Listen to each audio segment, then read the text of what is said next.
here in Turkey, and also I am an emergency physician, and I do in my practice in emergency acupuncture therapies too.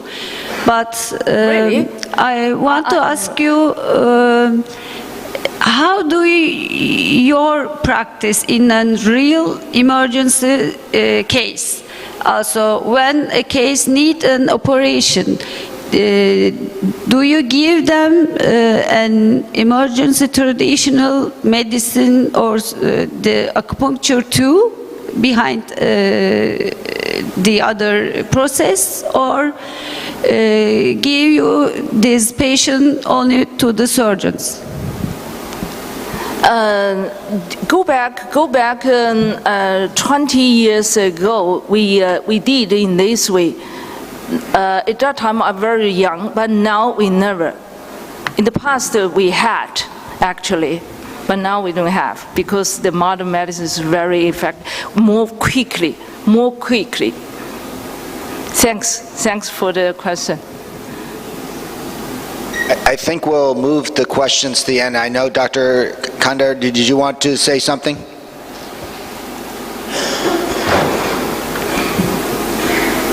Okay, thank you very much. And I thought we'd have a presentation here, please. Okay. Sorry, we try for this time 2 years. We waiting for you 2 years. I want to give something from Turkey because you couldn't come last night. And so sorry. President Wang Zong, please. Wang Zong? Yeah. Okay, thank you.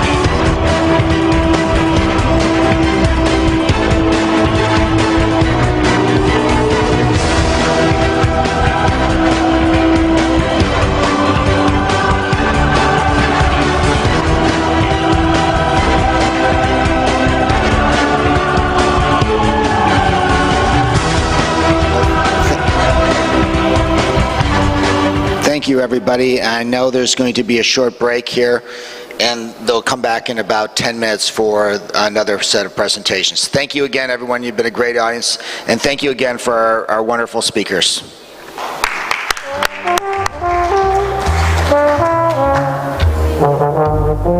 The environment, and even in case of terrorist attack. You have to be aware that air pollution is unfortunately a serious worldwide issue resulting in inhalation intoxications, and the 5 major pollutants are carbon monoxide, sulfur dioxide, nitrogen dioxide, particulate matters, and ozone. The air we breathe always contains different particles, droplets, and gases, sometimes from natural sources and sometimes from man-made sources. One important concern is that toxicity will be related for particles with their size. And you see here clearly on this slide that the largest particles will mainly result in toxicity in the upper airways, while the smallest particles in toxicity in the alveoli. And of course, with gases, it will be possible to reach the alveoli and to result in local but also systemic toxicity. Daily at the workplace, there are several industrial toxicants that may produce respiratory disease, either acute but also chronic. One important issue is to prevent and control these possible toxicities, wearing appropriate personal protective equipments, ensuring adequate ventilation, suitable environment for dispersing, and of course allowing gas detection using adapted monitors. Ensuring emergency procedures is also important in the workplace to allow reduce the risk. Now let's consider the mechanisms by which inhalation toxicant may produce their toxicity. We can classify agents in three categories. The irritant agents, they will be responsible for local toxicity, and their effects will mainly depend on their aqueous solubility. High soluble gases may affect the eyes and the upper airway, like chlorine, while low soluble gases will affect mostly deep pulmonary structures, since they may diffuse till alveoli, and this is the case of phosgene, for instance. Some of the cases, and we'll discuss it, hydrogen sulfide may have local and general toxicity. The second category is asphyxiant agents. They may just act by reducing the FeO2. This is the case, for instance, for alkanes like methanes and butane. And also in some cases they may reduce and alter oxygen transport and extraction by tissue like carbon monoxide or hydrogen cyanide. And finally, some agents may have systemic activity different from that of asphyxia, like Acil. Toxicity of these compounds is determined by the dose, their inherent chemical properties, their water solubilities, and their warming properties. One important rule when discussing gas toxicity is Haber's rule. And this is in relation to the relationship between the concentration of the poisonous gas and how long the gas must be breathed to produce its toxic effects. And you see that the relationship is a constant depending on the properties of the compound. And that means if you increase the concentration, then you need a shorter delay to obtain toxicity, while if you decrease the concentration, you will require prolonged delay to obtain the toxicity. And the relationship is always a constant, so that the relation between the concentration and the time is linear on a log-log scale, as shown with these two examples of chlorine toxicity in mice and rats. What are the principles of inhalation poisoning management? Of course, generally there may be different and several persons intoxicated, and you have to make a triage distinguishing between exposition and intoxication. You have, of course, rapidly to identify the life-threatening presentations, to determine and investigate the circumstances of exposure. Then you have to rely for diagnosis on the physical examination, the readily available biomarkers if possible, and immediately to indicate the therapeutic means, including supportive care, decontamination, elimination techniques, and antidotes if existing. You see, toxicological analysis will only come afterwards and only confirm your first hypothesis. So, we'll take three examples and discuss management. Three examples taken from different situations that may result in a consultant in the emergency department. First, smoke inhalation in the fire scene. Smoke inhalation may result from fire, and fire may expose to 3 dangers: thermal, traumatic, and chemical risks. About 80% of deaths at the fire scene are related to toxic smoke inhalation, and 80 of them will occur immediately, usually immediately on the scene, while 20% of them may occur lately in the hospital. Of course, smokes contain different compounds, thousands of compounds. Some are responsible for direct cellular anoxic toxicity, like carbon monoxide and hydrogen cyanide, and others are responsible for irritant toxicity, like soot. Of course, the relative production of carbon monoxide and cyanide depends on the environment.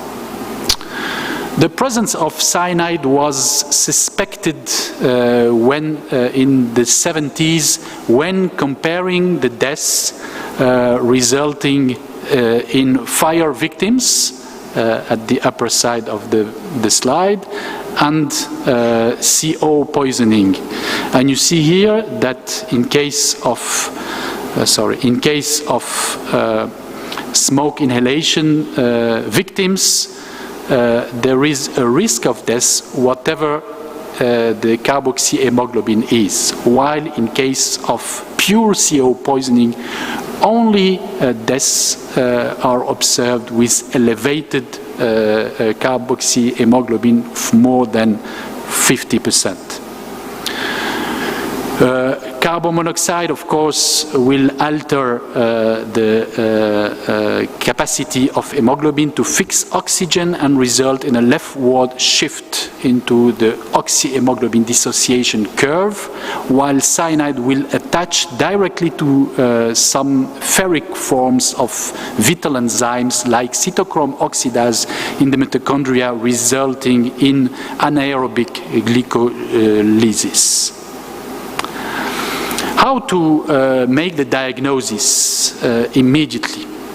There are 2 fundamental signs with elevated negative predictive values. First, the presence of soot in the airways, and second, the presence of neurological impairment. In the absence of both signs, there is no smoke inhalation toxicity. In pure carbon monoxide, you should know that vital signs, except Glasgow Coma Score, are generally strictly normal, including lactates, which are generally very mildly elevated. Whatever, as you see on this slide, the severity of carbon monoxide poisoning is, and whatever the neurological impairment is. However, in smoke inhalation, in the presence of cardiovascular impairment, abnormal respiratory pattern, or huge elevation of lactate concentration, you will suspect, with a relatively good predictive value, the presence of cyanide poisoning. You see here that lactate is a good biomarker for cyanide poisoning, and there is a relatively good relationship between the elevation in lactate concentration and the elevation of cyanide concentration, even though lactate is not so specific even in these circumstances. These slides show you some differences between cyanide and carbon monoxide poisoning related symptoms, and you see that headaches, dizziness, gastrointestinal symptoms, loss of consciousness are more related to carbon monoxide, while coma, dilated pupils, abnormal respiratory pattern and hypotension are related to cyanide poisoning. The second kind of toxicants that will be inhaled are those who will result in irritations. They will irritate the eyes and the respiratory airways. In the eyes, you may have red eyes, burns of cornea, conjunctivitis, and those are predictive of associated respiratory injuries. Respiratory symptoms will vary according to the localization of the injury. You may have obstructive laryngitis, bronchospasm, and of course, chemical bronchopneumonia. The presence and the emergency department admission of dysphonia or rhonchi are associated with a longer hospital stay. The tracheal and the tracheobronchial injuries will involve complicated pathways. Chemicals will activate epithelial cells, chemokine release, alveolar macrophage, resulting in the production of superoxide species and increasing the exudative injury and the bronchoconstriction. On the scene, immediately you will be able to determine the possibility of carbon monoxide exposition by using pulse carbon oxide oximetry or even atmospheric measurement. Pulse oximetry, the usual pulse oximetry will fail in distinguishing between carboxyhemoglobin and oxyhemoglobin. You will also require to sample bloods for carbon monoxide measurement and further cyanide concentration determination, and of course arterial blood gases. When admitted to the hospital, chest X-rays will be obtained. However, they are with low specificity and predictive values. Initially normal X-rays does not preclude further complications. In the ICU, microbiology of sputum may be interesting because, of course, bacterial aspiration is the first cause of complication. And bronchoscopy in burnt patient may have some predictive value. Rapidly, you have to decide the treatments. Of course, oxygen is immediate, and hyperbaric oxygen may be required in some cases, including consciousness loss, coma, neurological deficiency in children and pregnant women. Although you know that meta-analysis failed to demonstrate any benefit for hyperbaric oxygen to reverse and reduce neurological sequelae. In case of suspicion of cyanide, because this is based only on suspicion, you have to administer an antidote immediately at the scene or immediately after hospital admission.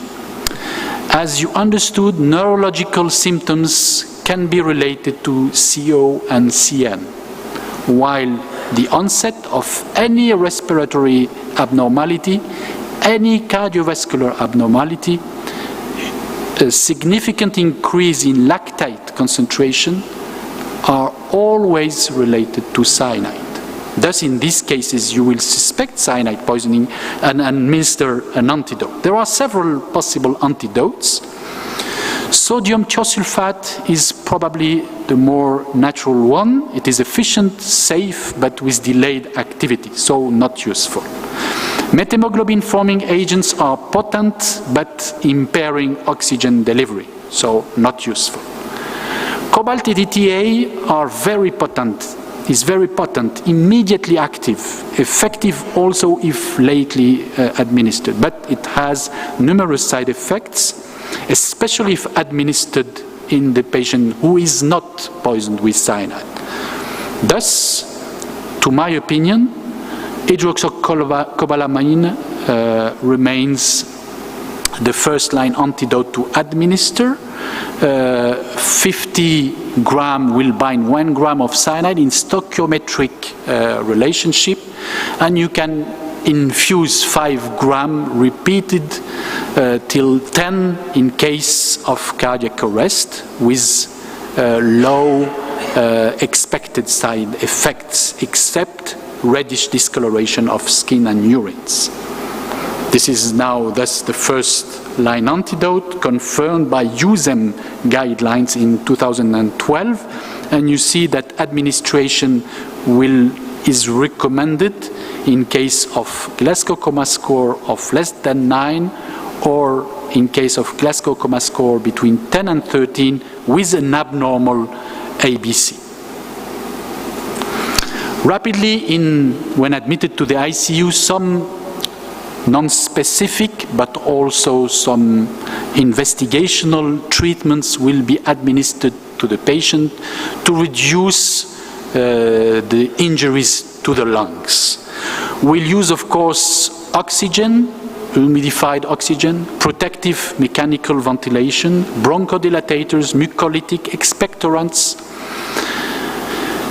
We will limit the fluid therapies to reduce the risk of pulmonary edema and rapidly give some antibiotics. Corticosteroids are not recommended, and several investigational drugs are currently used, including aerosolized heparin, Exoserve as surfactant inactivation, exogenous antiprotease, and of course VV ECMO is probably one supportive important therapy today for these most severely intoxicated patients. You have also to consider the toxicity of additional compounds in the smoke, like volatile organic compounds, and you see at least 3 of them, benzene, nitromethane, and ethyl acetate, were remarkably found, detected in the blood of patients associated with high incidence and highly correlated with CO in these patients.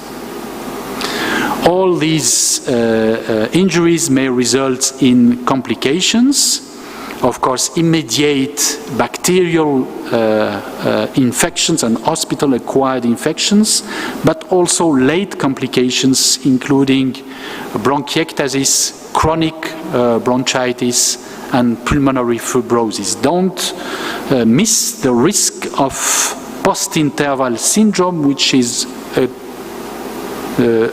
well-known cause of brain injury following carbon monoxide inhalation. The second situation we'll discuss rapidly is the workplace. Hydrogen sulfide is a circumstance of poisoning, may be responsible for poisoning at the workplace. It's a colorless explosive gas, usually characterized by rotten egg odor, although the sense of smell usually fatigues in seconds after exposure. It is naturally produced by putrefaction of different organic substances, and it is responsible for irritant and asphyxiant toxicity. And you see that symptoms will be in relation to knockdown effects, pulmonary, cardiovascular, neurological, and metabolic complications.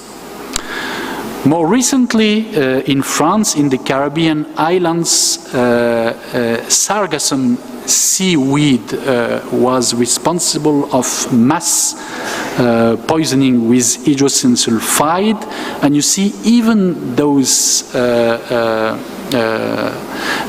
seaweed were responsible for subchronic symptoms, including conjunctiva, upper airway irritation, memory loss, and modification of learning abilities.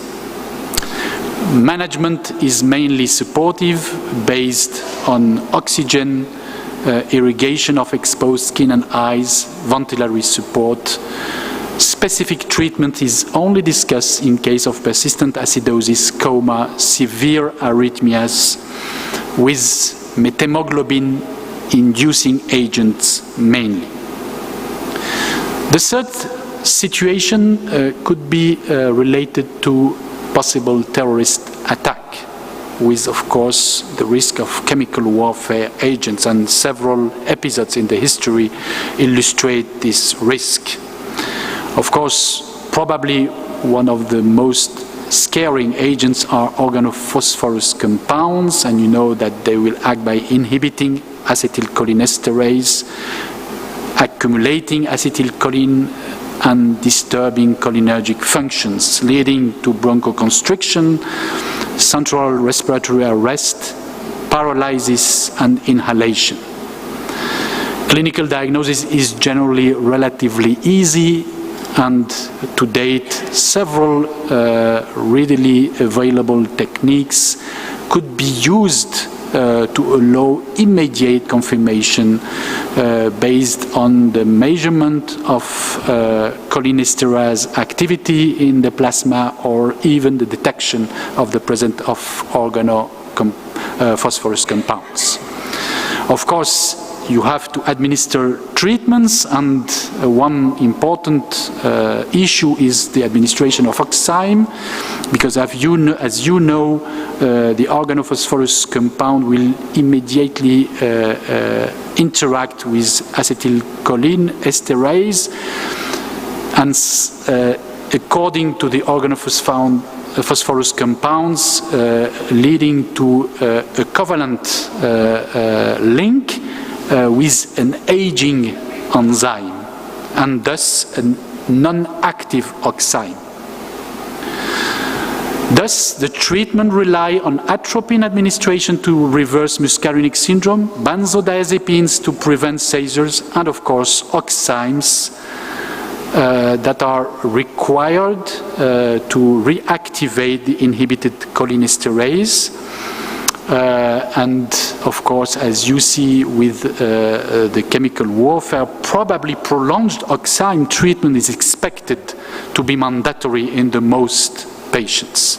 Of course, supportive care is also essential, with oxygen, mechanical ventilation, and self-protection of the caregivers to allow secondary contamination. So, in conclusion, gas and inhalation toxicants may be responsible for acute life-threatening systemic and irritant respiratory toxicity. They are also sometimes responsible for chronic disease resulting in respiratory and neurological disabilities. Smoke inhalation is probably one of the most important situations that an emergent physician could face. It's a polyintoxication. Cyanide plays an important role. While not uniformly present, it may often contribute to toxicity and lethality. Volatile organic compounds also should be considered, although to date their role is not really well known. Hydroxycobalamin is the first-line recommended antidote due to its safety and its efficiency in complement to oxygen and supportive care. And of course, many various gases and toxicants could be involved in inhalation toxicity, mainly at the workplace. Probably one important mechanism of action is just the reduction in FaO2, and management in these cases is mainly supportive. Thus, prevention and detection are mandatory. So before ending, if you're interested, and I'm sure about that, in toxicology, I would like to invite you to our EAPCCT Congress, the Congress of the European Association of Poison Centers and Clinical Toxicologists, that will be held soon in Naples, in Italy, during May. Thank you very much.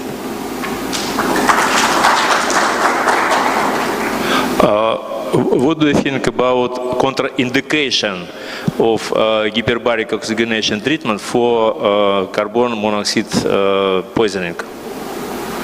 Thank you. The indications of hyperbaric oxygen. As In France, at least, the number of centers able to provide hyperbaric oxygen is decreasing with time. Probably this is reflecting the fact that to date, toxicologists do not believe anymore in the usefulness of this technique. I will not say that you don't have to do it. Probably send patients, those who are most intoxicated with neurological symptoms and probably loss of consciousness. The risk of post-interval complications is related to the importance of carbon monoxide. It is never observed with carbon monoxide of less than 20 to 25%. So at least the patients will present a loss of consciousness. But to date, we have to observe that there is no definitive evidence to support its usefulness to reduce the risk of neurological sequelae. Thank you. Thank you very much. More questions? Yes, please.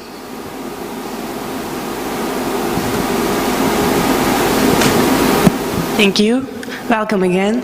I'm just wondering, in your practice, how often do you face with carbon monoxide inhalation?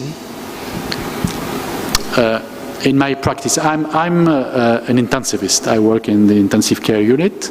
Unfortunately, our hospital has no possibility to deliver hyperbaric oxygen, so patients generally are not referred to our ICU. But this problem is now decreasing in France because of prevention. Although it remains relatively elevated, but it is decreasing. To my opinion, I would say in France there is about 5,000 poisoning per year in France. Thank you. Because now, for instance, the use of an alarm in private homes is mandatory for insurance purposes in all the homes in France. Thank you very much. I guess we have more questions. No? Thank you. Thank you, Professor Margaben, for such comprehensive overview. And our next speaker is Professor Vimal Krishnan from India, who will talk to us about psychiatric consultation. When and for whom and for all whom.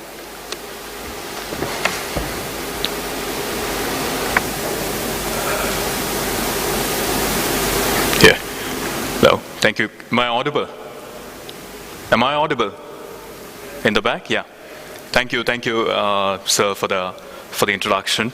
I'd like to thank the organizers. I'd like to thank EPAT, especially Professor Bausa, for having us here. The topic that has been allotted is psychiatric consultation for who, whom, and when. I think it's a very soft topic. When you look into the other topics that you've heard all through the day, we've had riboas and open thoracotomies in the ER and ARDS, and all those sexy topics have been taken on.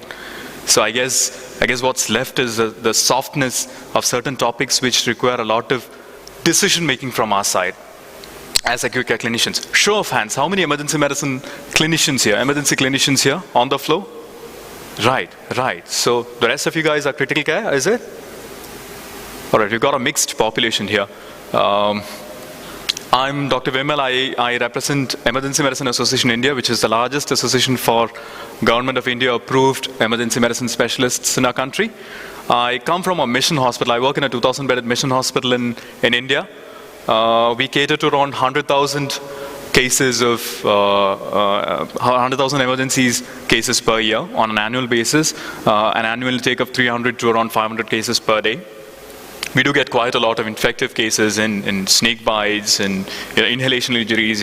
CO, carbon monoxide poisoning is pretty common at our place. Right. With regards to the topic, I'd say dissecting psychiatric consultations in the ER requires a lot of effort from the acute clinician's side, because we tend to negate that they aren't a true emergency. You tend to feel that your emergency is run with trauma, with chest pain, with with pediatric emergencies, with seizures, with pregnancy, you tend to overlook the fact that psychiatric patients need care too. Those patients who come to the ER, present to you in front of you, they need to be looked after in a different sense. But then we don't have that mindset, do we? We have a different mindset. Are we ready to tackle those in the ER? That's a big challenge. The question is this topic worth talking about? Is it a topic worth pondering on, psychiatric consultations in the ER? Is it hot topic? Is it hot property? I'd say yes. I'd say yes because literature supports it. If you look into literature, the waiting time of patients in the ER, it's 3.2 times that for the psychiatric patient. It's not because the psychiatric patient is denied care. It's because of a mindset for all the healthcare professionals working in the ER to claim that these guys will need care only later on. Let's look after all the other cases and then come back to them. So it's a mindset problem. What happens when a patient stays 3.2 times longer? The boarding time in the ER is protracted. And what happens when your time is protracted? When there's a lot of time in the ER, there's a lot of trouble in the ER. That's what I face. And that's what most of the senior clinicians over here would agree with. When the patient stays in the ER for a longer time, we've got bigger problems. US, this is what they say. They've got around 7 to 11 hours in the ER alone. And if you're transferring that patient to a different facility, he stays over for around 24 hours. Would you believe it? And if you look into numbers from India, it's very smaller with regards to the data which is mined out. But I'd say we'd be pretty better off. But I'd still say we'd have our priorities in the lower list for a psychiatric patient. Now, look into this. 90% of patients, physicians who were asked about what they do with psychiatric patients said this. We've got violent behavior from psychiatric patients. We've got issues with stress amongst the healthcare professionals who are looking after psychiatric patients. We've got the whole flow pattern in the ED disrupted because of psychiatric patients. So we're not very happy dealing with psychiatric patients. The decision making takes a toll on the healthcare professional. They're not happy taking decisions on the flow. Now they consume the scarce ED resources. Everybody here would agree with me that our resources are always scarce. With the emergency department, we want more every year. We get more patients every year. The need for the patients also increase on a yearly basis. We study new things. We get new tools. We try to implement newer tricks of the trade for the patient who's dying on us. But then we also tend to realize that time is the biggest commodity that we have. And we're losing out time when you're not looking after that patient. And if you look into the time frame that you spent with the patient, which is around 3.2 times delay, that patient stays for a longer time in the ER, and that ends up taking up a bigger chunk of time of your clinical work. What does it lead to? It leads to this. It leads to delayed attention to undifferentiated, chaotic patients who are waiting for you, who are really sick. Do you realize that there are patients who present to us as generalists in the emergency department? They're basically undifferentiated. They basically do come at 3 a.m. in the morning, very chaotic, in a chaotic environment. When the world is sleeping, we're working. It's tough taking decisions then. So patients with undifferentiated medical issues would be denied timely care because our focus is elsewhere. Our focus has been distorted due to the problems in the ER, the stress in the ER. Now I've established the fact that this is important. We need to take into consideration the patient in the in the ER. Now I'll start with a case scenario. Case scenario is pretty simple. The case scenario that would come to you any time of the day. An 80-year-old male who's a known schizophrenic, who comes to you with acutely altered sensorium. And the biggest problem that we face, vague historians. The patient doesn't give you a good history. The caregiver doesn't give you a good history. The only strong part is that he's hemodynamically stable. So you're comfortable. Oh, I'm comfortable. He's a hemodynamically stable patient, but he's schizophrenic. Now what happens next? You see the patient, and he looks like this. What next? So you'd say, let him wait there. I'll look after all the other cases, and I'll come back and take a look at him. But remember, any case that presents to the ER wouldn't be like this. Wouldn't be like the Mad Hatter from Alice in Wonderland. It's a very different game because patients don't present in black or white. Patients don't present with either being totally crazy or being completely actively good in the ER. They present in a chaotic sense. What do they present with? They present in the gray zone. they present as patients who are not either really good nor really bad. What do you deal with? You deal with triage in the ER. Is it a good tool? We've known earlier itself. In the hospital, there's no ideal tool. Professor Alvi has told about that yesterday too. It's not an ideal tool in the ER. What do you do next? You believe on your subjective feel. Okay, I don't feel that patient is good. Your head nurse comes and tells you, Doc, I don't feel that patient is good. You need to take a look at him again. That's when you realize that most of the patients who present to you aren't black or white. They're in shades of gray. And it is your job as the acute care clinician to figure it out where you are. Now, if you look into patients presenting to the ER with a psychiatric illness, they complicate things more, because you've got 4 patients in the back of your head with trauma. You've got 1 coded patient going on.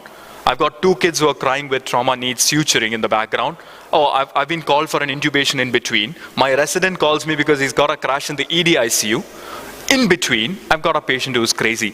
What do? I am more confused. My mind doesn't think alike. What do I look into? I look into the vortex of death. I talk about the vortex of death when you're dealing with specifically hard topics, like right ventricular failure in the ER. What do? You don't treat them like left ventricular failure. Right ventricular failure, if you treat them like left ventricular failure, they're going to end up with death. If you're going to intubate a guy with acute right ventricular failure in the ER, and you use your rapid sequence intubation sequence, that patient's going to die on you the moment you place a scope. That is what's going to happen. So what do you do next? You think of putting them in domains. You think of taking the whole psychiatry domain, breaking them into bits, and then specifically putting the patient there. I'll break them up very, very, very, very quickly. Thought disorders, people with schizophrenia. They've got thought problems, they're deluded. Most of the patients who come with acute delirium could have a medical issue. But remember, it might not always be a medical issue. Medical mimics do need to be cleared prior to tagging them that they've got a problem which is medical emergent, or could be supracortical as a term, which is a very bad terminology. Mood disorders, people would come in with depression. It's on the rise. If you look into WHO, if you look into literature, you could read that the world is becoming more and more depressed, right? Or the other end of the spectrum, people could be bipolar and agitated. He'd come around shouting in the ER. He'd stress everybody in the ER, right? Every healthcare professional in the ER would be stressed with him. A person would come down who is suicidal. Do you remember that any person who comes down with deliberate self-harm, he's taken something he's taken some poison, he's allegedly consumed something. You look at him with a different perspective. You look at him as a patient who's consumed a toxicological thing, and you look at the effect that the toxicological stuff has on him. But you take a step back and also remember that he's a human being who's been pushed to the limit to commit this. So there's a problem there. You need to call in their psychiatric consultants to help you out there. Anxiety disorder, with the world with the brink of disasters and trauma on a big scale, post-traumatic stress disorders, post-disaster issues. We've had a tremendously great talk on disaster, a big session on disaster yesterday. Is it just physical? No. There are things which would hurt you mentally too. How do you do a triage for a person who's come down post-disasters, who's physically all right? You don't do the SALT or the STAR triage. What do? You do the PSY triage. You do the PSY START triage, PSY START triage. It's a tool that you use to figure out how good he is in his spectrum, how he's faring with regards to his acumen post the event. And I'd add these 2 domains too, somatoform disorders and malingering. It's a very thin red line between the two. The somatoform guy doesn't know that he's got a problem, while the malingerer knows that I've got a problem. I'm going to fool the whole scenario to gain out of it. The somatoform guy doesn't know that he himself is getting fooled, right? So if you could get them in either of these 7 domains, you're good to go forward. Now with this, I'd come to the heart of the story. It's always important to medically clear a patient who's come out with acute delusion or delirium, I'd say. But it's not easy. The psychiatrist, the psychiatric consultant at the other end would say, you just clear the patient medically and then admit under us. The internist or the general medicine guy would say, oh God, you need to get a clearance from the psychiatry side prior to you pushing the patient here. And then the neuro department would say, I think this guy needs to be evaluated medically first. Right? It's like the Thanos snap.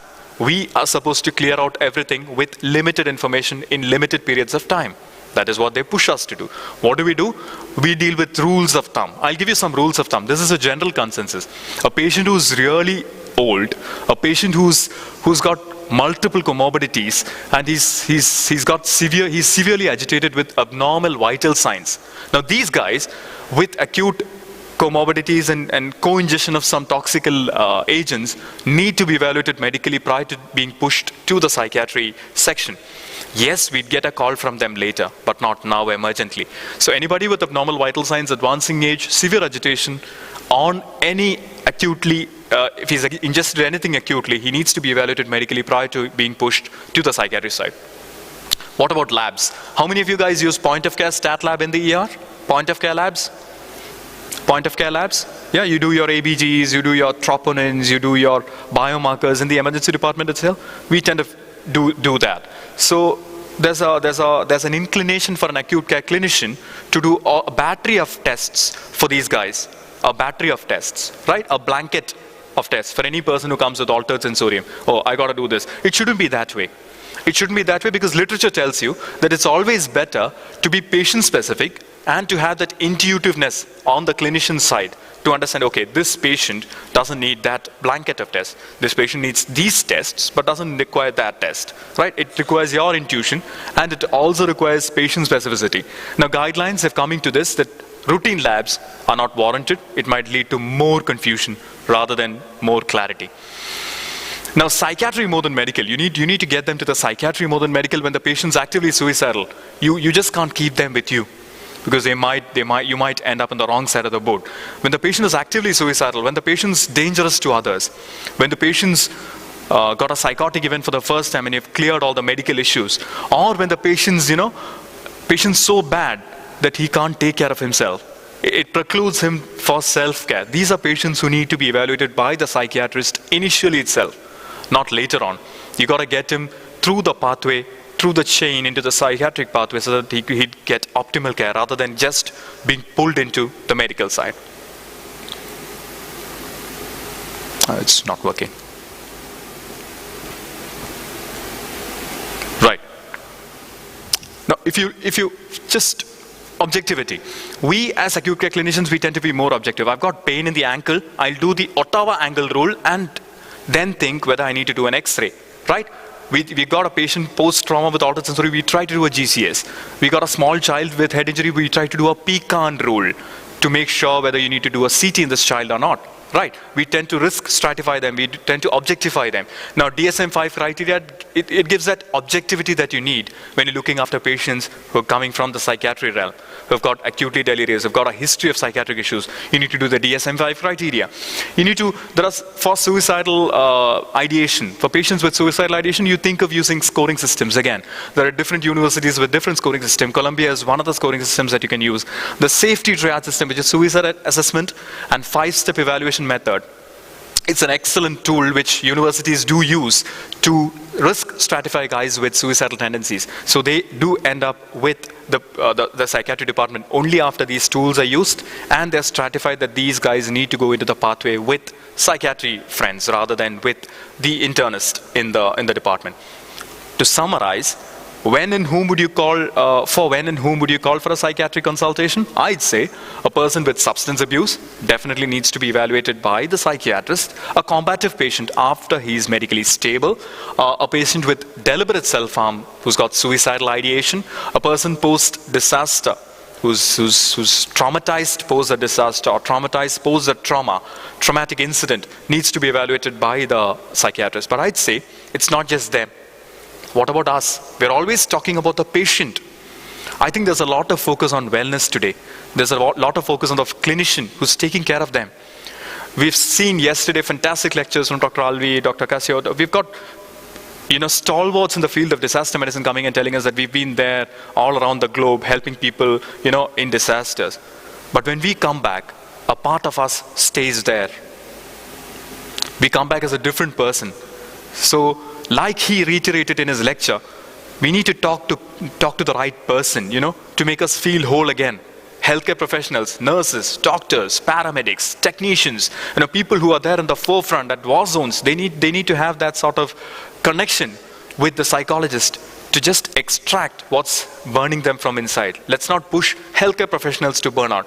So stress and the impaired healthcare professional needs to have an evaluation from the psychology side, which again comes under the bigger umbrella of a psychiatry department. Beyond the medical issue, or summarizing why we need consultation, why do we need it? My first 2 slides focused on the literature review on why we need decision-making in the ER for psychiatric patients. System problems, EM systems, overholding the emergency department, staying too much in the department, leading to more of morbidity, mortality in the department, too much stress for the healthcare professional in the department. It all adds up. You need an optimal disposition plan for a patient with psychiatric ailment. And beyond the realm of medicine, you're going into the realm of psychiatry. So it's always optimal for that patient to walk into your clinic or your ER, find out whether he's got a medically relevant problem which has pushed him to this, and then get a clearance from your side and move towards the realm of psychiatry. The future, I don't know, I don't think so that anybody can predict the future. There aren't any Nostradamuses around. It's very difficult to predict the future. But what we'd say is we'd extrapolate the little information that we have today to draw lines on what could happen in the future. So if you ask me, there is no pill that can be given that can tell you that you could take this pathway and that's going to happen in the future, or that pathway and that could happen in the future. It is never going to happen that way. It's more complex than that, and science is evolving at a different pace. What I can tell you is we have telemedicine. We had a fantastic take on digitalization in the emergency room by Dr. Barbara Hogan. And she spoke on how telemedicine could help us. Telepsychiatry. There are umpteen articles which are coming up on telepsychiatry, how that could help, overcome the problems of psychiatric patients holding in the emergency room, how overcome the problems of not having psychiatric support in my institute if there isn't any. So you could have that. Observation units are taking the world by storm. There's a lot of controversy to observation medicine. There are people who claim that, insurance guys do save a lot of money, but then it's not that good for the patient. It adds a whole lot of load for the emergency department, about the staffing in the emergency department. So OUs, psychiatric OUs, it's been studied now that POUs, or psychiatric observation units, do help decompress the pressure which is there in the emergency room. Push the back pressure for not admitting these patients and those patients holding up in the ER could be relieved by having psychiatric observation units. And I'd say the most important part would be risk stratification tools and algorithms. We're not coming together and developing consensus guidelines on risk stratification tools for the psychiatric patient, because that is not hot property. You talk about chest pain, we've got consensus statements. You talk about traumatic brain injury, we've got consensus statements. You've got pediatric seizures, consensus statement. Pulmonary embolism in pregnancy, consensus statement. What about psychiatric patients? What about disposition plans for psychiatric patients? So we need to have different associations coming together and forming psychiatric patient, forming a guideline for the psychiatric patient. The case scenario: the 8-year-old male, schizophrenic, altered sensorium, vague historian, hemodynamically stable. I still know that it's not easy. I still know that that patient would look like this wolf hiding behind the herd of cattle. It still isn't easy. But then it is your intuition as a clinician, it is your duty as a person who could integrate multi-department and could facilitate dialogue to form a protocol which could help you to take a better decision in your institute. You could be the end of the puzzle. You could be that piece which could help fit in a complete plaque for the betterment of patient care. And I'd say our role is to integrate between different specialties. We are interfacing with the public, we are interfacing with the psychiatrist, we are interfacing with the intensivist, with the surgeon, with the hospital administrator, with the police force. We are interfacing with almost everyone. So I guess we have a role like this, the guy in the center. And I'd end my talk with this quote by Napoleon. Because Napoleon once said, the world is suffering a lot, and it is not due to the violence of bad people. It's due to the fact that we are more silent, the silence of good people. Let's keep on talking, let's initiate dialogue, let's get more people in the room and form consensus statement for the betterment of patient care. Thank you, ladies and gentlemen. These are my references. I'd like to very much. invite you to the national conference which is happening in India. It is happening at the end of July, beginning of August. We're having it in the beautiful capital, New Delhi. So you could fly down during this time. We'd be happy to host you guys for our national conference. I'd also invite you because I'm the board member for the World Academic Congress in Dubai. I'm part of the board for the World Academic Council. We've got multiple leaders here from the World Academic Council. So the World Academic Congress for Emergency Medicine specifically focuses on a TED Talk format pattern with speakers from all around the globe in Dubai this year. So do come for that. That's coming up in October, and it's going to be a fantastic time. We're going to have a fantastic time there. Thank you for your patient listening. Thank you very much, Professor Vinam. So, please, your questions. If I may, I have a question. So, Please. in ideal situation, in the end of the day, for your opinion, what should be first, the primary psychiatrist background for this kind of patient, or primarily ER background? The ER. What we've done is we've had written statements in collaboration with the psychiatry department and the internal medicine department. The internist in the hospital, the psychiatrist, and the emergency medicine guys have sit down. They troubleshoot, brainstorm, and form a guideline on what we should do with a patient who's got a mood disorder, what we should do with a patient who's got a thought disorder, what we should do with a somatoform disorder. So we get a guideline which is down, and then we stick to that. We revise that guideline every time with a morbidity audit that we have in the emergency room. So I think the way forward would be integrating those basic sciences together, and to regularly do audits so that you could correct and evolve at a better pace. Thank you. Thank you. Thank you very much. Thanks. And dear participants, our final presenter for this session is Professor Polat Durukan from Kayseri, Turkey, which will highlight us the topics which patients should be in ICU.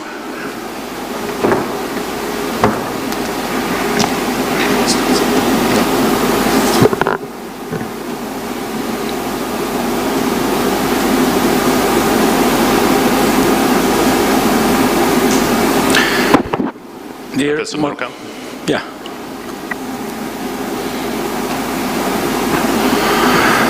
Dear moderators and audiences, I think this will be the last talk in this session, and I will talk about which patients should be in intensive care units. We all know that we have very limited and expensive resources for the intensive care units. The cost of critical care in the United States was estimated to range between 121 to 263 billion in $1 in 2008. Crowded intensive care units, delayed admissions of critical ER patients, care delays, and other delivery inefficiencies are also problematic issues. These concerns forced the medical community to act smarter and evidence-based on this matter. Thus, in 1999, the Society of Critical Care Medicine published guidelines for the intensive care unit admissions, discharge, and triage. Given the fact that medical expenses are not getting smaller and emergency rooms are still and intensive care units are not getting emptier, the topic is still a current challenge for both intensive and emergency caregivers. It's also a big problem, I mean the number of ICU beds in Turkey. So which patients should be admitted to emergency ICUs is a very important question. It's reasonable to develop policies to meet specific population needs, such as trauma, burns, neurological pathologies, sepsis, and take into consideration the institutional limitations, such as ICU size and therapeutic capabilities or number of medical staff. To optimize resource use while improving outcomes, hospitals should give ICU admissions on the basis of a combination of various parameters. These parameters are specific patient needs that can be addressed only in ICU environments such as life supportive therapies, available clinical expertise, prioritization according to patient's condition, diagnosis, bed availability, objective parameters at the time of referral, and potential for the patient to benefit from interventions. Prognosis is also important. We can discuss three models for guiding admissions of the patients to ICUs. These are prioritization model, diagnosis model, and objective parameters model. Deciding priority is very important. Patients are categorized in the prioritization model. Patients are categorized by 4 priority levels based on how likely they are to benefit from admission to ICU. In the priority 1 level, critically ill patients who require life support for organ failure, intensive monitoring, and therapies only provided in ICU environment. In the priority level 2, we have patients, as described above, with significantly lower probability of recovery and who would like to receive intensive care therapies, but not cardiopulmonary resuscitation in case of cardiac arrest. In level 3, patients with organ dysfunction who require intensive monitoring and or therapies. And at the level 4, patients as described above with lower probability of recovery. These patients, for example, with underlying metastatic diseases. And for palliative care, at the level of priority 5, terminal or moribund patients with no possibility of recovery, such patients are in general not appropriate for ICU admissions. In the diagnosis model, a list of specific conditions and diseases is offered for deciding which patients should be admitted to ICU. For example, some cardiac system abnormalities like acute myocardial infarction with complications, cardiogenic shock, some pulmonary system diseases, acute respiratory failure requiring ventilatory support, pulmonary embolia with hemodynamic instability, some endocrine disorders, some neurological disorders, acute stroke with altered mental status or coma, maybe examples. Some endocrine disorders, for example, diabetic ketoacidosis, some life-threatening gastrointestinal bleedings may cause ICU admission, or drug ingestion or drug overdose may cause ICU admission. Some postoperative patients requiring hemodynamic monitoring or ventilator support, they also may need ICU. And we have some miscellaneous causes, for example, septic shock with hemodynamic instability, clinical conditions requiring ICU level nursing care. They may also need ICU admission. In the objective parameters model, the last model, the specific vital signs, laboratory values, imaging or electrocardiogram findings, and physical findings are offered for deciding which patients should be admitted. But unfortunately, all these models have limitations and none have been properly validated. If we look at the literature about the admissions, in a study, they suggest that admissions to the ICU should be based on functional impairment rather than just severity of illness. They showed that functional impairment at the time of intensivist evaluation was the determining factor influencing ICU acceptance. Patients were less likely to be admitted if their functional status was poor or they had a do not resuscitate order. In another study, their data, after studying a program in which abnormal vital signs were used as criteria to to trigger patients to be admitted to ICU until their conditions improved or stabilized. Another study here, you see, they suggest that respiratory rate alone should be a major determinant for ICU admissions, but there is not a reliable list of objective indicators or their respective specific thresholds for identifying candidates for ICU admissions.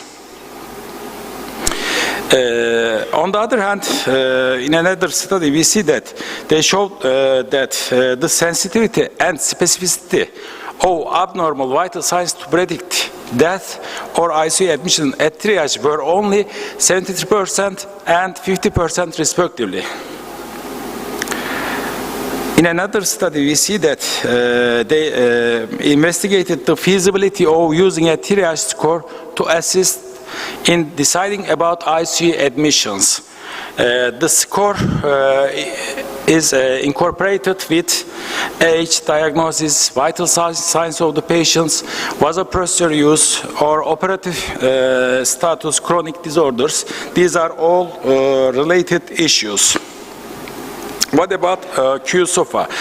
In 2016, a task force have described an assessment score for patients outside the intensive care unit as a way to facilitate the identifications of patients potentially at risk of dying from sepsis. This score is a modified version of sequential organ failure assessment score called QSOFA or QSOFA. A score 2 or more than 2 is associated with poor outcome due to sepsis. QSOFA score score is easy to calculate since it only has 3 components. You see, we have respiratory rate, altered mental status, and systolic blood pressure. In 1999, a group of experts appointed by the Department of Health in the UK suggested that patients in hospital should be assigned a level of care based on an assessment of their clinical needs, regardless of their care locations. In their review of critical care services published in 2000, they described these levels as level 0, regular hospitalized patients with no intensive monitoring or care requirements. Level 1, patients requiring additional monitoring such as continuous electrocardiographic monitoring. At level 2, patients requiring more frequent monitoring and interventions such as those with single organ dysfunction, which cannot be provided in previous level. Level 3 patients, these are requiring life-supportive therapies such as those with single or multi-organ failure, which can only be provided in the ICU. In Turkey, we also use this leveling process. It is used by Ministry of Health for the assessment of intensive care units in Turkey. So we need some guidelines. Recently, Society of Critical Care Medicine published guidelines which also questioned ICU admission criteria. These guidelines are, for example, avoiding admitting patients to a specialized ICU dose primary diagnosis is not associated with that specialty. We should admit neurocritically ill patients to neuro-ICU, especially those with a diagnosis of intracerebral hemorrhage or head trauma. Each institute should develop individual methods for prioritizing and triaging patients. Triage decisions should be made explicitly and without bias. Ethnic origin, race, sex, social status, sexual preference, or financial status should never be considered in triage decisions. Under ideal conditions, patients should be admitted or discharged strictly on their potential to benefit from ICU care. So these patients, in general, patients admitted to the ICU should meet one or more of the following criteria. For example, patients requiring care involving specialized competence of ICU staff that is not widely available elsewhere in the hospital. and patients having clinical instability and patients being at high risk of imminent decline, they should be admitted to ICUs. Who should make the decision? It is reasonable to have a designated person or service with control over resources and active involvement to be responsible for making ICU triage decisions during normal or emergency conditions. What about terminal cancer patients? In particular, cancer patients with advanced disease, it is reasonable to discuss care options with the patient next of kin, legal representative or power of attorney. Oncologist or hematologist opinion regarding life expectancy and palliative solutions should be taken into consideration. ICE triage in epidemics, it's an important issue. Non-traditional settings should be considered and utilized for the care of critically ill patients. Using routine laboratory studies or scoring systems alone in determining the nature of illness during an epidemic might be misguiding. All hospitals and regional areas should develop a coordinated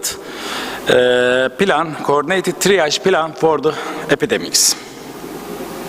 And in mass casualty events, disaster response team should identify all patients in need of intensive care unit care and those already hospitalized who could be discharged.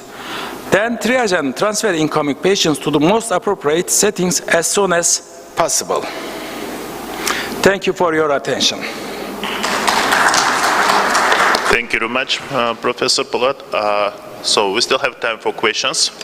Please.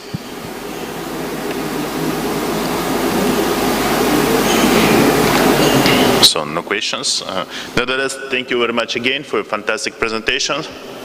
Thank you.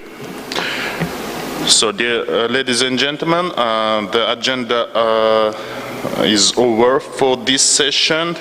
We have been delighted to hear during this session, the highlights of the management of inhalation intoxications, the tricks in psychiatric consultations, and very comprehensive overview about the patients who should be in the ICU. So thank you very much and enjoy your evening. So clear to me, it's where I need to be. Değerli arkadaşlar, bu 4 günlük 9 salonda olan, gece 9'a 10'a kadar süren, her anını değerlendirmeye çalıştığımız kongreyi hep birlikte başardık. Son ana kadar yanımızda kaldığınız için, son ana kadar bizimle birlikte olduğunuz için çok teşekkür ediyorum. Biz büyük bir enerjiyle bunu yapıyoruz. Bakın dün gece Zeynep Hanım'la gece 1'e doğru gelecek kongrenin çalışmalarını planlamaya başladık. Çünkü yönetim kurulu toplantımız 12.30'da bitti gece. Sadece yönetim kurulu değil, dergi toplanıyor bir tarafa, yeterlilik kurulu bir tarafta toplanıyor. Dolayısıyla bu kadar yoğun bir tempoda geçirdik kongreyi ve biz hedeflerimize ulaştık. Yapmak istediğimiz şeyleri gerçekleştirdik. Ama biz hep daha yukarıya gitmeye çalışıyoruz. Bir sonraki kongrede bu yüksek atlama. Hep çıtayı daha yükseğe, rekoru daha yukarıya taşımaya çalışıyoruz. Bir aile gibi olduk.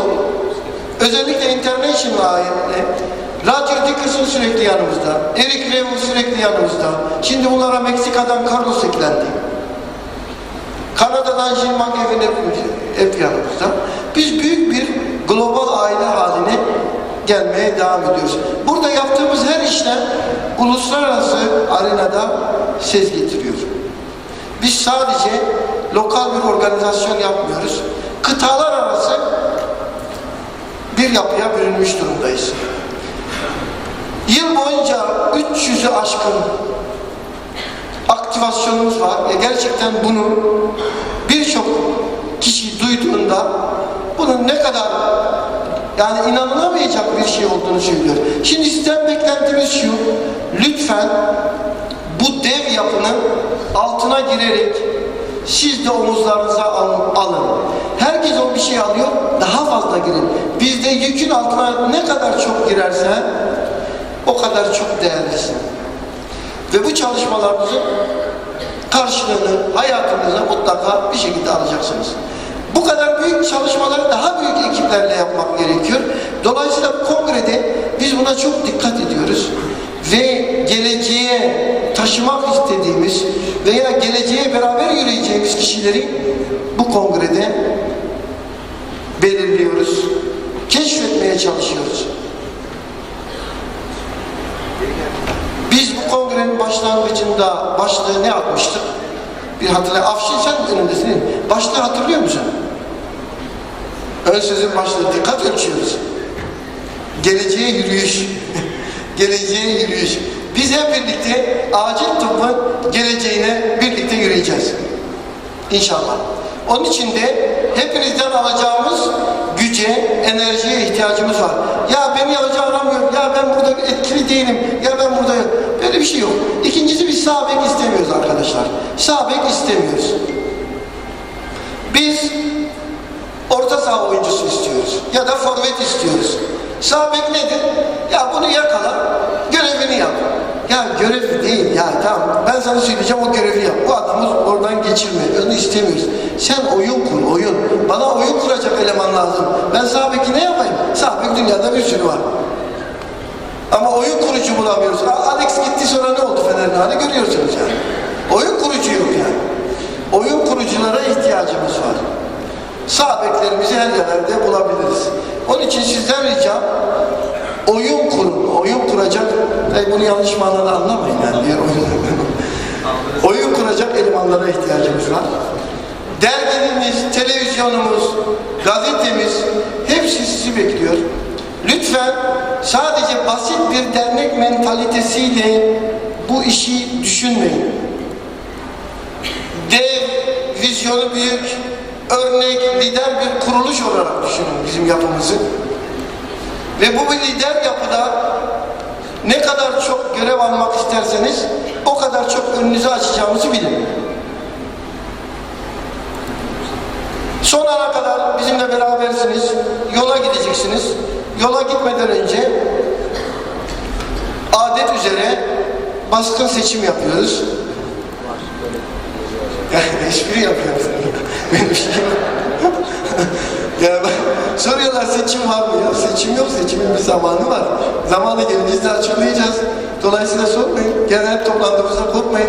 Ama ibra istiyoruz. Bizi ibra ediyor musunuz? Yani ibra, yani güven oyu veriyor musunuz? Bak güzel yaptınız bu kongreyi diyor musunuz?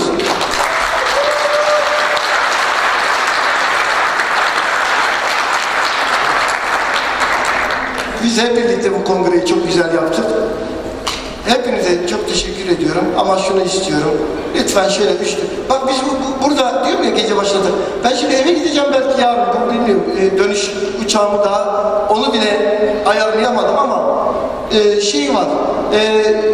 Cuma günü yoğun bakım kursumuz var Ankara Şehir Hastanesi'nde. Oraya gideceğiz. Cuma, cumartesi. Yani bizim 3 gün dinlenme, 4 gün boş kalma gibi bir şeyimiz yok. Şansımız yok.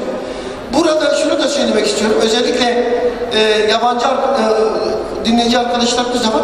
Biz uluslararası üye de kabul ediyoruz. ERİK'in son dersini kaçırmayacaktınız. ATÜDER'e yaptığı çok güzel bir jest vardı değil mi? ATÜDER görenler oldu. Sosyal medyada göreceksiniz. Yani bu kadar bizim içimizden biri olmuş artık konuşmacılarımız. ERİK'e de bu yüzden özellikle bir alkış rica ediyorum. Gelecek günün sekreteri. Biz bu ERİK.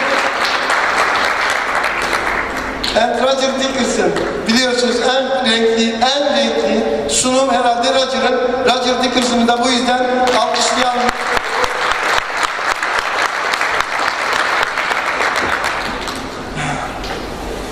Arkadaşlar, hepinize başarılı, güzel bir gelecek, uzun, başarılı, sağlıklı bir ömür dilerim. Yolunuz açık olsun. Dışarıdan geçerken kitap alabilirsiniz. Kitap almayanlar kitap alsınlar. Bu büyük ailenin fertleri olarak hepimiz daha ileriye birlikte yürümeye devam edeceğiz.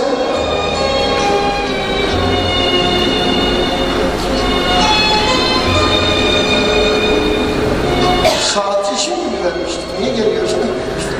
Yok devam edin. Devam. Arkadaşlar buyurun, hepiniz gelenler oldu da onun için söylüyorum, ben bitirmek üzereyim. Hepinize iyi yolculuklar diliyorum. Bana her zaman ulaşabilirsiniz. Yönetim kurulumuza her zaman ulaşabilirsiniz. Büyük bir ailenin ferdi olmaktan, sizinle birlikte çalışmaktan, sizinle aldığımız bu enerjiyi büyük bir hizmete dönüştürmekten çok mutluyuz. Hepinize iyi günler, ve emanet olun.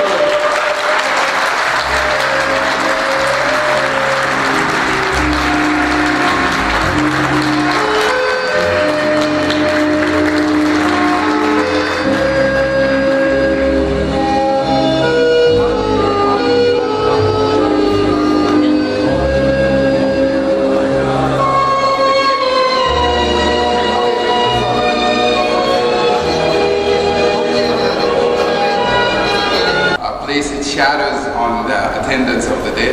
That's completely fine and understandable. If I wasn't presenting, most probably I'd either be on bed or having my breakfast right now. So good thing, I think they record the talks and people can view it later on. So that's completely fine. Also want to thank Professor Bassar and Professor Badget and all the organizing and scientific committee for allowing me to come for the fourth time in this wonderful gathering. So my talk today should be nice, short, and fun at the same time. I was giving the topic of the utility of brain MRI in the emergency department. So the way I view it, it's more of an operational, I think, topic to talk about.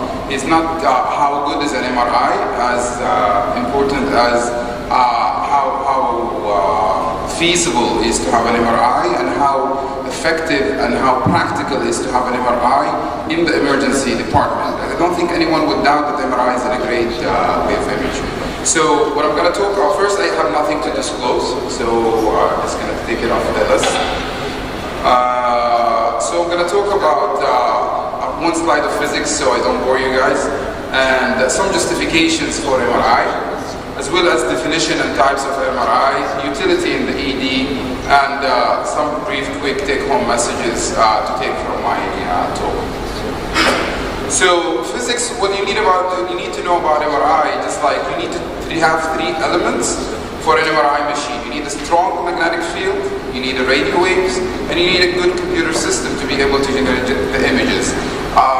Don't worry about what I'm having here, just look at the picture. So if you look at the picture, really it all targets the hydrogen proton that you have, it's a single proton, and you activate the magnetic field, then you kind of give an impulse of radio wave, then you stop those radio waves, then the organization of the proton pumps happens again, then the computer will be able to generate the image. This is what you need to know about the MRI machine, really nothing more than that. So, justification, as I mentioned in the beginning, choosing the right modality imaging in the ED is very challenging, and we always fight with our colleagues in the radiology department. When we order a CT, they give us a hard time sometimes. Why you're ordering this CT? Why you're ordering CT with angio? Imagine we're going to tell them, okay, now we want to order MRI directly from the ED. So we really have to have a good justification why we're ordering the MRI. So that's on the shoulder and burden on ER physicians. We should understand why we're ordering MRI, when to order MRI, and the utility of MRI. And we should ask ourselves, is the MRI going to change my management in the acute setting, in the emergency department, or it can be postponed and be done later on the admission phase or on the second day? So do we have to bring the technician from home, open the MRI, or no? Also, when we think of MRI, we should think of the cost. Many things MRI at least costs us twice as CAT scan plus an extra $100 It depends on the place. However, sometimes it is the most appropriate test. Then it's okay, it's fine, it's justifiable to do this. Availability of MRI, most places don't have it. Most places, I would say, in the US don't have MRI 24/7 with technician. I think the shortage of technician is an issue.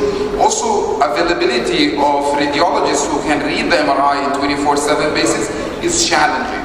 So before asking yourself the question, should I start MRI in the emergency department, do you have enough manpower to read those images? You don't want to do an MRI and wait 7-8 hours for the radiologist to read it. So this kind of contradict the whole idea. You need an MRI to make a fast, quick decision.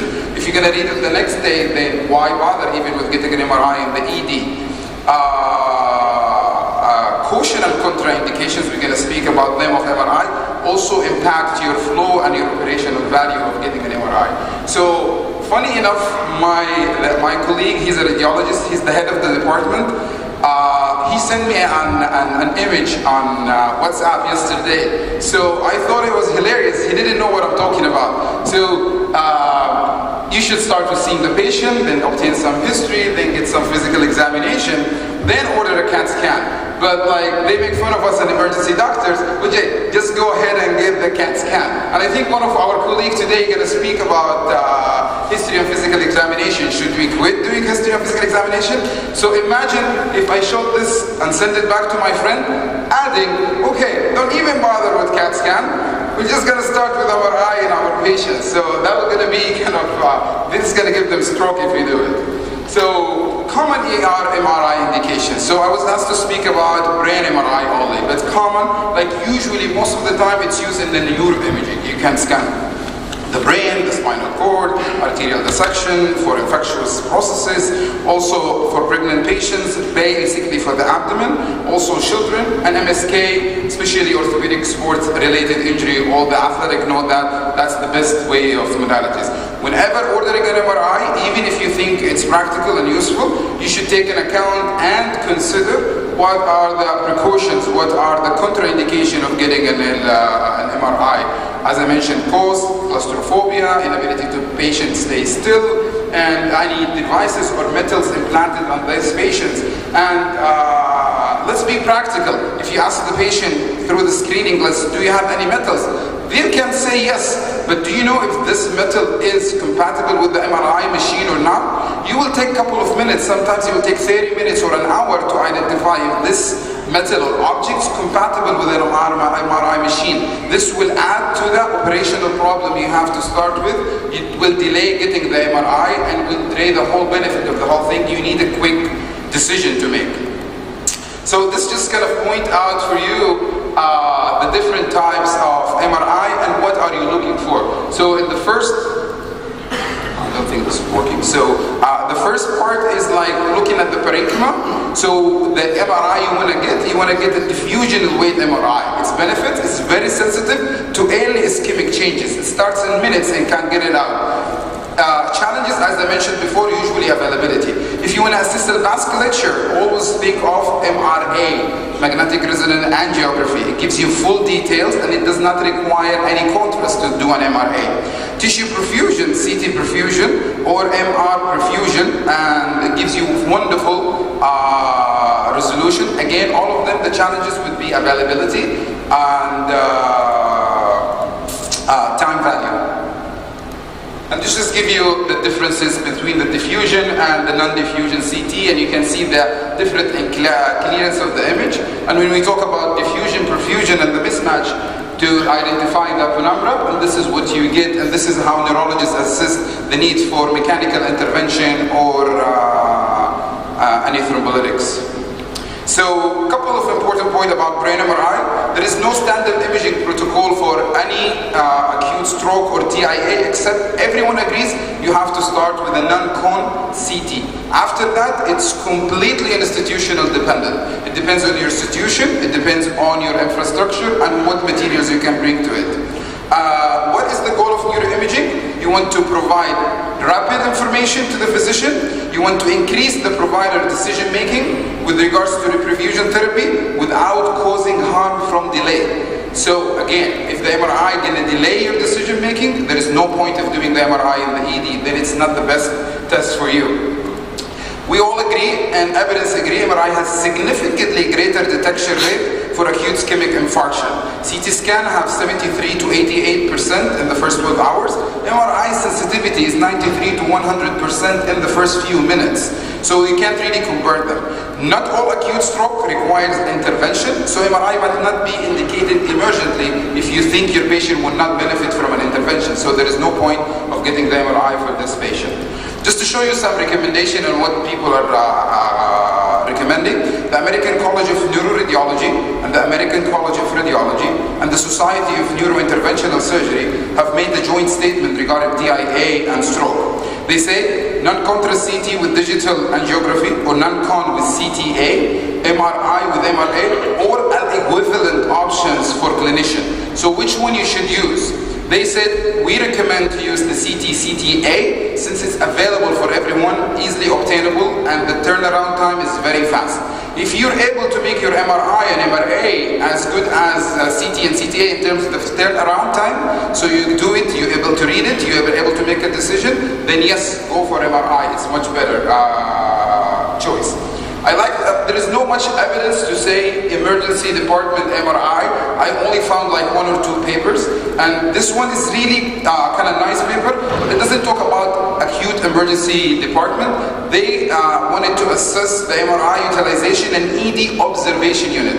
So those patients came to the emergency department, they made a decision to admit them, but they don't want to admit them to the medicine floor, just to the ED observation unit. So this was a single trial, retrospective, 2013 to 15. They had around 25 or 24,000 patients. 19% had at least one MR, 62% of these MRs were brain MRI, 31 were spine. So as you can see, the neuroimaging agrees with what we mentioned before. It was like around 93% of the MRI is used for neuroimaging.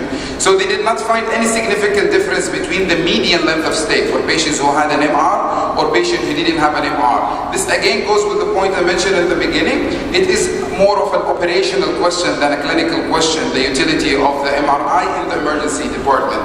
The limitation of this study was a retrospective single. They did not assess for the chief complaint, nor the reason for order, nor for the outcome of the patients. So I love the studies or the papers when they have, the capsule for the readers, and they ask you 4 questions, what you're adding and how you're going to change the practice. So this is what they say, how does this improve the population health? MRI are regularly performed in observation unit, and we should focus on determining which MRI are appropriate and which can be done as an outpatient test, and also consider the cost.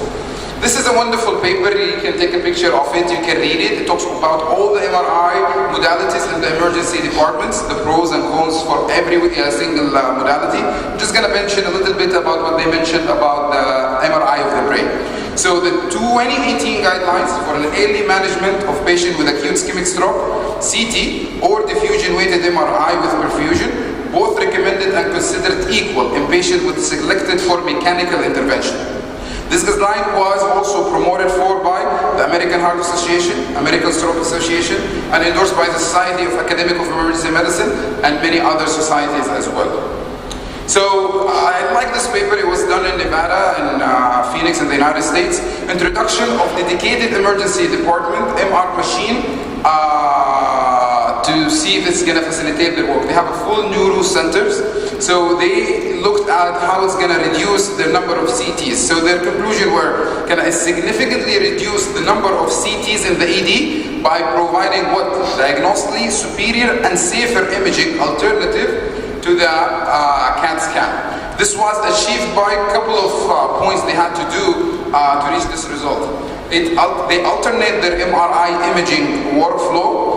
They alternate the existing protocol of the scans. Both emphasize the efficiency and the patient throughput. Again, this tells you it's an operational question. Increased confidence in clinical decision making for the ED physicians. And MR imaging, technologists and neurosurgery residents were the only people in the study kind of didn't like, when they did a survey, they didn't like the option of having an MRI. Basically, neurosurgery resident because MRI is very sensitive, so they were called more frequently to assist patient, even though it was like an insignificant finding, and the technologist, they has to stay and work more hours to be able to do the new protocols. Then they really did not address, or didn't have enough evidence to address any improvement in the patient outcomes. This just tells you the protocols that they created. The whole idea, have a protocol so you make it easier for the emergency physician when he wants to do a specific study. He doesn't have to think or order, then reorder, then call the radiologist or the neurologist to pick the right protocol for the specific problem. And this is how they changed the flow. It's wonderful. See the time it was taking to send the patient from the emergency department to the 4th floor to do the MRI, and then when they reinstitute the whole process and had the MRI in the last lower picture inside the emergency department, they were able to save a significant amount of time in getting the MRI. This another protocol I found promoted by many institutions. Just have protocol for your physicians. Brain MRI, reason for the exam, what is the best modality of MRI? We assume that emergency physicians do know all the MRI modalities for the specific pathology. That's not true. That's not true. We should make it easier for you to order which kind of MRI with gadolinium or without contrast for which pathology, based on a protocol agreed upon by neurologist, neurosurgeon, and emergency department, and radiologist at the same time. So, as promised, I'm not going to take more than 15 minutes. My big home message, it is an operational question more than a clinical question. And the use of MRI by emergency physicians has been increasing. We can't stop that or deny it. It's critically important for emergency physician to understand the basic of the imaging modality, indication for MRI, limitation and obstacles for MRI, and know your cautions and contraindications before you obtain an MRI. All these may increase the time, turnaround time for your MRI. Well, with that, I conclude my talk and will be happy to receive any questions. Thank you very much.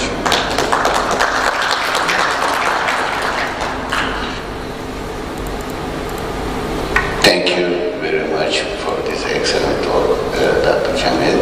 Is there any question or any collaboration? Please. Thank you for a good presentation. Sir, do you have any idea more than 2 Tesla MRI effect of body, long-term effect on body? So that's a wonderful question. I put slide in the beginning. There is no evidence that says it causes harm so far. Even they did it in a pregnant lady. They had 2 big, large group, I don't recall the number, around 2,000. They couldn't find any long-term effect. However, the problem is usually with the contrast, the gadolinium. So the gadolinium does cause some nephrotoxicity, but now they're using different modality of the contrast that really doesn't cause much harm. So that is the evidence-proven problem with the MR. But the MRI per se by itself, even for pediatrics or for pregnancy, there is no any evidence until now that I'm aware of that says. If you have any ideas, I'll be more than happy to hear from you. Thank you.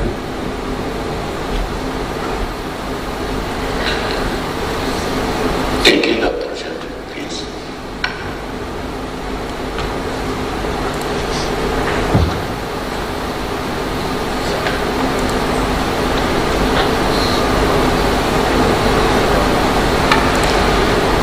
Hello everyone, now I'm using a different hat and becoming a moderator. So it's my pleasure to introduce the next speaker, Dr. and Professor Kumar. He's a consultant and head of Department of Emergency Medicine, Deputy Head of Clinical Operations, Dr. Mehta's Multi-Specialty Hospital, and he's a National Joint Secretary of the Society of Emergency Medicine in India. He's course director of multiple programs. He's a member of the Royal College of Emergency Medicine and Masters in Emergency Medicine. So please welcome him to the board. He will be talking about double-edged knife contrast medium in the emergency department. Thank you, Doctor. Thank you very much, dear chairpersons, and it's my pleasure to be here. This is my 6th visit to Turkey, and it's always wonderful to come and meet all great friends here. And my talk for today is going to be on contrast medium, and when Dr. Errol gave me this topic, I clearly know what he wanted me to speak on. He wanted me to speak on, forget about all the other investigations, speak on an ultrasound, right? Because that's his passion. Anyway, so let's go ahead and see contrast medium use in ER. I'm sure all of you sitting here and all of us sitting here use a lot of contrast every day in and day out. Before we go on to the main talk, let's slightly understand what is this contrast medium, what does it actually mean. Contrast mediums, and then the use of contrast mediums in an emergency department, and then let's see what are the risks involved by using contrast mediums in an emergency department, some of the complications associated with contrast mediums, and how do you mitigate those complications. This is going to be our agenda for today. Right, so what is a contrast medium? The first sentence or the definition of a contrast medium is very important for us to understand. These are used to supplement the capabilities of various imaging modalities. Whenever we use this word supplement, that always means there is an alternative available. So this is very important for us to understand that whenever possible, try to avoid a supplement which is a contrast. I'll tell you why in the forthcoming slides. Basically, there is oral contrast, IV contrast. For the sake of today's presentation, we will only stick to IV contrast. These contrasts are basically iodine based. They could be ionic and non-ionic, either high, low or iso-osmolar. This osmolarity is very important because most of the trouble because of this contrast medium is because of the osmolarity. So we will come to that later in our forthcoming slides. And the recent ones, we use a lot of non-ionic, iso or low osmolar. These are the recent contrast mediums which we use to reduce complications. And MRI scans, there was a question to the previous speaker on MRI use. There currently with MRI we use a lot of gadolinium based contrast. So this helps in reducing the complications associated with contrast medium. Right. So what are the indications of use of contrast medium? There's a lot of controversies in use of contrast medium, whether we should use contrast in an emergency department or whether we should pick up a different kind of imaging modality or a higher imaging modality. There are a lot of papers supporting and opposing. So usually we prefer IV and oral in abdominal CT. In case of an uncomplicated appendicitis, diverticulosis, nephrolithiasis, mesenteric ischemia, portal vein thrombosis, any brain CS, bubble obstructions, and these are some of the indications which we use contrast media in emergency department, which most of us know. And for contrast in CT, brain basically to delineate tumors, CVT, carotid and vertebral artery dissections, and any aneurysmal bleeds. And there are contrast enhanced ultrasonographies. I'm not sure how many of you still use that. This is basically used for solenoid injuries, bleeding hematomas, and abdominal aortic aneurysms. So these are some of the common indications which we use contrast in an emergency department. But there are a lot of controversies surrounding it, whether we should be really using a contrast medium to diagnose all this, or shall we use a simpler medium like in say an ultrasound, or whether we should go for an MRI. So, but that's not the context of our study. What is the problem of using a contrast medium in an emergency department? What are we worried about? Basically, when you look at an emergency department, what are the types of patients who walk in? This is a new patient who walks into an emergency department. Basically, he needs a radiological investigation with a contrast. You have no idea about this patient before. You want to assess whether is it risk for him to develop any kind of a reaction to the contrast. So basically, you do a risk assessment for some.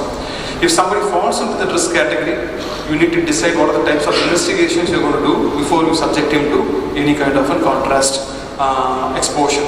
This is 2.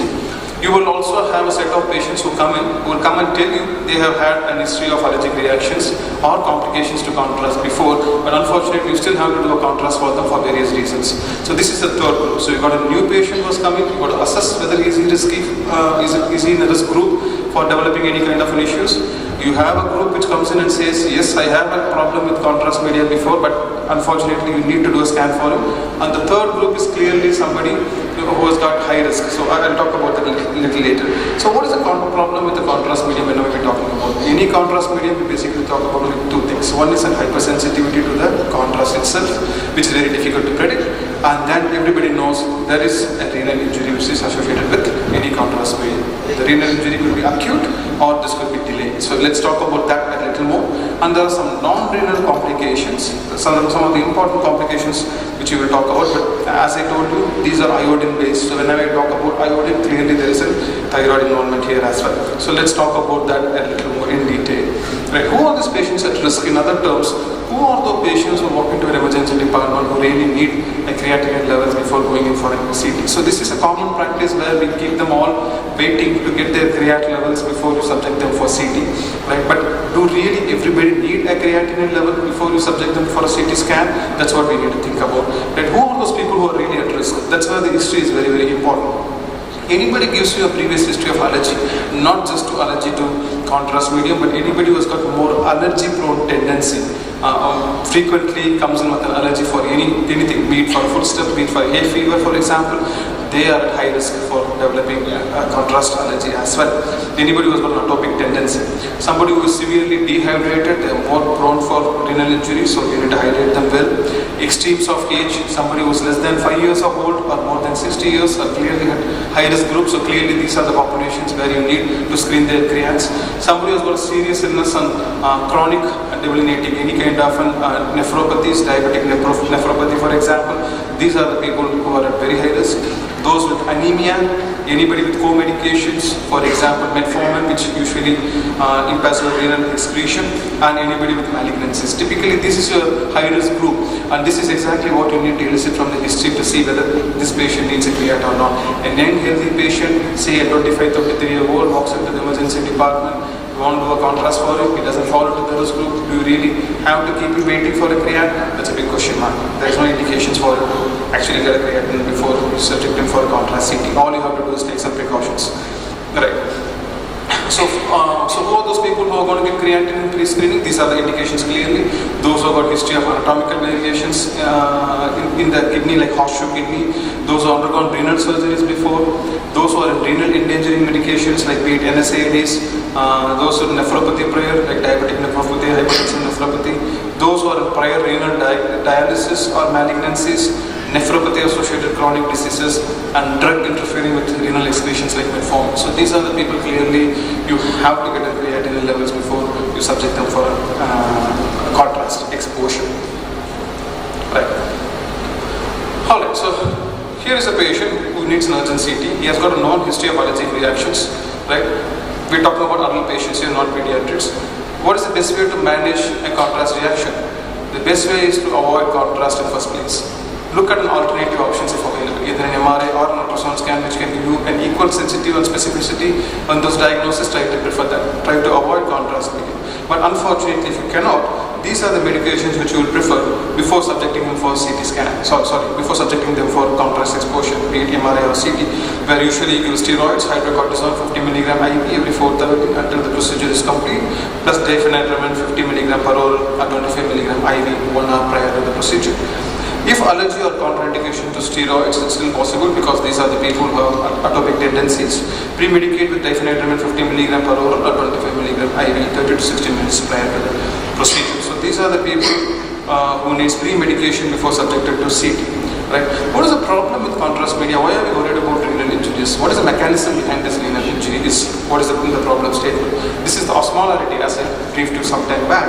There is an ionized contrast media was postulated to cause this extracellular fluid shift in the renal cells, leading to the cell rehydration, and there is increased intracellular fluid viscosity, which precipitates the cellular dysfunction. This is exactly the mechanism behind renal injuries in use of contrast. So, because of the high osmolarity of the contrast medium. So how do we mitigate this? So ensure that the patient is well hydrated. I'm not talking about somebody who's already in the renal failure. This is about a normal patient who's at high risk group. Clearly make sure you hydrate them well, the urine output is adequate. And you can also give them soda bicarb infusion. I know there's a lot of practice of giving soda bicarb, NAC, theophylline, statins, diuretics to mitigate this. Clearly there is no studies which shows benefit over each other. As long as you hydrate the patient well and maintain good adequate urine output, you don't require any of the other agents like soda bicarb or NAC to prevent renal injuries. Right? So when you come to the non-renal injuries, so what are the possible complications you might get? You might get mild, moderate and severe symptoms. Like mild symptoms may range anywhere from anxiety, chills, cough, dizziness, flushing, headache, itching, nasal stuffiness. The moderate symptoms, the bronchospasm, wheezing, hypertension, hypotension, dyspnea, laryngeal edema, severe anaphylaxis, and the severe symptoms includes convulsion, arrhythmias, and profound laryngeal edema as well. So how do you manage any mild symptoms which originate with the use of contrast media? Clearly, you use diphenhydramine, 25 milligrams, either as per oral, IM or IV route, and you may repeat or increase the dose of 50 milligram. And hydrocortisone steroids, usually 100 milligrams, I will push over a minute. And adrenaline in case you think the patient is landing up in severe anaphylaxis and IM. That's a standard treatment for any anaphylaxis as such. Right. If it's a moderate symptoms, remember the patient might exhibit both sympathetic as well as parasympathetic symptoms as well. If there's a vagal involvement, clearly the patient might show bradycardia. So in these patients, you actually require atropine. And anybody with hypotension and tachycardia, so clearly it's an anaphylactic kind of reaction. So put them on adrenaline IM. And anybody with a respiratory distress, clearly beta-2 agonist, and as well as anybody can even develop seizures, so lorazepam is the standard treatment of choice.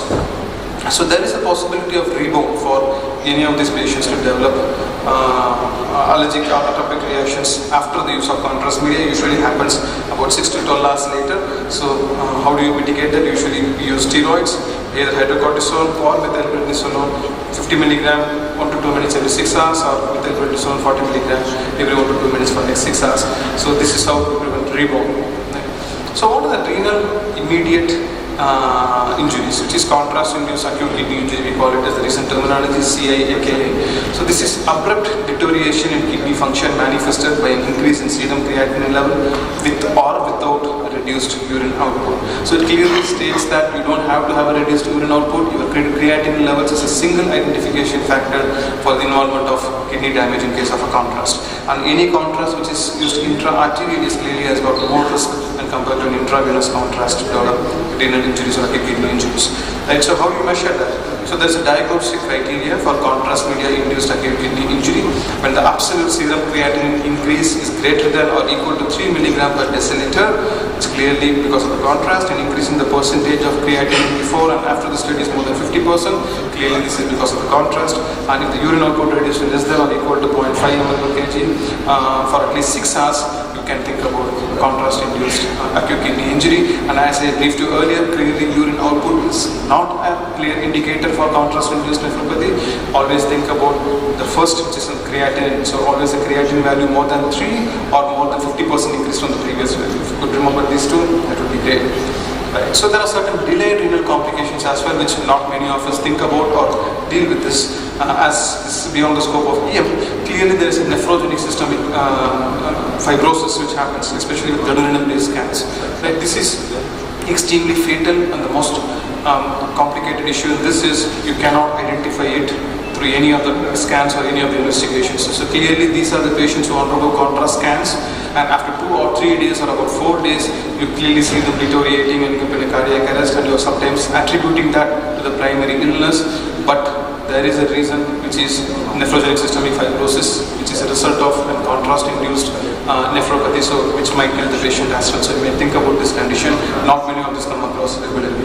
So when I talk about delayed complications of a contrast media, there are clearly non-renal complications, because most of your renal complications are immediate. It will manifest within 6 hours. And there are some delayed complications like thyroid complications, which may happen to 1 week post-use of contrast. Iodine provoked thyroid functions, disrupt autoregulation, so hyperthyroid kind of symptoms, high risk of hyperthyroid status patients. So that we need to understand. So in general, our take-home message is, how do you have safe renal practices? Anybody with patients with a serum creatinine more than 2 grams is clearly at risk. Try to look at an alternate treatment modality for these patients. Ensure that they get adequately hydrated before you put them onto the contrast. So anybody who has got a creatinine borderline, hydrate them. Even before hydrating them, think about any alternative modalities, and if you cannot, then you subject them for contrast medium. Don't put them on contrast directly. Somebody who has got a renal disease, but you still produce urine, consider alternative. Do not put them on contrast directly. If you don't have any other alternative, use the lowest possible dose of contrast as possible. Use intermediate or low or smaller and or low risk gadolinium-based contrast media. Clearly nowadays there is non-ionic and low or smaller contrast mediums available. So your radiologist will suggest you that. So try to use those, and that's followed by a prompt dialysis. In case if the patient is already an end-stage renal disease patient who makes no urine on full-time dialysis, you really don't have to worry because there's no renal tissue for you to damage further, so you can think about using the full dose of contrast. So these are the three. So this is my take-home message for today, and I'm happy to take any questions. Thank you.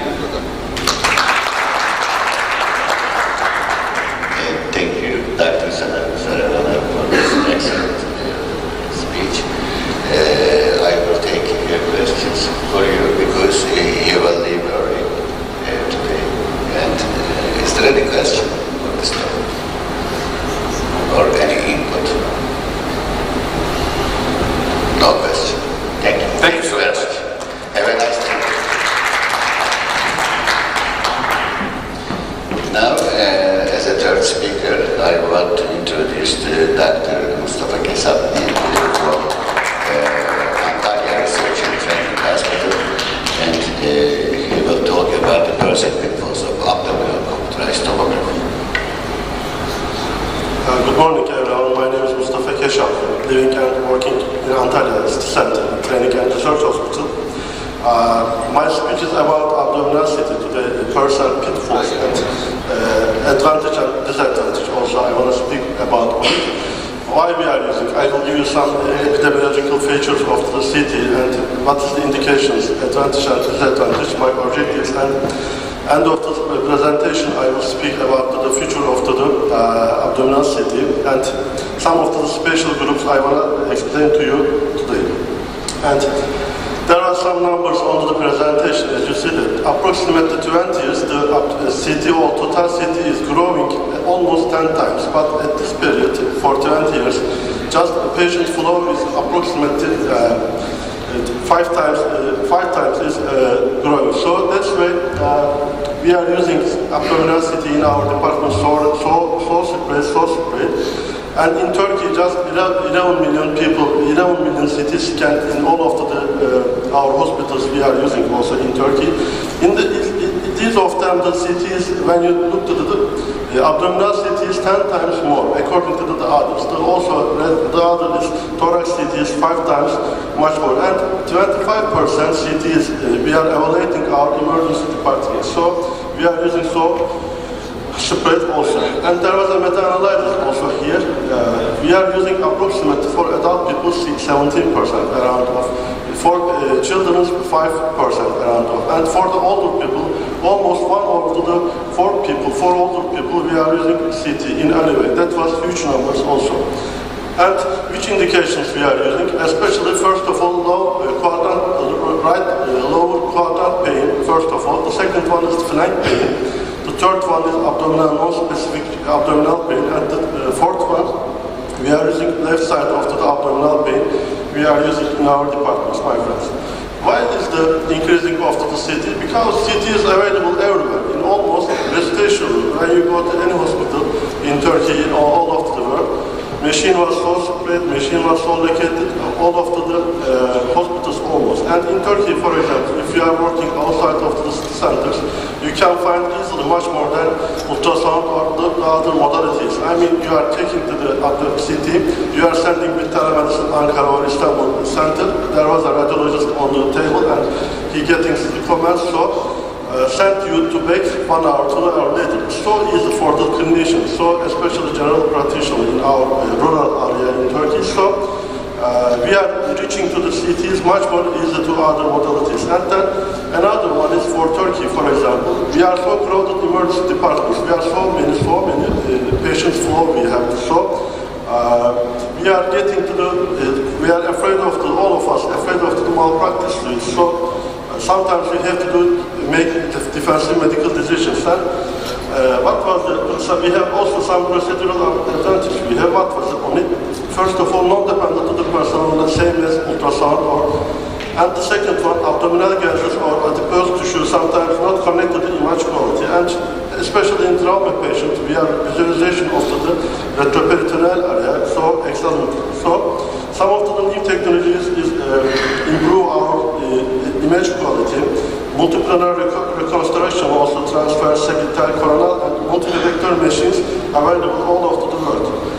So as on the picture, as you see, we are using speech, and especially life-threatening indications, we are using these modalities. I mean, abdominal aortic aneurysm, thoracoabdominal dissection, intraabdominal hemorrhagia, penetrant abdominal trauma, mesenteric ischemia, blah, blah, blah. And then the others, mostly, especially in children, for diagnosis, for differential diagnosis, appendicitis, renal stones, especially adult people, hernia, we are using these indications of the abdominal CT on ED.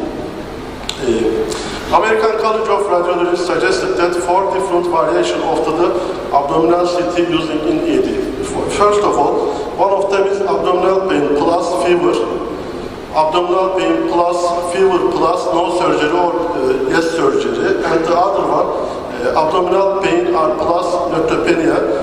All of them is appropriate modalities of the evaluation, it says the American College of Radiology. And also, maybe the most important one is the fourth variant, non-localized abdominal pain, and none other, any specialty. I mean, most of the people, same as like this position, and it suggests to us CT abdominal pelvis with IV contrast, usually appropriate. CT abdominal pelvis without IV contrast, usually appropriate also, and also suggests to us MRI modalities. And also, my friend, how was diagnostic efficiency? Why we love so much abdominal CT for evaluation of our people? Because it changed our management of the patients. I mean, approximately 50% to admitting rates, to changing our diagnosis from severe levels. You see some of the papers here, approximately 50% changing to the diagnosis, 25% changing to the surgical plans. Also, there was a review article also, you saw that there was a changed modalities also. You see that here at this column, you saw that almost 40% to 60% changing our management of the patients. So we are using so much, so we are loving abdominality in our departments. And also we are using penetrant abdominal trauma. Also it says to us FAST plus selective cases of the abdominality is gold standard also, especially trauma people, it suggests to us also gold standard. Also from Turkey, a paper, CT guided tractography also, we evaluate some of the penetrant abdominal trauma, much more easier, much more excellent type of the management. And on the summary of the abdominal CT, it provides more accurate diagnosis to us, cost-effective, non-personal dependent, fast, and most of the gold standard modality. And then what was the disadvantage of the abdominal CT? First, radiation exposure. Approximately 10 millisievert, according to your machines, approximately 10 millisievert radiation exposure is one of the, after the one of abdominal CT. I am speaking about the adult people and speak later on children. And then 10 millisievert, what it means, I will try to explain to you. And if you get 100 millisievert effective radiation dose, 100,000 people, one of them is getting triggering to the solid cancer. So, especially if you are using on brain, you are approximately, especially in children, 2 or 3 times leukemia and glioblastoma, you are triggering also. So, for example, in 1945, after the Second World War, who survived to the Japan, they get approximately 50 or 60 millisievert who survived. So, if you get 5 or 6 abdominal CT on your life, you are getting to your survival of the Second World War equal to your radiation exposure. Also, this picture is, I think, maybe on your brain today because of risk is almost small. As you see here, we speak about 10 millisievert, but after around of 0.2 to 0.3 around of the percent, we coming to the malignancy of the abdominal CT. But if you are getting 100 and maybe 150 millisievert radiations, you are getting to the much more radiation also, my friend. And let me continue. Some of the mechanisms, some of the recommendation to reduce to the effect of the radiation, as mostly is speaking on it, to reduce to the dose of CT. I mean, most of the CT machine is using 120 kilowatt energy level of the radiation. So if you reduce this energy 100 or maybe it's 80, it will be much less radiation exposure to the people. So some of the papers, for example, they reduced to the level of the energy 120 to the 100, approximately radiation goes half, almost 5.7. So when you look at the pictures, one of them is the left side of them, there was acute biliary nephritis, older people. The right one, left one is the 120, the other one 100, and you see that there is almost same image quality. And the other one is the right side of you. There was acute appendicitis in young people, so image quality doesn't change, and also statistically it doesn't change more. And another paper here, it's about the cancer people. They reduced the energy level of the 80 kilowatt of the radiation exposure. Also, there is no any differences, any bad quality of the image. They didn't provide it. So, especially in children, reduce those appendicitis. There is a sensitivity and specificity also high. So, median dose of the reduced dose was approximately 2 millisievert. That was excellent. Because we are in nature, we are just 3 millisievert radiation we are taking every year, all our natural environment. So this is 1.8 is so rare, so little point of the radiation exposure. Some of the another mechanism, for example, some of the researchers bringing together ALARA as well as reasonable achievable methods, they are reducing all of the radiation exposure. So if you use this kind of methodological approach to the patients, approximately 70%, 65% radiation exposure you are reducing. So another one is multidisciplinary European low dose initiative strategic research agenda for low dose radiation risk research. They are European countries collecting together and they are trying to reduce to the energy level of the machines for CT machines. And the other one, we have to use contrast or non-contrast. Before the speaker, to me, little bit focused on these topics, and we have to do. First of all, there is no need to use oral contrast, my friend, in ED. So we are using the vascular abnormalities, especially, and infarctions, abscess. We are using, but allergic reaction and contrast nephropathy, we are seeing our patients. And as you see here on the second references, the elimination of oral contrast did not lead to any misdiagnosis. Because time consuming, you see here, there was a colitis people. On the left picture, there is no oral contrast. On the right one is the oral contrast. There was no image quality different each other. So there was a meta-analysis, also review article, sorry. As you see here, on 2014, there was around almost 3,000 people. Just one people changed. They didn't use the oral contrast, so there is no need to use oral contrast. Also, when you use oral contrast, your patient's stay after the emergency department is so long time because you need more time. Nephrotoxicity is another trouble for the abdominal CT.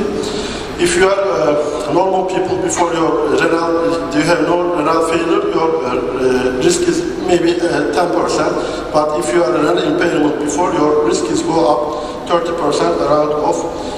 I found on the literature there was a meta-analysis on American College of Emergency, Annals of Emergency Medicine last year.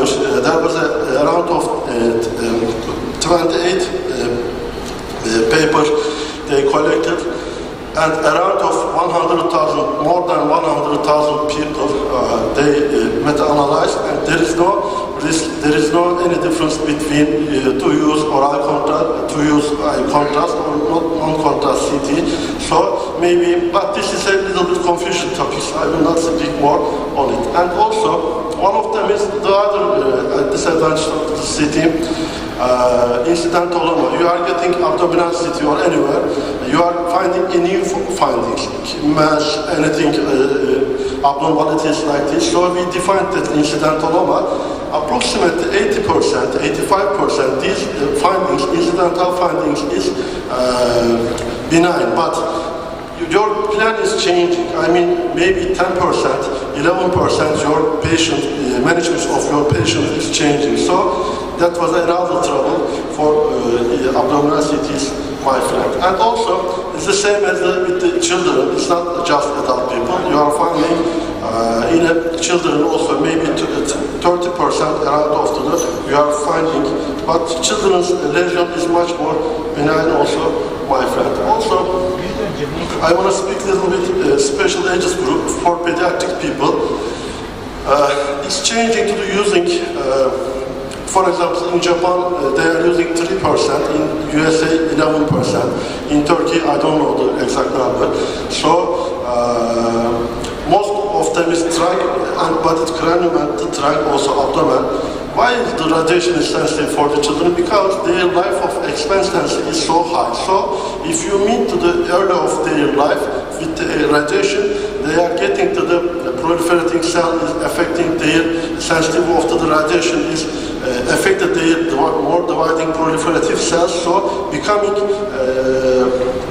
solid cancers also, my friend. And also especially teenager group, ladies, for girls, their throat and their breast tissue is so sensitive for radiation exposure. So there was another paper declares here, a single radiation exposure in 1-year-old child to be 1 in 550 following an abdominal CT and 1 in 1,500 following a brain CT. And it's a huge number also, but I will show you another presentation. Also, this picture shows to us if you meet on your life, in the beginning of your life, your risk is so much. For female, and female is more sensitive according to the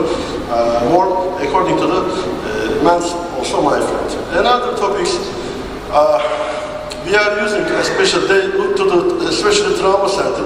If you are a children, you go to the children's hospital, and the children you go there general hospital. And the second hand, you go to the pediatric hospital or pediatric trauma center. In general hospital, approximately 4.5 times, the radiation is they are using to use the much more eager to use the CT. So they are using the less abdominal CT. So also trauma centers, as you see here, these are all these papers show to us general hospital or non-academic hospitals or non-trauma centers provide more radiation to our children. So it's a little bit maybe attention at this point also, in my opinion. So what about geriatric people? Geriatric people is almost our maybe 20-25% nowadays our patients. So their complaint is chest pain, shortness of breath, and then third one is abdominal pain. And their abdominal pain is management is so difficult sometimes, not the same as younger people. So they are changing their admitted rate is high, their surgical operation rate is high. So their mortality is also after the 8 years, they almost go to the 40%, 50%. So we have to use also gold standard for geriatric people. Pregnancy doesn't recommend the guidelines any using to the CT, but there was just one paper I bring to you. It says to us, perform MRI. If you doesn't find, you can use it, but there is no any recommendation, much more recommendation. Also one paper, they used the reduced dose of the abdominal CT for pregnant people. It also doesn't suggest, but if you doesn't find the MRI, you can use the SAGE class, short class, but this is just one research also. We cannot say that this is general rules. And end of my topic, I just want to give to you new things. Do you have any idea artificial intelligence? As you know, we are using, especially last year, it was using artificial intelligence of interpretation of the CTs and MRI findings. So, as you see here, every year in 2015, 2016, 2017, almost every year 30% this paper is growing up. So machine learning, big data, automated report generation, multimodality image analyzers, publicly available data sets, and competitive challenges is coming up to us. Maybe 2 Congress later, 3 Congress later, we will speak, we will compare to which one is true, radiologist or artificial intelligence, which maybe we will speak about on it. I will show you another papers about on it. And also progress in fully automated abdominal CT interpretation, and the sensitivity, specificity is so high, my friend. I will show you also. And these are work journal of gastroenterology. They focus just liver of the finding. They comment to the artificial intelligence, comment to the liver pathologies, and otherwise the radiologist make comments. So there was equal each other. And last topics about these topics and future of artificial intelligence for abdominal CT. There was almost acute findings they detect, and also same as autopilots in aircraft, same as auto drivers in our cars, and same as, but the comment all to the people now, maybe in the future we will speak much more difference. And summary of my presentation is management of patients. We have to use universal algorithms, good medical practice. Under the MRI presentation from our guest from Saudi Arabia showed good pictures. One of the man is footing to chair more, no before history, no physical examination, no laboratory. It goes to the directly CT or MRI. Same as we have to do our job is good medical practice. No amount of radiation should be considered absolutely safe. And special age group, it needs more attention, especially in children. You have to be pleased to think device, and that. Some emergency situation, some life-threatening situation, because we are ER docs, so higher benefits than harm in ED, especially life-threatening conditions, we have to be aware of. Thank you very much for your attention. Thank you for this presentation, Dr. Kesap. I will take questions after the end of panel for you, because we have a little bit delayed. Now the next speaker is me. Myself.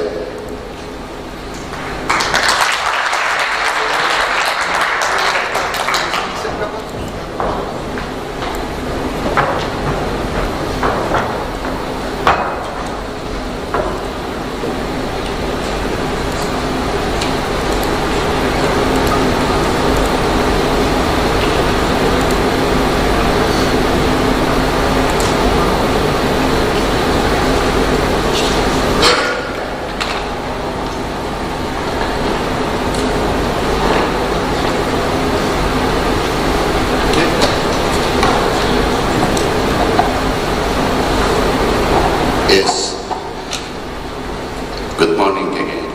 And we have changed the program a little bit because some of the speakers should go earlier than expected.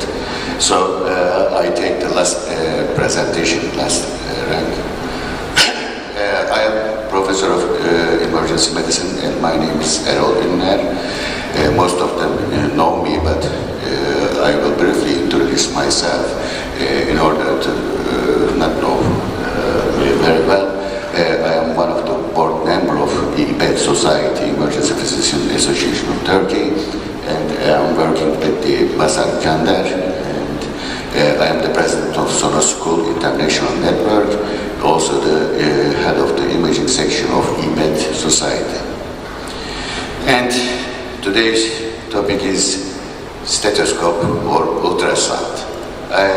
Most of you know me as an ultrasound face of Turkey, and nationally, internationally, and I will discuss which is better in this presentation. And my lecture wrote like that. First we will begin with the history, and after that we will go with the physical examination, which is composed of inspection, percussion, palpation, and the use of sound waves, either by your ear or by your eye. And we will go over with the diagnosis and management, and at the end we will see the result of our patients. These steps is totally represent our clinical practice. This is the standard of medicine. And we are starting from the history. And you notice Chiro is the teacher of the several pupils, several students, including Apollo. Apollo was the father of healing, was the initiator of healing, and in Greek mythology. And don't be scared, because I will not talk about the history so long. I will pass very quick. And also the Asclepion was one of the pupils of Chiro. And it is called the god of the medicine, father of the medicine in the Greek mythology. And after that, after this guy, we see the Imhotep. Imhotep comes from the Egyptian land and was one of the first doctors in the Egyptian countries. He was also an architecture and also a doctor. And this is the Lachman physician from Anatolian land, from our land. And now we came to real history. Real history begins with Kos Island and also the Aegean part of the Turkey. Hippocrates comes from the Kos Island, and the Galenus comes from the Aegean part of the Turkey. These two guys are very important for the medical practice, because the Hippocrates was used to do external inspection. This is the first step of physical examination. And he was the father of external inspection. And the Galenus actually was the father of internal inspection. I think this is the first declaration of this terminology, internal inspection, because the Galenus did the first dissection of animals to see the internal organs. Okay? So now we have two historical pathways, one of them for external inspection and the other for internal inspection of the anatomical organs. And we see the own brother for investing the percussion in the physical examination steps. And now we see the Laennec.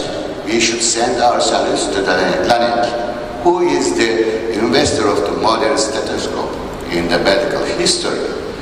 And also on the internal inspection pathway, we see a very important doctor, William Harvey, who did the first anatomical dissection of human body, not animal, human body.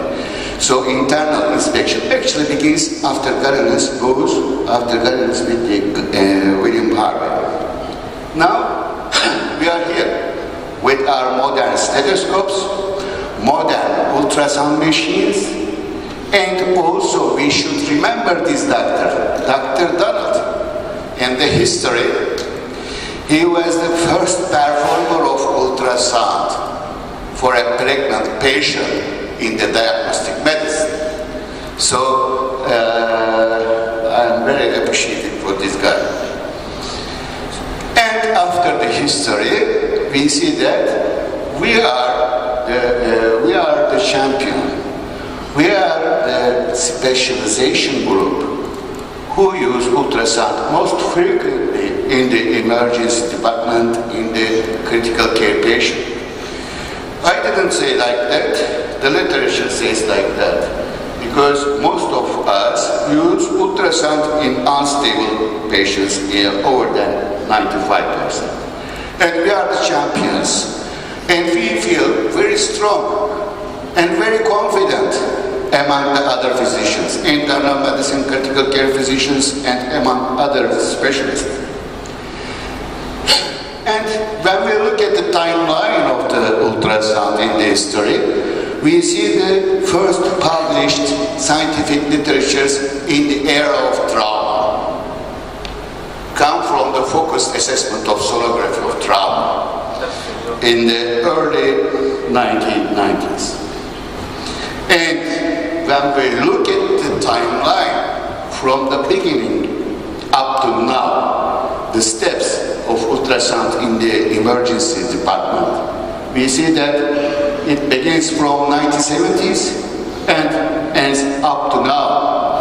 And they built a lot of guidelines, a lot of pathways, FAST protocols, FAST protocols, false protocols, FATE protocols, Acil, rush protocols, a lot of protocols. And I cannot pass this slide without mentioning Sonosukul, because I am the president of Sonosukul and I should advertise it. I have only conflict of interest with Sonosukul and IPED Society. And what this picture represents, this picture represents that one diagnostic test is valuable when the agreement is okay. And it must not change from physician to physician. If this is the situation for a diagnostic test, this test is excellent. And we call this agreement. And this agreement is calculated in medicine with the kappa value. Inter-rater variability, one of the way to calculate this value. And we see the diagnostic accuracies of the tests. And when we check the diagnostic accuracies of physical examination in different stations, we see that very low agreement. So physical examination by itself has very low agreement, changing between the 0.4 and 0.7 for a lot of situation, a lot of case, except at the extremes. If your patient has a unstable vital signs, your agreement of physical examination goes up to over 0.7. It is the same situation with the other parts, for the other parts of the body and diseases. It is the same. So physical examination, not so accurate. And it has low agreement. So after this brief information, we can go with the other steps of physical examination. And we should start with the palpation. We use most common in the palpation for our unstable patient, for our emergent patient. And for the pulse check, the first step. And we see from the literature that we have a very low sensitivity and low specificity for pulse check and high inter-rater variability, low kappa values. And in the literature, we see that very low sensitivity for pulse check with our hands. Even the specificity is lower than the sensitivity, up to 60%. And why this is the station? Because your patient may be obese, your patient may be big, you have a big body mass index, and it can decrease your sensitivity for pulse check and specificity. But it is the same for ultrasound machine also. If your patient is obese and big, you have a low sensitivity and specificity for this pulse check. But in any case, focus is much more sensitive and reliable compared to the hands of a physician. Also, we can use our ultrasound machine for palpation and for abdominal pain pathologies or abdominal diseases such as right lower quadrant pain or right upper quadrant pain. And when we check the literature, we see that if you find a sonographic McBurney sign with your probe, you increase your diagnostic accuracy for diagnosing the acute appendicitis. Also, it is the same for diagnosing acute cholecystitis.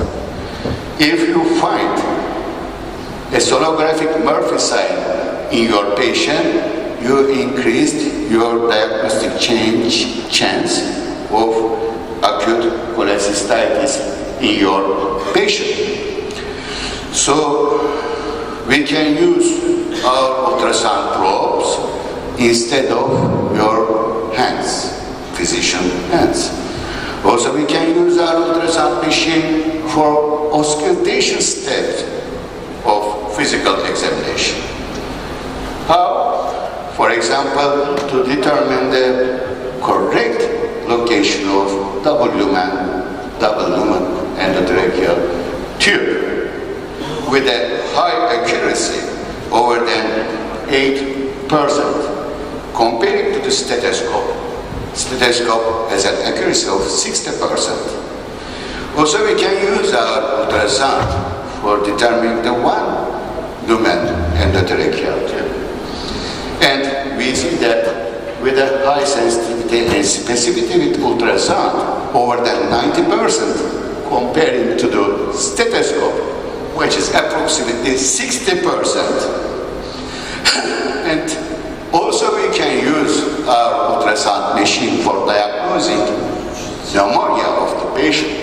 Here we have conducted a study in 2011 to diagnose the community-acquired pneumonia with our team, and we have compared the ultrasound, chest X-ray, and tomography together diagnostic accuracies. And we see that, we concluded that diagnostic accuracy of ultrasound was approximately 90% with a high diagnostic accuracy. Also, we can use our ultrasound machine instead of stethoscope in the heart evaluation. This literature is very important because as emergency physician, we have used to do ultrasound in unstable patients. But they did this study in stable patients. And the physicians showed that if you do your point of care ultrasound on stable patients admitted to emergency room, you find new information in 1/3 of your patient and change your management decisions. And summary, you should do ultrasound, point of care ultrasound to the cardiac patients, not only for unstable, but also for your stable patients, routinely. Okay? So, we can also use our ultrasound in auscultation step for diagnosing the abdominal pathology. Again, we have conducted a study for small bowel obstruction with our team, and we see that if we use ultrasound, we can correctly diagnose our small bowel obstruction with a high accuracy with a kappa value of 0.8.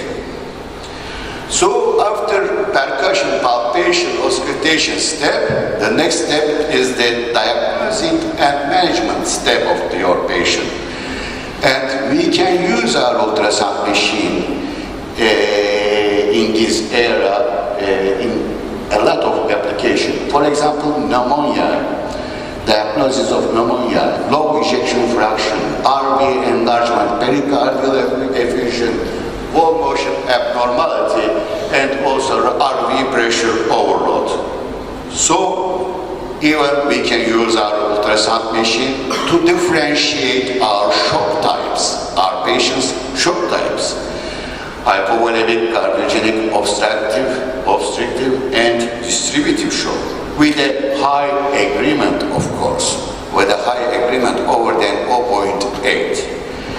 Also, we can diagnose a lot of cardiac pathologies with our ultrasound probe with a high sensitivity and specificity percentages.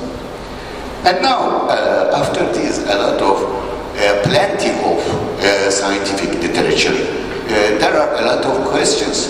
And where am I? Should I need a stethoscope? Should I use ultrasound instead of stethoscope? Should I use my eyes instead of stethoscope? Should I change the archaic steps of physical examination? This is the question. So this is the study of our team again. And the name is like that, stethoscope versus point of care ultrasound in the differential diagnosis of dyspnea. This is an important literature because this was a randomized, double-blinded study. And we divided physician group into two. We give one group of physicians a stethoscope, the other group used ultrasound in the physical examination steps for dyspneic patient. At the end, we have compared the diagnostic accuracies of ultrasound and stethoscope in the physical examination steps. And although we have seen a trend for the side of ultrasound,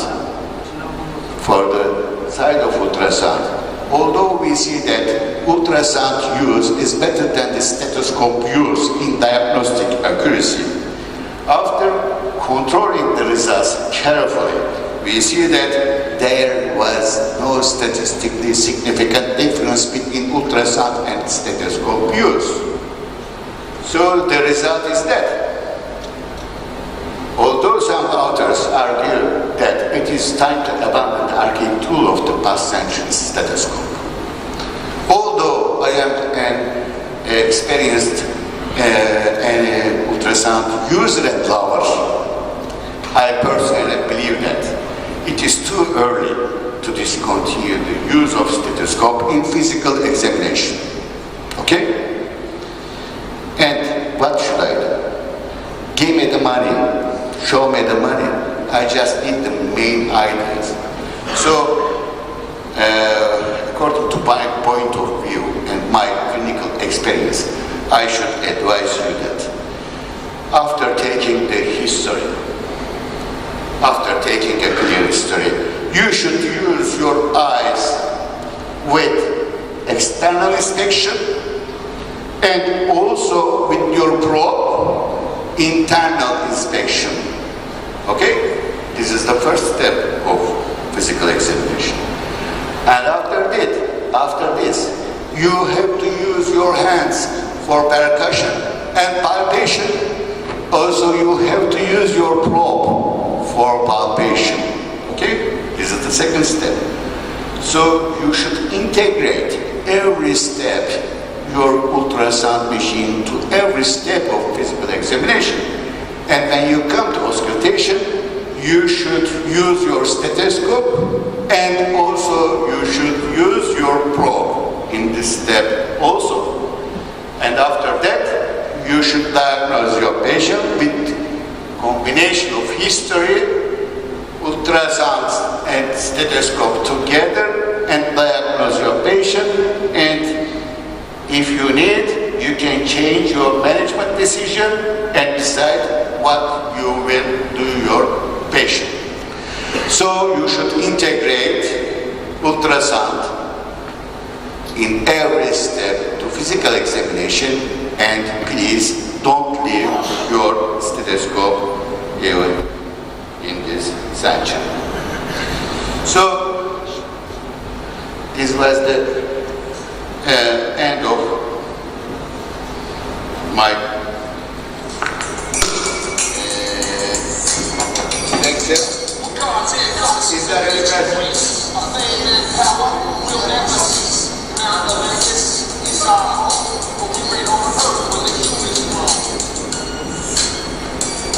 Is there any questions and collaboration?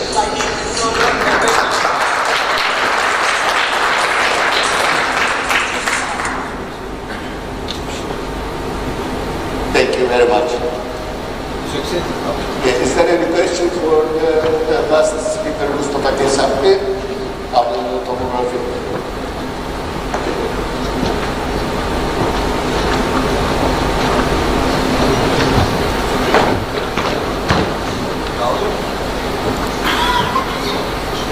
they can only do harm.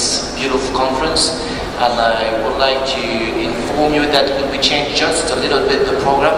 I'm waiting for the attendant. He should come now, so we can start not too late. And we changed the program, so the first speaker will be Dr. Harun Kunes from the Dutch University, and he's an associate professor. And thank you, doctor, because he's got a plane to catch. So we fully understand that. Thank you.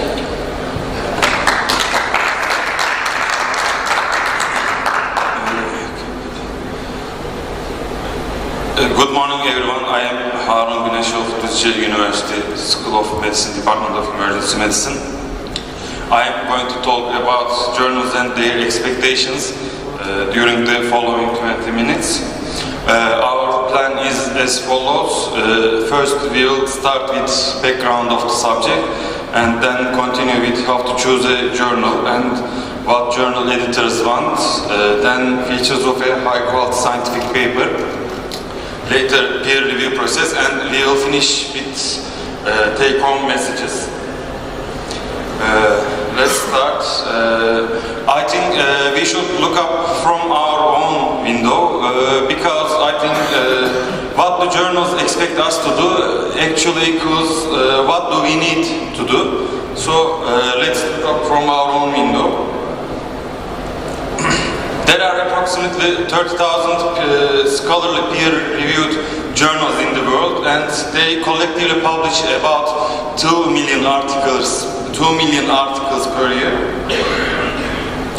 The Philosophical Transactions is the first scientific article. It was first published in 1665, and the scientific article has become the only way science is systematically represented in the world. At the beginning, it had not been important where you published, but Ben Levin changed everything in 1974. He was the editor of Cell. He prized long, rigorous papers that answered big questions and rejected far more papers than he published. Then suddenly, where you published became immensely important. Most prestigious scientists have sent their papers to Cell. And other editors took a similar approach to replicate Cell's success. Then the publishers adopted a new metric called impact factor. It was actually invented in 1960s. The New Look journals shot to the top of the rankings, and scientists who published in high-impact journals were rewarded with jobs and funding. So in general, journals prize new and spectacular results, and scientists waste approximately 15 million person-hours on unpublished submissions to scientific journals every year.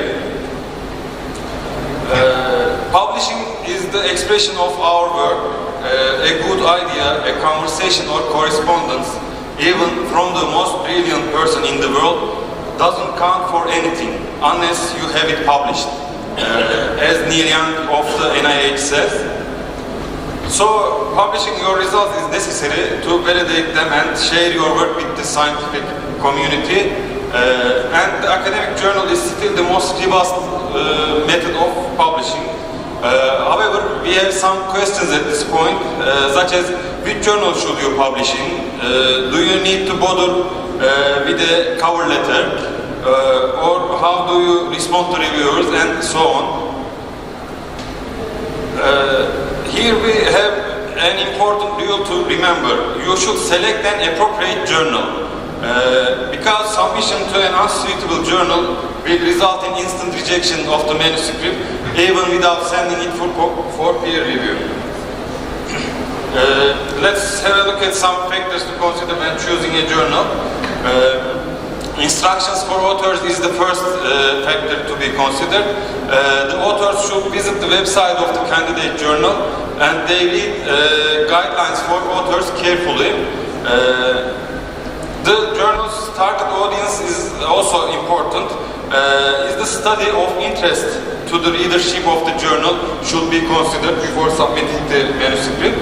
And the topics the journal publishes is another parameter to be thought about. The aims and scope of the journal indicate the topic areas, and authors should have a look at the articles published by the journal already. This can provide significant tips whether to send to this journal or to select another one. The types of articles the journal publishes is also important. If you want to publish a case report or a review article, you should find out whether the journal publishes this type of articles. And length restrictions are also important. The number of words, tables or figures may be restricted by the journal, and you should consider these factors also. And reputation of the journal is of course an important factor. Impact factor remains the default method for determining the quality and reputation of the journal. Everyone wants to publish in a high impact journal, and high impact journals want to publish novel findings that have a major impact on the field. So we should be honest about the quality of our own work, and we should place our work on the novelty, impact and priority scales, and we should objectively consider how significant our results are for our community, for our field and for the wider science. We continue with what the journal editors want. Journal editors evaluate all manuscripts that are submitted to their journal, and they select those which they consider to be suitable for the journal and send them for peer review. And finally, they consider peer reviewers' advice to make a final decision. They are busy and they usually have to make an initial decision on the suitability of a paper quickly. They usually look at the cover letter, abstract, conclusion and references, and they decide whether the submission is in scope for the journal and of sufficient impact. They aim to publish good quality science, which has enduring conclusions that withstand careful scrutiny and validation, and that has an impact on the scientific and medical community. Key elements here are novelty and the potential for stimulating further discussion and research. So high quality research must be performed. It is also necessary to produce a high quality scientific paper. When doing a good research, you should first select a topic, and when setting out to research a particular topic, you should first read the literature and master what has already been completed previously. Otherwise, you may find yourself trying to reinvent the wheel. You should also formulate an important research question. The research question has to stem from a clinically important topic that has a significant disease burden. And you should also choose a research active area. It's also important. And study design. The most important aspect of any research study is its design. All editors and reviewers look for the quality of the study design as the first parameter. So the design of the study is crucially important. We will continue with how to write a high quality scientific paper. The simple secret to successful writing is that you are telling a story. It must make sense. It must have a beginning, a middle, and then end with a take-home message.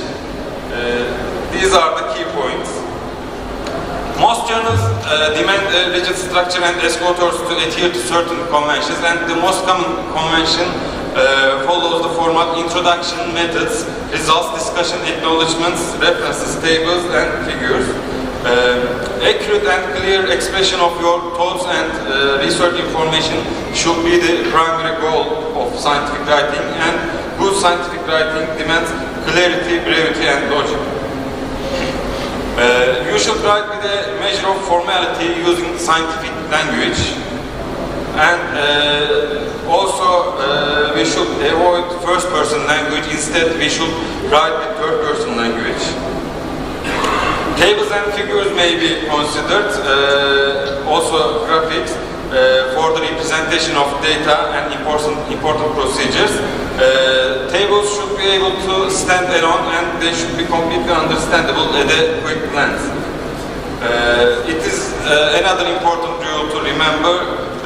We should absolutely avoid plagiarism and inadvertent lack of citations. Now we will continue with specific parts of a scientific paper. First, introduction and review of literature. This section should provide information regarding the necessity of the presented project by using past studies. A complete introduction should include significance of the topic, the information gap in the available literature, a literature review in support of the key questions, and subsequently developed purposes, objectives, and hypotheses. In the methods section, we should clearly describe the specific design of the study and the procedures performed. Sufficient detail should be provided so that an appropriately trained person will be able to replicate your experiments. In the results section, the only duty is to report your results neutrally, just as you found them. No comments and no other thing. Just report your results. In the discussion, all results must first be described, presented, and then discussed. Carefully discuss where your data is similar to or different from other published evidence, and this point is important, why this might be so. What was different in methods and analysis and what was similar, because it's not our only purpose to say we found out these and these and these and other studies found out these and these and these. Why was this difference present, or why was this similarity present is also important. And finally, conclusion sections. We should finish a concise 3 to 5 sentence conclusion paragraph. It is comprised of some final summative statements which reflect the flow and outcomes of the entire paper. A statement about potential changes in clinical practice or future research opportunities can be provided here. Of course, we know that it is not just a repetition of the results, but it is actually a final word. We can say final word. And once you have written your manuscript, get a colleague to read it and provide feedback on how manuscript flows. If necessary, rewrite it so it reads well and grabs the attention of the editor. For novice writers, it is more important. They should seek a reading mentor that will help them pre-read their submission. And again, before submitting the manuscript, we should evaluate it critically, and we should consider whether anything can be done better. And we should be sure about the manuscript follows the instructions for authors. All files are in the correct format and of the appropriate resolution and size, and the spelling and grammar are correct. And again, before submitting the manuscript, serious consideration has to be given to the title of the manuscript, the abstract, and the cover letter. Title is the first window for readers to look at your work, so you should select the title that catches their attention and makes them want to read further. And this title should also accurately describe the contents of your manuscript. And abstract is the second important part of the manuscript. Many readers and also editors will only read the abstract and determine if the remainder is worth reading. So an abstract has to be able to stand alone. And an abstract can answer the following questions. What was done? Why was it done? What was found? Why are these findings useful and important? And what is the take-home message? Cover letters are also important. We said your aim is to sell your paper to the journal in cover letter. So you should take care to attract the editor's attention. As well as introducing your work to the editor, you should explain why the manuscript will be of interest to the journal's audience and why the editor would want to publish it. And all cover letters should include the following two sentences. The first one is, we confirm this manuscript has not been published elsewhere and is not under consideration by another journal. And the second sentence is, all authors have approved the manuscript and agree with its submission to the journal. These two sentences should be present in all cover letters. We continue with peer review process. We should keep in mind that revisions are part of the publication process and they help raise the quality of our manuscripts. So, forgive me, and peer reviewers are experts who volunteer their time to improve the journal manuscripts. They offer authors free advice. We should keep in mind these points. Of course, another important purpose of peer reviews is to make sure the papers published are of the right quality for the journal's aims. If you receive a major revised decision, what should you do? It means your manuscript has a chance, but it has still not yet been accepted for publication.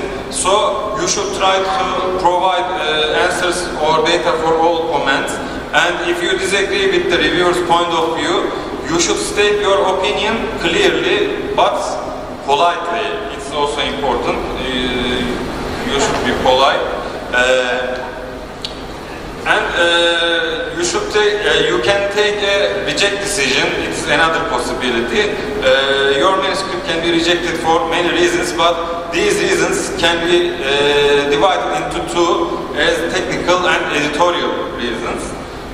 Technical reasons include incomplete data, poor analysis, inappropriate methodology, weak research motive, and inaccurate conclusions. And editorial reasons include out of scope for the journal or not enough of an advance or of enough impact for the journal. And ignored research ethics also can be a reason. Not following journal formatting requirements and lack of the necessary detail on the analysis and experiments. Or lack of up-to-date references or high proportion of self-citations, other possible reasons for rejection, and poor language quality and difficult to follow logic or poorly presented data and violation of publication ethics are also reasons for rejection of a manuscript. If you have a decision which states your manuscript is rejected, was rejected, what should you do? You should look at the comments carefully and fairly, and if you think the reviewer made a mistake on an important point and you can prove this, you could consider a rebuttal to the editor, but you should keep in mind that rebuttals are rarely successful. So the best action is to revise the manuscript and send the improved manuscript to a new journal. In conclusion, our take-home messages are: choose an important question, design a sound study with statistical power, perform the work with impeccable integrity and attention to detail, write an excellent manuscript, submit it to the right journal, and respond to reviewer comments fully. That's all I want to tell about this subject, and these are my references. Any questions or contributions?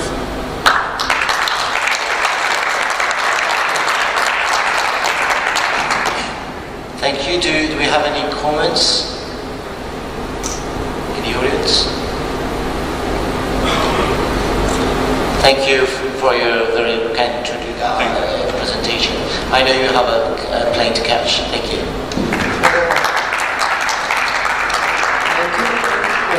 I want to invite the second speaker, my colleague and General Secretary, Eric Revel, Research Method in Emergency Medicine.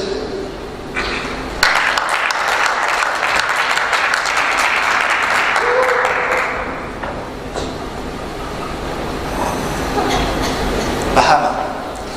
I would like to thank Bashar, and you were not there because I would like to thank you officially for this incredible meeting that you're organizing. It's better and better each year. It's a real pleasure to be here. And thank you to my friends to be here and the colleagues because it's the last session. I don't have anything to declare with the exception that it could be a new course for the road. So what kind of roads will it be? Let me show you. It could be these kind of roads. There's kind of games that will have some colleagues, and that's the family of all the colleagues. And thank you, Bashar, to organize in this way.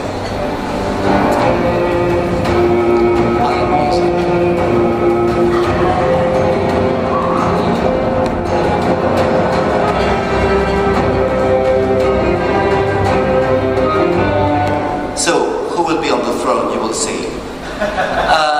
Who knows Jon Snow? You know Jon Snow, okay. But not that Jon Snow. It's not that one. It's that one. That Jon Snow is famous, it's the father of epidemiology.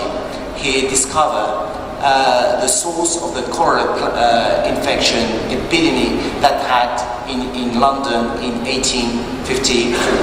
And how he did that? Because he was a physician, he had a lot of patients with this kind of disease. And the thing he has done is just observing, putting a map, putting dots on the map, just to search where were the patients. And he made a fantastic job to know where were the patients. And he worked a lot to know where he had the feeling, he had a very good idea, he had the feeling that the source was a disease. The source of cholera disease was in the plain. And the source was where in a water pump that you can find in the center of London.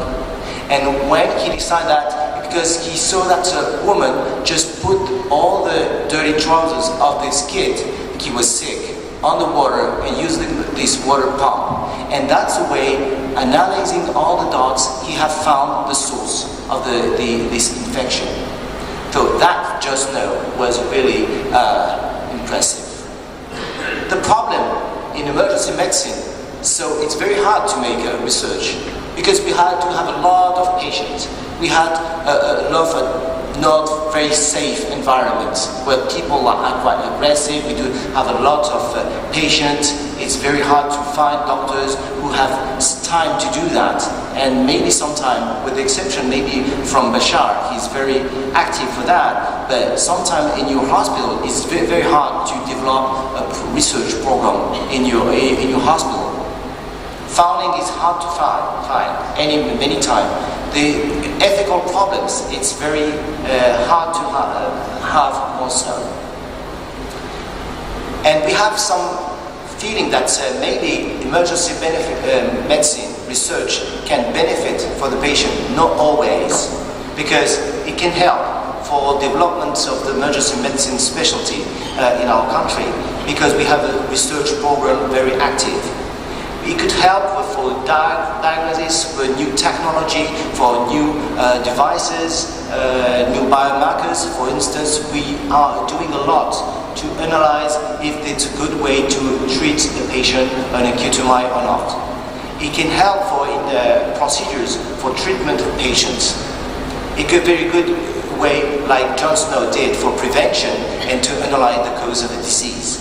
The thing is, it could be harmful for the patient. There's a risk for the patient if you are not doing the good research. So we have to work on the research program in safety. So what are the scientific methods to analyze research when you want to start a problem? First, you have to give the question, answer this quite very important question. What is the research question? What do we know we have to know? What are the gaps about that? What is really important in the research program? What is the real issue of that? If we first start with these questions, we have to know that it's a process that we have to put in, and we don't know exactly when you are young how to do that. It's reasoning, intuition. Somehow we have the feeling that, like Jon Snow had, I had the feeling that I can treat the patient, I can find the source of the disease. So let's apply this scientific method. You have to be prepared for the war. So you have a warm-up to do. First, choose the question to investigate. Identify a hypothesis to relate it to the question. Make some prediction. Why do you think if I put this question, what should be the results of that in that question? Make some small experiments in your emergency department to answer to that. And that's very important to collect a lot of data for that. It's very important to have very strong data on our computers to analyze that. What are the results and the validity of the results? That's a very important way. Determine who will the result will support your first intuition in hypothesis. So how we can choose a research question? That's what is a no? What do we know? We know. Maybe we can update. You have seen the beautiful presentation from Roger about the use of adrenaline in the cardiac arrest. That's the thing we have been doing a lot for a long time. But maybe we need to update that. Are we sure that we have to use again adrenaline in the cardiac arrest? What the other thing that you want to know? We have a lot of colleagues, they have a lot of ideas, beautiful ideas to implement in your emergency. I've got an idea, I want to test a new device, I want to test a new biomarker. What is in common? Maybe in your clinical experience, you have a very specific experience for that. As we have seen in ECMO team that we have from different countries, we do use ECMO now in a pre-hospital system in France and in other countries. That could be very helpful to experiment new study. But it have to be a descriptive or analytic research.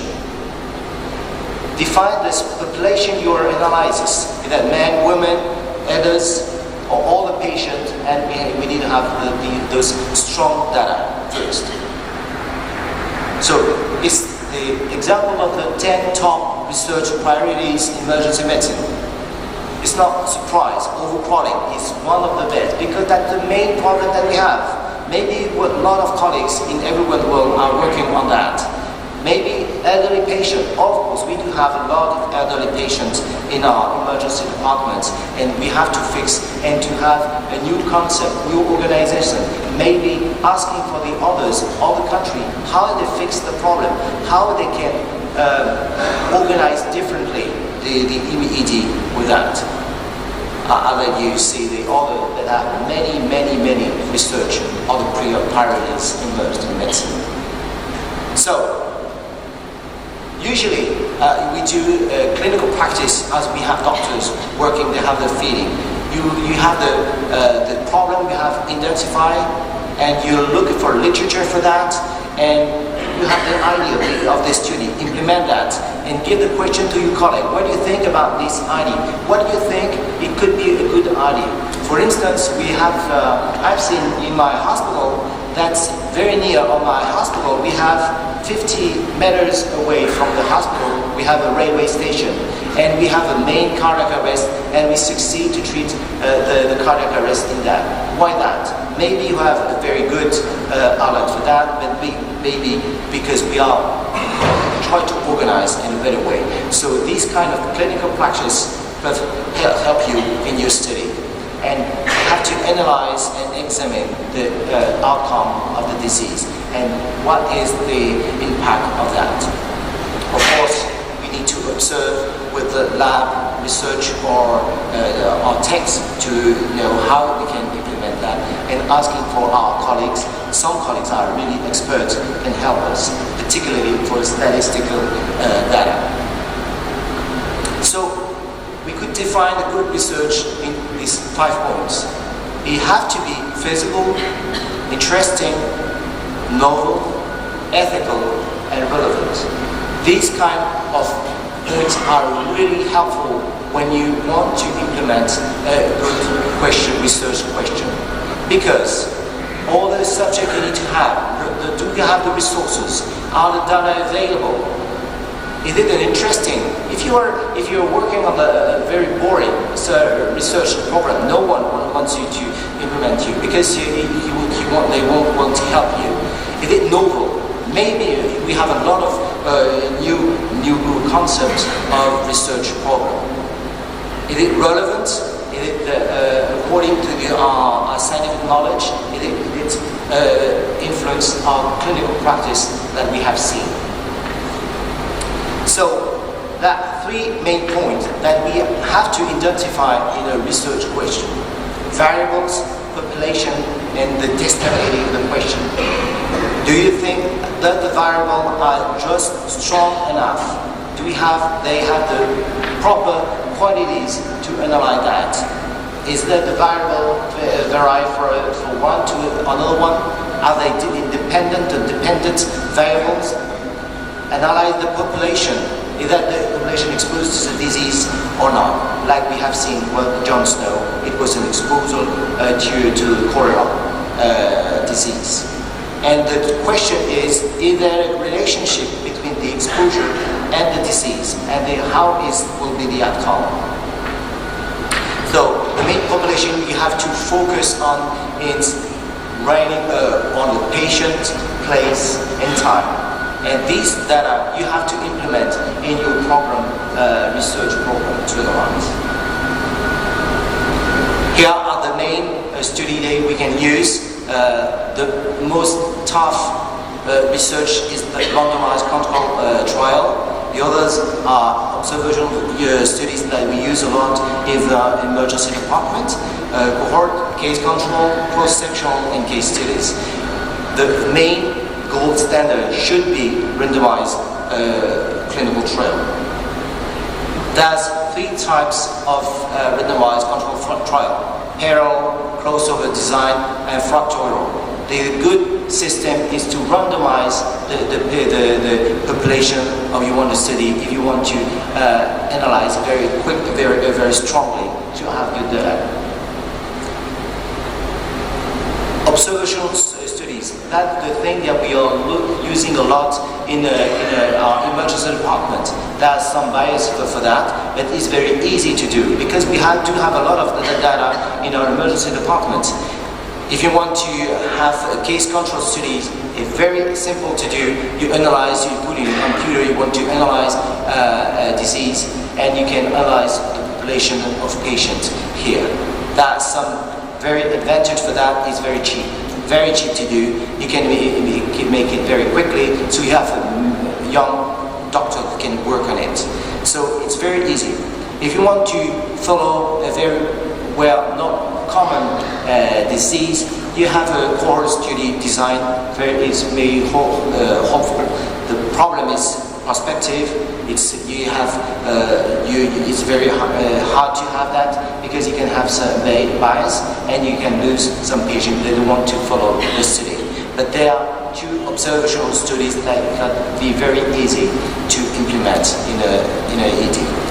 So just to summarize in this advantage and disadvantage of the observational studies in this board, I don't want what. The thing is you have to focus on is do we have to be prior of the outcome or after the outcome, and we analyze. So we have many studies that we can work on if you want to focus on what is the main advantage of the study we have to do on the research problem. The problem, one of the main problems, the cost. Many studies are controlled and held by the final support. That's the thing is, randomized control studies are quite very expensive to do. And some design are the most very, very expensive. How many studies we had to stop because we didn't have enough money to control that. So it's a very tough job to find financial support, because as soon as you have the money for that, the problem is when you have got your paper published, they will say, yeah, but the research program was paid by a company. That's the main objective that we have to focus on. We have the results. Okay, finally we do have the results. What we have learned for that research. Are you sure that the finding will change our practice? That's exactly what we have seen with the user adrenaline for the cardiac arrest. Can you have the same result in other hospital, in other country, in another system? And that doesn't open in all the problems. The thing is, it's very important because the result had to answer to the first question. So the take-home message for that is firms and Acil. Firms test the question, put in a hypothesis for that, replication of that, objectivity, is it predictable or not predictable, and is there any empirical evidence. The other thing is you want to implement the Acil methods, algorithm, timeline, understand the research program, that the work has been already published or not, is it the experimental methods or research, and what kind of research area. So this acronym is thanks to you for my colleagues from Turkey to help you. We enjoy to do that for you. So, I have not finished. There is no best study design. It will have to be feasible, the cost and the time. And don't forget the first targets. What we have to do, improve health and population. We treat patients, that's not for us. We have to improve for our patient. And last but not least, I would like to thank our Jon Snow. We have a Jon Snow. The Jon Snow is here. It's our Bashar. So I would like to thank you again for welcoming.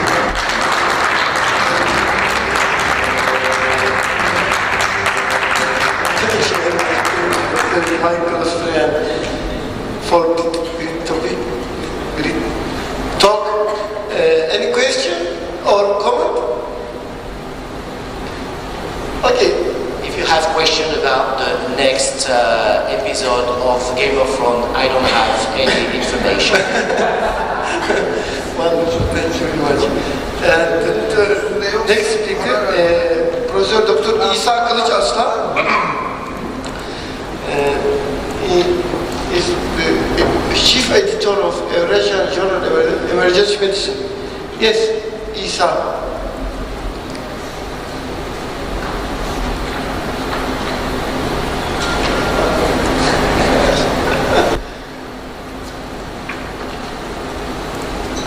Sesi de bağlı.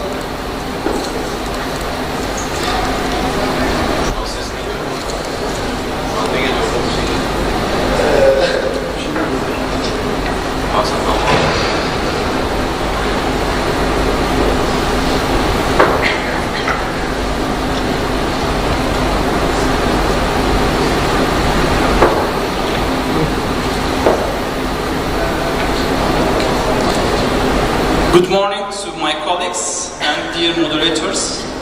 First of all, I would like to thank the organization committee for inviting me in here.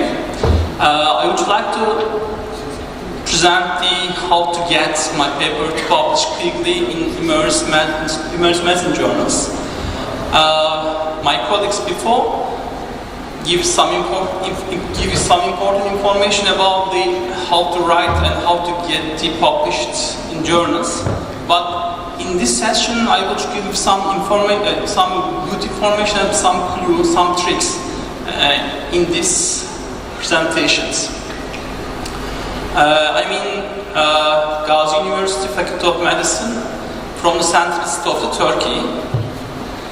As you know, we are publishing a research paper in a peer-reviewed journal is an important issue and activity within the academic community, and it allows you to connect with the other your scholars or their other colleagues, and it works into the circulations, and through this network you can easily represent the others network. But getting published is not easy because time is limited, and before take more time, you should know some important clue for this one. Also, it's vital to find a suitable academic journal for your topic and writing style, so that if you find the right journals, you can easily tailor your research paper and you can easily publish your paper, research paper.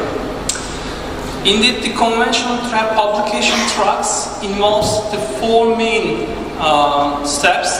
First of all, you should submit the manuscript, and then peer review process starts. After that, the manuscript revised, and finally, publication process starts. These four steps last maybe more than one year, or for the rapid publication, maybe it's within a month you can easily publish your paper. So let's start the stage of these every publishing manuscript. Before publication, you should have a plan. I mean that, first of all, you should follow one special, interesting journals related with your specialized area. Choose a journal and please look at the issues of each journal published in your related to your area, and during this these should be during the planning of the stage of your study. For the rapid publications, you can prefer open access journals, and when you look at the journal website, the dates should be given for each published paper, and you can look at the time in the journal website. And for the quality of the journals, also the publication index is very important. For example, in here, social science citation index or expanded one is very important. Maybe you can look at the clear rate analytics, and you can reach the master journal list, so that you can find very good journals through these websites. Also, you should look at the type of paper and what would you conduct in your paper. Some of the journals maybe do not publish case report or survey analytic studies. Please look at the journal websites. I will try to give some special information. This is an article, original article, published in British Medical Journal. And as you see in here, the article receipt date, revised date, and accept date will be given. If you take these dates, it will give the how quick you send you evaluate the manuscript in this journal. After that, please again, you should look at the journal website, and you will see the author's instruction in this website. Please download the author instructions. It gives all of the clues that the process, how the process going on. And look at the current issues in these websites. Article in press, very important for this one. Prepare the manuscripts according to the appropriate study guidelines.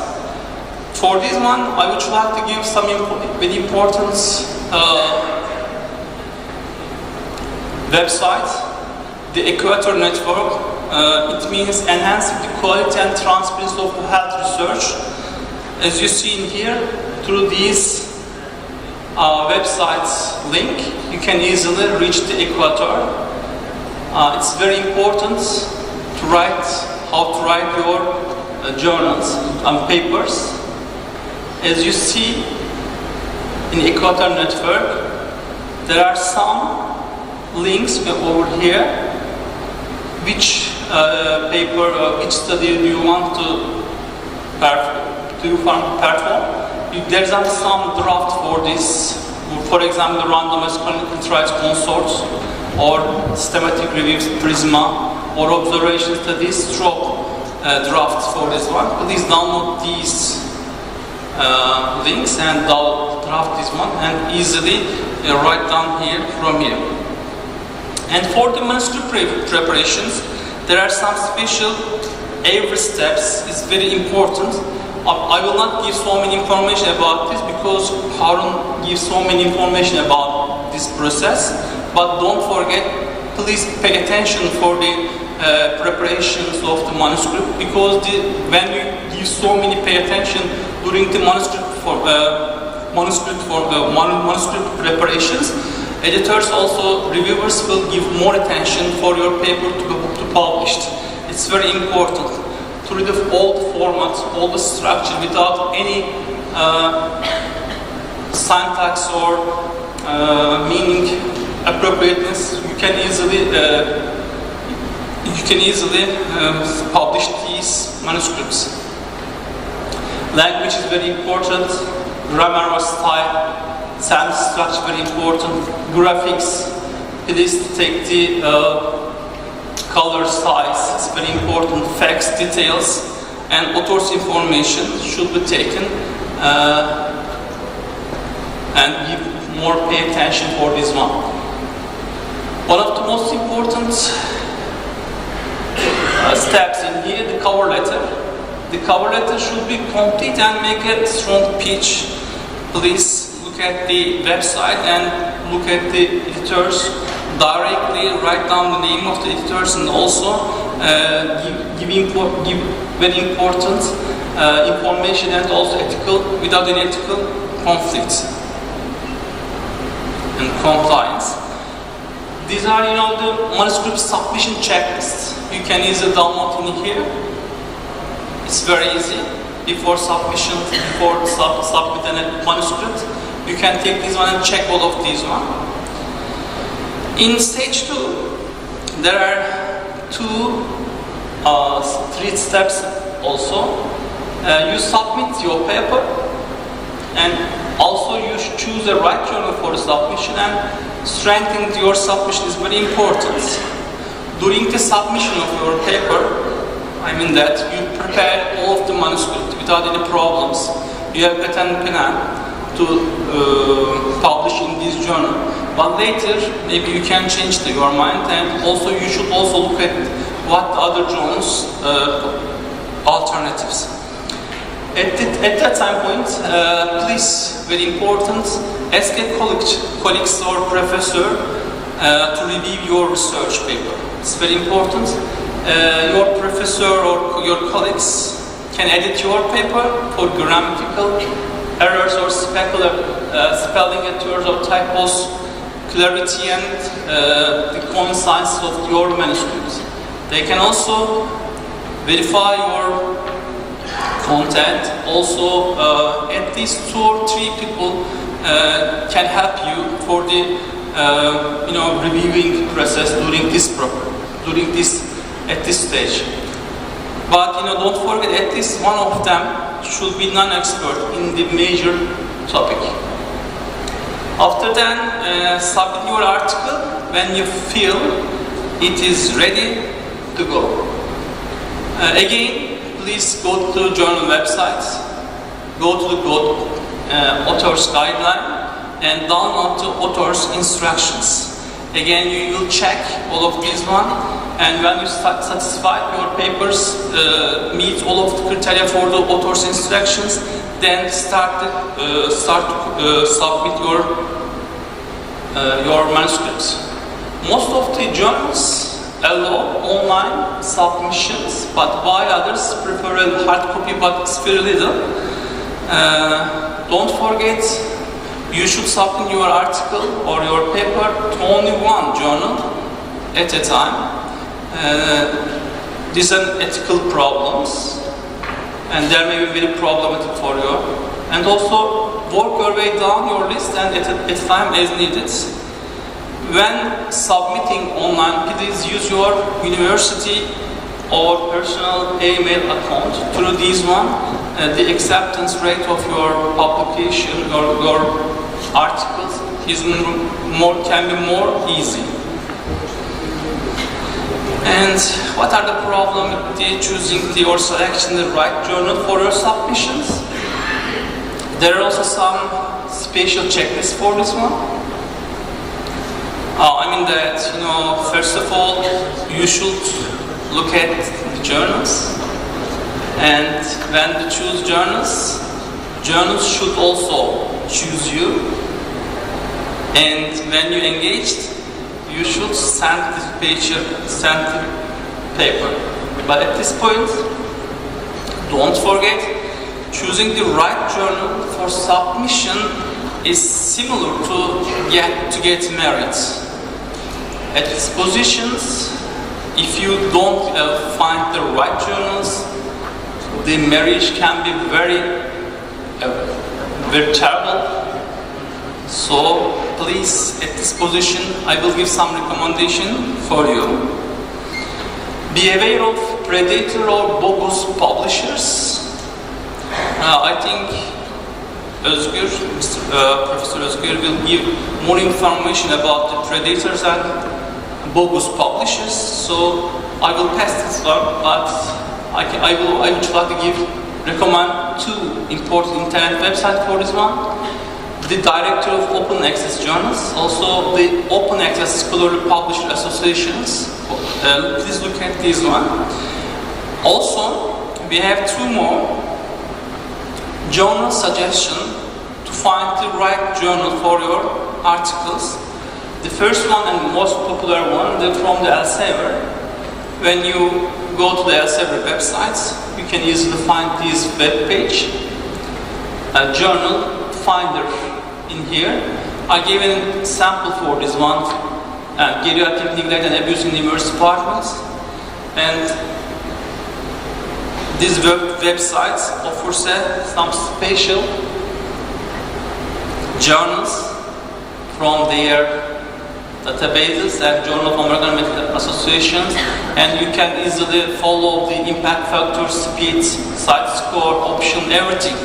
You can, what you want, which is important for you, you can choose the right journal for at that point. Similar one from the Springer, journal suggestion, suggester program in here. You can also find through the Springer.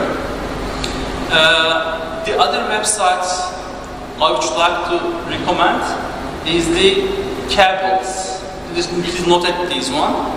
In this cables.com, there are some lists in here, white list and black lists. If you want the journal, please look at please search in this website which area or which is your journal is at this point. For the last one, how would you strengthen your submissions? After submissions, don't panic when you get the journal's initial response, because only a very few article submissions get an immediately accepted reply from a peer-reviewed journal. If you get directly accepted, please be cautious. If you don't get one of these, go celebrate, but otherwise only deal with the reply you get. After that is accept with revisions, revise or resubmit, reject or submit, and direct rejections can occur. But if you don't reject it and some recommendation with you, please embrace reviewers' comments as constructive criticism. You should be very polite for this, for every comment that given by the reviewers. And lastly, for the importance of these sessions, the tips from Emerging Medicine Journal for the rapid publications. These are some publishers, also journals that evaluate the articles submission systems very easy and very fast. As you see, the Journal of American Medical Associations is very easily evaluate your manuscript and give the response. First one, for the rapid publication tips, the first one, the rapid publication tract. In some special issue, every journal can give some clue for this one. Please look at the publishing cost, it may be some problems. Also, for the very website, total time to publication is important. Every article, after all, in the first page of the article, you can see the time to publications process. Look at the peer review process and also type of peer reviewer. And look at the overall journal credibility, contact the editorial board members or authors if there's a debate for you or there's a problem with you. And after then, for the consult a director or checklist. For this one, please check, submit checklist to ensure the reliability of the journal and prepare a rapid publication. But during all these submission process, don't give any pressure to the editors or journals. Because where you publish is even more important than how soon you publish your paper. And some pairs for this one, for the Emerging Medicine journals. When you look at the Web of Science, for the 2017 Journal Citation Report, the first run is an analysis of emerging medicines with an impact factor of 4.68, and later academic emerging medicines and the other ones. When you look at the Science Citation Index category, there are 4 journals related with the emerging medicines. Annals of Emerging Medicine is also the first rank, academic emerging medicines, emerging medicine journal, and the recitations with importance, SGI journals. What about the SGI expanded journals? When you look at through these emerging medicine category, there are 29 journals you can easily find these SGI expanded journal lists. And when you look at these 29 journals, the newly entered SGI expanded journal, you will see World Journal of Emerging Medicine. I'm sorry.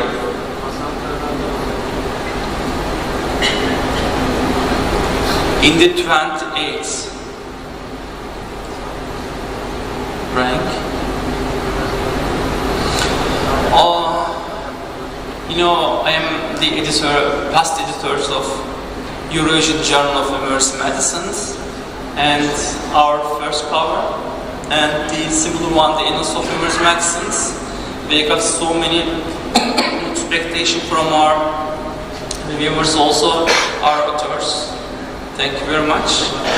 There are some samples of the articles published in these special journals in here.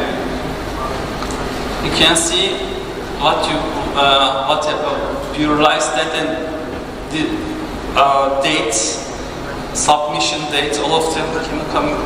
You can see here. And for the Emerging Medicine Journal, also the impact factor really going up, and also the time in here.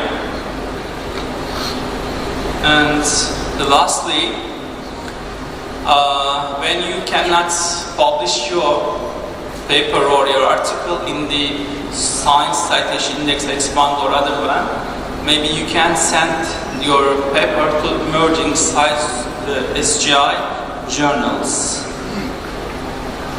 Eurasian Journal of Emerging Medicine is indexing emerging source citation index. I'm sorry. Don't forget. And as a summary, please, before sending our submission process, think, check, submit. And when you do this all the time, don't forget, it will be very easy to publish your article in specific journals. Blogs. Is there any contribution or question?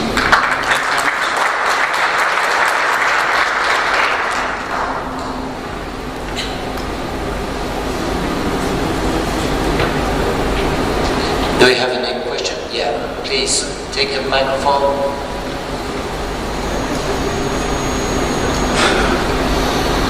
Hello, Dr. Mücahit Avcı from Aydın. I know it will be a strange question, but I want to ask. Is the author's previous studies important for the editors? I mean, does the editor research the author's previous studies? For example, one guy has 10 papers in the PubMed and other guy has 100 paper article in PubMed. Is this issue impact to editor's decision?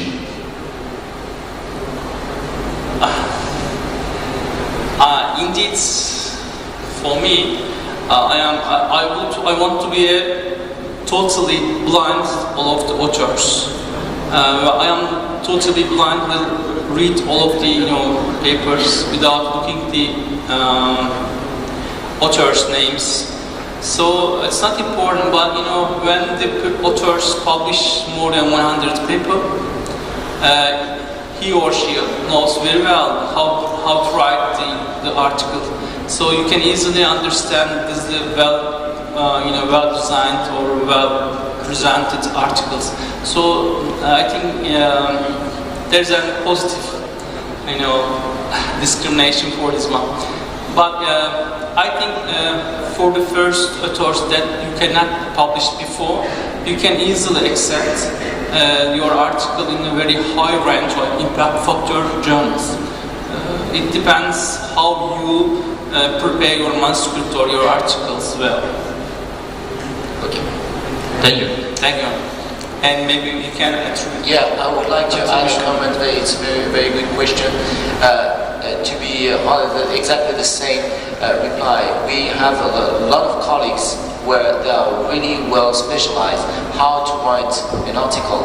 And I have seen a colleague very young, she was just published a short quote in the New England Journal of Medicine, but she does have understood exactly how we can write a good paper. That's the only thing. And that's the thing we have to learn. Thank you.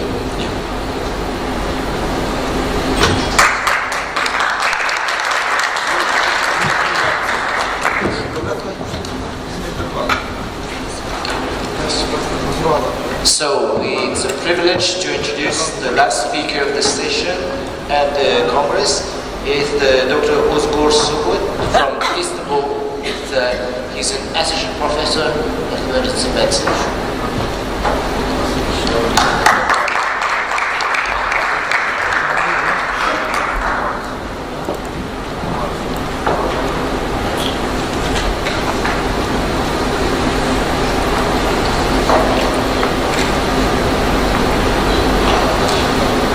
Mr. President and dear participants, firstly, I want to thank the valuable citation to Professor Isa about my topic.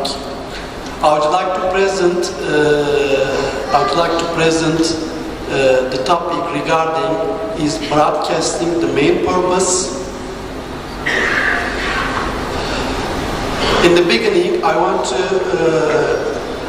to mention the importance of this issue because it is important for academics, for us, for researchers. Publishing original research is critical to academic and professional achievement, as you know. When selecting this journal to which you will submit your work, it is important to consider the options very carefully. It's estimated that around 10,000 journals within 13,000 academic journals employ predatory journals. Predatory journals, what does it mean, predatory journals? Predatory journals, also known as incredible journals, fake journals, and pseudo journals, or shooter journals. It's a lot of names. And the researchers should be avoided from such journals at all costs. A longitudinal study of article volumes and publishing market characteristic estimated 8,000 active predatory journals with total articles increasing from 53,000 in 2010 to 420,000 in 2014. This is estimated, it has been stated in this study, 3/4 of authors were from Asia and Africa countries. Yes, I tried to consider how we think is broadcasting the main purpose. So I decided to ask the question and answer it. If your answer to this question is yes, so you may submit your manuscript to one of the predatory journals, because this is the fastest and easiest way of publishing your article. But if you choose credible journals, to publish your research, then you should expect a difficult processing, because the processing includes peer review, revisions, and even rejections. But predatory journals, it is easy, safe, and they adore their research rating. Hello. Over the past decade, a group of scholarly journals have proliferated that have become known as predatory journals, produced by predatory publishers. Predatory refers to the fact that these entities prey on academics for financial profit via article processing charts for open access articles, but without meeting scientific publishing standard. In example, peer review, clinical and copy editing, quality assurance, correction, retractions, and archiving. Predatory journals exploit the need for academics and research to publish their work. As you know, they use questionable business tactics such as charging the author to publish, but they do not provide the professional services of a reputable academic journal. This means legitimate academic journal. The purpose of predatory journals is solely to make money for the owners from author fees. In summary, these journals achieve most of the process in place that legitimate journals use to meet scholarly meeting publishing standards. If your answer is no to this question, so definitely, exactly, choose legitimate journals to submit your article. Most academics want their work to be published in legitimate journals, because legitimate journals are credible journals, are reputable journals. Unfortunately, the tremendous proliferation of journals, both legitimate and predatory, makes it increasingly difficult to identify predatory journals. It is hard to identify the predatory journals or distinguish the predatory journals from the legitimate journals. A journal that an author has never heard of might be a legitimate journal, a legitimate new journal. Although predatory journals may claim to conduct peer review and mimic the structure of legitimate journals, they publish all or most submitted material without external peer review.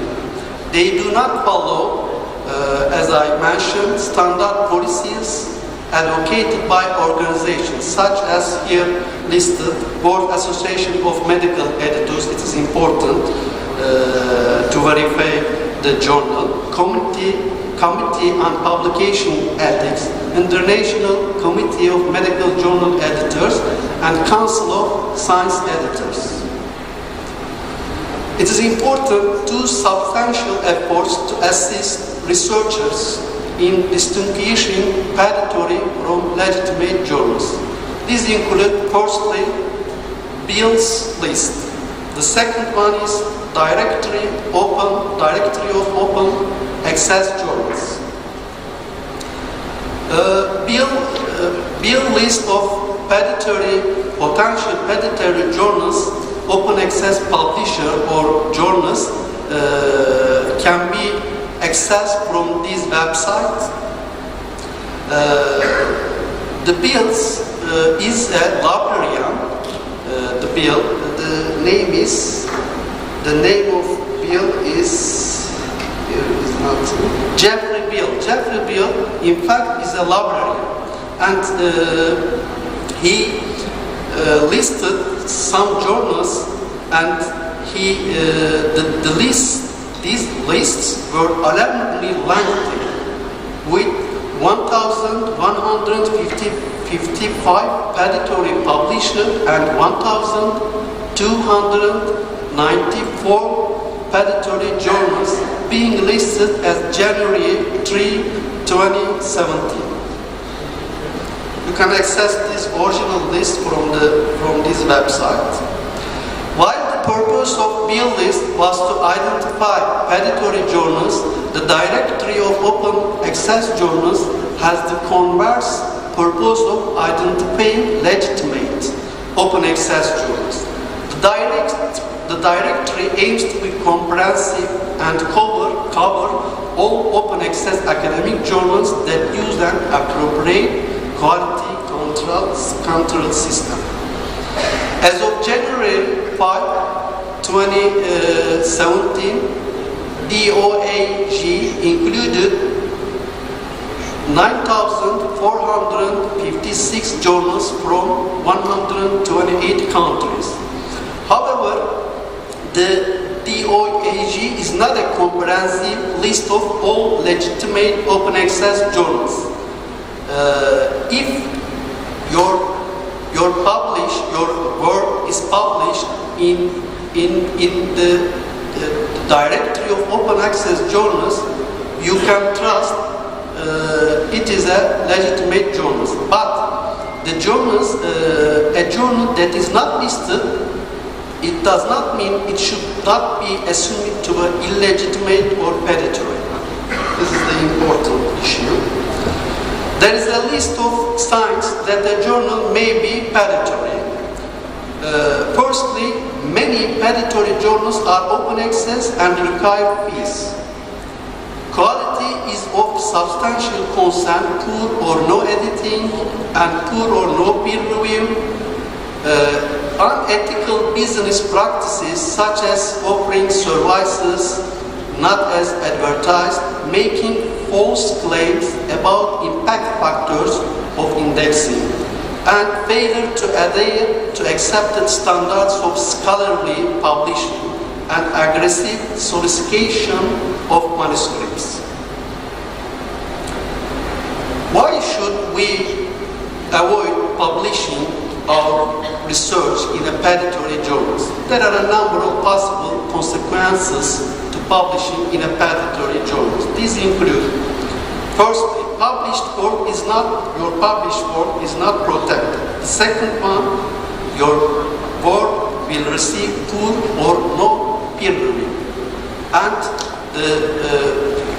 also work could disappear or you could lose access if the journal is dissolved. It may be difficult for others or other researchers to find your work, and if it is found, academics may be reluctant to cite it. How can we protect ourselves? How can you protect yourself and your research from the predatory journals? There's a number of items. Firstly, be very careful of emails from unknown source that invite manuscript submission and promise you rapid publication for a fee. Check out Bill's list of suspected open access publishers and journals. This is 2010 to 2017, 1,155 predatory publishers and predatory journals, 1,294 predatory journals are cited. Browse the directory of open access journals for journals believed to be authentic. These journals, the number of these journals are approximately 10,000 journals from 128 countries. Yes, and use the theme, check and submit. Look for a street mailing address for the publisher and even a telephone number. Contact the editor, if necessary, in chief for one-on-one exchange for sensible validation. Contact some listed member of the editorial board to assess legitimacy. Do not give permission regarding your email name to be listed as a member of an editorial board unless you have verified the legitimacy of the publication. It has been reported that 45% of 55 open access journals in emergency medicine field were likely editorial. If you have any doubts about a journal's reputability, consult with a librarian. Librarian is an important staff in universities. Librarians, because librarians are trained to know the publishing process, and these are employed by universities work with a wide variety of academic journals daily. Also, consult with your colleagues, faculty member or mentor. Their experiences can help you to guide your way. Some open access journals charge authors a fee called an article processing charge. Open access journals still adhere, but your work is included, when included in an open access journal, this does not mean predatory. Because most of the journals are included in open access. Open access journals still adhere to the rigors of scholarly publishing by offering peer review by professionals in this field. Finally, how can we guide ourselves for evaluating journals and publishing? There is some clues.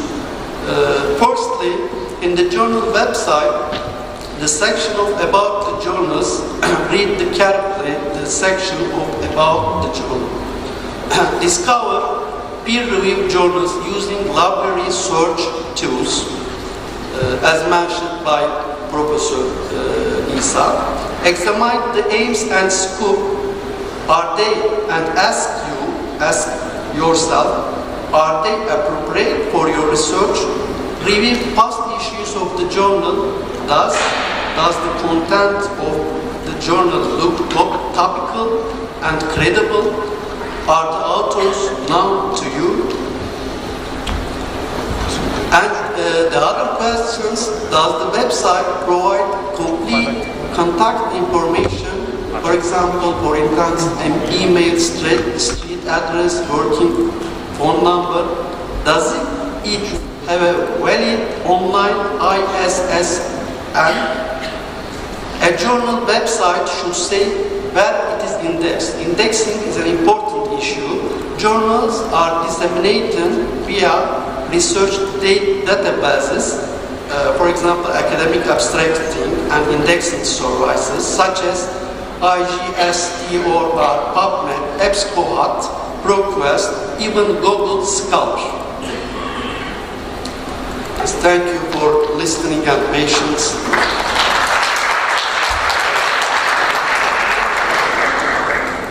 Thank you. Very interesting presentation. Do we have any question? I've got a question for the audience. How many of you did receive this kind of mail asking you to publish your research? Yeah? No? It's one of the main problems you have had. Thank you.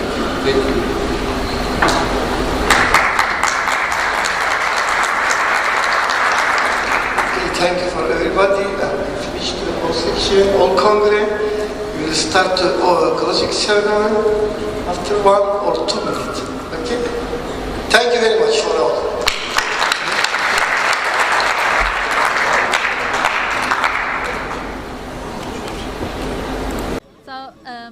Today we're on the second day of the Congress, and I have Professor Dr. Abdallah Belou, the past president of USAM,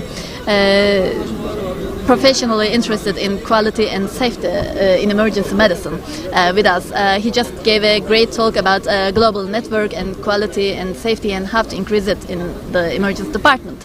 So can you give some small tips on how can we make it better and how these conferences help us get things going? Thank you very much. I'm very happy to be here in Turkey, and I would like to thank the organizer, particularly Professor Bashar Kander. Yes, quality and safety is the cornerstone of the healthcare system, and we need to implement processes in our emergency department in a way that will help us to improve the quality and the safety of the care in the emergency department. I think conferences can help us to do that, because we can gather our knowledge, our expertise together, and then try to see how we can compare our data, and then see if we can implement different processes to improve the quality of care.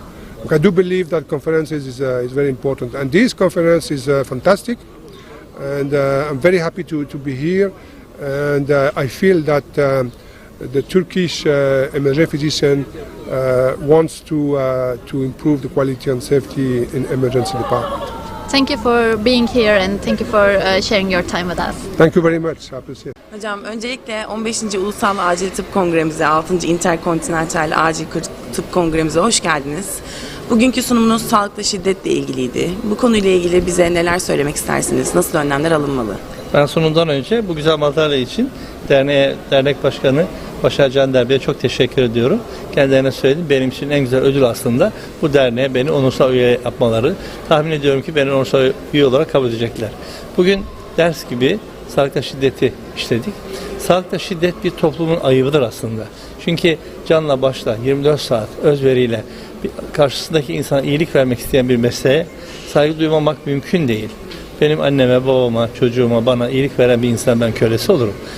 Hekimin hizmeti ancak teşekkür ödenebilir. Hekimin alın terinin en büyük mükafatı teşekkürdür.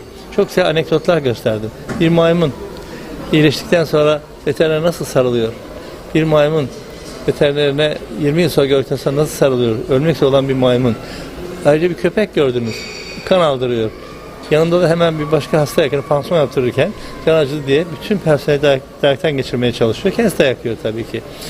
Şimdi bu böyle değildi. Hekimlik çok saygılı olan bir meslekti. Gerek siyasilerin, gerek televizyon dizilerinin yaptıkları yanlış yönlendirmelerle şiddet normalize edildi. Çok önemli bir terim.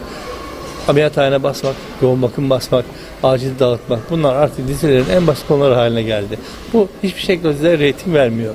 Zaten son bir dizide de hekime yapılan çok ciddi hakaret video olarak gösterdim. Çok ciddi tepki topladı. Meslektaşlarımız Rütük'e müracaat ettiler. 250 bin lira para cezası kesildi. Ayrıca sponsor firmalara birer telefon ettik. Sponsorlukları kestiler. Onlara verebileceğimiz en büyük ceza bu aslında. Yapabileceğimiz başka bir şey yok. Ben bütün genç meslektaşlarımdan şunu istiyorum. Peşini bırakmasınlar. Kendilerine yapılan hakaretlerde mutlaka dava etsinler. Bir şey çıkmaz diye düşünmesinler. Devletten çok büyük şeyler bekliyoruz. Ülkenin aydınlarından, köşe yazarlarından güzel sözler, doktoru, sağlık hizmetinin onore edici sözler bekliyoruz. Siyasilerin daha önce yaptıkları değersizleştirme tarzındaki konuşmalarını düzeltecek sunumlar bekliyoruz. Teşekkür ediyoruz katkılarınız için, bizimle beraber olduğunuz için. Bir dahaki kongremizde görüşmek üzere diyoruz. Ben bütün hekim arkadaşlarıma, özellikle en ön planda olan acilci kardeşlerime şiddetsiz, terörsüz, rahatsız edici davranışlar olmayan bir meslek hayatı diliyorum. Allah onların hepsini korusun. We have Dr. Christos Janov representing MSF in our congress today with us. What did you think of the congress?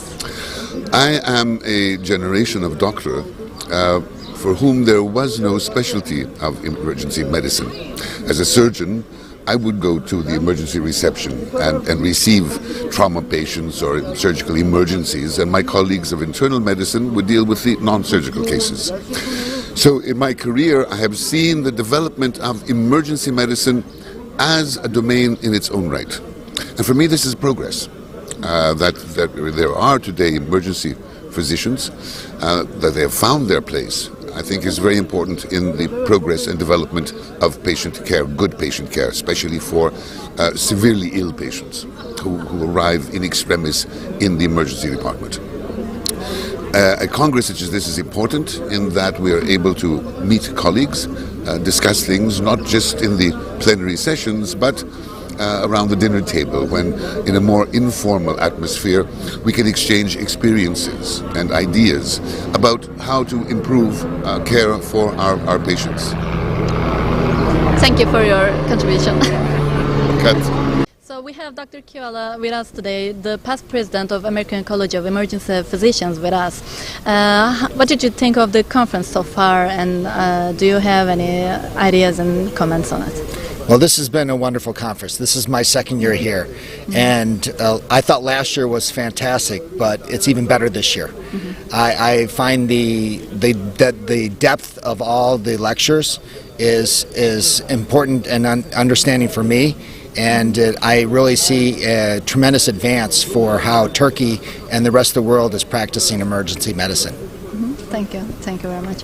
And do you have any ideas or visions for the future of collaboration between the international societies and groups of emergency physicians? Yeah, I think that there's a lot of opportunity for us all to collaborate. I think we all are facing the exact same challenges. You know, yesterday we all talked about the future, and it's important to look not where we're at right now, but where the future will be in 5, 10, 15 years. I think one of the first talks about violence is important. It's not just a problem in the United States, it's a problem in Turkey, it's a problem in Europe, it's a problem in Australia, it's a problem in Africa. So I think this is something that we can start working on, finding solutions together. Other issues like disaster management, terrorism, overcrowding, psychiatric patients are a challenge for doctors everywhere. And this is something that I think we can work on together to find solutions so that we're not all finding independent solutions or running into the same continued challenges. Absolutely, I agree. Thank you. It's as always been a pleasure having you here. Thank you for coming. Oh, it's my honor. So I have Dr. Roger Dickerson, doctor in emergency medicine from Cape Town, who hates titles and is with us in Antalya for the great conference of IPAT. How do you like the conference so far? Well, the conference has been amazing, but to be honest, it always is. Prof. Chanda always puts together such an amazing conference. This is my third year in Antalya for the EPAD conference, and it's absolutely amazing to be here once again. The variety of speakers, the variety of topics that are covered, and purely the number of streams, the amount of information that is being shared at this conference is just amazing. And you had a great talk just a second ago, so my last question would be, is adrenaline really falling from grace? So, firstly, thank you for your kind words. That's I do try. With regards to adrenaline, I think the jury is out. But what I think is becoming true is that it's not the sacred cow that we always thought it was, that we used to throw adrenaline at everything because it was the right thing to do. I think what the recent publications have shown is that we need to focus on what patients need, and that may change from time to time and from condition to condition within the same patient, let alone from patient to patient. Okay, so for now, that need is staying alive. So my answer is, do I still use adrenaline? Yes. Am I starting to think about whether I should be using it? Absolutely yes. Perfect answer. Thank you. Awesome. Thank you so much. Thank you. Good morning, everybody. Sorry for the delay to start this symposium dedicated to opioid toxicity. So we are very happy to welcome you. Since you are not so many people, I suggest you to come to the first rows so that it's more interactive with us, because the room is relatively large, and if you sit at the end, it will not be so interactive. So it's better to come, and more people are joining us, so we're very happy. And we hope to be on time.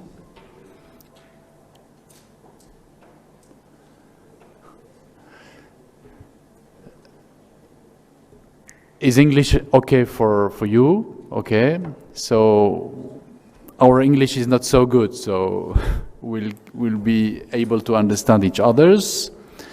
We have modified a little bit the program, but the content will be the same, because we have 1 hour. The first hour will be in connection with also Oman, because we have to give a conference to the residents in Oman. So we will start with an overview on opioid toxicity, so that it will be also dedicated to Omani residents. And then we'll do the track as it was previously scheduled. Unfortunately, Dr. Rebecca MacDonald is unable to come today, so we'll try to do also her presentations.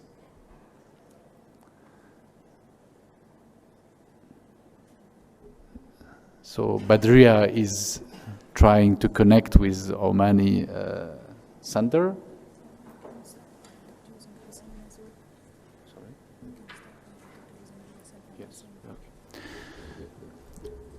Okay, so today there will be mainly 2 speakers. So the first will be Dr. Hossein Hassanian from Tehran. He's responsible for probably the largest emergency medicine department dedicated to poisoning in the world. I think about how many patients per day? Hossein? 70 patients, poisoned patients per day in his emergency department. And of course, in Iran, you will see that opioid toxicity is a major issue. So they have many opioid poisoned patients. Hossein is also the chair of the scientific committee of the ASEAN Pacific Society of Clinical Toxicology. So we're very happy that he accepted to participate to this tract. And myself, my name is Bruno Megarban. I am the head of the intensive care unit in Paris, which is dedicated to poisonings. So we have less poison patients. We have approximately 600 poison patients per year, but of course more severe poisonings. And I am intensivist.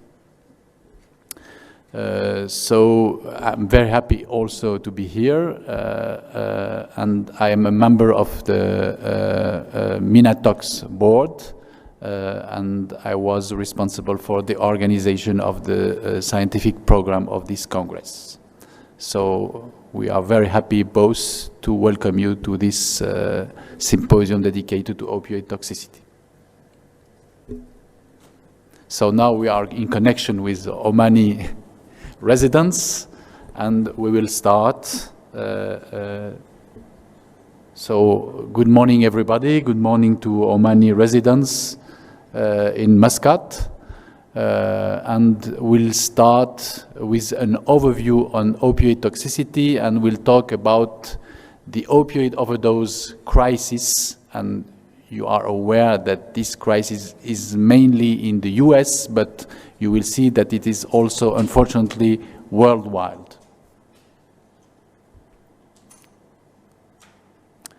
So, as you know, today, opioids represent the first cause of toxic deaths in the US.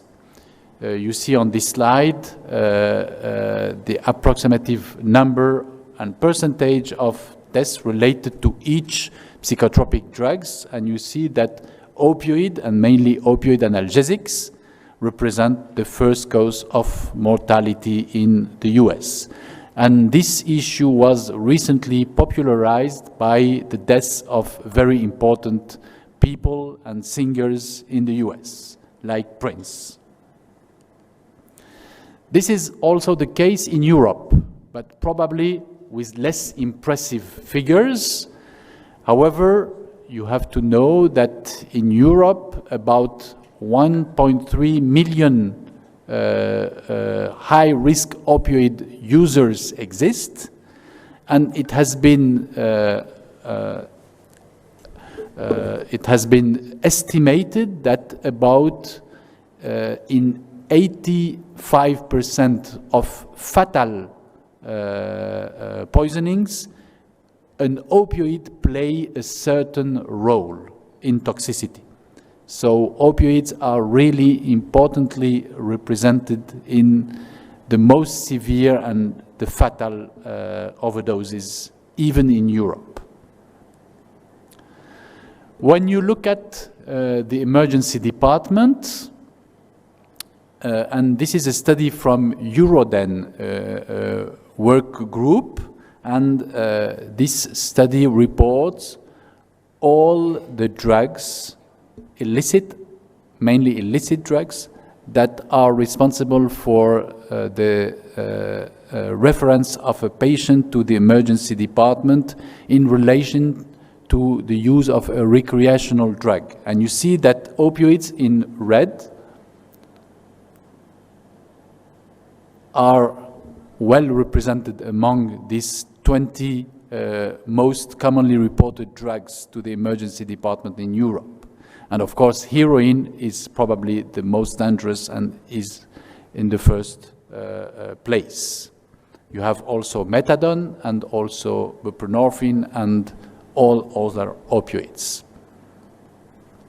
So why there is such a problem with opioid toxicity? The first reason is that opioids are more and more available in the world. And you see here, based on the figures from the US, there is a quite good parallelism between the amount of opioids sold on the market, the number of opioid poisonings, and the number of opioid-related fatalities. And you see that all these lines are going up in a very impressive way during the first 20 years of our recent century. This is also the case in Europe, and you know that since the banning of dextropropoxifen from the market, there was an increase in the number of codeine and tramadol prescriptions. And you see here also there is a quite good parallelism between the increase in the prescriptions of these two opioids and the increase in the number of fatalities attributed to tramadol and codeine. So all over the world there is an increase in the number of deaths related to opioids. Although there is a debate regarding the real consequences of the banning of propoxifen from the market. Of course, this slide shows you the evolution of the number of deaths in the UK following the banning of propoxifen. You see that, of course, here is the banning in 2005, and you see the decrease in the number of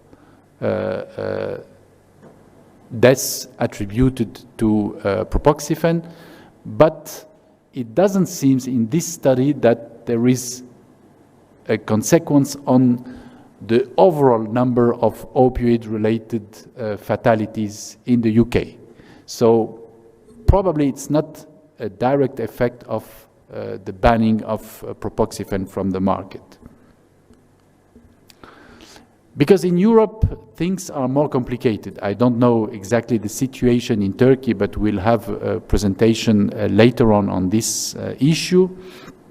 You see that according to each country, the kind of analgesic opioids used is quite different. You see in France, for instance, we have mainly the prescription of tramadol and codeine. But you see here in Germany, in Italy, in Spain, in the UK, the situation is quite different. So each country, each European country has its own uses and prescribes different opioids for analgesia. So that complicates the epidemiology and the figures of the opioid-related fatalities. But one important issue is that when you prescribe an opioid analgesic and when this opioid analgesic become available at home, then clearly there is an increase of the risk of overdose and of fatality among the individuals living at this home. And you see that this increase will also regards the individuals who do not receive opioid prescriptions because of misuse and because of the possibility of the family members to use these opioids that have been made available at home. So, first reason, opioids availability is increasing. So, second reason, opioids are responsible for addiction.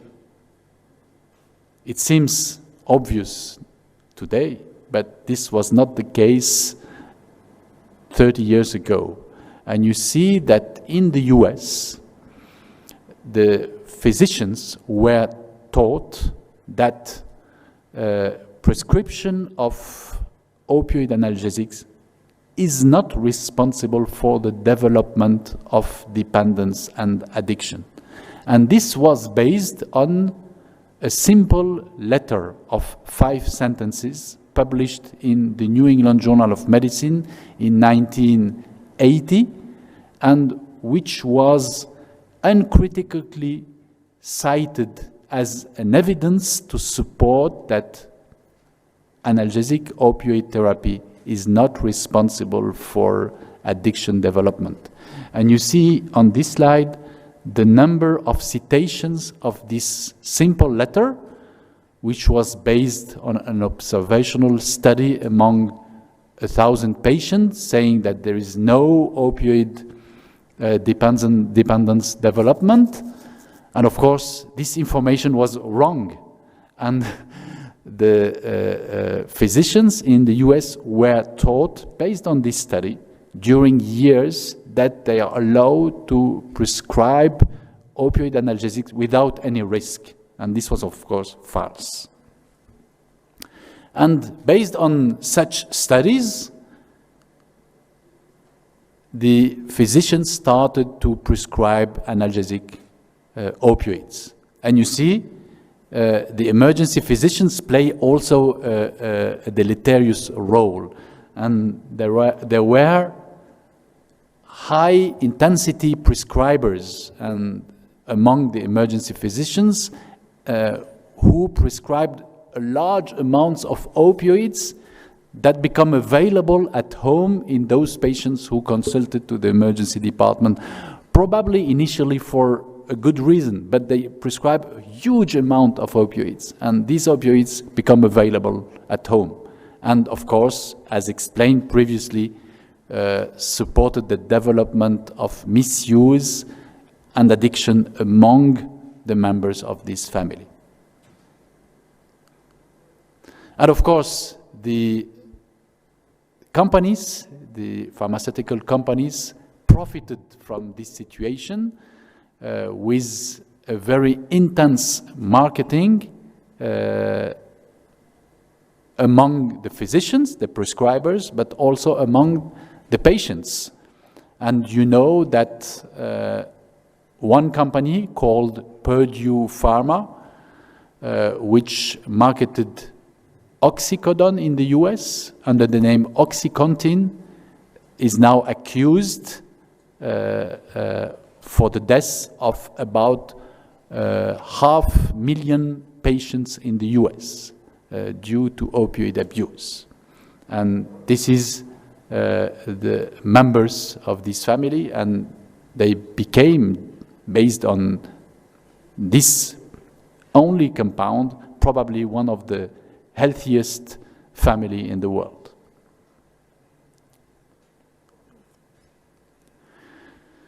Of course, due to all these reasons, availability of opioids, increasing number of prescriptions, the number of fatalities attributed to opioids increased during the 21st years of our century.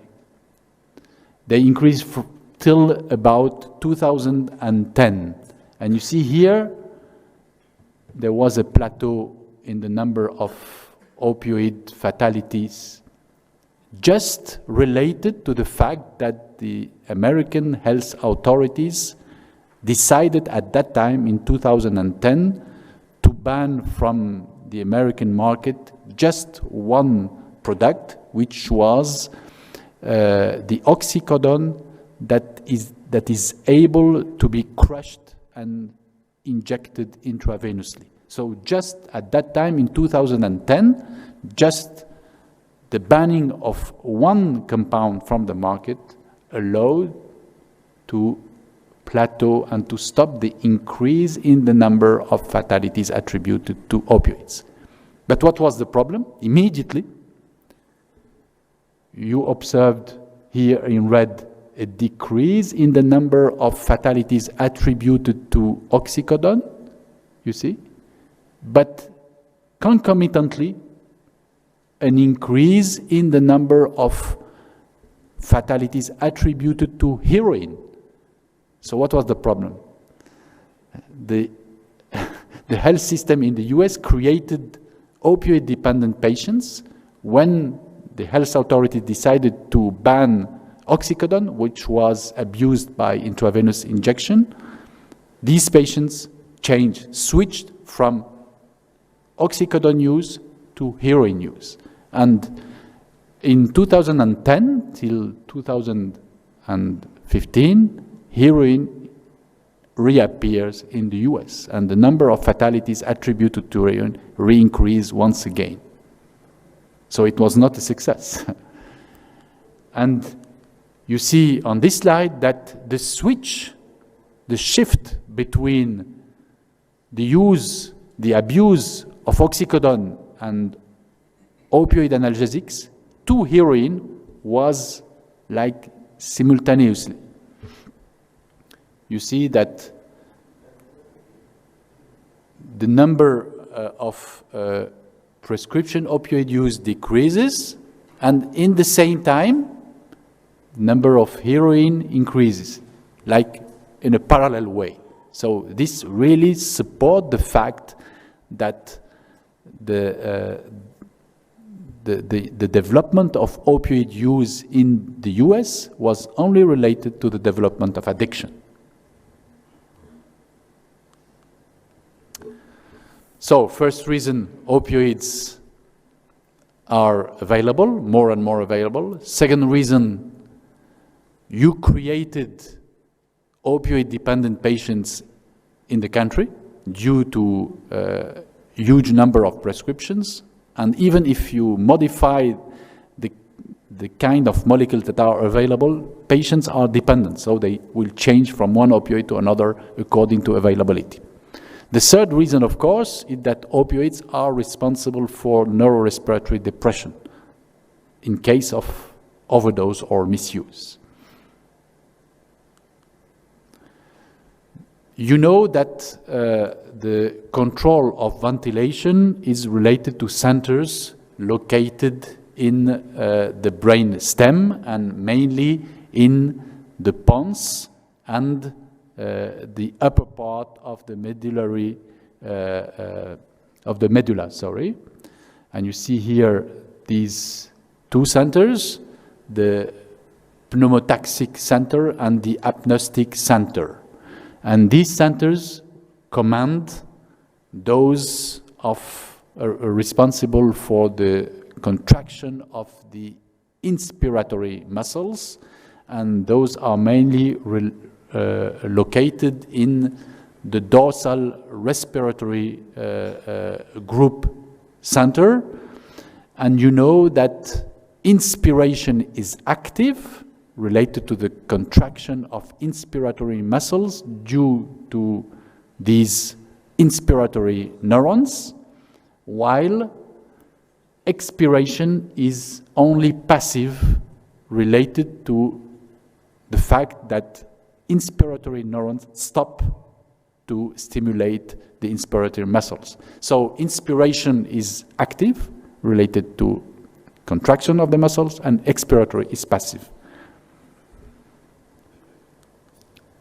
And of course, in these centers, you have opioid receptors, and that is the problem, because opioid receptors are expressed in the centers that control ventilation.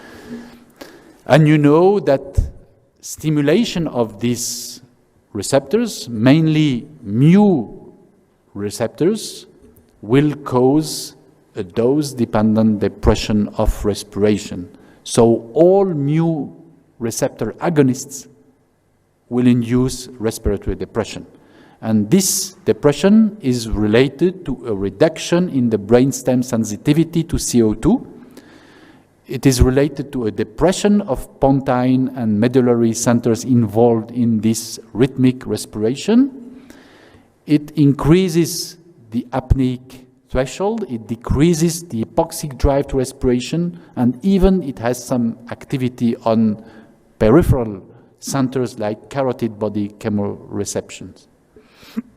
This depression is characterized by a dose-related depression of the resting ventilation with a reduction in the tidal volume, a reduction in the respiratory rate, and of course a consequent decrease of PaO2 and increase in PaCO2 with the onset of respiratory acidosis. Probably the mu2 receptors and some of the delta receptors are responsible of these side effects, while kappa receptors seems not involved or even protective in some models.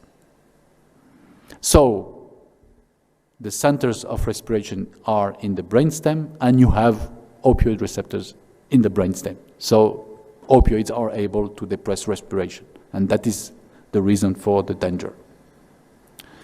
And this is clearly demonstrated that when you use an opioid, even at therapeutic dose, you may develop respiratory depression. And you see on this slide, in relation to the dose of your opioid, and here morphine equivalent dose, you have an increase in the number of apnea during your sleep. So if you are treated with an opioid, you may develop apnea episodes, mainly during your sleep, and you may die, of course, if this apnea is prolonged. And this is related to the dose. And these apneic episodes may, in case of an overdose, goes till the onset of an opioid syndrome, which is the usual presentation of an opioid overdose. And you know that opioid overdose presentations includes impairment in consciousness, meiosis, and bradypnea. And these three symptoms are characteristics of the opioid toxicity. And SpO2 and respiratory rate are surrogate indicators of ventilatory drive, although they provide rather limited information on the drug effects on ventilatory control, while the minute volume and the PaCO2 are the best markers to measure the ventilation, but unfortunately they are more difficult to access directly at the bedside. When you prescribe an opioid, you have to know that you increase the risk of fatality in your patient. And you see here, if you prescribe an opioid to a patient during 1 year, you will increase his risk of death by 50 times. So the availability of opioids, the increase in the availability of opioids will be related to the increase of the risk of death in the population. But the dose is not the only problem. That's an important point also to understand. There is, of course, a quite good relation between the dose and the risk, but the dose is not only the problem. And you see that on this slide. We compare in this slide the concentrations of various opioids, here methadone, and here buprenorphine and its metabolite norbuprenorphine. In the first line, in patients who died directly from an opioid overdose. And in the second line, in patients who were opioid users but died from another reason. And you see that the concentrations are almost the same. So it is not so obvious that death attributed to an opioid overdose is in relation to the dose or to the concentration. So there are risk factors for the development of opioid overdoses. Of course, one important reason is the molecule you use, the opioid. And you see here that the risk of respiratory depression from prescription opioid overdose is not the same, and it depends on the molecule. And you see clearly that fentanyl and methadone are the most dangerous molecules responsible for a highest number of fatality rate, while codeine probably and maybe tramadol are less dangerous. And you see, if you take one for the risk with codeine, you have about 22 for fentanyl and 14 with methadone. So the molecule is important. And of course, some of these molecules may also have additional mechanism of toxicity, and we will discuss this during the symposium. Like, for instance, tramadol is also a serotoninergic molecule. So all these additional activities on different receptors will contribute to the toxicity in relation to opioids and will increase the risk of complications and side effects. And fentanyl is very well known in this area, because fentanyl may be responsible also for chest wall rigidity that contributes to the toxicity. And this complication is relatively well known and was suspected based on several observations from fentanyl-related fatalities. With fentanyl, death occurs in the therapeutic range in apparent non-naive opiate abusers. And that clearly questions the onset of dose-dependent respiratory arrest as a mechanism of the death. But also when you analyze these cases, there is a lack of measurable metabolite, norfentanyl, in almost half of the cases. And so that supports the fact that the death occurred very rapidly, probably in relation to this acute chest rigidity before the expression of a neurorespiratory central depression. So you have additional mechanism of toxicity with fentanyl that increases the risk of fatality onset. And of course, with the multiplication of the different molecules, the different compounds, you have new pharmacokinetic patterns, new pharmacodynamic patterns, and you see that the delay of action, the duration of action is very variable among the different compounds, and this is a difficulty to manage opioid-related toxicity and increases the risk, of course, among the patients. One important point also is the mechanism of toxicity in the chronic users. And this is related to the development of tolerance, but also abstinence. So there are two theories to explain why people used to use opioids are at risk of death. The first hypothesis is the tolerance theory. When you use an opioid, you will develop a tolerance.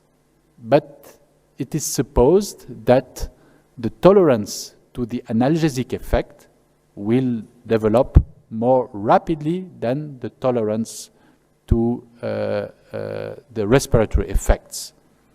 So that if you have a tolerance to the analgesic effect, you will increase the dose, but the tolerance to the respiratory effect is still not here, and then fatality may occur. This is the tolerance theory. There is also the abstinence theory. And here, for any reason, a chronic user of opioids may stop his opioid use. And this is well known if the patients go to jail, for instance.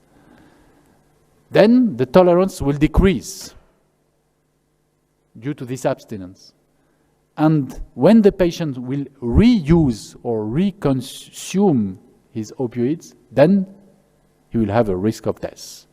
And this theory have been assessed based on the measurement of opioid concentrations in the hair, and it was demonstrated that before the onset of an overdose, there is a period of decrease in the concentration of opioid in the hair due to this abstinence period. So you have both theory to explain the risk and the vulnerability of these patients. And of course, as you know, opioid is not the only molecule that is used by opioid abusers. And if you analyze the hair of those who died from opioid overdose, you may find almost all kind of psychotropic drugs in the hair. So they abuse many drugs, licit and illicit drugs. So there are interactions between all these molecules, either pharmacokinetic or pharmacodynamic interactions, and these contribute to the onset of fatality. Finally, of course, you have to know also that there is a genetic vulnerability among some patients, and this supports an increased risk of toxicity. Probably all of you know this very famous case, and this was a woman who came to the emergency department after the delivery of her child, but unfortunately her child died a few days after delivery. And it was demonstrated that she fed him with her milk, and she was treated with codeine at pharmacological doses. But she was an ultra-rapid cytochrome 2D6 metabolizer, and due to this genetic pattern, she produced morphine from codeine instead of producing norcodeine, which is an inactive metabolite. And this milk rich in morphine was responsible for the death of her child. And since this case, codeine is forbidden during during lactation, during breastfeeding in women. So it's a relatively new contraindication. But this is not only the only case, and you have also genetic-related vulnerability with other opioids. And this is the case, probably less known, with tramadol.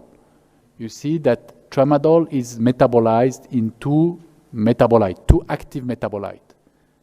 M1 with cytochrome 2D6 pathway, and M2 with cytochrome 3A4 pathway.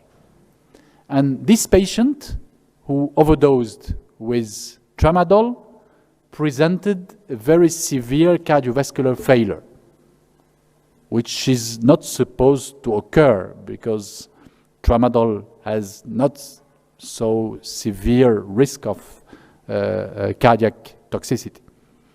And it was demonstrated that this patient presented a very severe cardiovascular toxicity due to the fact that he was an ultra 2D6 metabolizer, so he produced M1 metabolite from tramadol, but also in the same time, a few days before his poisoning, his general practitioner prescribed him ketoconazole, which is an inhibitor of cytochrome 3A4.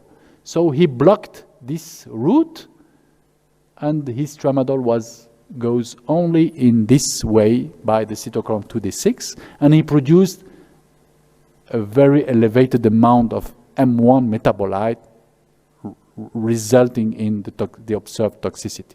So gene vulnerability is important. The fourth reason for the crisis is the emergence of the new recreational opioids. And this is really the most important problem today. And to let you understand, I have produced this slide, and please, we will follow each line to understand, and you will see that there is 3 phases for the opioid overdose crisis. So if you remember, the first one, the first crisis, the first reason is the prescription of analgesics by the physicians, and mainly by the emergency medicine physicians. So follow this line, prescription analgesics. You see that there was an increase in the number of prescriptions of opioid analgesics and the number of fatalities till about 2010. And then, as explained, just here, there was a plateau in the number of deaths related to analgesic opioids, just related to the banning of crushable oxycodone from the market. But immediately, as you remember, there was an increase in heroin. Follow this line. You see here that heroin is relatively low, and then it increases here when oxycodone was banned. So this explains the second wave of deaths related to opioid overdose in the US.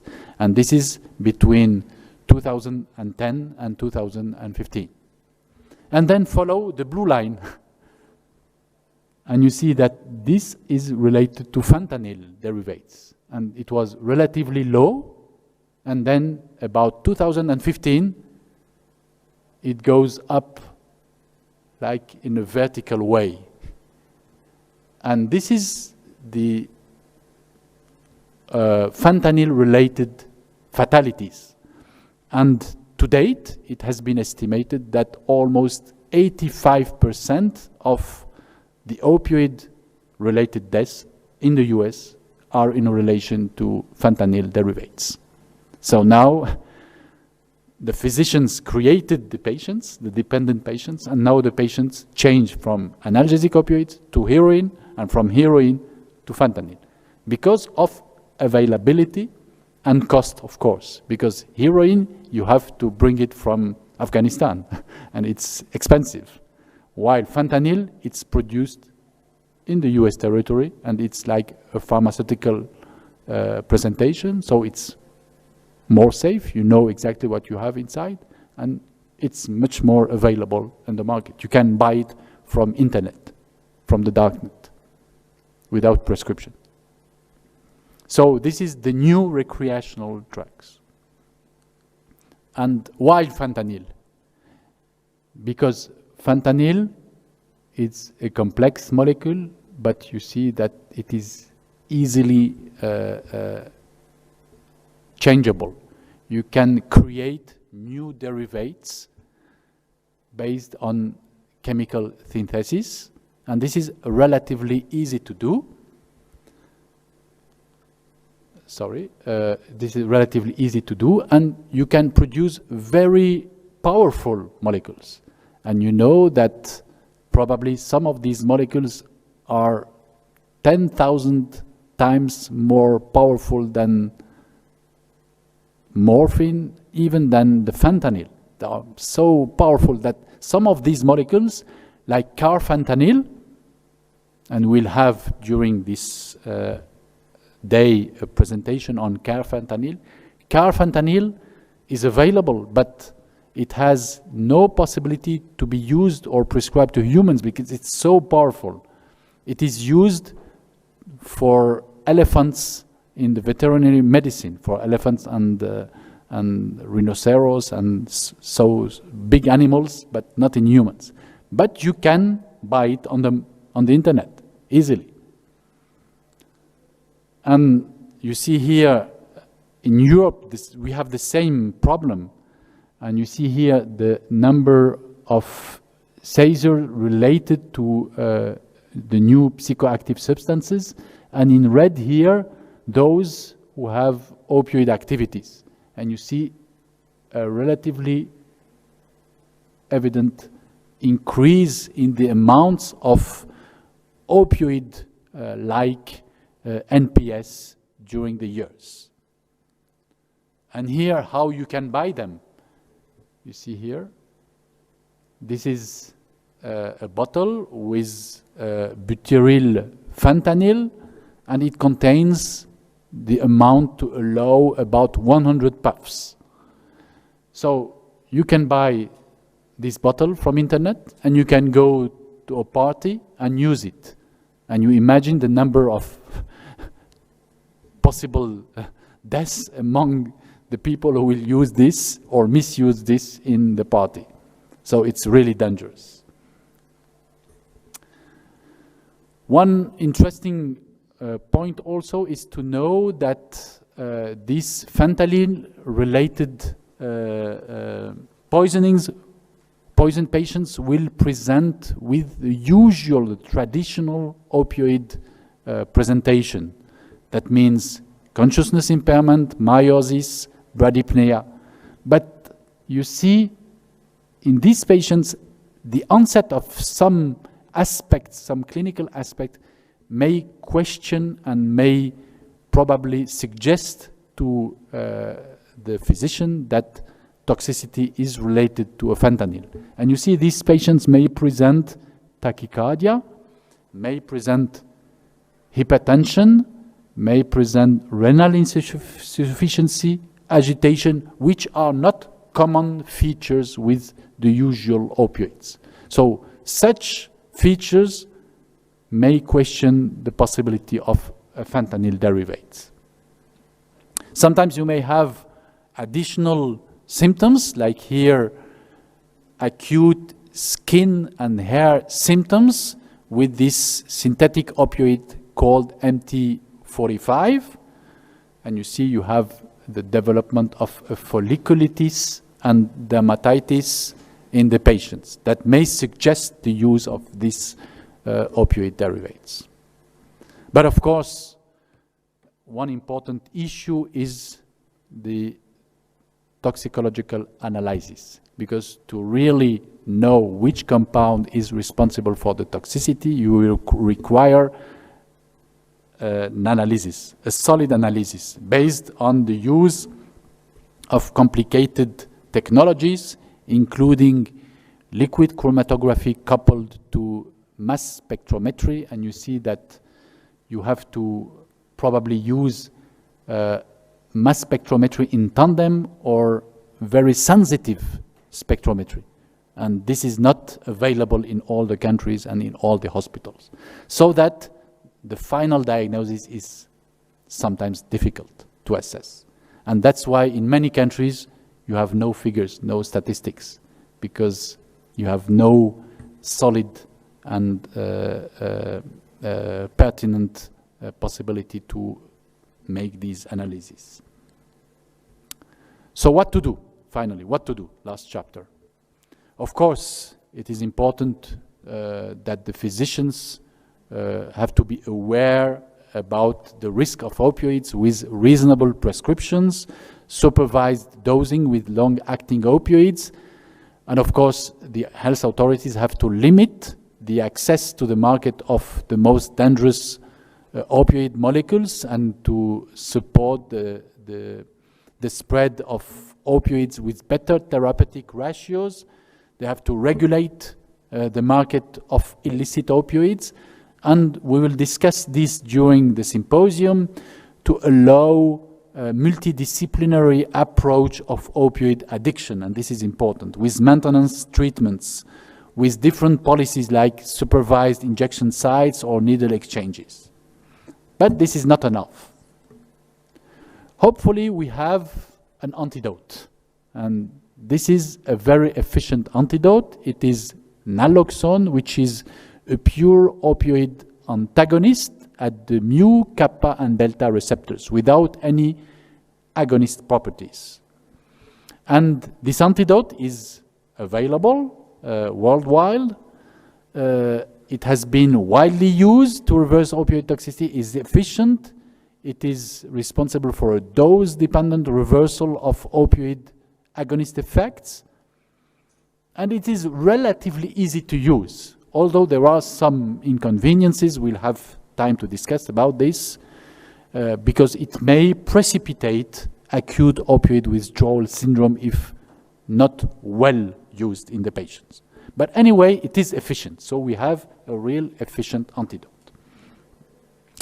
And it has demonstrated that in the majority of the cases, almost 80% of opioid fatalities, the death occurs at home 1 or 3 hours after the exposure and in the presence of a bystander.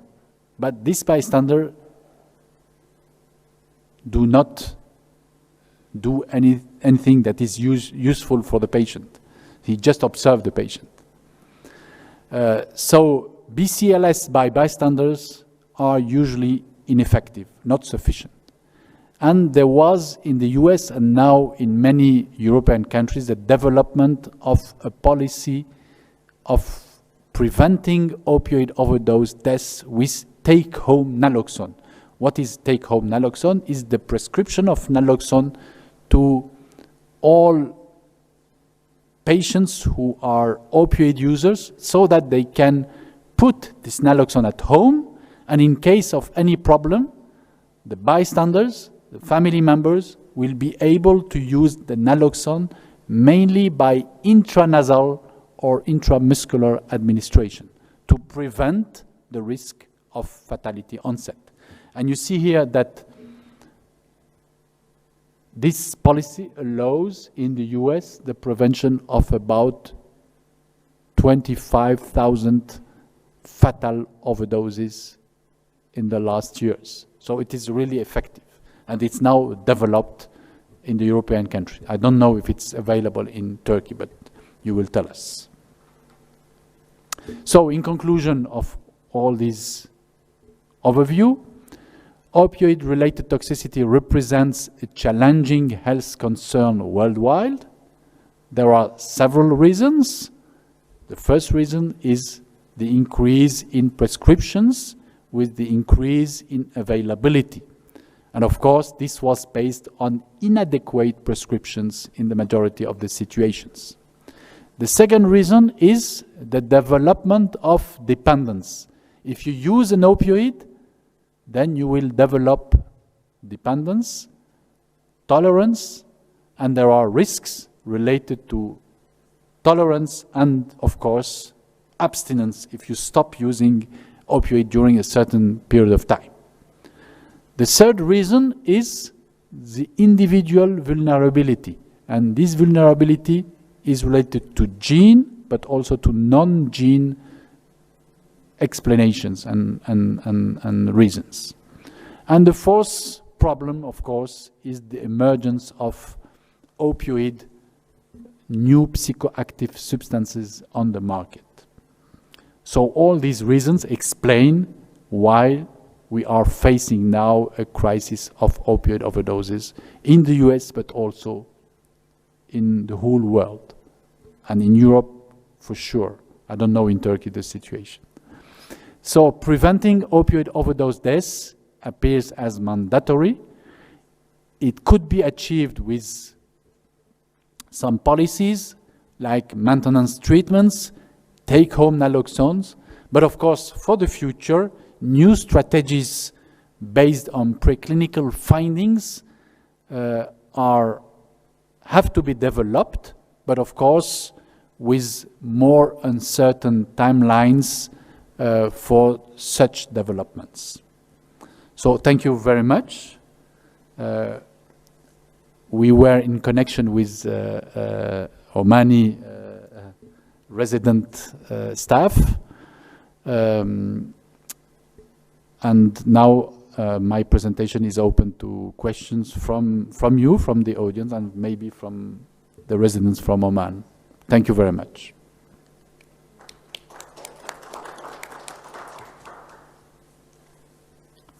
So please, any experience or any question? Yes, please.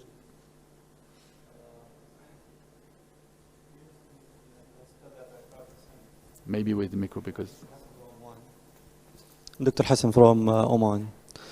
In the hospital that I practice in, we have a lot of sickle cell disease patients, who are, most of them are dependent on opioids. What we use there, or what have been used since the last more than 15 years, they used pethidine to control their pains. So then they became dependent to pethidine. Like per day, they are coming, each one of them is coming around 3 times per day because he is dependent on pethidine. And each visit, he will take around 200 to 300 mg of pethidine. So I don't know if there's any alternative to that, how to solve this issue, and like if we can shift them to something else, and how easy it will be. Because they continued on that, because it was started by hematology since more than 15 years back. That's a good question, if I understood everything. That's a good question. I think we'll discuss this later on, because we'll have different presentations on how to allow the treatment of dependence with different policies, with maintenance treatments, and you will have different approaches, because you will have the Iranian approach, which is quite different from the French approach, and you have different possibilities. But it's a complicated problem, and there is not one solution for that problem, of course. But as you understood, really, if you prescribe once an opioid, then you expose your patient to the development of a dependence. And then the problem is difficult, and you expose him to the risk of respiratory depression if he misuse his opioid or if he overdose. Another question?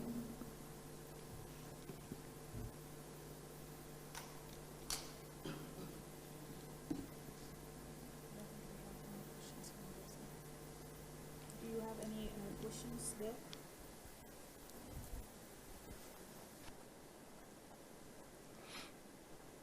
We are waiting for Omani. No. No question. Okay. Okay. So we will stop. Okay. We have stopped the communication with Oman, and now we'll back to our symposium. We have changed a little bit the organization, and now we'll start again. I suggest to continue with the opioid receptors, which is the first presentation that was expected.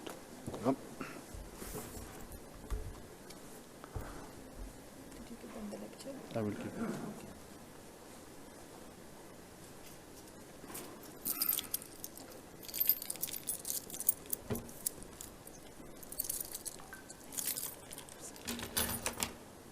It was okay.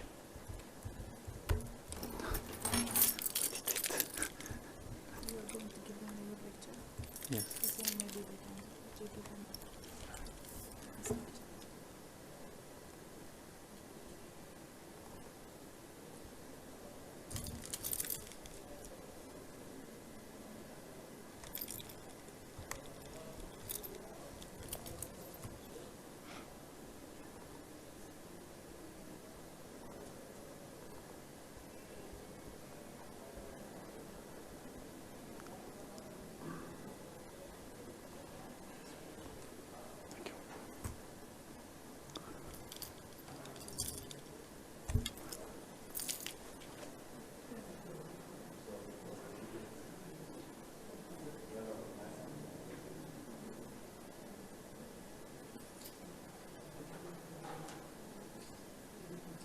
Used in a theatre situation, you know roughly how much is going to knock somebody out, make them unconscious if you like. But what you're trying to avoid is giving people too much of the agent that will kill them. And the difference between how much will knock a person out and what will kill them is called the safety factor. And there isn't any agent that we know of that has a large enough safety factor to ensure that you can release it and just knock people out without running the risk of killing them. And that goes to the the cardinal principle of poisoning and toxicology, that the dose makes the poison. And when I teach my residents and students, we talk about a variety of different drugs and chemicals. If you look at ethanol itself, a typical one drink has 12,000 milligrams or 12 grams of ethanol, and that's just one drink. So to become intoxicated or impaired by ethanol, it's tens of thousands of milligrams, and yet other drugs like digoxin, for instance, is used therapeutically at less than a milligram, of 0.25 milligrams, a very, very small amount. So when you think about opioids, for instance, if we use morphine, we use typically 4 milligrams of morphine, but when we use fentanyl, we use maybe 100 or 50 micrograms of fentanyl. Again, it's an order of magnitude smaller. And carfentanil, then again, is a whole nother order of magnitude more potent. So it really kind of depends on the drug. And even if you think the tiniest amount may not be lethal, you go up by a small factor and it's apt to be quite lethal. So the Moscow theater crisis took place in 2002, as I mentioned, and what had happened was that there was this theatrical performance. There were about 800 folks that were attending this performance, and then this group of Chechen terrorists basically took over the theater, and they had their political demands, and they weren't going to let anyone go until the Russians met their political demands, and they threatened to blow up the building. And this gripped the nation, not only of Russia but also around the world. This was on the front pages, and they let a few of the children go, but they kept most of the hostages. And then on the third day, they threatened to start killing the hostages if their demands were not met. And so what the Russian security forces did is they began an assault of the theater, and there was a gun battle, and then they finally got control of the building.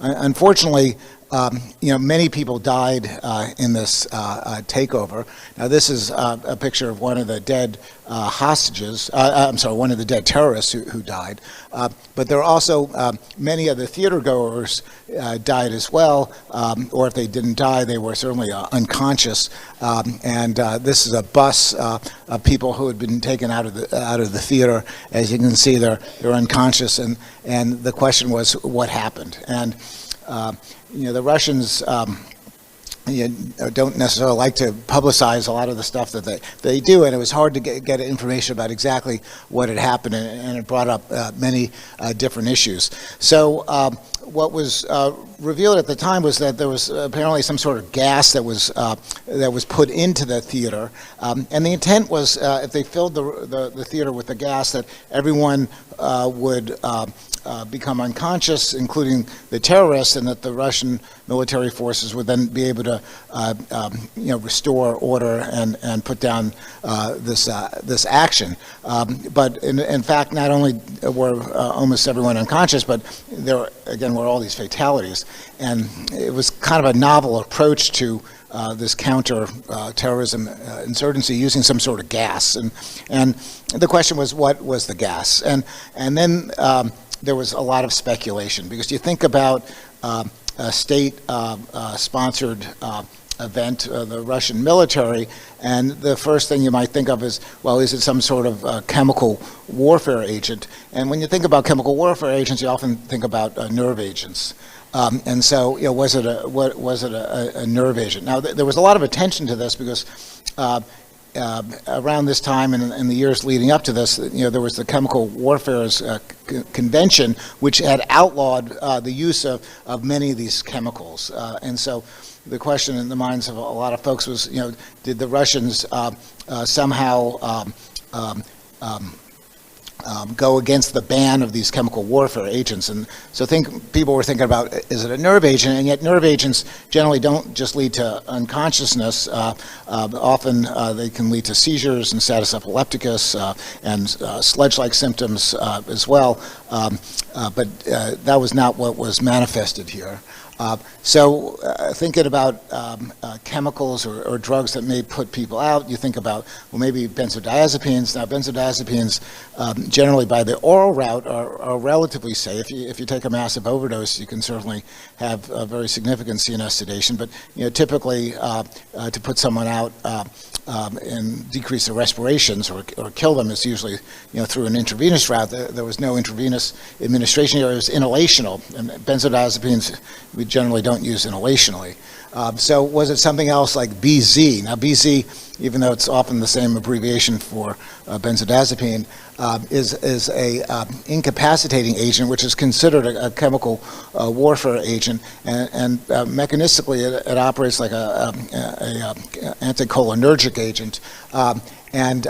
Again, the symptoms were not really consistent with BZ. BZ has only been used by militaries. Not a lot of public reports about the use of BZ, but there's the long name of BC, and of interest, militaries across the world have looked at a number of incapacitating agents to be used on the warfare that may not kill, but may disable the adversary, and in this case it would work through probably the confusion that one might generate through the use of an anticholinergic, because anticholinergics do cause a delirium, but that was not, again, the manifestation in these patients. And so when you think about patients that become unconscious, comatose, and then have respiratory depressions and may die from respiratory arrest, you think at the top of one's list about opioids. Although opioids as an inhalational agent, there really was very little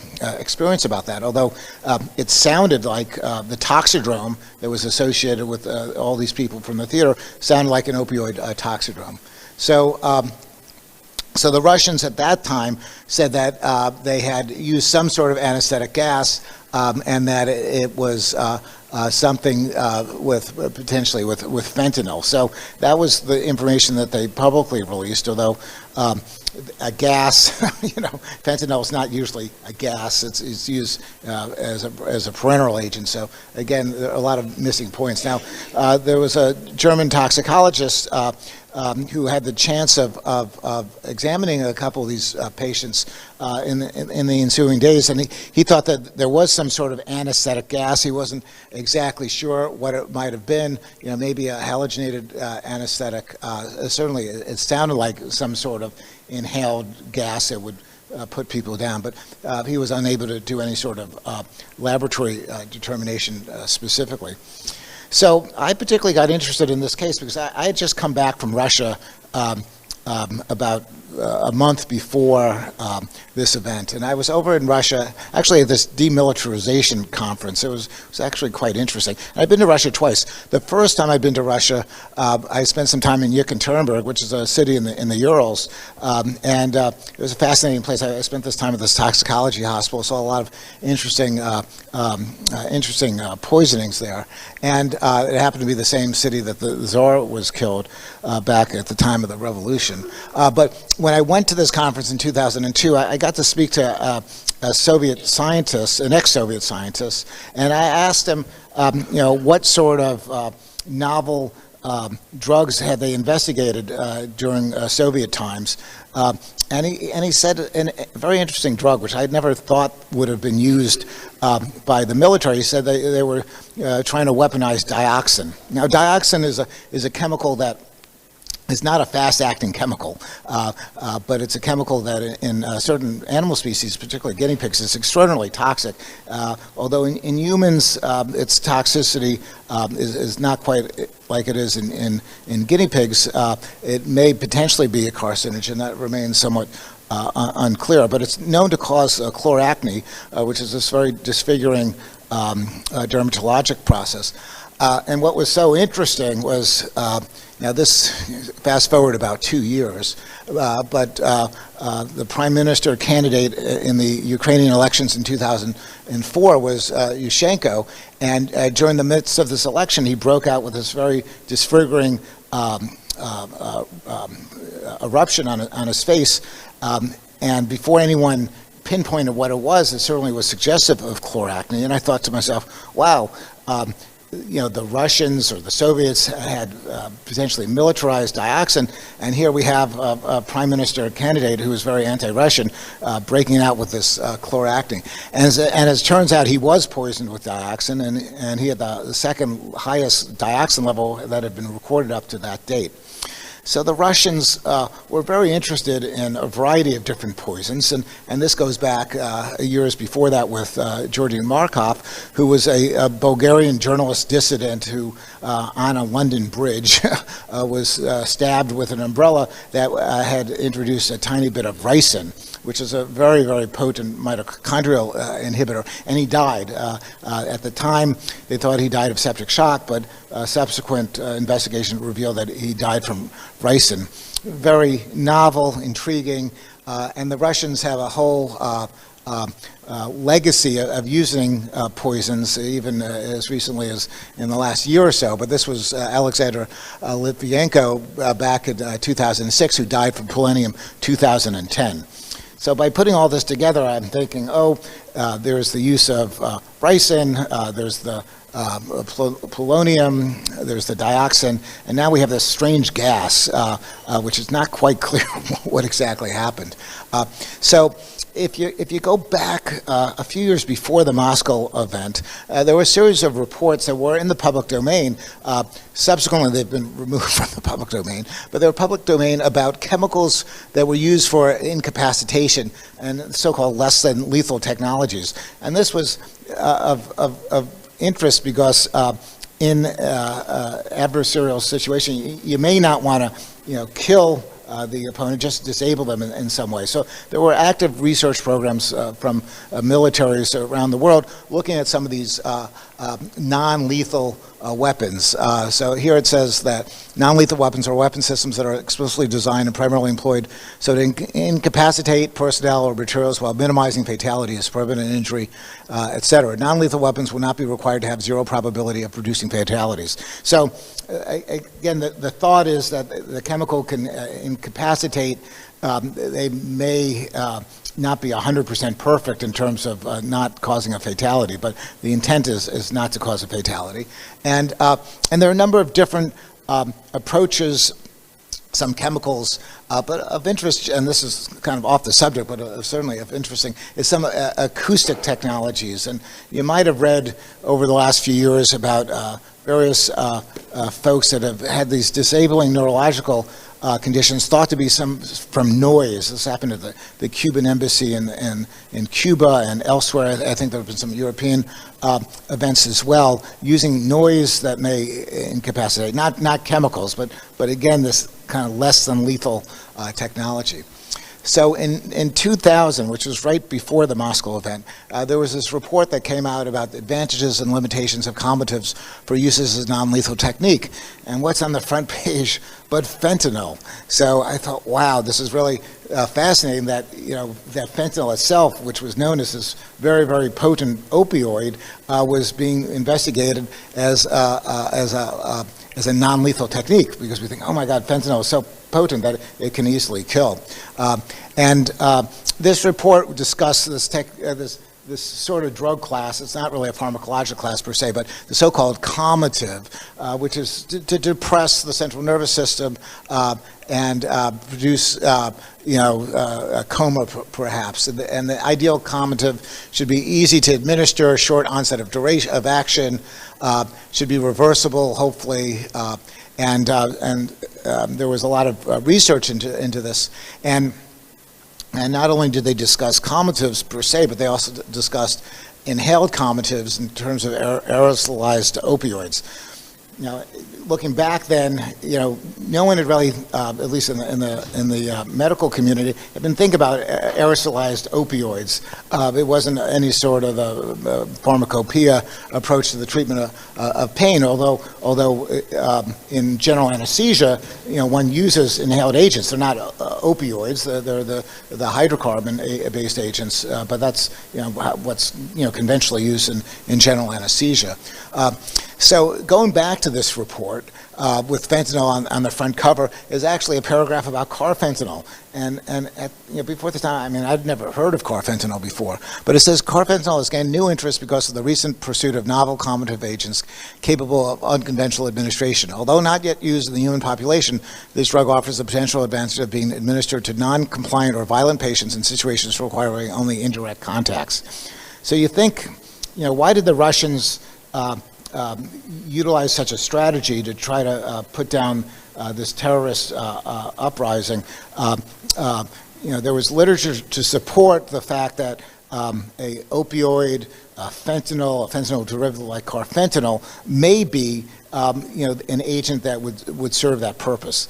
I still couldn't get, still wasn't clear to me about the aerosolization of this. I did an extensive literature search at the time, and there certainly wasn't anything in the medical literature, but there was this one report from this company, this drug monitoring company called Cross, and they were conducting a number of studies, and one of the studies they were conducting was on aerosolized carfentanil. I said, oh my God, we have a company that's monitoring a study using aerosolized carfentanil.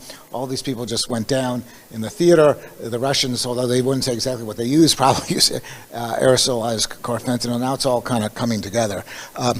And so carfentanil was produced by Janssen Pharmaceuticals, the same fellow that developed fentanyl, and it's a fentanyl derivative. Its mechanism of action is similar to fentanyl. It works, through the opioid receptors, but it just happens to be much more potent, as you'll see. And at this time, it was actually available as a pharmaceutical, but not for people, but for big animals. And it was marketed under the trade name of Wild Nil, which was used to immobilize large mammal species, usually to move them from place to place, not to kill them. And in the package insert, it talks about how it had been demonstrated in deer and moose and elk and other sorts of large animals. And I have this one video here. Could you just tap, there's one more video here. Matthew Mutinda is standing by with a tranquilizer. That's in 10:45. It'll be a few minutes before Wendy goes to sleep. So this is a good situation. She's not too panicked. She hasn't given alarm calls, so the rest of the family are relatively secure. She can't quite figure out what's happened to her.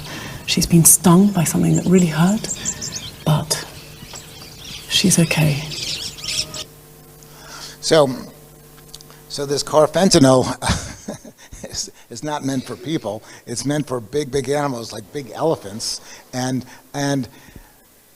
you get the right dose. It's used not to kill the elephant, but to sedate the elephant so they can move the elephant from place to place. And that was the intent of Wild Nil. So wild African elephants, an animal that carfentanil is used on, weigh between 5,000 to 14,000 pounds, which is roughly 26 to 72 times the weight of your average adult male. And we'll get into why carfentanil over the next few slides. So this was a table I put together. Soon after the Moscow theater event, I got interested in the whole thing. I wasn't savvy to any data that was not in the public domain, but by piecing together what I've described, we wrote this paper. And I put together this table looking at the potency of carfentanil versus fentanyl versus morphine. And versus morphine, it's 10,000 times more potent, which is just extraordinary. Even versus fentanyl, it's 30 times more potent. So it's a very, very potent analog of fentanyl, as are a number of the other fentanyl analogs as well. Fast forward to 2012, this is the first paper, the first and I think only paper, that analyzed clothing and urine from the Moscow theater casualties and revealed both carfentanil and remifentanil. So this is the only literature in the public domain that confirms the exposure, but what the Russians had used back then to try to sedate the folks in the theater, but not kill them, although they ended up killing many of them, was carfentanil. So if carfentanil is used to sedate elephants, why is it showing up in heroin? And that was the question that's come up in the last several years. Now, if you go onto some of these drug sites, so there's a number of drug sites where drug-using people share their experiences. There was this dialogue, this was back in 2011, about carfentanil. And one of the guys says, the last one says, "Oh guys, I just found this on another forum. A guy says he went down to Mexico, bought carfentanil from a pharmacy down there. This is the only report I've stumbled upon for Wildnil, which is the trade name as I mentioned, and I haven't found any for Immobiline. This stuff, it seems like that this stuff is safe for use as long as you take extremely small amounts of it at a time." So it was even discussed among the drug-using community as this really powerful opioid, although warnings that you have to take a very, very small amount. If you go onto the internet, you can find recipes to synthesize the carfentanil, and then the first reports starting in late 2016 about heroin being laced with this carfentanil at the same time that you could actually buy the carfentanil back then over the internet. So why carfentanil? It's about 100 times more potent, or 30 to 100 times more potent than fentanyl, but only slightly more expensive. So from a drug dealer standpoint, you can cut it into much larger volumes, creating stronger, cheaper highs, and the drug dealer makes a lot more money. So that's why carfentanil is out there, and the fentanyl analogs. There's a lot more money to be made by the drug dealers. And comments from users. One user was so distressed when he received a package labeled carfentanil, a free sample from his supplier, that he asked for advice on Reddit about how to dispose of it safely. Another user stated, "The only use I could think of it would be to kill people." A third user said, "Dealers are just starting to learn how to volumetrically dose their fentanyl poison bags, but killing us in the process. We are their guinea pigs." So this is further data from that CDC article just showing that so much of the fentanyl, at least in this report, was now contaminated with the carfentanil. And it's only gotten worse, and it's not just carfentanil, but it's also a number of other fentanyl derivatives. Which leads me to the last slide in terms of how do you treat these patients. They're suffering from the effects of opioid poisoning, you want to try to reverse the effect. Now, we use naloxone routinely in the setting of any opioid overdose. Different people have different thresholds for use of naloxone. If you go by the textbook and those who are most experienced with it, we tend to want to reserve the use of naloxone for those who are having respiratory depression, because this is where it can really make a very dramatic difference and reverse the potent effects of the opioid on the respiratory depressive centers. Routinely, it's often used for patients that are CNS depressed, and you can wake them up, but you're running some risks if you do it routinely on everyone who's depressed. For one reason is you can precipitate withdrawal, which can lead to all sorts of other complications.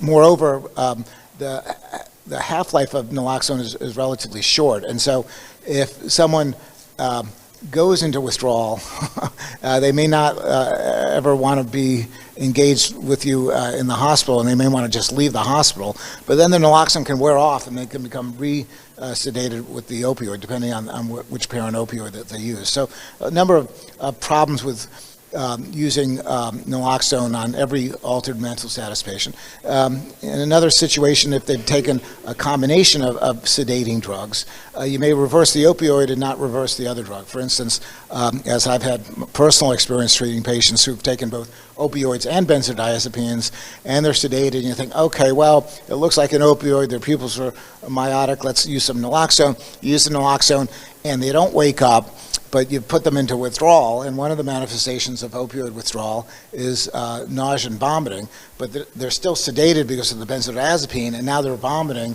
and have a significant aspiration risk because they're vomiting in a sedated state. So naloxone is not to be used injudiciously. It's best used in patients that are manifesting evidence of respiratory depression. In terms of the dosing of the naloxone, it's not clear how much you need with some of these fentanyl analogs. What we've heard is that for some of these cases, they may not be responding to the usual small doses, and they may require larger doses. Now, naloxone typically is usually provided in ampules of either 0.4 milligrams or 2 milligrams. In the opioid-dependent patient who's suffering from respiratory depression, a very small dose is apt to reverse the respiratory depression, even less than 0.4 milligrams, like 0.04 milligrams. A very small amount may reverse the respiratory depression. It may not totally wake them up, but it may reverse the respiratory depression. It works at the small dose best with morphine or heroin, which is metabolized to morphine. With some of the synthetic opioids, there tends to be a need for a larger dose, like with methadone or sometimes with fentanyl or with some of the fentanyl derivatives. And so if they're presenting like an opioid toxidrome, they're depressed, and you don't think, although it's hard to know for sure, but you don't think that they've had a mixed ingestion, you would start off with a small dose of naloxone, like maybe 0.4 milligrams or even smaller, 0.1 milligram, and then you'd go up on the dose if they're not responding.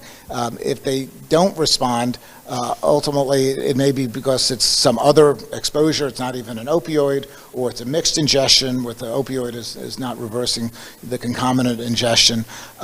Typically, the maximum dose of naloxone is upwards of about 10 milligrams or so, and sometimes you do get a better response with a larger dose. The biggest downside, again, is the downside of withdrawal. But unlike benzodiazepine withdrawal or alcohol withdrawal, which can lead to seizures and other potential life-threatening manifestations, opioid withdrawal is usually a more benign presentation, with the caveat that if they're having significant GI distress when they're concomitantly CNS depressed, that may lead to aspiration. So one last concern about carfentanil and some of the fentanyl analogs is the risk of secondary exposure for the healthcare provider. They come in touch with the powder, not just the healthcare provider, the safety officer, the police in an occupational setting. Is it possible, because this drug is so potent, that just touching it or being in the same room with it is apt to cause some sort of depression? And ACMT, the organization that I work with, and others have come out with recommendations regarding precautions for emergency responders in the setting of fentanyl and some of their analogs. And on the ACMT website, which is acmt.net, under toxicology resources and position and guideline statements, we actually have a statement on preventing occupational fentanyl and fentanyl analog exposures to emergency responders. And here's the statement. You can look at it at your leisure. It doesn't downplay it as not being a risk, but for the most part, it's the chance of absorbing enough of it dermally is so low that one doesn't necessarily have to take special precautions beyond the usual precautions one would take with handling something that's potentially hazardous. And there's some detailed recommendations on the position statement. So with that, I think I'll end the little talk and open it up to any sorts of suggestions or comments. Thank you.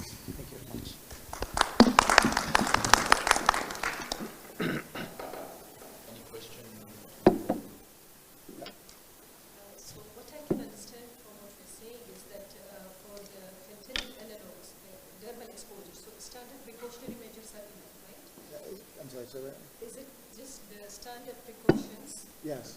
Are enough for the dermal exposure for fentanyl? Yeah, the standard precautions. I mean, universal precautions and whatnot. But the concern by some folks in the occupational sector is you have to start wearing special gear, getting onto the whole get up that you would with a potential sarin gas exposure or something like that. And one does not need to do that.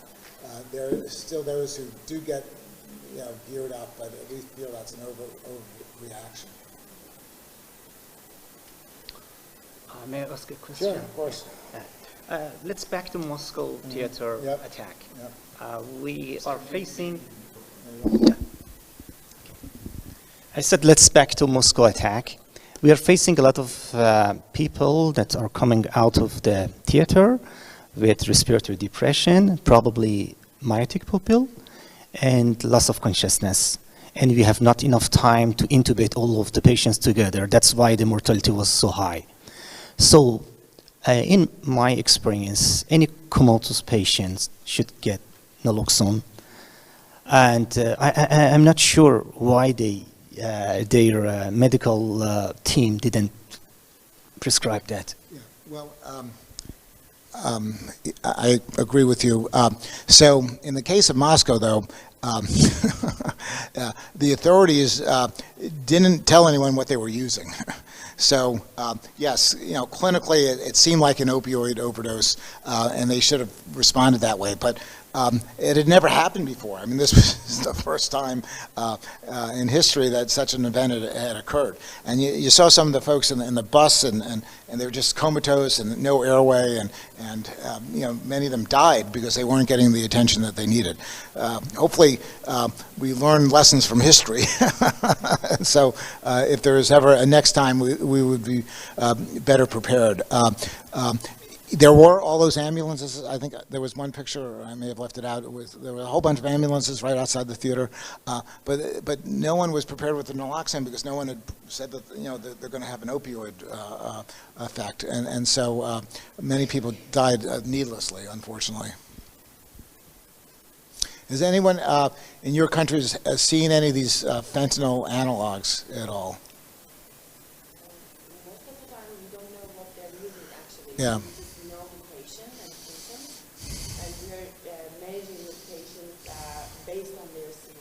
Yeah. Because most of the time, the patient doesn't know what he or she is using actually. Yeah, and that's true in the U.S. as well. And one of the limitations of the analytical laboratory is that it often doesn't really provide this sort of information, as I think most of you recognize. Not to say that it's going to necessarily change the management of the patient either, for that matter, because you have to manage them based on your clinical intuition and acumen. But from a public health standpoint, from an epidemiological standpoint, it would be much more useful if we had that degree of granularity in terms of what they were using. We're currently, have applied for a research grant to study this further. But beyond the research setting, in just the clinical setting, we often have no idea what we're using. And the other thing, particularly with fentanyl, for instance, depending on the laboratories, is most standard, at least in the U.S. hospital laboratories, don't have fancy technology. Even in some of the best hospitals, what they use is simple immunoassays, which for opioids look for the analyte morphine as the analyte, and things that are metabolized to morphine. So codeine and heroin are metabolized to morphine, and so if someone's been using heroin or been using codeine or morphine, it's going to trip it positive. But particularly with the synthetics, like the fentanyls, it's not going to cross-react at all.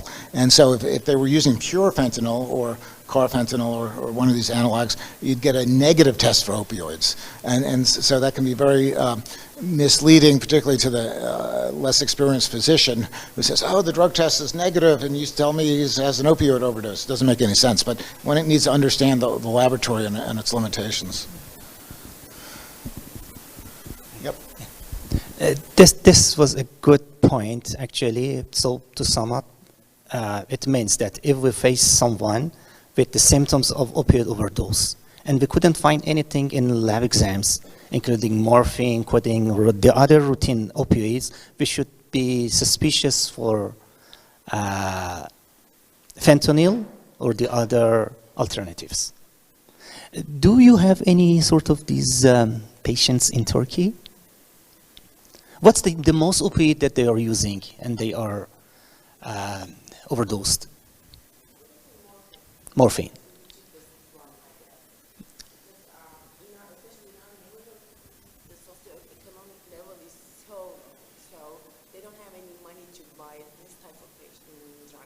And maybe it is not available, actually. And maybe it is not available. Could be. We don't know.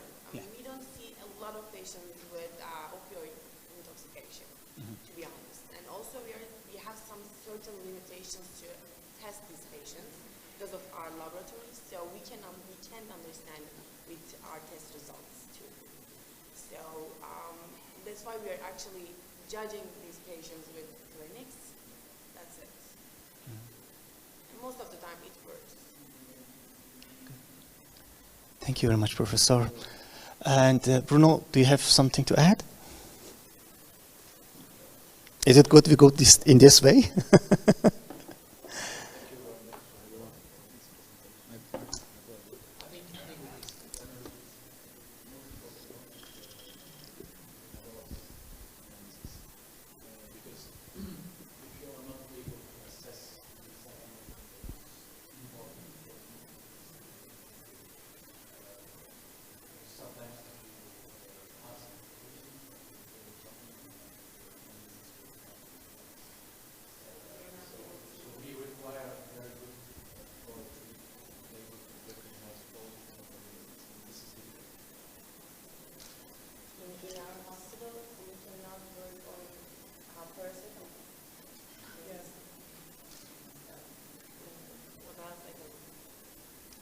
Most of the time, actually, lab exam don't change your management. That's the main point. You should manage the patients based on their presentation, not based on the lab exams. The lab exams is useful for research or probably for further public health concern. Yeah, but for us as a clinician, it's not very useful. Not you want to add something? Yeah, except for the one case of paracetamol. So there, it's very helpful, and if you don't have that, it's very challenging. I mean, I have to say that, it's a side subject, but with paracetamol, obviously with the acute single ingestion, the level is very important. But all those other cases, either the chronic cases or the delayed presentations, then the level, doesn't help you. There may not be a level at all. In that case, you have to use your clinical acumen again and look at other factors such as the liver test. But with a single acute acetaminophen, without getting a level, it's.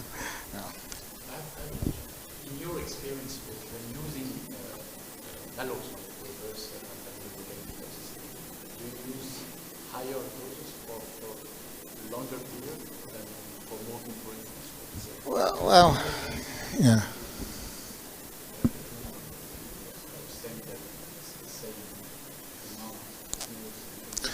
Yeah,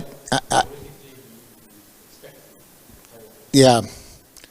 Well, again, most of the time we have no idea what they took. So I think we'd start with a smaller dose, but we would escalate the dose if they're not responding.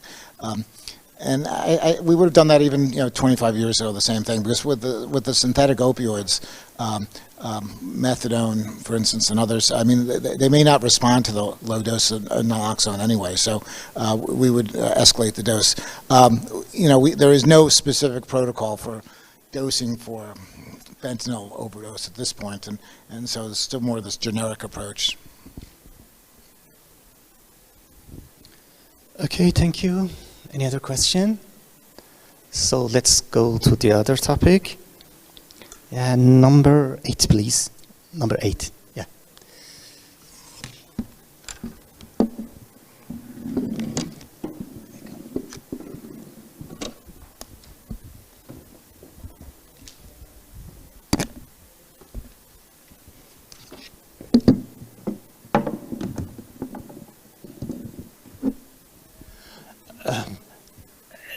Actually, opioid overdose is not just treating the patients, but also it has some effects on the public health.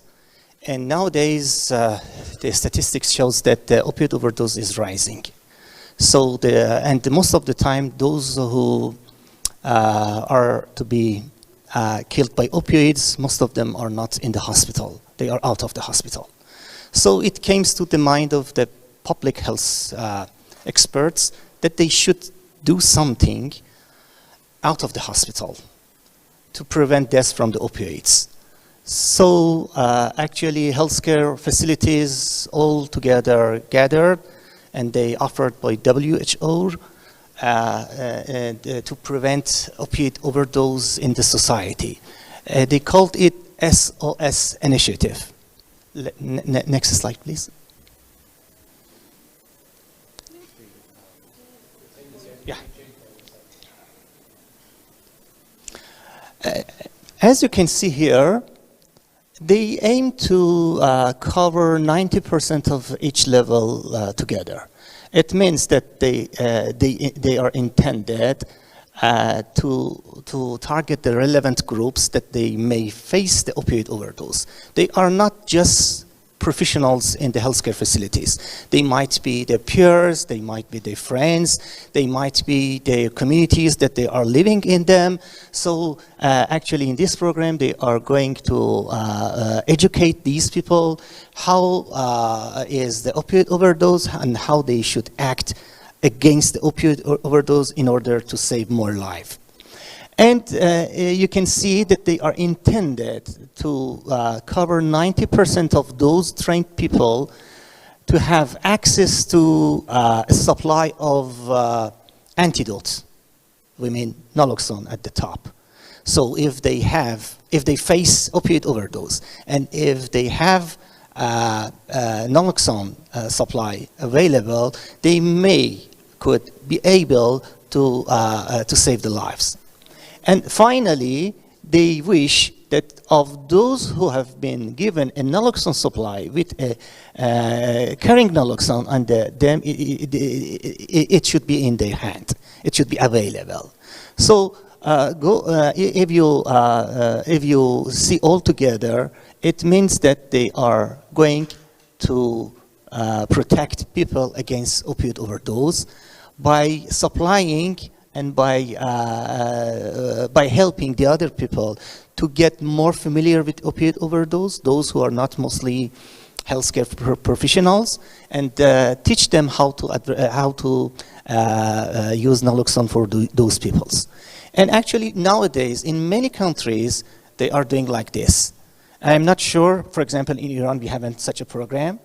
In Turkey, I know you have not such a program, but for example, in France, they have such a program. So I want to ask Bruno, if you have any data regarding less number of dead people because of opioid overdose, comparing the past when the naloxone was just available for healthcare professionals, and nowadays that it should be available for many people.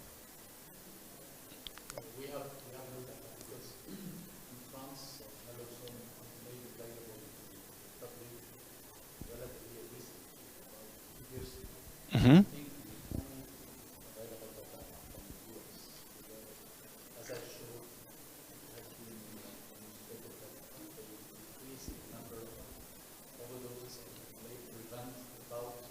Coming to hospital.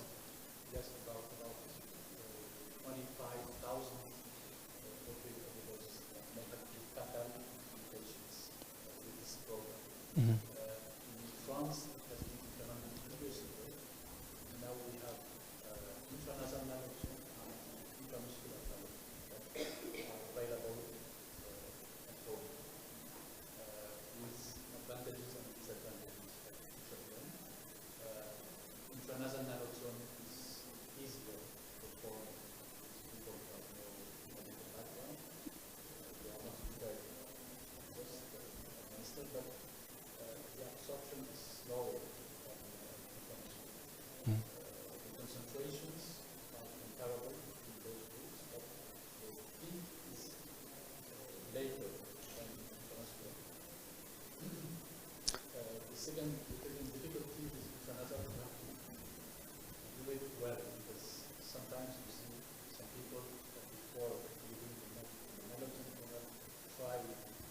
To push it.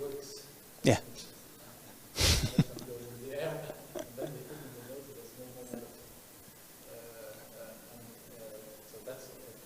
Yeah.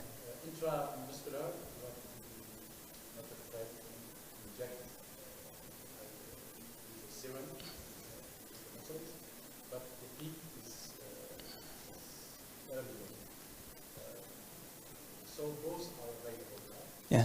But we have known that.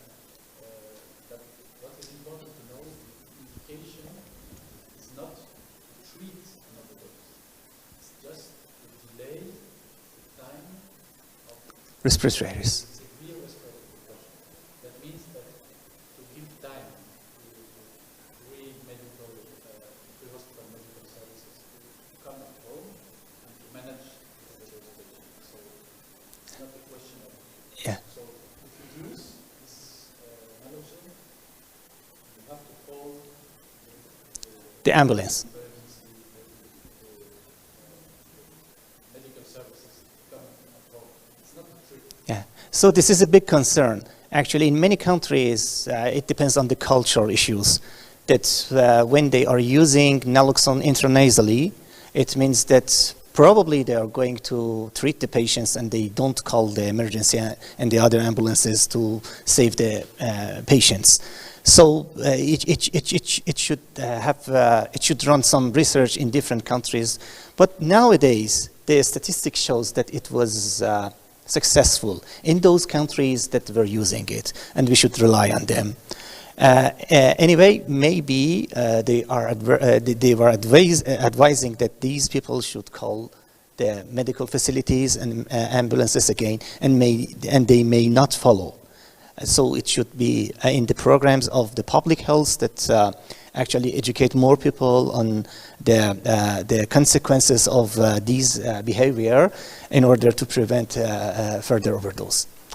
Anyway, you can see in the next, in the right side that people who use opioids may encounter opioid overdose. And those who are around them, like peers, friends, families, actually community members, staff of medical facilities, and first responders, those are those people who may help them. So they should be involved in treating these sorts of patients.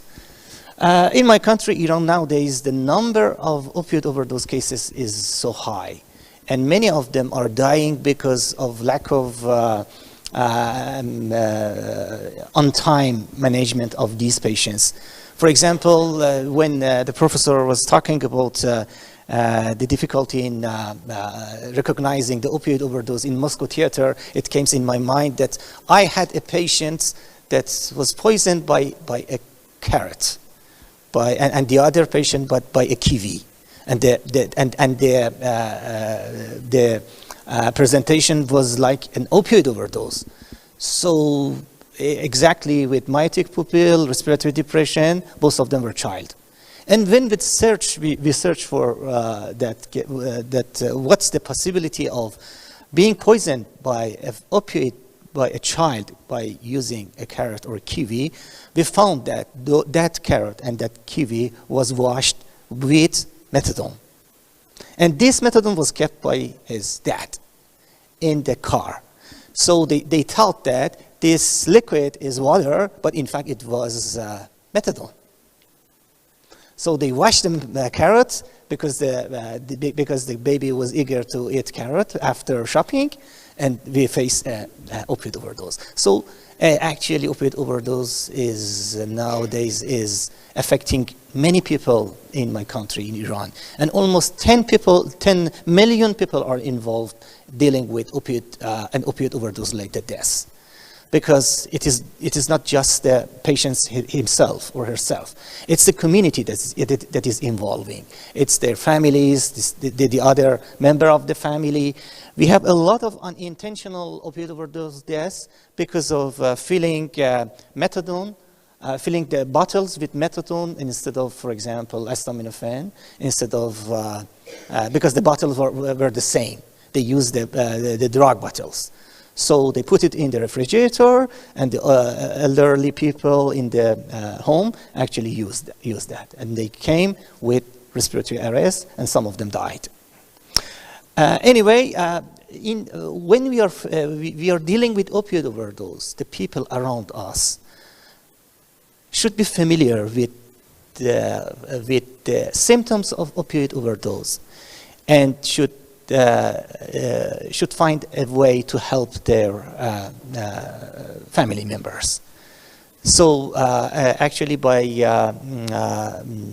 using web resources, by using posters, by using, and even by using word of mouth, for those people who came to our hospitals and they are facing opioid overdose, we can somehow help them to recognize the opioid overdose in the future. And you know, one of the main points that people get overdose is after our intervention. When you use naloxone for people, actually you're going to crave them for next usage of opioid, because somehow they go to withdrawal. And when they go to withdrawal and come back to home, they are seeking for opioids, and they come again and again and again, and sometimes they don't come again because they died.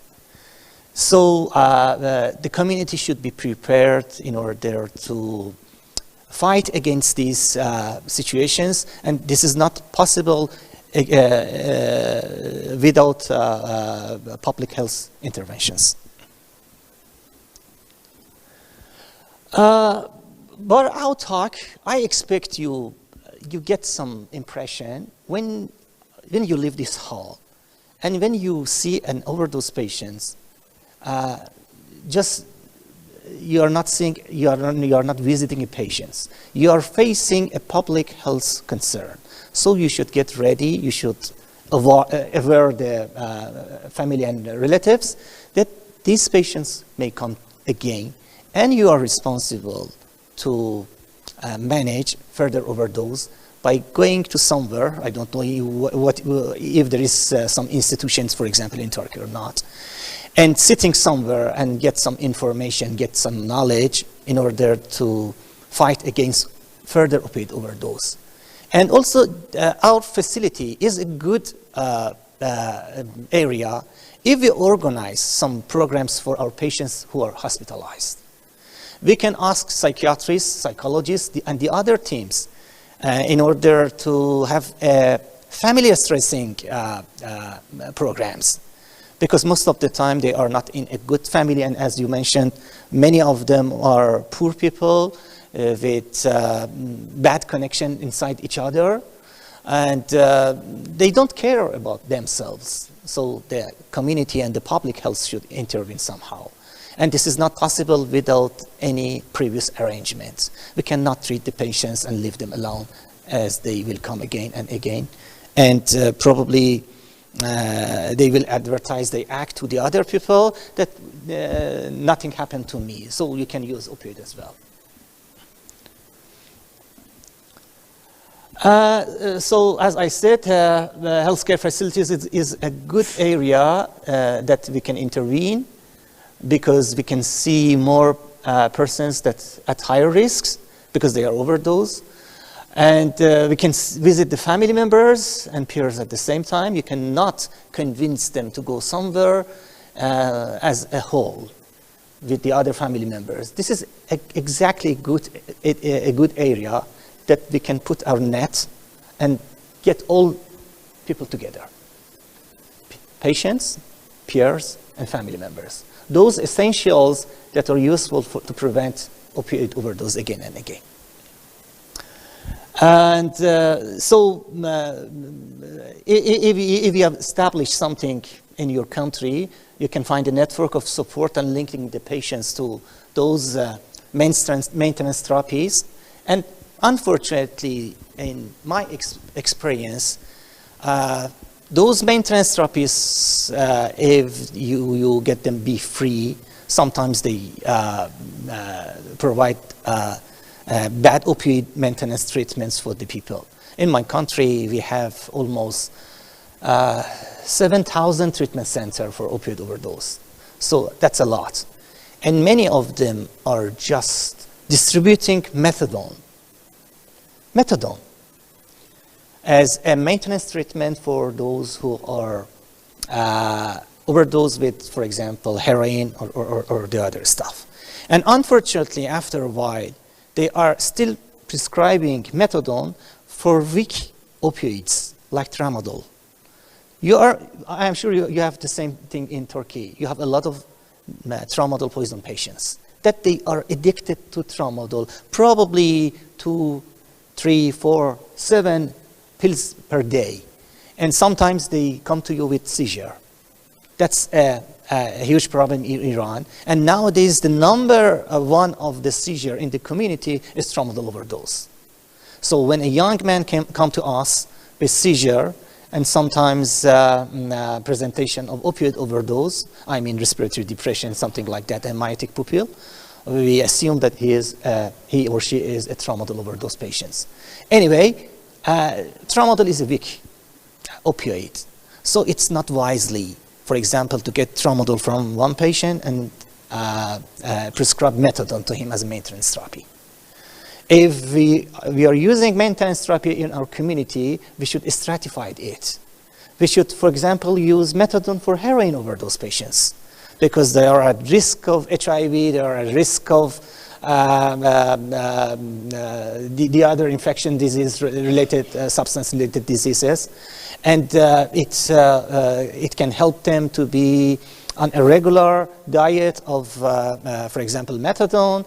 It can prohibit them from bad behaviors, from high-risk behaviors, and it's good for them. That makes sense. But for example, for someone that is using 2 or 3 pills per day, tramadol, it's not a good treatment to put them on methadone maintenance therapy, for example. So what is final consequence? Nowadays, instead of, for example, heroin overdose in my country, methadone overdose is at the top of the opioid overdose deaths. And unfortunately, many of them unintentional, like in the elder patients or in the kids, because they are at risk. So we have to discuss it in our community with public health authorities to overcome this problem. Otherwise, you will face the same problem that we have in Iran. Okay, we talk about that. It all refers to those facilities that make a network for them, to be engage them to them, and to provide the supply for those people who are on maintenance therapy, etc. Okay, this is actually our ward in Tehran. We have some brochures all over the walls to advertise what's the consequences of, for example, using opium, using heroin, using tramadol, etc. And also we provide some pamphlets for them after they release the hospital in order to prevent further overdose. But honestly, I cannot see any difference. But it should be, probably it can be done and presented to the family members. You cannot just involve the patient himself or herself. You should involve the community. And most of the time, they are not care about themselves. So the other people who are caring, who are living with them should be involved. Okay, thank you. If you have any question, please ask. Otherwise, I can go to the next presentation regarding overdose. Yeah. No, I think, because we have in lack of time, no, methadone overdose, please. This is heroin, I think the number 3. Because we are in lack of time, I think, as an example, I start something like methadone overdose, and you can expand it to the other things. All of them are somehow the same, with some minor actually differences. Number 3. Methadone overdose is a good example for us as a strong opioid with long half-life. Half-life of methadone is around 52 hours. So if you treat the patients at the emergency department with naloxone, when you see the half-life of naloxone that is much, much less than the methadone, you can expect to see further overdose in methadone overdose patients because of half-life. After a period of time, for example, the half-life of how long is the half-life of naloxone? Less than 1 hour, 60 to 90 minutes, still the same. You can consider even 90 minutes. So if an opioid has a longer half-life than 90 minutes, you expect to see the further overdose. So all of these people should be hospitalized first. You cannot release the patients from the hospital. Please, methadone overdose, number 3. Sorry. You have it here.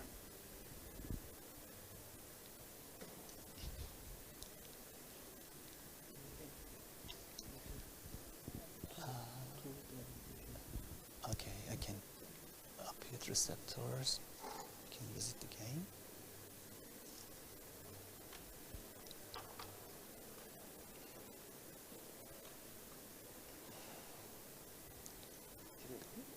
Yes, go to Menatox.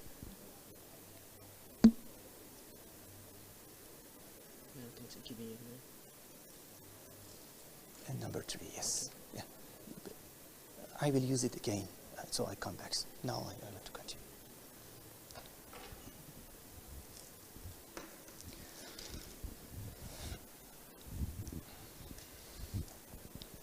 Thank you.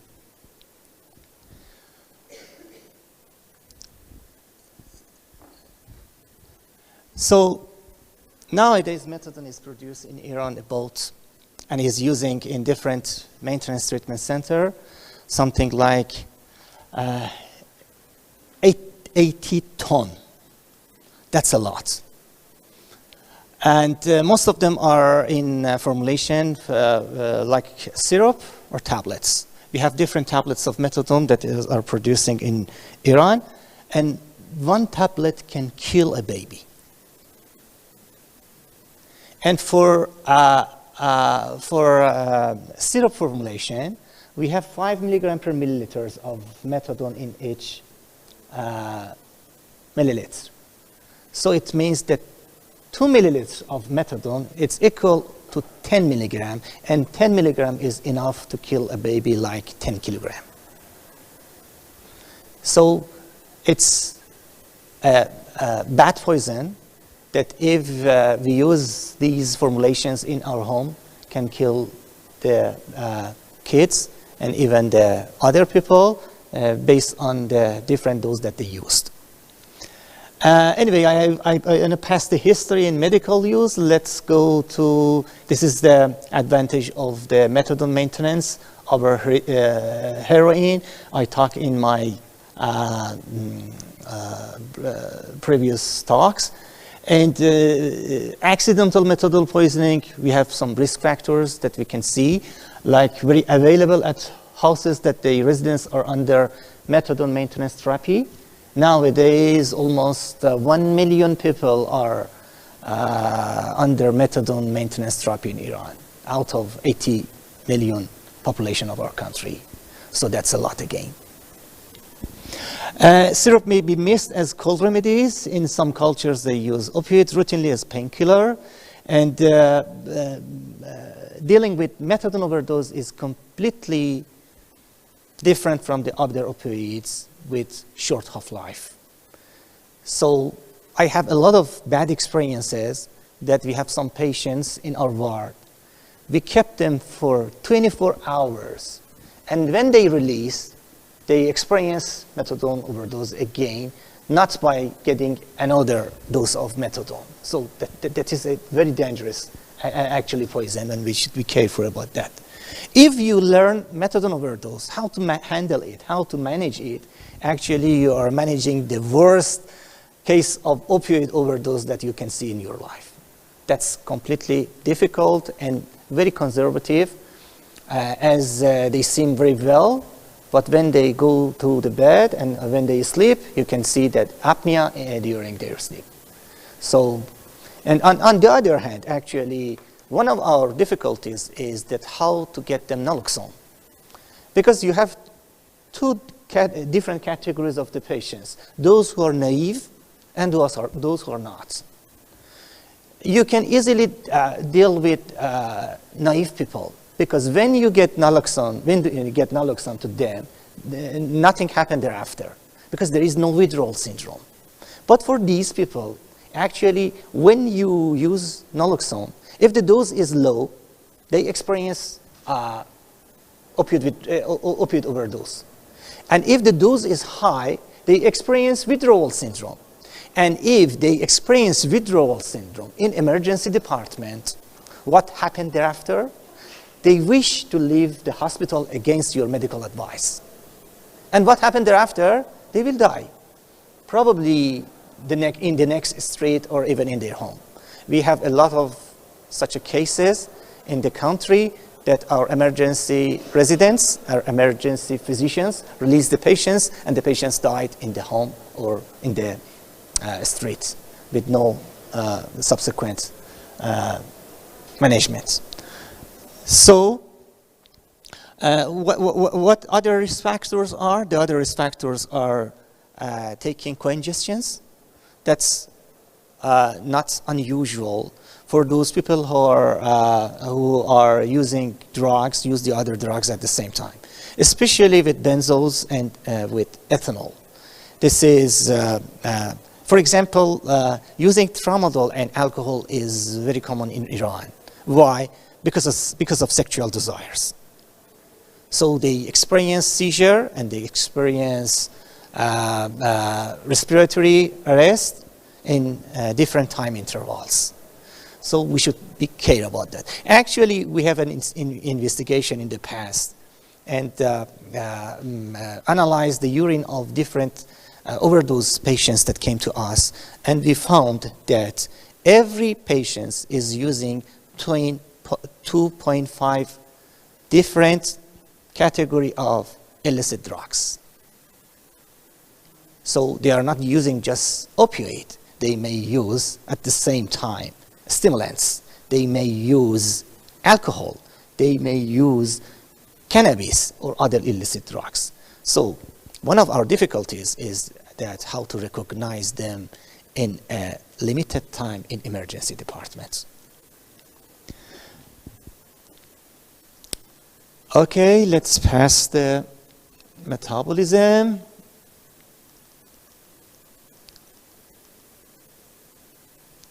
You know, like the other opioids, methadone have the same presentations.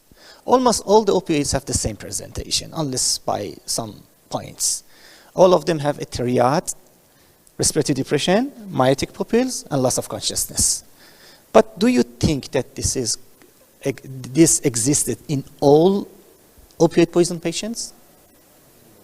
No.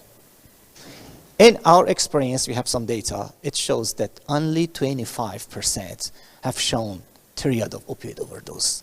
And the other patients were in lack of some clinical manifestations. For example, when somebody is using tramadol and experience seizure, you don't expect to see myotic pupils in him or her because of seizure.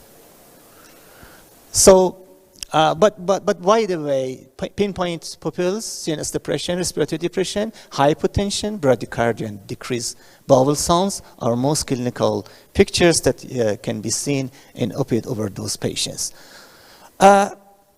Torsade is one of the problems that we are facing nowadays with methadone overdose patients, because many of them are on a maintenance therapy, and during maintenance therapy, many clinics they don't take an electrocardiogram from the patients to recognize that QT interval is prolonged. QT interval prolongation is an indication of stopping the methadone. And actually, we have another study to see what's the cause of death in methadone overdose patients. And we found that almost in all of them, we have ECG abnormalities. And why what that? Because of prolonged maintenance therapy in these patients. And you can see the growth of acute methadone poisoning patients in our hospital during different years. It's up to 2011, and nowadays it's more than 150. 1,050, sorry. And the same, the growth of acute methadone poison in children. All of them are unintentional. And you see the peak here. Anyway, this is the story that we have drawn with Legal Medicine Organization to see the cause of death in methadone overdose patients. And you can see that a lot of people were investigated, and finally, no, it's not with Legal Medicine Organization, it's for children actually. We have 3 deaths in children out of 475 cases. Okay, let's pass the epidemiological aspects. It's completely clear for all of us that naloxone is antidote of choice for treating these patients. But the question is that how we should start the naloxone, and how we should we continue naloxone with pump infusion, for example, or just observe the patients to see what happened for them.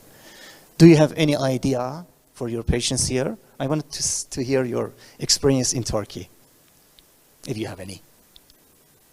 How you treat the patients with prolonged opioid overdose. Do you have methadone overdose here or not? You don't have. Do you have buprenorphine overdose here or not? At least you have opium overdose here. I'm sure, because Izmir is a place that they produce opium, and it's one of the best places for cultivating opium, because the morphine of the Izmir is rich in the past to 50%. It's more than the other places. But probably nowadays, I'm not sure. I don't have any data.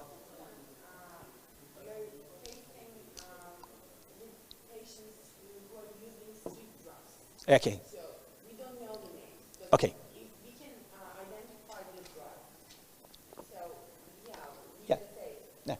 I've experienced this buprenorphine situation one time. Buprenorphine? Yeah, buprenorphine, sorry. No, yeah, buprenorphine one time.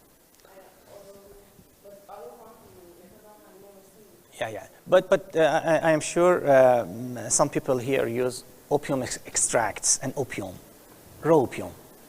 Raw opium is also have a long half-life. No? My question is that, because most of you are involved in emergency department, and probably if these patients are hospitalized, you are not following them. Am I right? Okay, so let's start in this way. Imagine that someone with opioid syndrome come to you in emergency department. These cases may encounter respiratory depression or may not encounter this respiratory depression. I mean, he or she may come to you with apnea or without apnea, just with respiratory, just with loss of consciousness and myotic pupil. Do your prescription differ for these 2 categories of opioid overdose patients or not? They are the same. Because in apnea patients, you have no time, you know?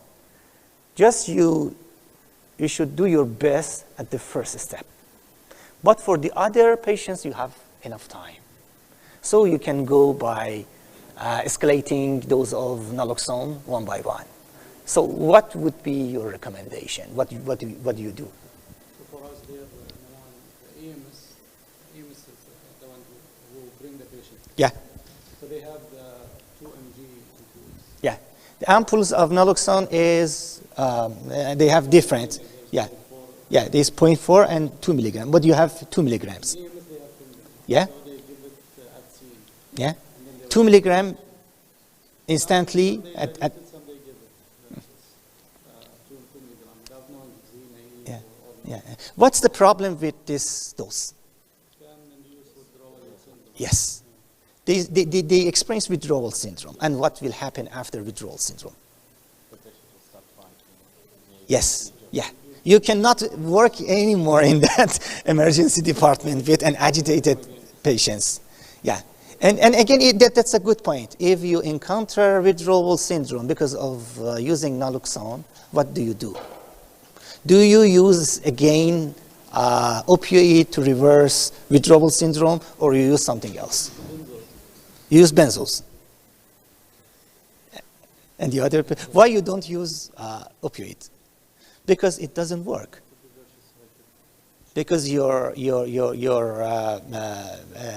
actually sites of action are occupied already by naloxone. Naloxone has a good affinity to mu receptors, so you cannot use it unless very stressful opioids like fentanyl.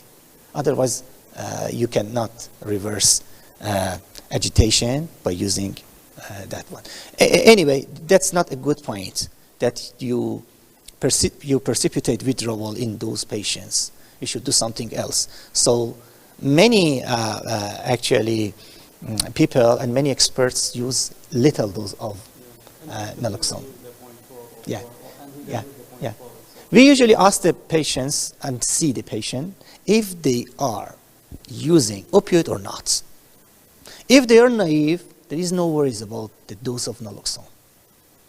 But if they are not naive and they are dependent on opioid, the little dose should be the best. And usually we use 0.05 milligrams for start. And see and observe the patients for a period of time. And if they need more opioids, yeah. But if you see your text, there in different texts there are different strategies. And actually we found that there are 32 algorithm for naloxone administration. Usually we use Goldfrank emergency toxicology. Some people use the Tintinelli, for example, emergency medicine, and they have different advice. And yes, we have already talked about that. Let's pass it. And what about the infusion of naloxone? If you found something, unfortunately, sometimes we cannot rely on the history of the patients that they give us. Sometimes they say, for example, I used tramadol, and finally we discovered that they used methadone.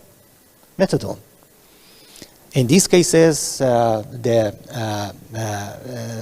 people may go to respiratory depression, and you lose them somehow. So actually, one of those points that lab exams would be useful for us are in these cases, because managing a tramadol overdose is completely different from managing a methadone overdose with a longer half-life. So for long half-life opioids, we usually prefer to use an infusion of naloxone for a long time. And for methadone, this is at least 24 hours if they experienced respiratory depression. So the next respiratory depression will come to you if you leave the patients alone, and most of the time, unfortunately. Just, I'm using methadone as an example. This is a good example because it has high affinity to mu receptors with a half-life.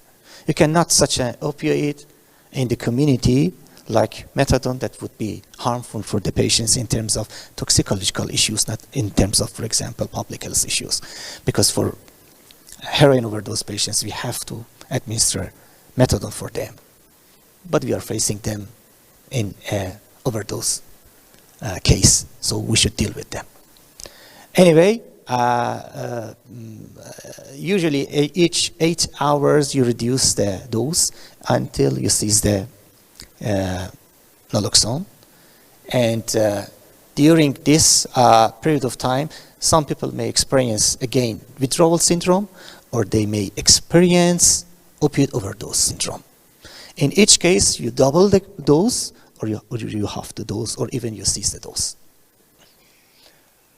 Okay, it was a rapid communication, sorry for that, because we changed our presentations in order to make everything in the morning. Bruno, if you have something to add.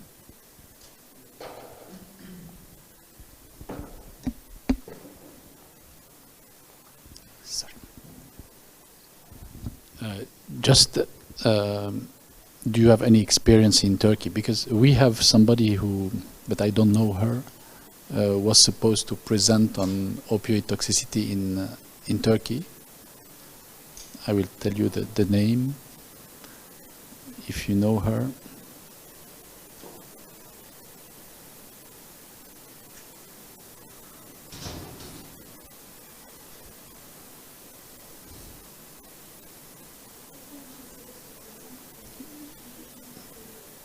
Yeah, but I was to be sure about that. Somebody knows Dr. Arisi from Izmir. Ah, okay. So maybe because we wanted to shorten a little bit the symposium, so maybe you can make your presentation now. That's what will be the best, I think. Then we can discuss it, because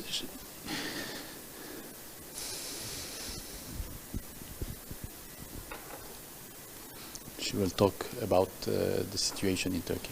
Good. That's the best. I think this video was much better. Yes.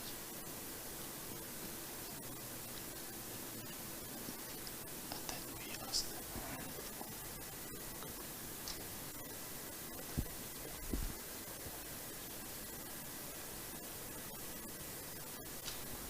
So we'll have this presentation about the situation in Turkey, and then we have some time. I think it's up to you. We have all our presentations, but you can choose which one we can do or which question you want us to discuss. It's up to you. But since we are not so many, we decided to shorten a little bit.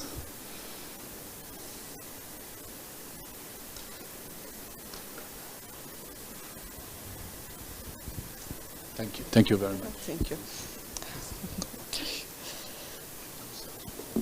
Tamam. Tamam, sağ sol. Tamam.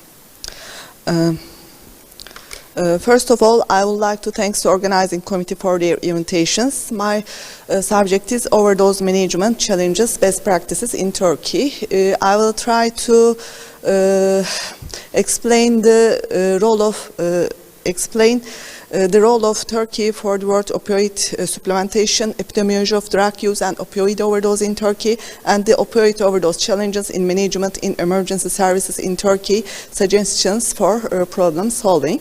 And it's also stated, I think, in previous presentations, opioids is the largest proportion of harms related illicit drug use in the world. Right, and it has a high mortality and morbidity rates, and Turkey represents a large consumer market in terms of illicit drugs.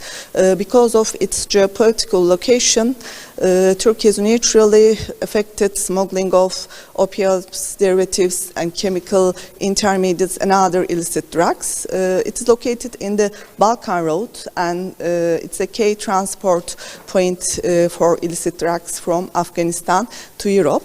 And if we look to morphine and heroin seizures in selected significant countries between 2014 and 2017, the number of heroin seizures is more than the number of morphine seizures, and especially acetic anhydride heroin precursor seizures is most common in Turkey. And according to European Union drug market report, heroin is the third most common seized illicit drug following herbal cannabis and cannabis resin. But Heroin is the most encountered illicit drug among all treatment entrants, and the third graphic it's showing that the number of patients treated for opioid addiction is more than the number of patients treated with the other addictive substances, and in this report also stated that all treatment entrants and first-time treatment entrants are in the European Union range in Turkey, and the quantity of heroin seizures and the number of heroin seizures are in the upper limit of European Union, and this that also confirming the important role of Turkey in drug trafficking. And if we look at the gender distribution, the drug use is common in men, and overdose deaths are increasing over the years, and opioid-related deaths rate are 24%. And of course, there is a problem of drug abuse in Turkey, and in Turkey, TÜBİM is the partner of European Union, the Turkish Monitoring Center for Drugs and Drug Addiction, and TÜBİM is attached to the Ministry of Interior, Turkish National Police, Counter-Narcotics Department, responsible for the coordination and implementation of the national drug strategy and monitoring the drug situation, and TÜBİM has assumed very important that is in this area.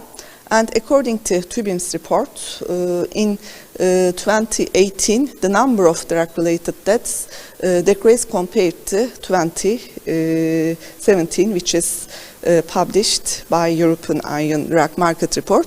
This may be related to TÜBİM's action plan, which is published in 2018. And if we look to gender distribution, men deaths is common, and it's common in between 25 and 44 age. And also there are some literature data about drug-related deaths. Between 1997 and 2001, nearly 4,000 deaths due to intoxication were reported in Turkey, and nearly 10% of them from drug overdose and toxicity, and opioids were implicated in nearly 40% of deaths. And in Çukurova region, the rate of opioid-related deaths among the illicit drugs-based deaths were high between 2007 and 2011, and the rate of medicine and narcotic-related deaths were nearly 14%, Ankara and nearby cities from 2000 to 2011. And we know the deaths related drug overdose, but we don't know the exact rates of emergency services admissions in Turkey, because our national poison information data is very old, and there are some local studies. One of them in a study by Tüfekçi et al., alcohol with illicit drug-related emergency service admissions rate was nearly 5%.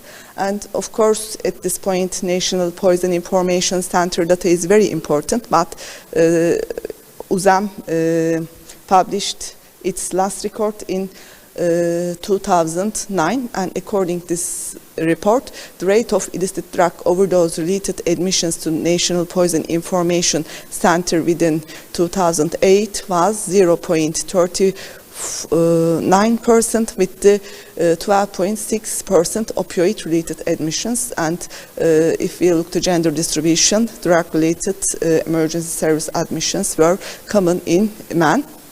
And if we look to age distribution, the most admission age was between 20 and 29 years. And another study from Ege University, they reported that the opiate-related emergency service admissions rate is 2% among teenagers, and all of these teenagers had families, have low education level, high levels of smoking and or alcohol consumption, and live in deprived areas and divorced. And the data about emergency service admissions is very weak at this point.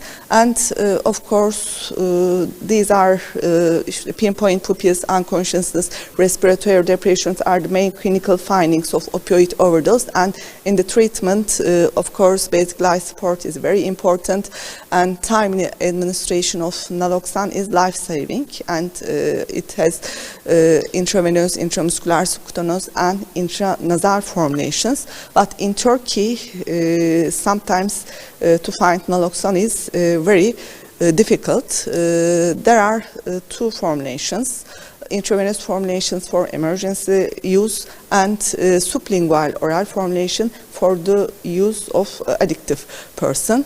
But naloxone is in the abroad active ingredient list. It isn't in the located National Poison Information Center's antidote list. And sometimes there are some problems of importing the naloxone because it is brought from abroad via Turkish Medicines and Medical Devices Agency. And sometimes it can't find in emergency services or ambulances. And also I think it's a common problem in the world. It is only used for healthcare professionals, and some relatives of opioid users who can witness an opioid overdose can find naloxone. Of course, there is no inhalational form in Turkey. And of course, for prevention is very important. And the patient who are opioid user who injects restarting opioid use after a period of abstinence are under the opioid overdose risks. And of course, World Health Organization have some recommendation for preventing opioid overdose. And one of these naloxone be made available to people likely to witness an opioid overdose, training of the opioid users' relatives about opioid overdose, and psychosocial support, opioid maintenance treatments, treatment with opioid antagonists such as naltrexone is very important. And with the World Health Organization recommendations, TÜBİM published an action report. The report's name is 2018-2023 Drug Enforcement National Strategy Document and Action Plan. And there are 4 main points in this plan. One is prevention of drug supply, one is prevention of drug demand, one is protective and preventive services, and the other is communication in the fight against drugs. And in the protective and preventive services, of course, consultancy services, drug policy support line is very important, but organizing emergency rescue teams and emergency services as a part of fight against drug is very important. At this point, to training emergency service physicians is very important, and emergency service physicians may encounter opioid overdose patients in emergency services, and they must know how to manage opioid overdose, and of course they must determine the necessities of emergency services. As a summary and as a conclusion, opioid poisoning is a major problem in worldwide, also in Turkey, and the most limitation for us is we don't have the exact data related to emergency service admissions related to opioid overdose. If we don't know the problem, we can take precautions, and training of physicians working in emergency departments is important, and TÜBİM has action plan at this point, and naloxone must be accessible in case of opioid overdose, and improving emergency facilities is important to effectively treating opioid overdose. Thanks for attention.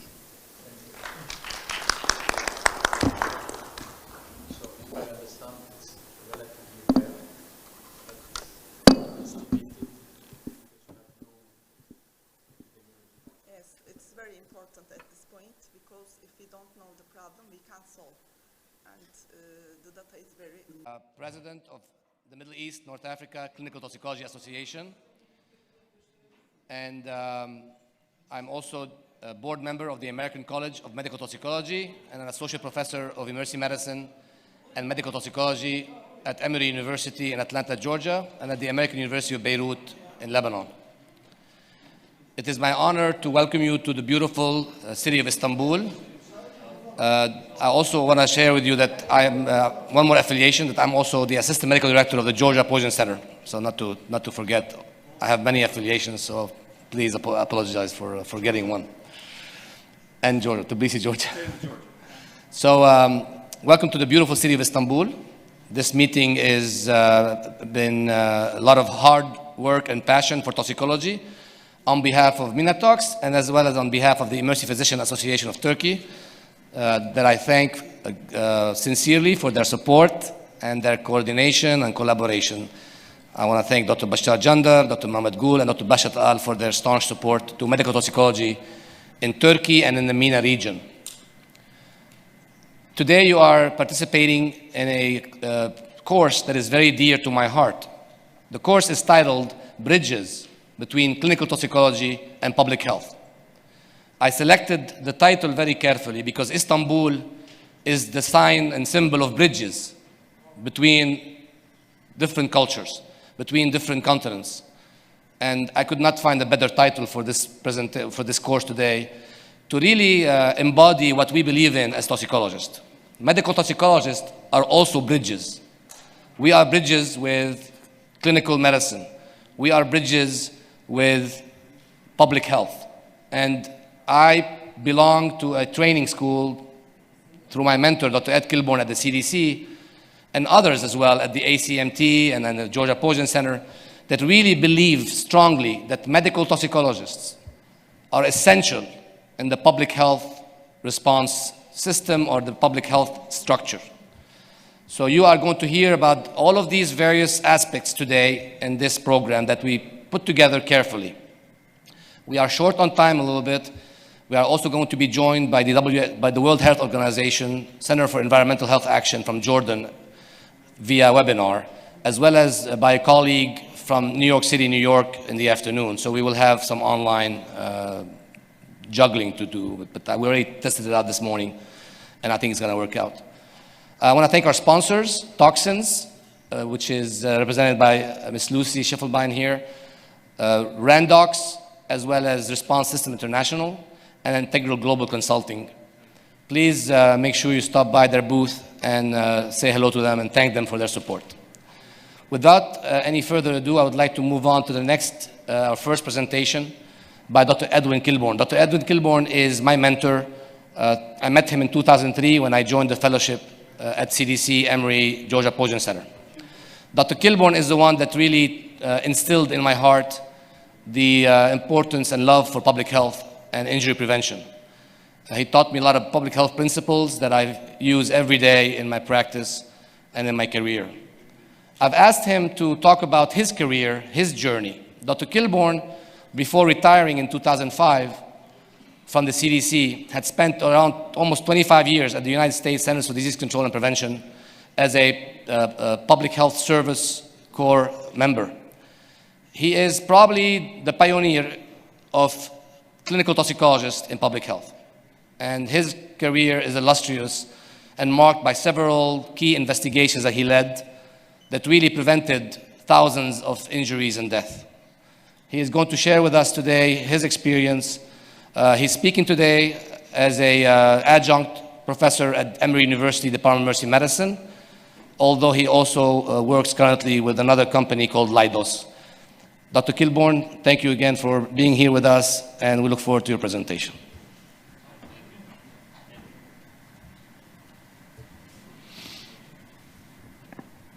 Good morning. Ziad, I'm pleased to be here. I think we probably got more from you than we ever gave you. But that doesn't matter. I'm pleased to be here. I want to thank the sponsors, and I want to thank you in advance for your attention today. Dr. Kazi asked me to speak about my career, and I found that, at least as far as I'm concerned, I'm not as so terribly interesting. Can I have the first slide, please? Oh, I do it. Who do I point it at? Okay. Right. You know, I've had unusual luck in an unusual period of time when public health was changing and the world was changing in a way that brought toxicology to the foreground. And I've had opportunities not available to everyone. And I think that's part of what I've been able, that's been an enabling factor to help me do what I want to do. But let us pay attention. I cannot speak about the development of toxicology, clinical toxicology, in all of the countries of this area of the world. And so I'll confine myself mostly to how clinical toxicology developed in the United States. Let's go to the next slide, please. Oh, I have the, sorry. Oh, my luck. The location and time. The U.S. following World War II was a very vigorous economical economy. I was in the generation that's known as the baby boomers. There were a lot of children born after the war. My father was also a respected physician scientist. He worked in infectious disease and worked specifically on influenza vaccine.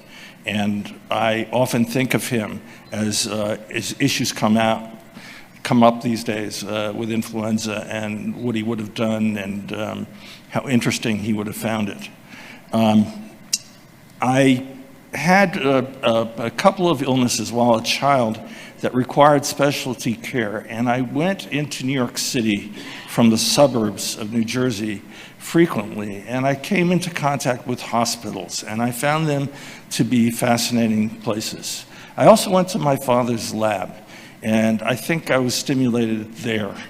I had excellent mentorship, and I had excellent students, like Dr. Ziad Kazi.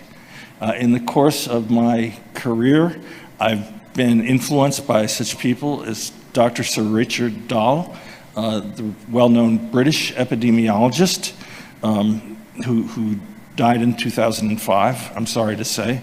Dr. Clark Heath, a famous cancer epidemiologist, Dr. Henry Falk, who discovered the link or had a major part in discovering the link between vinyl chloride and cancer. Dr. Stephen Thacker, who is well known at CDC.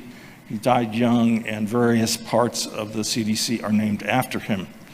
And as I said, I have had great students and people to work with me. Now, if you go through clinical medical toxicology in the United States, you find really that the first impetus for it occurred in the 1950s. And that was because the war stimulated, we were running low on latex, for instance. And so various forms of rubber were being tried. A substance called neoprene was developed instead of rubber for tires. But the chemical industry just went really forward in great leaps and bounds. By 10 to 15 years ago, the numbers of known and frequently used chemicals in industry was in the tens of thousands, close to 100,000. The number of compounds that had been synthesized, developed, or reported on was in the millions, 6 or 7 million. And the American Chemical Society has a registry by which they keep the numbers. So it becomes a very difficult field when people are being exposed to all sorts of things.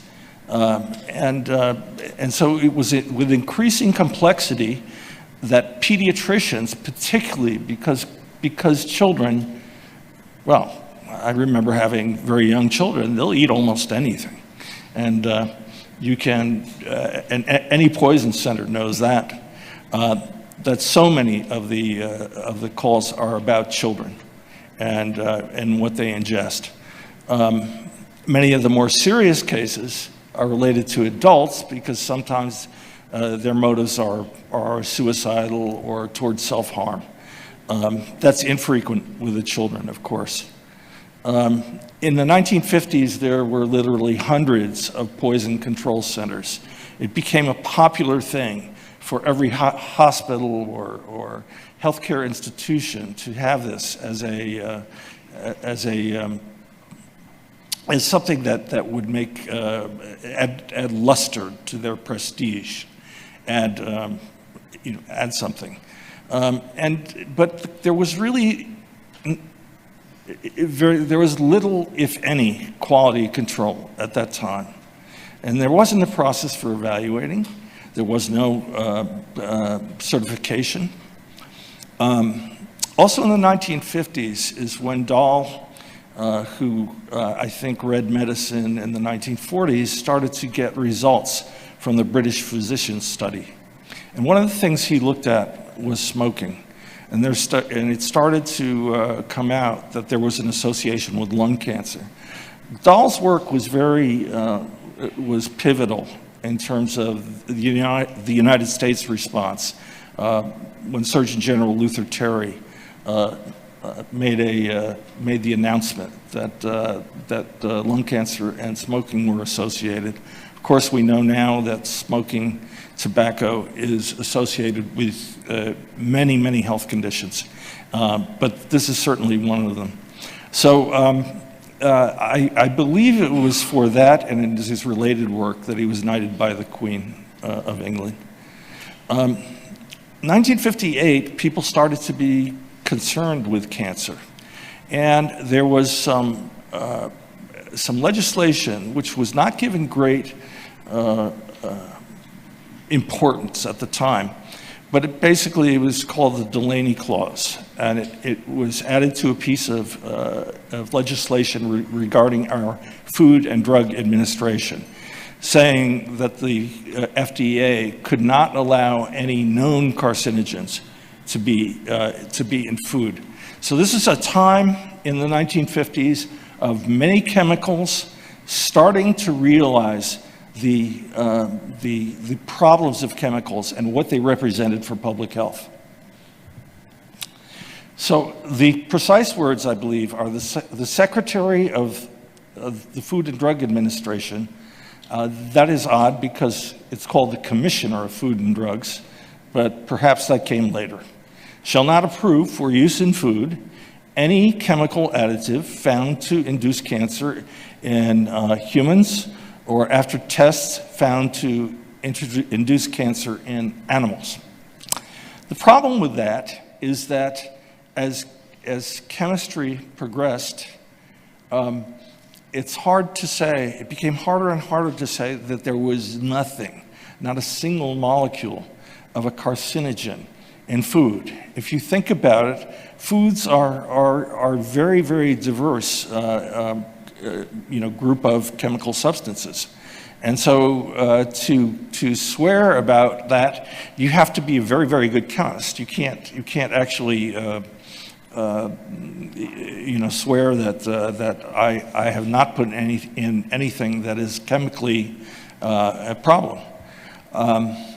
So as chemistry became better in response to the synthesis of new chemicals, we really didn't know, and it was hard to follow the Delaney Law. In United States jurisprudence,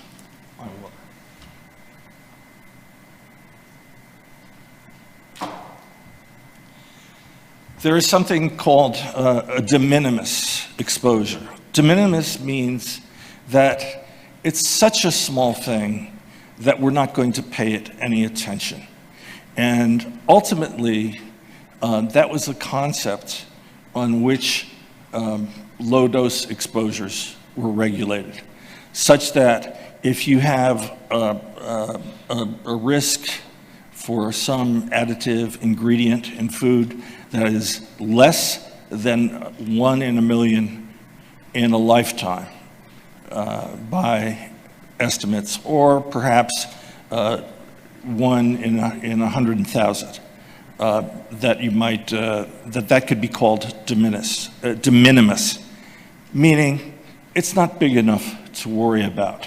And that is a legal concept, that is not a health concept, but we developed it into a whole new area of public health and medicine, in toxicology. So let's move along. We'll return to Delaney. Clinically in the 1960s, poison centers and clinicians continued to struggle to treat an ever-growing spectrum of causes of intoxication.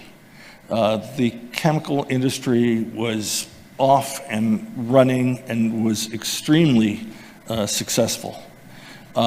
Pollution became a problem because there weren't definitions of pollutants, and there weren't clear-cut rules about who could dispose of what and where they could dispose it. The US government tried to assist, at least the clinical side of the equation, by providing sets of reference cards on particular toxicants. And these made their ways around. I talked with my colleague, Dr. Barry Rumack, who is old enough to have practiced during that time, and who told me that the cards were usually one set per hospital, that frequently the cards, they were meant to be easily replaced when they were lost, and they actually migrated to patients' charts, away from the set. People would mark them up and so forth. So public health had developed further by having fewer poison centers recognized as, they became recognized as a critical public health resource. But the problem of funding started to emerge, and it continues to this day in the United States. Dr. Rumack, I believe he made a great deal of money, but he managed to get consumer product data, including proprietary formulas, and to put them in a database, which became widely used as computers became available also in the 1960s, were available to medical toxicologists. Sorry, I was going to say next slide.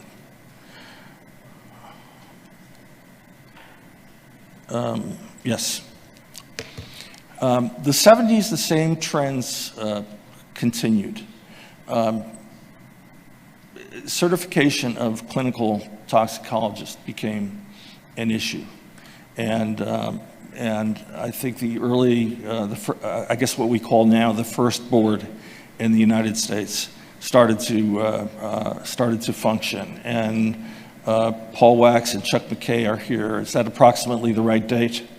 In the 60s, or was it the 70s? 60s, okay, good. In public health, our air in big cities had become so polluted that President Richard Nixon, who's a Republican, who's not, not typically the party that is seen as safeguarding the environment, actually created the EPA by an executive order, which was later confirmed by the Occupational Safety and Health Act, the OSH Act. Poison control consolidated even more into fewer but much better centers.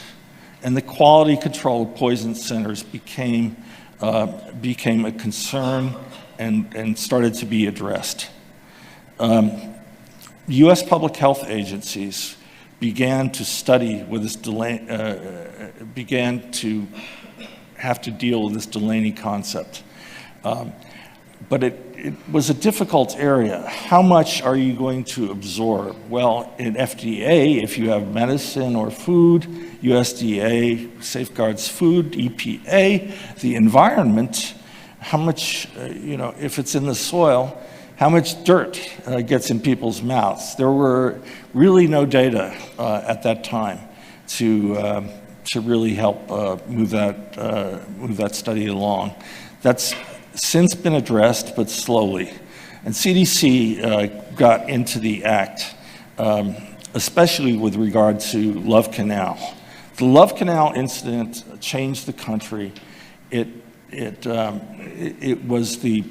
led to legislation that created the so-called Superfund.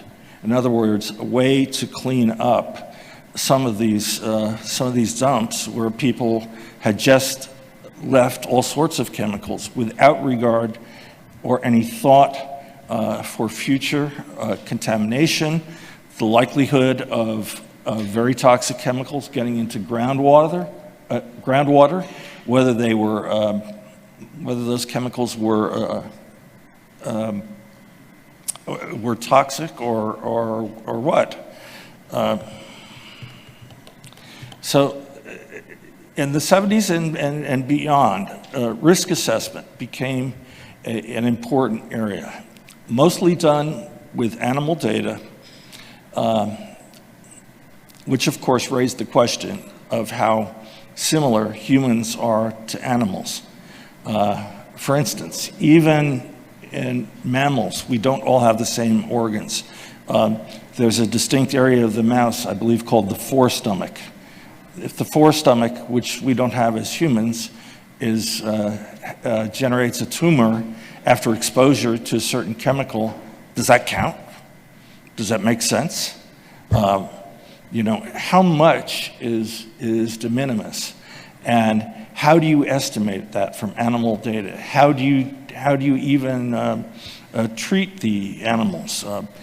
Animals with, such as mice, with I think 1.5 year lifespans, rats with 2.5 year lifespans, how do they compare with a 70-year lifespan of a human being?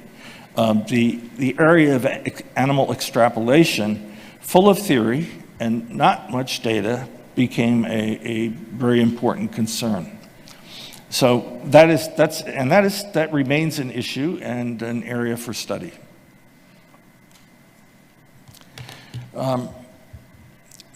Poison center quality remains an issue, but the American Association of Poison Control Centers has developed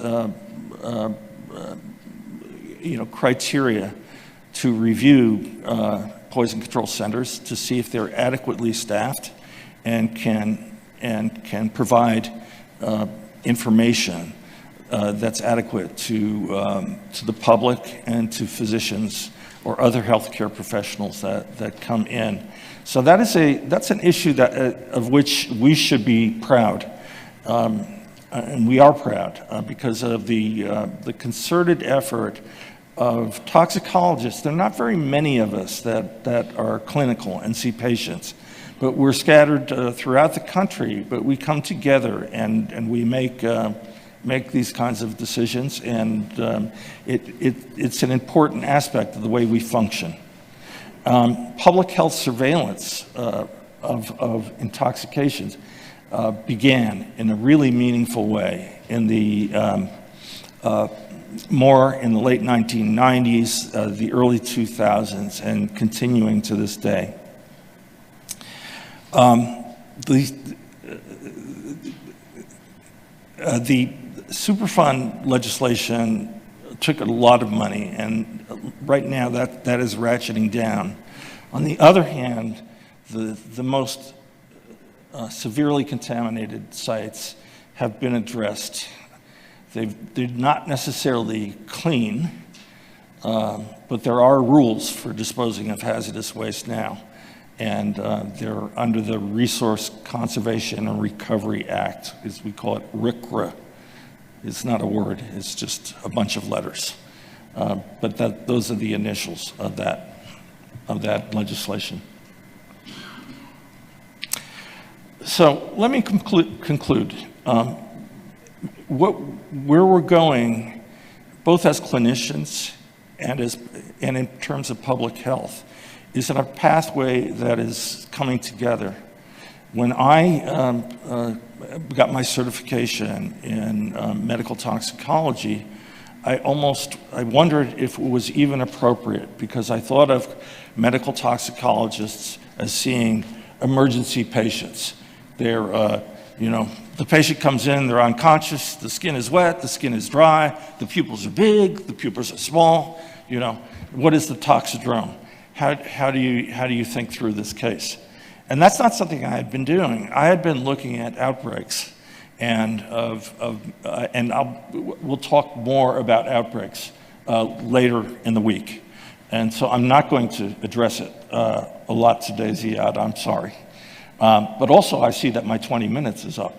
So perhaps I should stop talking. But clearly what we do in public health affects what the clinicians do, and vice versa. I found that when I was in government, to work with Dr. Paul Wax, who I see over there, and others in the American College of Medical Toxicology was tremendously beneficial.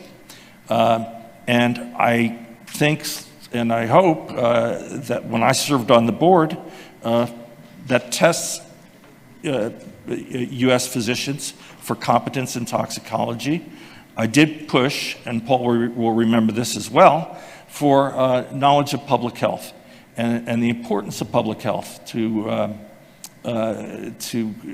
such that it's become embedded as part of our culture now, our professional culture.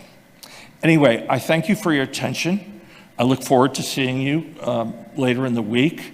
I'm pleased to be the lead-off speaker. My gosh. That's a tough job. It's an honor. Thank you, Dr. Gilmore. And I'd be pleased, I don't know most of you, but I'd be pleased to meet you as we go through the week, and thank you very much. Thank you, Dr. Gilmore. As well as fellowship trained in clinical toxicology. He's a regular supporter and staunch supporter of MinaTox, and is going to talk to us a little bit today about the poison centers, the US model for poison centers and public health. Good morning, everyone. It is an honor once again to be with you and participating in this great conference. Dr. Kazi has been very instrumental in getting me involved in these conferences, and today I'm going to be speaking about the involvement of poison centers in public health. As you heard from Dr. Kilbourne, it started with physicians who were very much involved in identifying public health concerns, and then it was the role of poison centers to execute on some of these. Now, I've been blessed that I've been part of an organization that has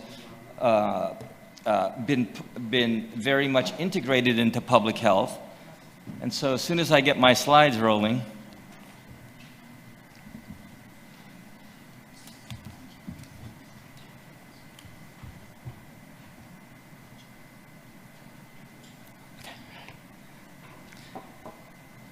Will it show up on this screen? No. Okay. So I've been very fortunate that the program that I work for has been very much involved in public health. And so just a little bit about me. You heard Dr. Kazi talk a little bit about me, but I am trained in pharmacy at the University of California. I went ahead and did extra training in toxicology, and I have been working in the same poison center since the late 80s. So with 32 years of experience, I've been able to see our program develop. Now, just to let you know, I don't have any conflicts, but if you're unaware of where Atlanta, Georgia is, this is where I am based, is in Atlanta, Georgia.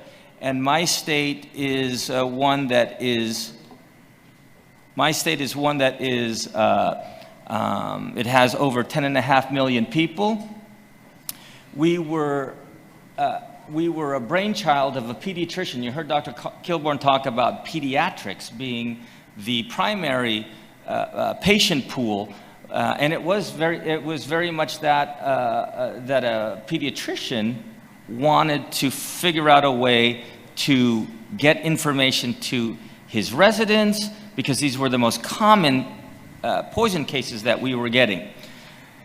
The key for us was in the mid-'80s, where our health department, public health, said poisonings are a public health concern. It was one of the very few poison centers early on that had an established relationship with public health. And so with public health recognizing that this is a concern, the health department not only designated us, but they also started giving us money. You heard Dr. Kilborn talk about money as being an issue, and when you're talking about hundreds of poison centers that started when this whole program began, now we are down to just a very small few poison centers, and I'll show you those numbers in just a bit. So in my particular poison center, you know, we've grown tremendously since I've started. And so just a little bit about us. We're one of now only 55 across the United States. At a time when the early 70s saw poison centers proliferate, just in my state alone, there were over 200 people that called themselves poison centers in the state of Georgia. But the state public health recognized we need to centralize these programs and designate only one center to cover our entire state. The staff that we have consists of nurses, pharmacists, and physicians. And when you talk about the kind of call volume that we have, nationally across our country, over 2.5 million poison exposures have been reported and collected. And in Georgia alone, we are recognized as the second busiest poison center in all of the United States. So up to 350 human exposures are called into my center alone. A good majority of those, nearly 9 out of every 10 calls, comes from the average person, not a healthcare professional. And certainly the ones that are the cases that are most difficult are the ones that we get from healthcare professionals. The data has changed fairly dramatically over the last 30 years in terms of the call pool that we get. You heard about pediatrics being the primary pool. In 1988, when I got here, about 65% of our calls were about pediatrics. Now, that has decreased significantly to 50%. Can someone tell me why the pediatric exposure volume has gone down? I'll give you the answer in 2 words. Dr. Google. The reason why volume has decreased is the proliferation of the internet. I mean, you could treat everything from broken bones to poisonings now. So people are less apt to call us. Therefore, you see the decline in the numbers of cases that we get.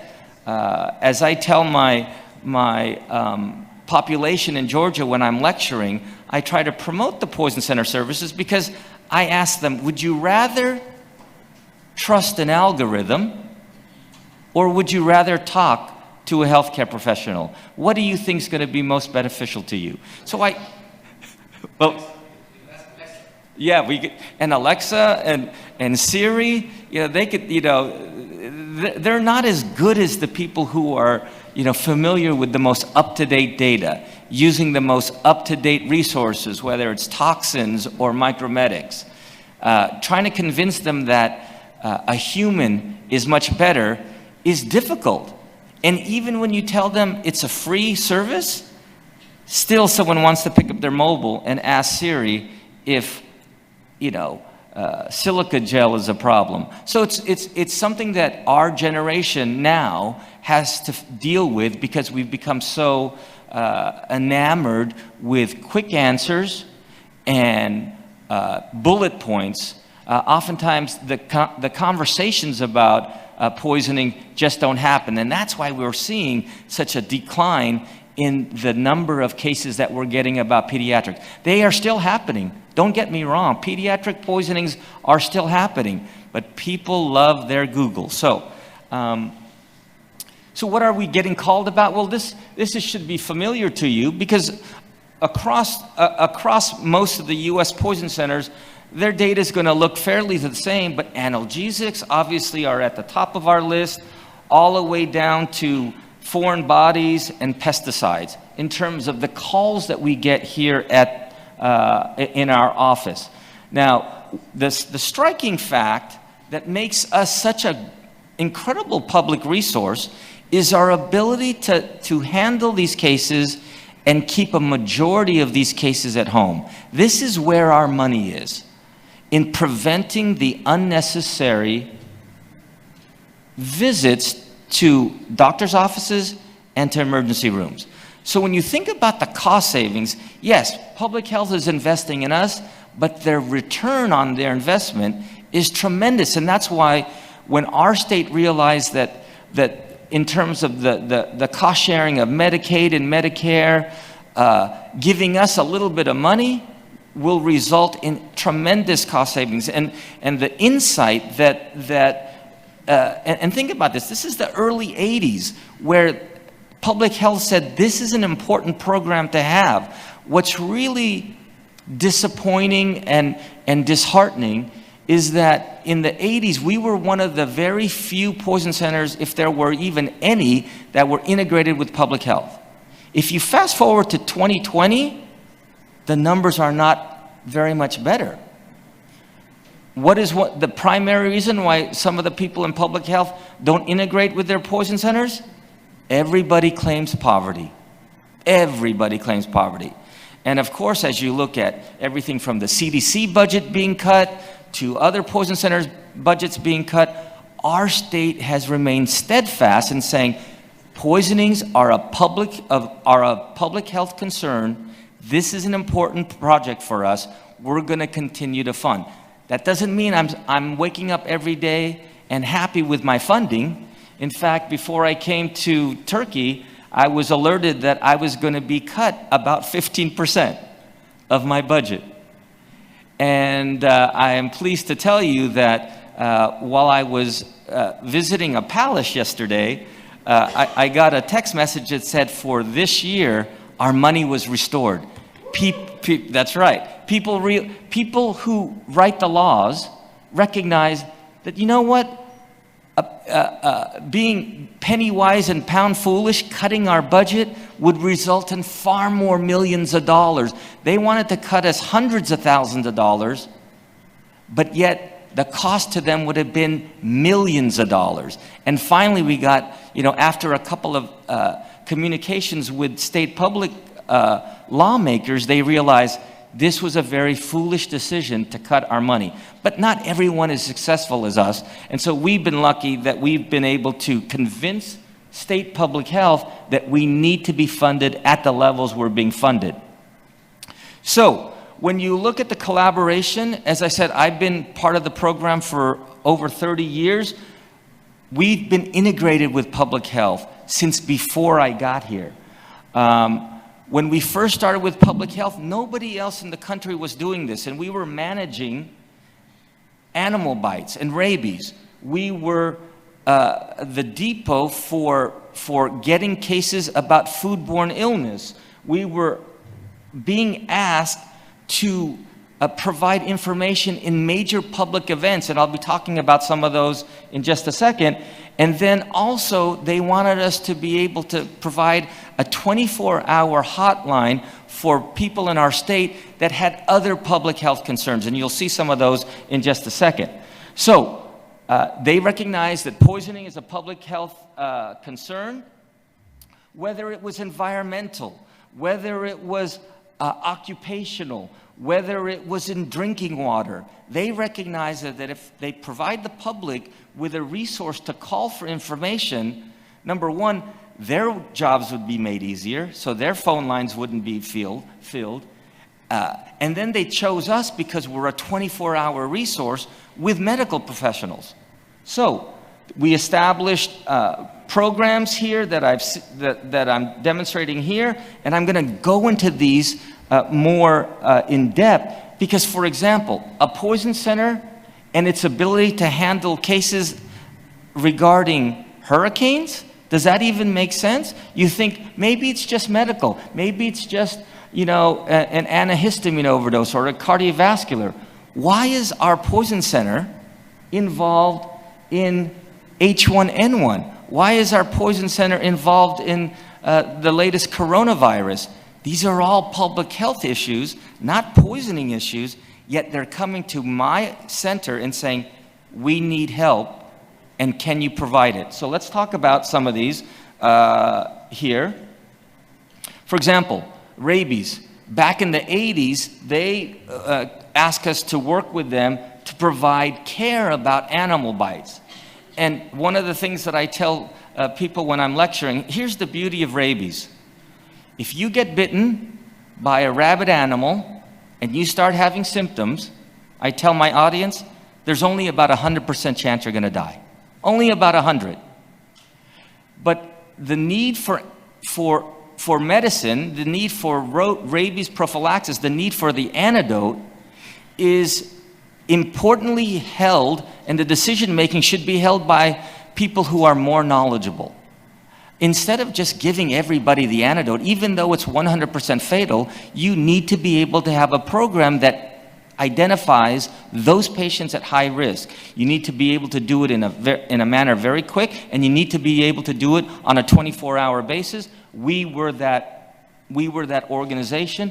And in the early 80s, unlike the other colleagues in poison centers, nobody had a program. If they did, there was probably less than 3 or 4 of us that had an active program that managed animal bites. Looking at the cost savings, just in making the recommendations or not for rabies antidote, resulted in a cost savings of over, $5-7 million.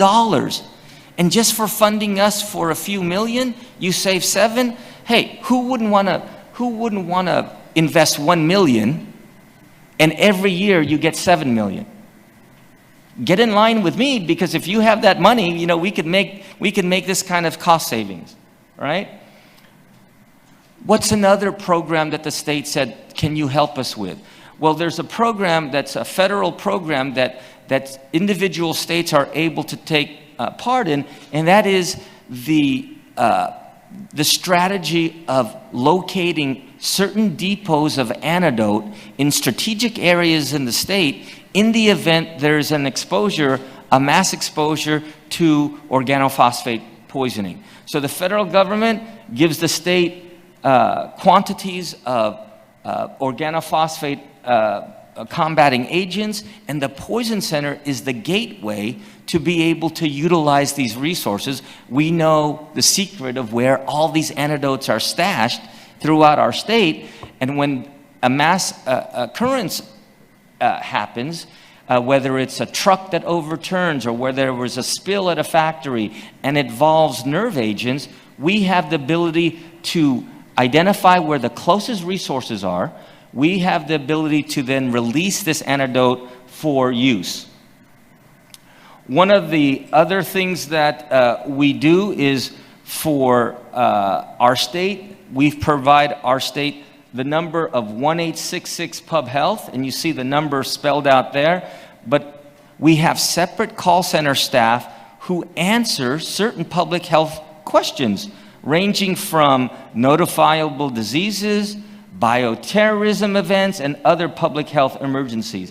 And these are people that are utilizing the call center capabilities, and we're able to do this on a 24-hour basis. Now, who are the folks that call us on this special hotline that's contained inside the poison center? You see everyone from healthcare providers, pharmacies, We get calls from the quarantine office at our airport, veterinarians, a number of agencies, but the primary call base is going to be people who come from just the general public. Now, the thing about our hotline, our separate hotline, is this is a way for people to talk to us about everything from diseases, dead birds, mold, if there are feces in swimming pools. Where do people turn to when they need information? Who are they going to call? The state said, can you handle everything, like these, like restaurant complaints, mosquito complaints, hotel, food complaints? All those calls come into the poison center. So again, it's resources the state says, hey, we can provide it to our residents of Georgia. We could do it on a 24-hour basis. Now, the unique thing about these calls is we document these calls, and these calls immediately get uploaded into the state public health database. So there's no duplication of effort. A public health call comes in, we enter it into our system, our electronic medical records, and every 10 minutes, these cases automatically get uploaded to public health so that they see cases in real time. Now, those hotlines that I talked about, we know the clinical side of this. Acetaminophen overdoses, aspirin overdoses, calcium channel blocker overdoses. Those of us who are toxicologists know these are the routine things. But remember, we're talking about public health today. We're talking about the bridges of public health and poison centers. These are not traditional things that poison centers do. As I mentioned, we are dealing with cases that involve pandemics, endemics, hurricanes, disease monitoring, mass messaging. What are some of the examples? Well, I mentioned in 2005, the state said, can you help us with hurricane victims? Not from a toxicology standpoint, but from a resource management standpoint. People from Louisiana were forced to go to our state, but they had no idea about housing information, medical information, food, people who needed glasses, everything like that. The state said, we need your assistance and we think you could do it. Why? Because we had the infrastructure. We had a call center. We had an electronic medical record. We had a way to answer calls on a 24-hour basis. And so we partnered with Georgia Department of Public Health to provide these resources to the people who were coming to our state. This is not a poison center function, but the state says, we need your help. You are a public health arm. You are an arm for public health and public information. Can you do this? So we hired extra people. Within 2 days, I was able to train staff, and we were able to use our infrastructure and be able to deliver this program. What other things have we done on a mass scale? Well, we've been fortunate that we've had major events in our state. Those events include the Super Bowls, those of you who are football fans, 1994, 2000, 2019, and of course, the big event that we had to prepare for because of public health was the Olympics. In 1996, the Olympics came to Atlanta, but it was in 1992 that we were awarded the Olympics. And from 1992 to 1996, we were working nonstop to be able to provide certain public health information to the people who came to the state. Now, primarily we were looking at bioterrorism events, and so we all got fairly familiar with anthrax and nerve gas, and so we were ready to provide that information, and I'm going to share with you the mechanism that we were looking to use to do that. So, when you look at pandemics and such, in 2009, the state asked us, Dr. Lopez, can you provide a call center for people who have questions about H1N1? Again, this is not a poisoning, but they wanted to use our infrastructure of healthcare professionals who could work in a call center around the clock. And so they gave us a little bit of money, money that they would never be able to use to spend, to develop a program, but they knew they could use our infrastructure and be able to do and deliver these programs immediately. We started not only with H1N1, but we've done work in Ebola and Zika. Again, a poison center and infectious disease. You don't think these are partners, but we are in bed all the time. And lately, our latest project is working with the state on the novel coronavirus. Again, what is our role? We have been asked to take monitoring capabilities, meaning monitoring temperatures, monitoring symptoms, not a poisoning, but a valuable public health resource. So when the patients arrive at Atlanta Airport, they are told to call a certain number. They don't know they're calling the poison center. They know they're calling public health. And so again, we feel, honored to be able to help in these particular events.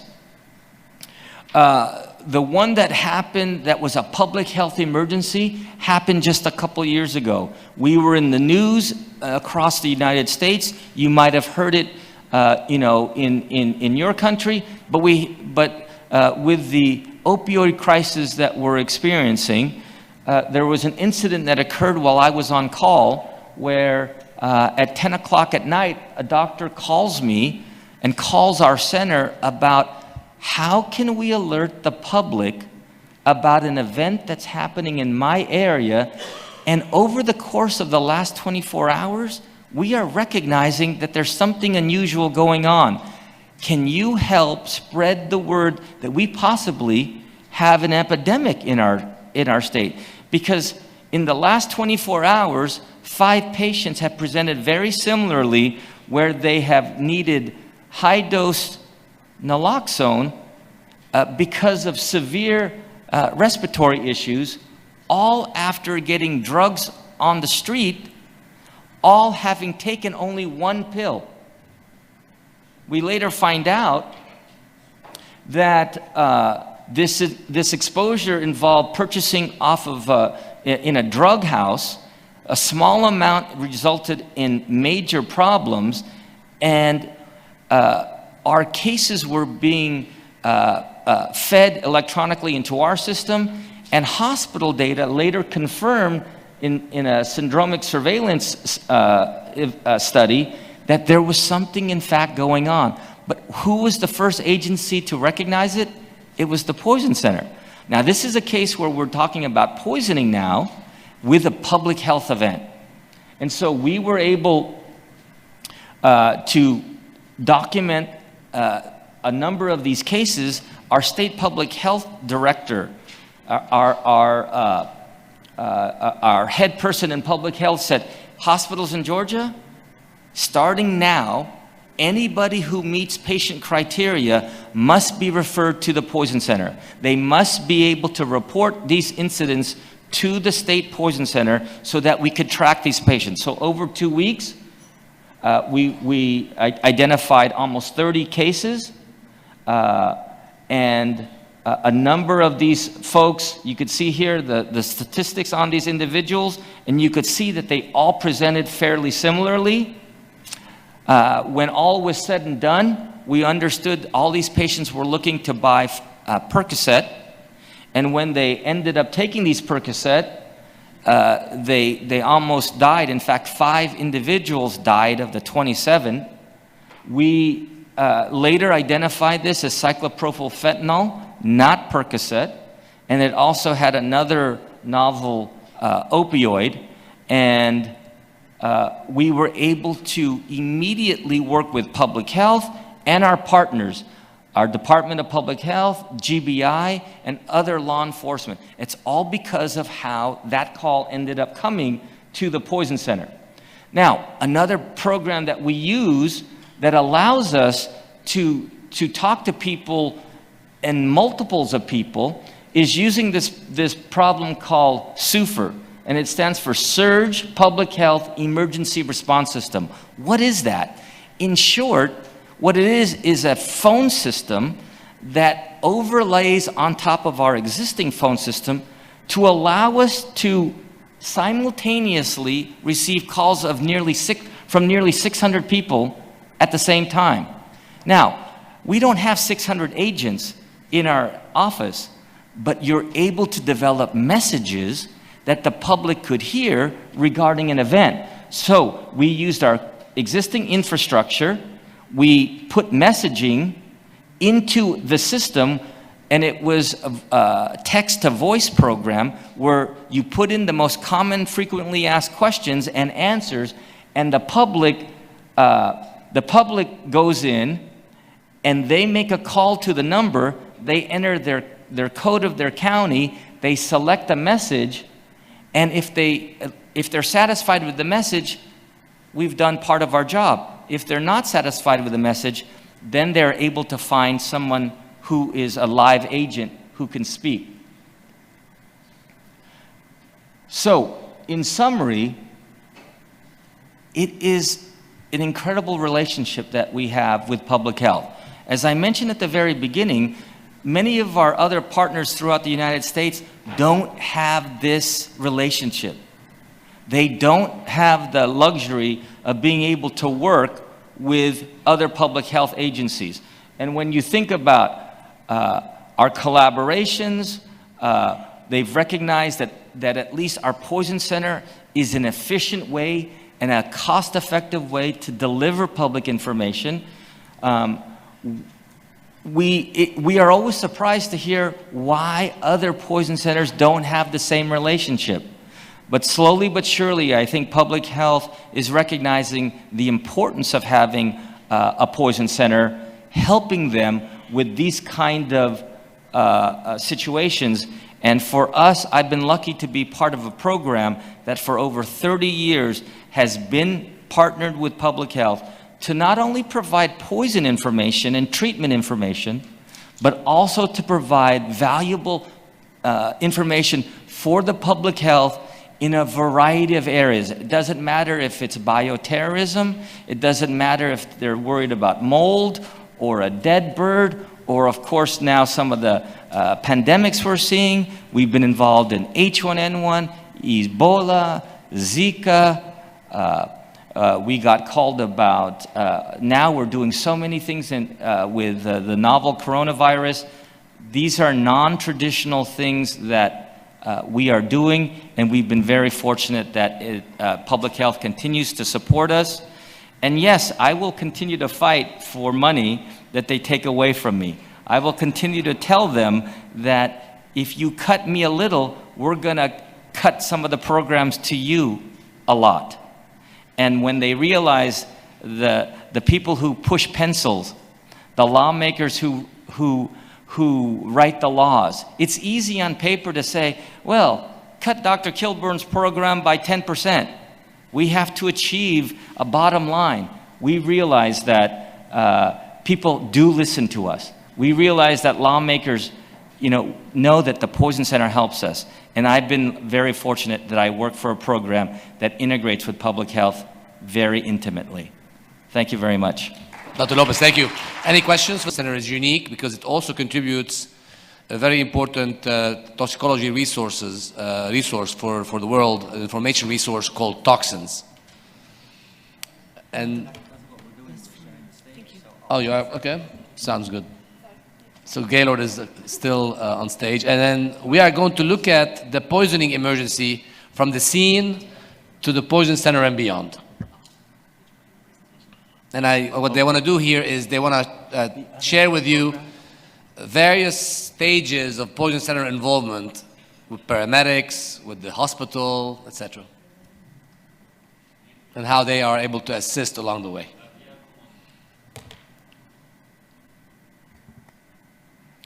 Okay, so I'm going to open quickly on, again, poisoning is a public health issue. Both Lucy and I will be talking about what happens from the scene to eventually when you get seen. Because those of us who are in a poison center model where we have our poison specialists working primarily to provide information as opposed to physicians who who do it from start to finish. We're going to share with you a few cases where our poison specialists are the ones who are managing these very critically ill patients. And so, as a reminder, my state is populated with 10.5 million people. The Poison Center is staffed with this kind of organization. We have poison specialists. We have 19 full-time people. We have computer people. We have trainers. We have residents. We have fellows. We are probably the most best staff group of toxicologists in all of the United States, with our resources at Georgia along with our resources with the CDC. The staff that primarily handles the emergencies are nurses, pharmacists, or physicians. So those are the people who work in our call center.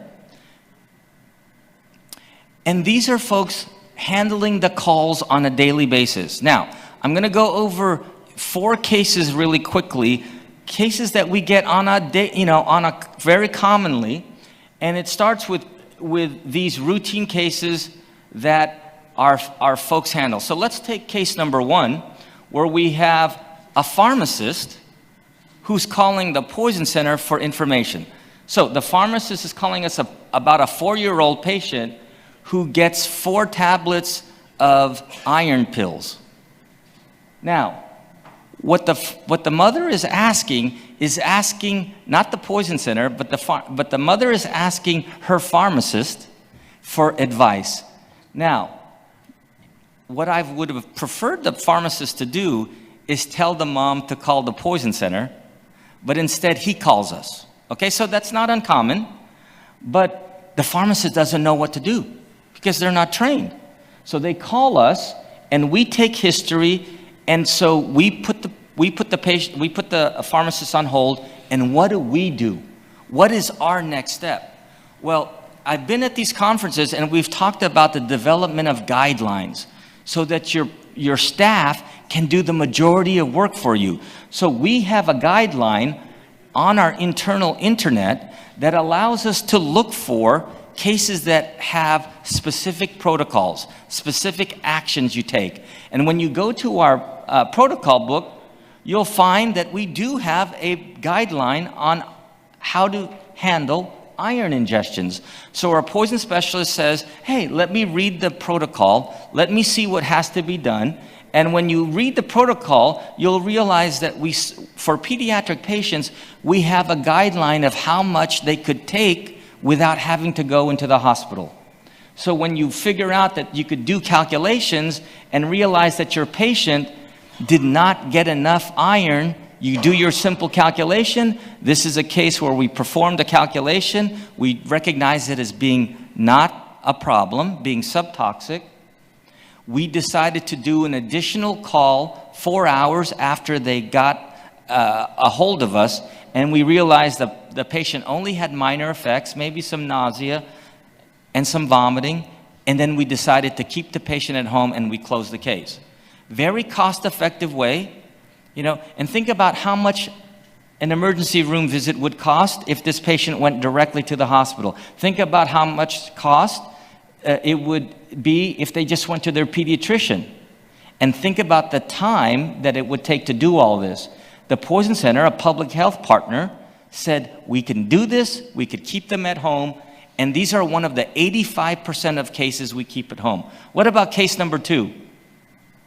A dad tells us that his 3-year-old son just had awoken from a nap. He took a nap for 5 hours, and when the child wakes up, he tells his father that he ingested a penny.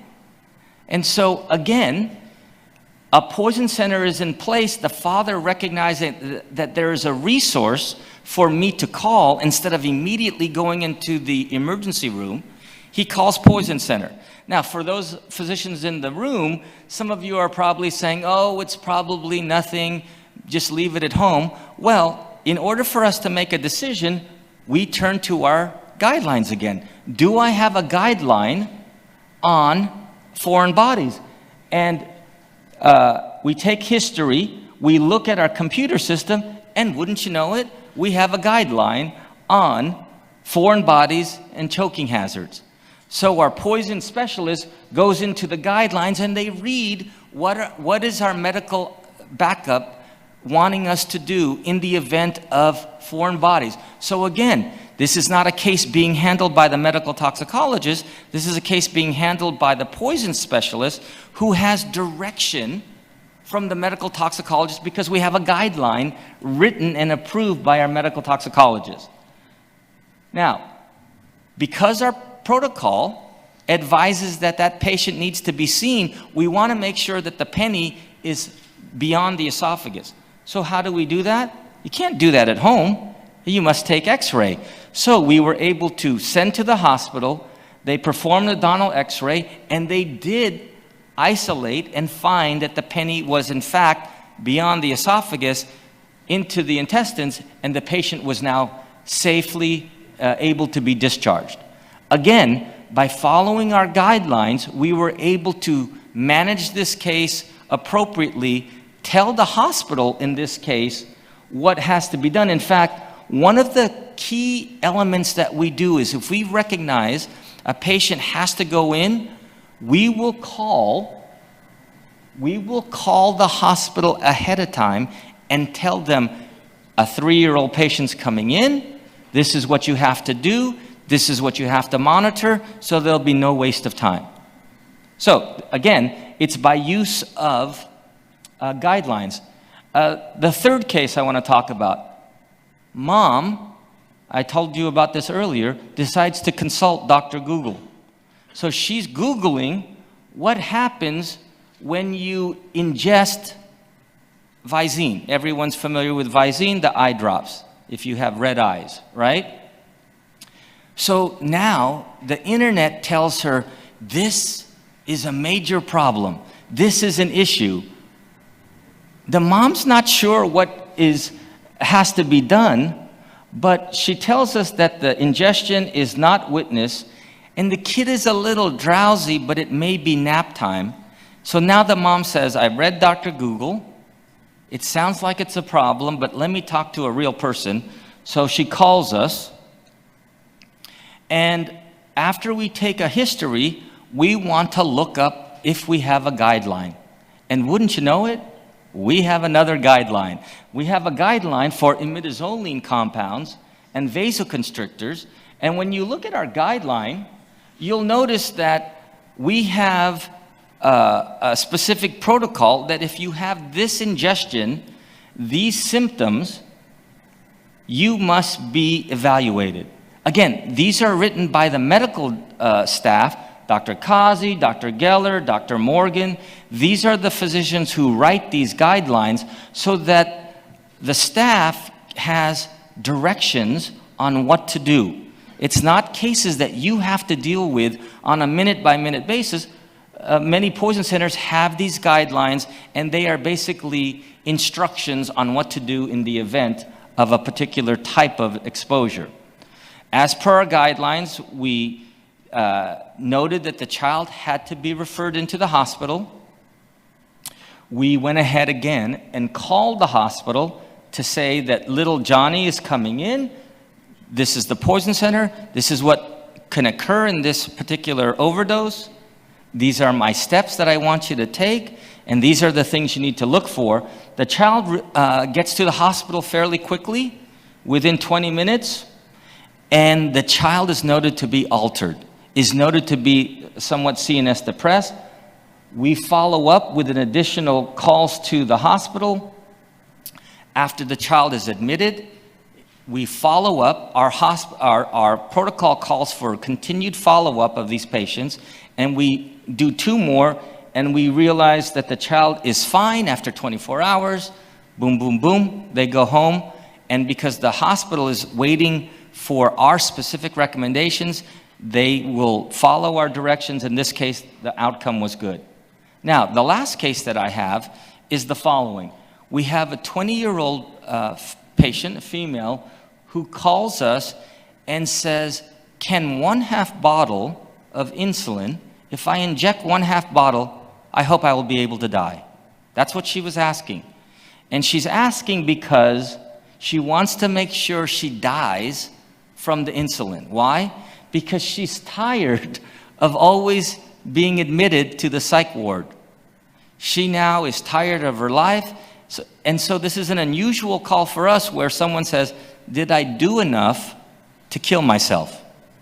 So you might be thinking, well, how do you handle a call like this? You could go to your resources. That's what we did. You could go to the databases. That's what we did. But I want to share with you what steps we took. So we asked the patient to go into the hospital immediately. And for many cases, they simply don't follow our recommendations. Now, when we called the hospital, we advised them early what they have to do to treat this patient. Now, one of the things that we, as part of our protocol, for anybody who we referred to go into the hospital, we always called the home back within 1 hour after they call us to make sure they followed our recommendation. So, number one, we called the hospital and we told them patient X is coming. Within an hour, the hospital didn't call us back. We realized the patient may not have gone to the hospital. So we called the home and there was no answer. But how are we guided with a case like this? Because it's a situation that's life-threatening, guess what? We have a guideline. We have a protocol. What are the cases when you need to call a medical toxicologist? When is it that it's important for the poison specialist to seek extra help in managing a case that may be difficult? We have a protocol for it. So, we have a protocol here. Within 45 minutes of a call, I told you that part of our procedure is we tell you to go in. Part of our procedure is if you don't arrive at the hospital, we're going to call you back to see if you left, if you're following our directions. Over the next 2 days, our office calls the hospital to give them further instructions. On admission, 2 hours after the initial call, the hospital calls us, the patient in fact arrived. Voila, this is good news.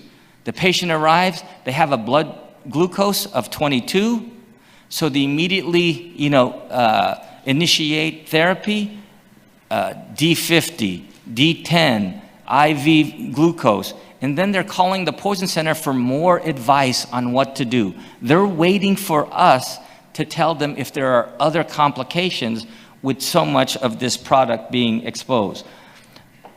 Our job was to help with hand-holding of managing this patient.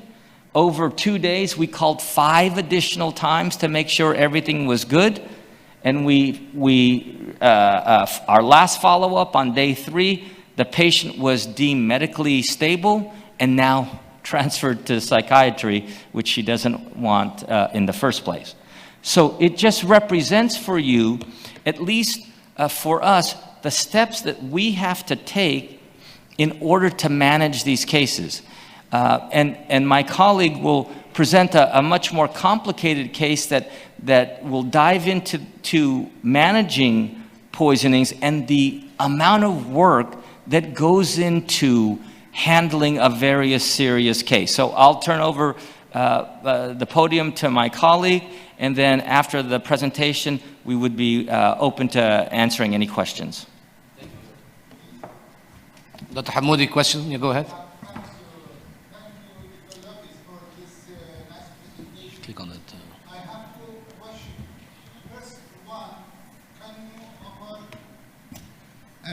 First one, can we take a copy of this guideline management to my center in order to update our knowledge about? So the question is, we have guidelines, we have protocols. Can you send us a copy?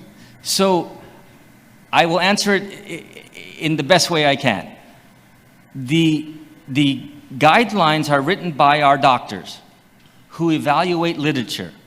Now, a lot of physicians in the room today, when they read an article, they may not see the same things I see. So these guidelines were written by people who know the literature, and they decide on their own actions they would take. Because our poison specialist, myself, we work under the umbrella of the medical toxicologist. Yeah, right? yeah, I know. So now, to answer your question as best I can share with you our protocols. Now, you could follow them if you like.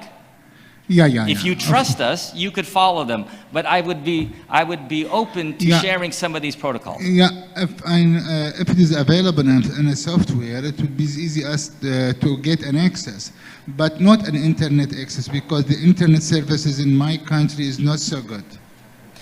Yeah, so if for you have us, a software, this is the first question. these are all contained within our own internal internet, right? So we have easy access.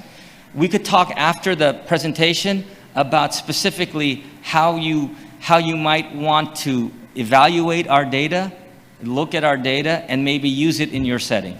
We could talk afterwards. Okay. Okay? Thanks. The second question about the financial funding of these numbers of calls, because no one in my country might fund or pay for these calls. How would you manage it?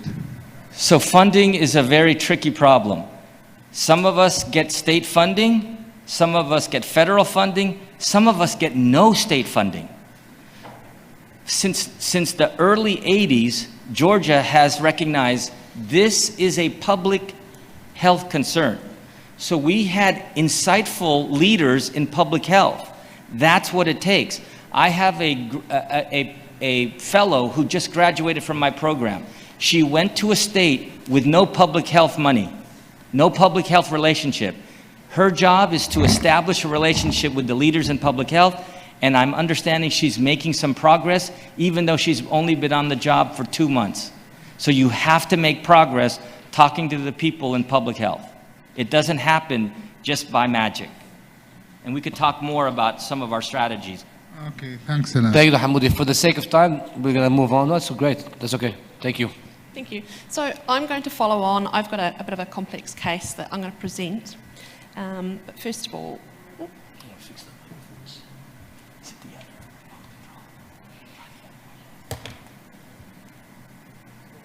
there we go. Okay, so first of all, I just want to say I've got no direct conflicts, but I would like to disclose that I am also the manager of Toxins, Poisons Information, who are sponsoring this conference. So I just want to be clear about that. So, as you know, I'm from the New Zealand Poison Centre, and there's a wee photograph of the green building where our poison centre is housed. And for those of you that haven't been to New Zealand, you should come visit us. There are essentially all struts on that bridge. So I just want to talk a bit about when a poisoning occurs, who gets involved? And why is it important to all be on the same page? And how do you ensure the best care and outcome for the patient? So you look here, poisoning is a bit of a puzzle sometimes, and there are multiple people involved. And that can be everything from the caller or the patient themselves, the caller's family, spies who take the initial call, medical toxicologist who becomes involved to consult, paramedics, the ED doctors, the ICU consultants, and then finally mental health or public health. So looking at a typical scenario, we have person who calls the poison centre. So that's one call. They talk to the spy. That spy then advises them to call an ambulance. The caller then makes a second call, talks to ambulance. Ambulance calls back the poison centre to get advice. So how many calls are we up to so far? 3? The ambulance then transports the patient to the emergency department. At the emergency department, the staff then call the poison centre back for further information. Then the emergency department will hand over to ICU. So we have multiple conversations going on here about the one case. Are we all speaking the same language? Are we all doing the same course of treatment? It's very important that we are. ICU then potentially calls back the poison centre to talk to the medical toxicologist for further guidance. And then finally, if mental health are involved or public health, potentially they're also calling the poison centre. So if you look at all of those calls or conversations, they all add up to support that one case. So how do we record this? We were talking before about funding, and we know that funding is very difficult. If you underreport calls, you're not doing your job, so potentially you could lose funding because you're not seen as taking enough phone calls and providing enough support. If you overreport a case, you could end up with sending public health into a tailspin because they think the situation is actually a lot worse. There's more poisonings happening than there are. So it's really important that we record calls and record them accurately. So just looking quickly at calls versus events versus exposures, they're actually all very different things. And as you can see there in the middle, I failed art class at school because I can't draw people. So typically, about 80% of our calls will be one phone call involving one patient and one substance. Generally, they're pretty straightforward. So it's typically mum calling the poison centre about their child who has ingested paracetamol. Very easy, no further involvement, one exposure. You can have one call involving multiple patients and one substance. So again, mum phones up, both her children got into the paracetamol. So again, one call, multiple patients, but still just one substance. You can have multiple calls involving one patient and one substance.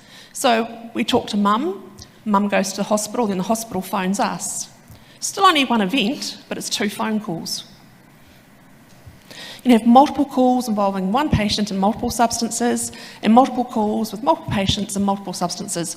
So for example, some sort of public health emergency, a chemical spill, there's going to be a lot of phone calls backwards and forwards to the poison centre about a large number of patients and potentially, several chemicals involved. Again, how do you record that accurately? So just going back through, so one call, one patient, one substance will be put down as one exposure. One call, 3 patients, one substance would be 3 exposures, but still just one phone call. 2 calls, 1 patient, 1 substance. 2 phone calls, but only 1 exposure. See, it gets confusing? 2 calls, 1 patient, 6 substances will be 2 calls, but 6 exposures. And then, for example, if we had 4 calls involving 2 patients and 2 substances, that would be recorded as 4 calls, but 4 exposures. So just looking at this case that I just want to walk you through and the calls and the conversations that were involved. Got a 37-year-old male attempted suicide by ingesting silazepam and aspirin. Quantities of both drugs were unknown, and the male is a type 2 diabetic. So the first conversation, day 1 of the exposure. His distressed partner calls the poison centre. She calls in a distressed state, tell us about the suicide attempt that happened last evening. She thought her partner would be okay, but he's just had a seizure which lasted 30 minutes. What's the advice?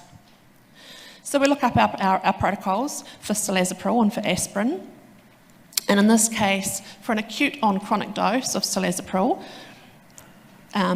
medical observation is recommended for ingestions of 5 times the patient's usual single dose. Well, we don't know how much he took, so that's an uncertainty. Symptomatic cases are all referred. We know he's symptomatic because he had a seizure, so that ticks the box. And exposures with intent of self-harm, well, we know it was a suicide attempt, so that was another reason for sending him in. Second conversation in this case. The distressed woman has to ring the ambulance because of his symptoms, and he's just had a seizure.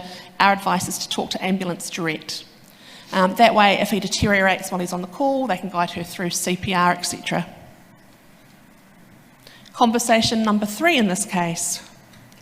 Ambulance then call back the poison centre. So that they've talked to the woman, they're now transporting the patient. They want to know what to look out for en route. So again, we look at some advice and give some basic monitoring advice, looking at things like blood pressure, heart rate, level of consciousness, and perhaps putting a line in to get some fluids in. Conversation number 4. Ambulance has now arrived at the hospital, handing over to the emergency department staff. So they're going to talk through what they've found, their observations, and the advice that the poison centre gave them. Conversation number 5. Emergency department then ring back the poison centre for treatment advice. So the information provided to the poison centre by the ED physician is the patient has just arrived, so all they've done is vitals and blood gas at this point, and they've not started any therapies. They can't really do it, well, they can do a salicylate test, but it's sent out, so the results aren't going to be back on time. Vitals are all over the show, and the patient has a history of poorly controlled type 2 diabetes. And glucose is currently at 53, and we know he's had a seizure. pH 7.23, lactate 12.2, sodium 129, and he's had a chest x-ray which shows possible pulmonary edema. So that's the information fed back to the poison centre. So based on that information, we do an assessment and we'll give some advice back. So our advice was ICU admission. Given that they weren't going to be able to do meaningful salicylate levels, in cases like that, if we can't get a result back on time, we always look at worst case scenario and treat for worst case scenario. It was advised to start hemodialysis, and there was some caution advised if the patient needed to be intubated. And again, the last thing we always say is call back the poison centre for that advice. The poison centre is kind of the central cog in the wheel and the keeper of the information. So we've had conversations with that many people, we know what's been said to each person. If these conversations were happening outside the poison centre, we can't coordinate the care plan. Conversation number 6. We now have the ED staff handing over to ICU. So again, they're going through all their observations and their treatment recommendations. So I'm not going to go through all those, but that's the numbers that the patient presented with by the time they got to ICU. So they're pretty poorly. So now ICU staff have had a further conversation with the man's partner, and it was revealed that diltiazem, not cilazapril, was involved in the ingestion. So suddenly we had to rethink what was going on here. It's now a different drug to what we thought was happening. So we're now up to day 2 of this man's care, and we're up to conversation number 7. So the ICU staff call back the poison centre and disclose that they're now dealing with a diltiazem overdose. So again, looking at diltiazem and our treatment guidelines, the first thing you'll see is consultation with medical toxicologist through a poison centre is advised, because this toxicity can be life-threatening. So it's right there, first thing we say, call the poison centre for a discussion. So an update from the ICU at this point, GCS 15, pH now 7.2, 26, lactate 9.7, no other updates compared to the previous call. Advice from the poison centre, it was to start or continue hemodialysis, monitor for onset of bradycardia, hypertension for diltiazem toxicity, and again, keep the poison centre involved and tell us what the progress is. A few days later, so the ICU have been supporting this patient for several days now. We're now up to day 6 of his care, and we're now up to conversation number 8 involving the poison centre. So high-dose insulin has been stopped, but patient's still receiving adrenaline. Patient is deteriorating pretty badly, and they've developed slow atrial fibrillation. At this point, their neurological exam had worsened.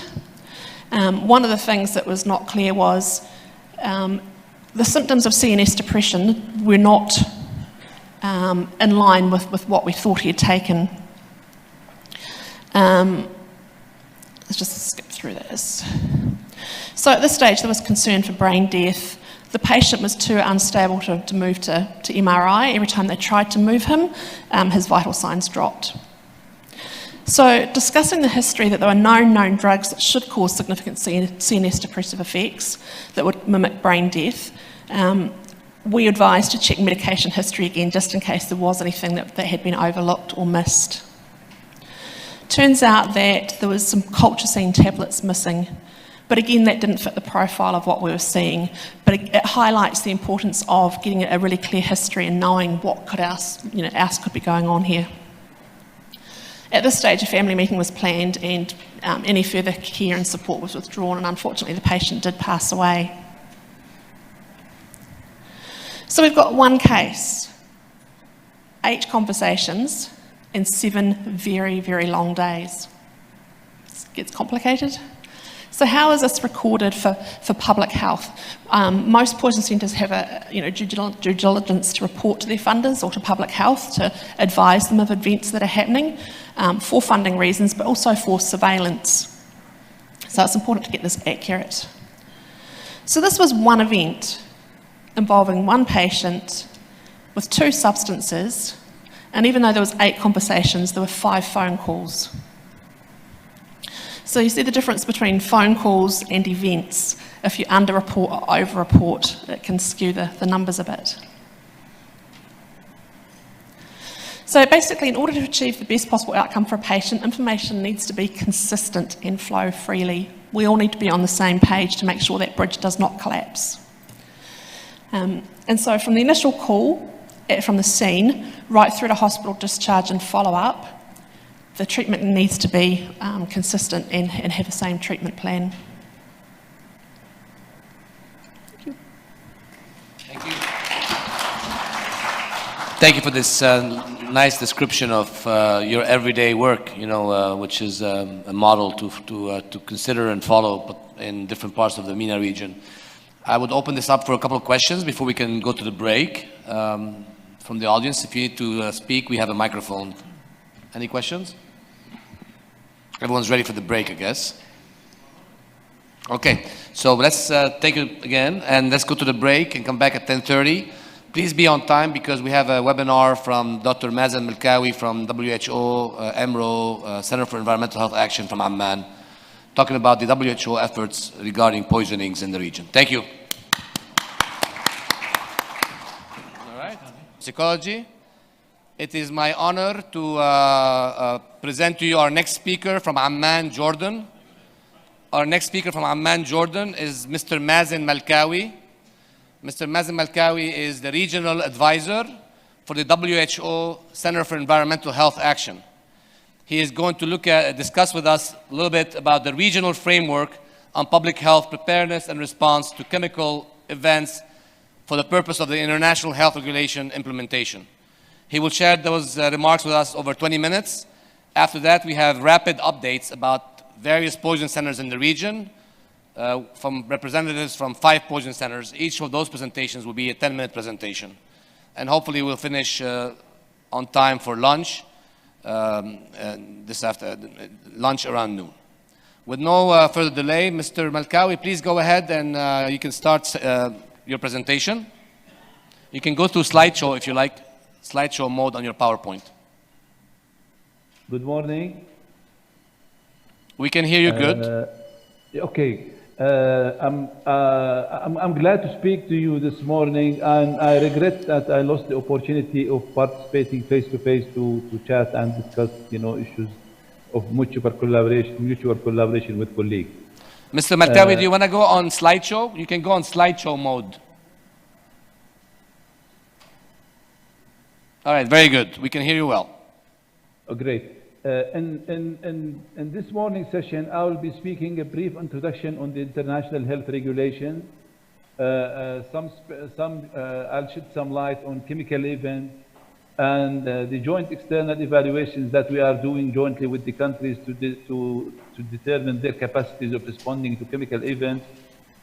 We did some analysis for the joint external evaluation mission, and last year actually we developed a plan of action, to help countries to respond to chemical events in the year 2018-22.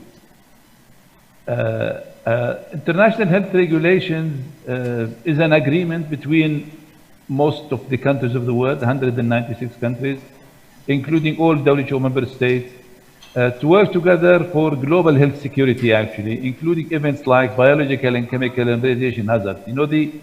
The new thing about IHR, it does not just focus on infectious and non-infectious diseases. This meeting is being recorded. It focuses actually on the what we call the all hazard rather than specifying specific type of hazard. Through the IHR, countries agreed to build their capacity to detect, assess, and report public health events. And during the couple of slides, I'll show how this is very much linked, to the subject of your meeting. Within the IHR framework, or the multi-hazard dimension, there are 19 capacities or 19 things that are being discussed. And if you notice in red, the chemical event is one of the issues that I will focus on. One basic thing, you know it better than me, that the global understanding of the complexity of the health impact of chemicals is not as easy as we can imagine. The number of chemicals is on the rise. The latest estimate of WHO that 2.7% of the global deaths, about 1.6 million people, are dying because of exposure to chemicals.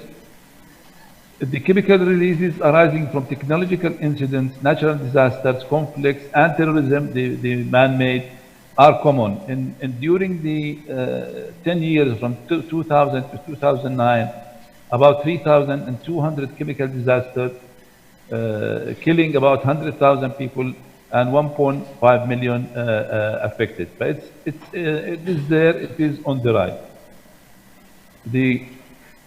A chemical event in one country can lead to health consequences in another. This is the main issue that we are concerned. There are a lot of examples where a chemical spill happens at a water river, and affects several countries. It is essential to talk that the IHR implementation is not just the responsibility of the Ministry of Health alone. And when we come to toxicology and poison centers, it's very clear that it's not necessarily the Ministry of Health alone. But the collaboration, that's a very good example, about an incident that happened in a factory on a water supply where several countries were affected. If we look at the number of unintentional chemical poisonings in the region, which is unfortunately a bit old estimate, in the region, about 8,400 people lost their lives actually because of toxicity. And we all know that registration of toxicity is not that bad. I would say the real number is much higher. In 2014, the countries of the region did what we call the self-assessment actually, and they identified the gaps in different aspects of IHR. And a sort of, I don't expect you to read, this, but these are the capacities that are linked to chemical events and preparedness. And if you see, the picture is, from a self-assessment, is good. It seems that green capacities are there, more or less a lot of green is in the screen, which means that the capacity is fair. But unfortunately, when we did the assessment jointly with the countries, the picture was a bit different. And in the joint external evaluation, actually, we are measuring two main indicators. The first indicator is mechanisms are established and functioning for detecting and responding to chemical events, and we give usually a score from 1 to 5. And the other one is that is there an enabling environment in place for the management of chemical events. Again, the scale is from 1 to 5. Yes? I'll continue. Capacity 1 means there is no capacity. Capacity 5 means that the capacity is there and is sustainable, and there is a detailed way of estimating that. This is the result of the evaluation of 18 countries of the region. As you notice, it's almost the blue and red, which is yes and no, or the capacity is there. Roughly speaking, 54% of the capacity is there, which means that unfortunately still we are not ready to deal with chemical accidents or chemical events. And one of the main issues that we are losing is non-existence of poison centers and the poor clinical management, let me say, at hospitals. This is in a nutshell, the evaluation of the different aspects of chemical safety. As you notice, the picture is completely different from what we see in the self-assessment. a lot of red, which means that, you know, the capacity is not there. And one of the lacking capacities is really the poison center. And actually, in most of the countries, either, you know, see, this is, if I know if the pointer is clear, in most of the countries of the region, either the poison center is not existing or is not functioning you know, to the level that it is serving 24/7 the whole country. In the first indicator, we see clear gaps, and we know the chemical event and poisoning surveillance system is weak or not existing. Chemical laboratories for testing and sampling is weak or not existing. Functional poison center is weak or not existing. I think this is closely related to what you will be discussing in the coming 4 or 5 days. And accordingly, we built actually a plan of action for the countries of the region, you know, in order to bridge these gaps. I'll just browse through those main activities. First is to design and introduce a model event-based surveillance system for detecting and reporting on chemical events, strengthening existing evidence-based surveillance systems for detecting and reporting chemical events, provide technical support to help all countries in having at least one functioning poison center, strengthening the laboratory capacity of countries of the region for sampling and analyzing chemical public health concern, technical support to help countries in maintaining reliable access to information, and strengthening the capacity of the health sector for assessing, communicating health risk on chemicals. I don't want to go in all the details. This is a very rough talk about what we are planning in the coming 3 or 4 years to help countries and region in responding to chemical events. And back to you. Thank you, Mr. Mazen. I think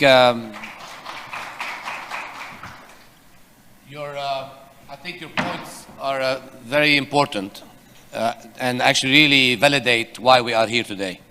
And it's actually an opportunity for us in the MENA region as toxicologists and public health professionals and emergency physicians. It's an opportunity for us to build on the attention that is given to us by WHO and call to action to enhance our chemical toxicology, or medical toxicology, clinical toxicology, poison center, even laboratory capacity in the region. So I thank you for joining us. I wish you were here with us. Mr. Melkawi is going to be here with us with the network of their network that they formed in the EMRO region. However, the novel coronavirus led to them being occupied with this epidemic, and we had to do this online today. Hopefully you will join us next year, Mr. Melkawi, with your group. Inshallah. Now we are going to keep going. Mr. Melkawi, if you'd like to watch the slides, we are going to keep the WebEx going. And actually, I don't know if we'll be able to do that. Actually, we're not going to be able to do that because of the technology. We will share with you those slides for the Poison Center updates. I can email them to you afterwards so you can look at them. But we are going to go through now several countries' updates about their Poison Centers. And we are going to start with Qatar, with Dr. Lina Amin. Dr. Lina Amin is a clinical toxicologist who is the director of the Sidra. Did I make a mistake? Well, pharmacist and clinical toxicologist. Yes, clinical pharmacist and clinical toxicologist, director of the Sidra Poison Center in Qatar. And she's going to give us an update about the Qatar Poison Center. Good morning, everyone. Where are the slides? Oh, I see it. Okay. Great, thank you. Good morning, everyone. My name is Lina Amin. I'm the manager of the Qatar Poison Center in Doha, Qatar. And I'm a clinical pharmacist by training. And actually, I'll tell you a little bit about myself. I got my doctorate of pharmacy at Mercer University in Atlanta, Georgia. And after that, I moved to Chicago, Illinois to do my pharmacy practice residency at the University of Illinois at Chicago, and then did some emergency medicine training and actually worked as the emergency department clinical pharmacist at the University of Wisconsin in Madison, Wisconsin, before I ended up moving to Qatar and helping start the Poison Center there. So I'll tell you a little bit of history about Poison Center and toxicology in Qatar. So if I know some of our colleagues from Qatar are here and can attest to this, but Qatar is a booming nation. It is rapidly developing. Some of you may be aware that Qatar 2022, the World Cup will be hosted in the state of Qatar. And with that, the infrastructure and development in the country is going at an astonishing rate. And that's not just for the infrastructure and the amenities that are available in the country, but also for the healthcare sector. And a few years ago, the WHO actually visited Qatar to assess the availability or the state of toxicology services and found that there was really a lack of, obviously, a poison center and no standardized tox services available. A series of events then led to the development of the Qatar Poison Center, which has been running now for a year and a half. We opened October 1st, 2018, and it's the first and only poison center in the country. Some of you may, I don't know if you can see very clearly on the map, some of you may recognize it. It's actually the WHO directory of poison centers around the world. I wish I had thought of taking a screenshot of the before they recognized us as a poison center. So I could show you that like Qatar didn't have a red dot. All the red dots on the maps are actually poison centers that exist around the world. But before we opened the poison center, Qatar did not have any poison center established and didn't have any recognized resources available. But with the opening of the Qatar Poison Center, we were able to get that red dot on there for us. And to me, that's a small, big win in a way. Okay, so with our services at the Qatar Poison Center, if you were to visit us, which I encourage everyone to visit Qatar and come see us, we're practically identical in structure, organizationally, and in function to standard North American model of poison centers. I know the Georgia Poison Center has some additional public health activities that we don't, but in general, our functions are very, very similar. We're staffed by US-trained and board-certified medical toxicologists and clinical pharmacists who are also specialists in poison information, or what we refer to as SPIs. And we run the call center that serves the entire country, but we also, where we dispense poisoning management advice, but we also have additional activities like research, education, training, and lots of public outreach. So Dr. Ziad mentioned that we're Sidra Poison Center. We're actually the Qatar Poison Center, but we're located at Sidra Medicine. Sidra Medicine is a state-of-the-art tertiary care center for women and children in Qatar. It opened, the outpatient clinics, I think, opened 2015, and then the hospital opened in 2016. It's an amazingly, incredibly beautiful building. It's probably the most beautiful hospital that I've ever worked at and probably will work at. I have some pictures on there that you can see. But Sidra was, or is, part of Qatar Foundation. Qatar Foundation is a nonprofit organization in Qatar that was actually founded by Her Highness Sheikha Moza bint Nasser, who's the mother of the current emir. And it's comprised of over 50 academic research and healthcare facilities that serve the country. All right, so what do we do at the Qatar Poison Center? Well, obviously, our bread and butter, what we do every day is to manage poisonings, and we do that through our nationwide poison helpline, through our call center. We also promote the development of toxicology in Qatar through education and training. We're involved in research, and we're heavily involved in public education, promotion, and awareness about poison prevention and management. And I'll discuss each one of those further. So for poisoning management, as I mentioned, our bread and butter, our day-to-day activity is providing care through our call center, which really serves everyone in Qatar. We get calls from public, we get calls from healthcare facilities all over the country. Surprisingly, we've actually had some international calls as well from over 10 countries over the past year. It's always a pleasant surprise to hear someone talk from or request your advice and help from somewhere outside of Qatar. So it's nice to know that our reach and our help is able to extend beyond our borders. And our clinical management of poisoning complies or is standard with guidelines, policies, and procedures that follow regular standard of care that's in the US. Who works in the poison center? So our poison center, our call center is staffed by specialists in poison information, or SPIs.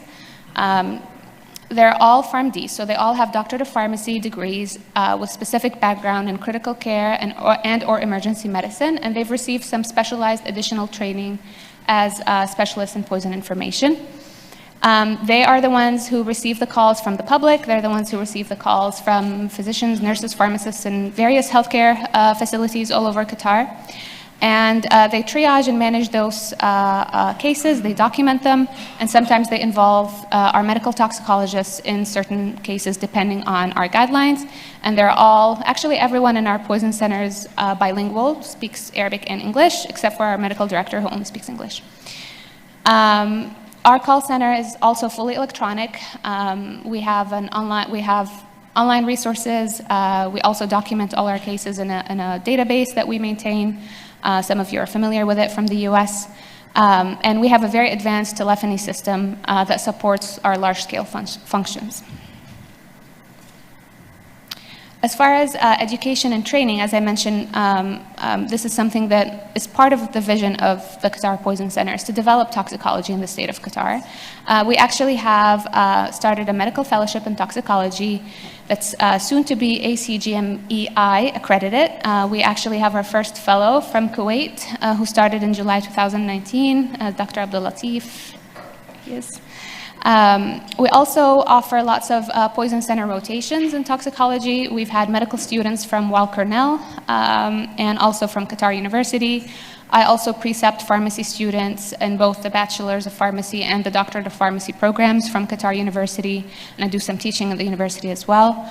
We also offer the Specialist in Poison Information training that's specially tailored and customized to what a spy would need to do or how they would need to function in a poison center in the Middle East. So it takes into account the challenges that they would face, takes into account language issues, and is really a fully comprehensive, very detailed, very intensive program. And we've also hosted several BHLS and HLS courses and others throughout the year. Just as this is for our medical fellowship program, just wanted to let everyone know that we are actively accepting applications. And if you have any further questions, you can speak to me or to our medical director. So in addition to our education training, I'm really proud to say that in almost less than 1 year since we've opened, we have completed 10 research studies. We've had 7 abstracts published and presented posters and or oral presentations at 13 local and regional conferences. Actually, one of our spies right now is presenting some of our studies at a primary healthcare conference in Qatar. Actually, I think her presentation was or is tomorrow. And we're also heavily involved in public education awareness. Public health awareness is not an area that's highly developed in Qatar, especially poison prevention. And so we have, over the past year, we have been involved and active in a lot of public events, public holiday events, health fairs, and pretty much every opportunity where we could have access to a large gathering, a gathering of public, we've made sure to attend. And it's always gratifying to have people come up to you and say that they've called you, that they've spoken to you, that you've helped them in some way. We've also introduced National Poison Prevention Week to Qatar. This is something that did not exist before, and we've copied the idea from the US. And we did host an art contest for students from schools all over the state. Last year we had over 600 applicants or art entries. So it's always really nice to kind of have the public get involved and become aware of poison prevention and just what you can do to serve them. Obviously, other than that, we've participated in media appearances, and we have social media accounts that we use to raise awareness further about the Poison Center. So if you're not following us, you can follow us at Poison QA. And with that, end my talk. Thank you, Dr. Dina. Any questions? I follow you on Twitter. Thank you. Thank you. Can we leave the questions till the end, Mazda, because I have to keep going. And then Dr. Badia Hattali, Director of the Oman Poison Center. Dr. Hattali completed her fellowship at Emory University in medical toxicology. She's also a university physician consultant at the Royal Hospital. She's also working as well at Hamad Medical Center in Qatar. So she has multiple hats. And she is a board member and treasurer of Minatox. So she has all the money. That's not completely true, by the way.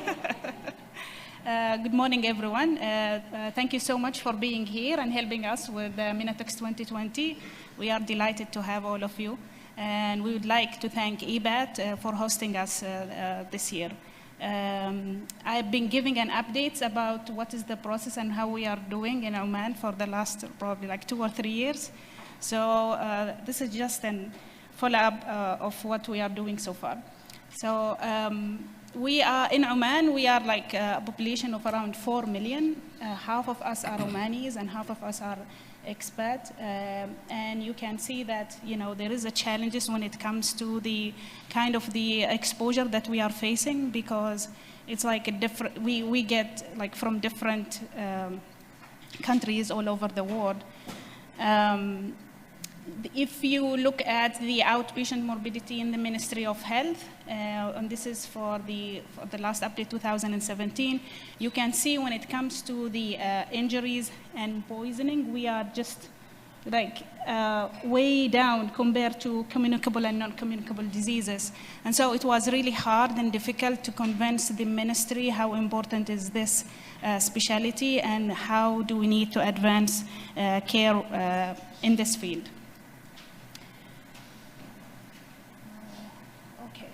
Now, the majority of the cases that we are seeing are in pediatric population, and most of them are unintentional exposure.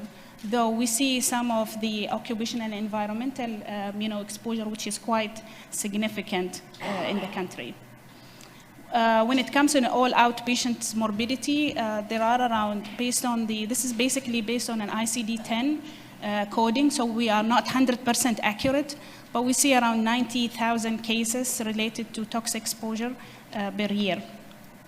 And when it comes to the inpatient morbidity, there are around 900 cases. Now, the vision to start the poison center in Oman was started in 2015. And that's basically after I finished my residency and my fellowship and joined the Ministry of Health. We struggled to have a section, let's say poison control section in the Ministry of Health, but eventually we were able to establish that and we published it by 2018. So now we have what is called a poison control section, which is part of the occupational and environmental health in the Ministry of Health. We are currently 4 medical toxicologists that have been trained in US, including me, Dr. Nadia Al-Hajri, Dr. Suad Al-Abri, and Dr. Walid Al-Sukaiti. That being said, all of us do a hospital-based service, medical toxicology service. So most of our job is basically related to seeing patients in the hospital and giving advice rather than a proper poison control center. The whole process is meant in collaboration with the, as I said, Ministry of Health, the contact center in the Ministry of Health, and the Oman Medical Specialty of Board. And the reason why the medical specialty was involved in this, because we were trying to push further this subspecialty and get the attention of the Ministry of Health. So the current situation where we reach, as I said, we will be able to establish a section in the ministry which was not there before. We are running multiple workshops and educational activities for the hospitals related to the Ministry of Health, and we did not reach to the public yet. We were able to do some sort of guidelines and policies, and we were able to distribute them in different institutes in the Ministry of Health in collaboration with the Minatox. Dr. Ziad Kazi was a lead in that. We also sent leaflets and educational materials about different aspects of tox-induced exposure in the country. Let's say, for example, snake envenomation, scorpions, different plants, different household products as well. Within the guidelines, we list some of the antidotes that is available in the country and where they are located, so that was easy for them to know exactly whom to approach but we did not have a dedicated line. So most of the antidotes are not actually allocated in one place, but we have a pool of data that, each hospital has this kind of antidotes, and so we were able to approach them if we needed. That being said, we are lacking like few expensive antidotes that is not available in the country. We also created somehow minimum, or let's say a minute triage dosing list for the primary health care facilities, which is the main, most of our cases, they go to the health centers, and then from there will be referred to the hospital. So we said if we provided this kind of list for the most common medications in the country, maybe we are decreasing the load on the hospitals by doing that. And we also created some charts to help them with the management of the most common exposure in the country. Now, when it comes to the laboratory capacity, we have a small lab within the section that runs basically heavy metals. We don't do more than that. And the reason why we are having heavy metals on board, because we see lots of cases related to mercury and lead exposure, specifically because of the preparations like the local or the traditional medicine that's been used, quite common in the country. The last step that we approach is we asking the contact center in the Ministry of Health to take our calls. And we are starting to train the nurses in the center basically to receive and triage the cases for us. So let's say, for example, a patient who's coming in the primary health care, we have a facility which runs from 7 a.m. till 10 p.m. at night. So we are covering that section basically with a direct line that can give an advice whether they need to go home or they can be referred to the health center.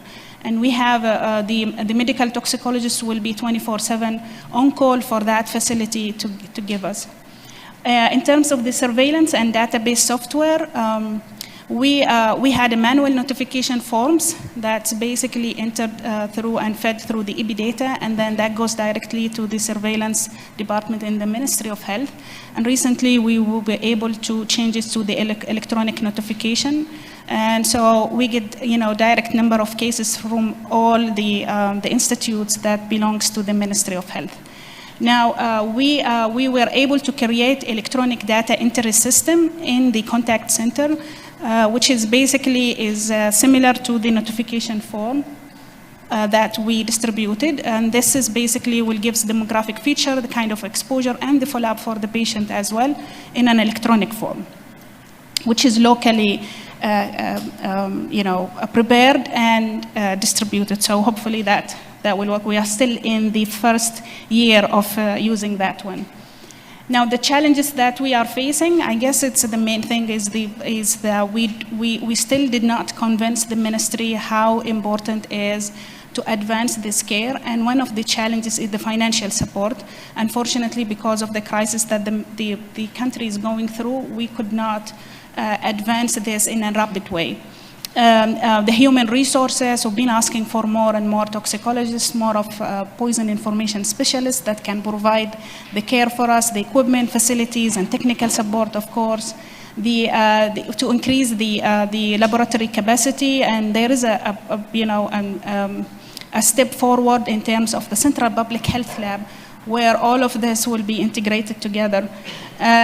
We have issues with toxicovigilance. We don't have that yet in the system. We have only a simple surveillance system, and that should be. And then we started with the collaboration with different countries in order to help advancing the care, and hopefully we can reach somewhere in that. So that's basically an update about what is going on in Oman.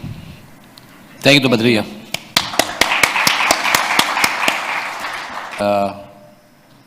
Some of updates about the Kingdom of Saudi Arabia's poison centers.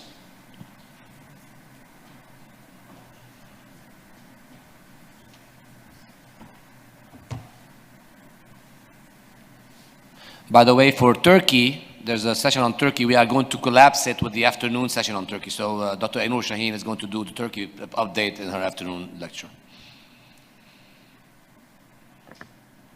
We did that because we had to add the WHO speaker last minute.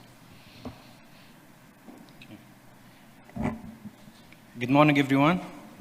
Dr. Al-Maliki, sorry, Dr. Al-Maliki is currently a medical toxicologist in Riyadh at King Saud Medical City. He's actually probably the first medical toxicologist in the MENA region whose salary and job description includes medical toxicology, bedside care, consultation at the hospital.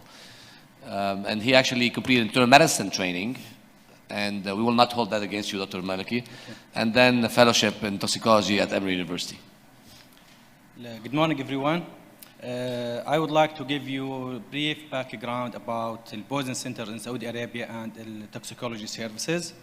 I'm internist and working at King Saud Medical City in Riyadh as consultant internal medicine and medical toxicologist. So I has nothing to, no conflict of interest to declare. So basically, what I'm gonna cover in my presentation is I will give you like a history about the poison center development in Saudi Arabia and what they do. Plus, I will share with you some numbers from the previous years. And at the end, I will give you an overview about toxicology consultation services in the kingdom. So as you can see here, this is the mortality rate secondary to unintentional poisoning in the MENA region. As you can see here, rates are very high in both African and countries in the Middle East, like 3.8 and 3.5, as compared to other countries in the world. Despite having this high rate of mortality secondary to unintentional poisoning, there is a huge gap in poison centers in the MENA region. If you can see here, this is from WHO. This is the map of the poison centers all over the world. Like if you can see, there's a gap in poison centers in the MENA regions as compared to other countries in the world. So again here, just to show you like few poison centers in the MENA regions. What about poison centers in Saudi Arabia?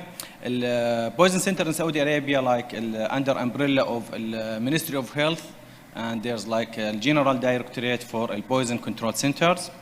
Basically, the first poison center in the country has been established like 40 years back. It was in Riyadh. Year after year, some other centers has been opened in other areas in the country. So as you can see, this is the map of Saudi Arabia. Saudi Arabia is like one of the largest countries in the Middle East. The population is around 30 million. So there is 13 poison centers distributed all over the country. We have the first poison center that has been opened in Riyadh. Also, we have poison centers in other regions, like we have in Dammam, we have in Jeddah, in Mecca region, in the south, in the north. So basically, the total number is 13. So poison centers in the kingdom is like the function is not similar to the US model.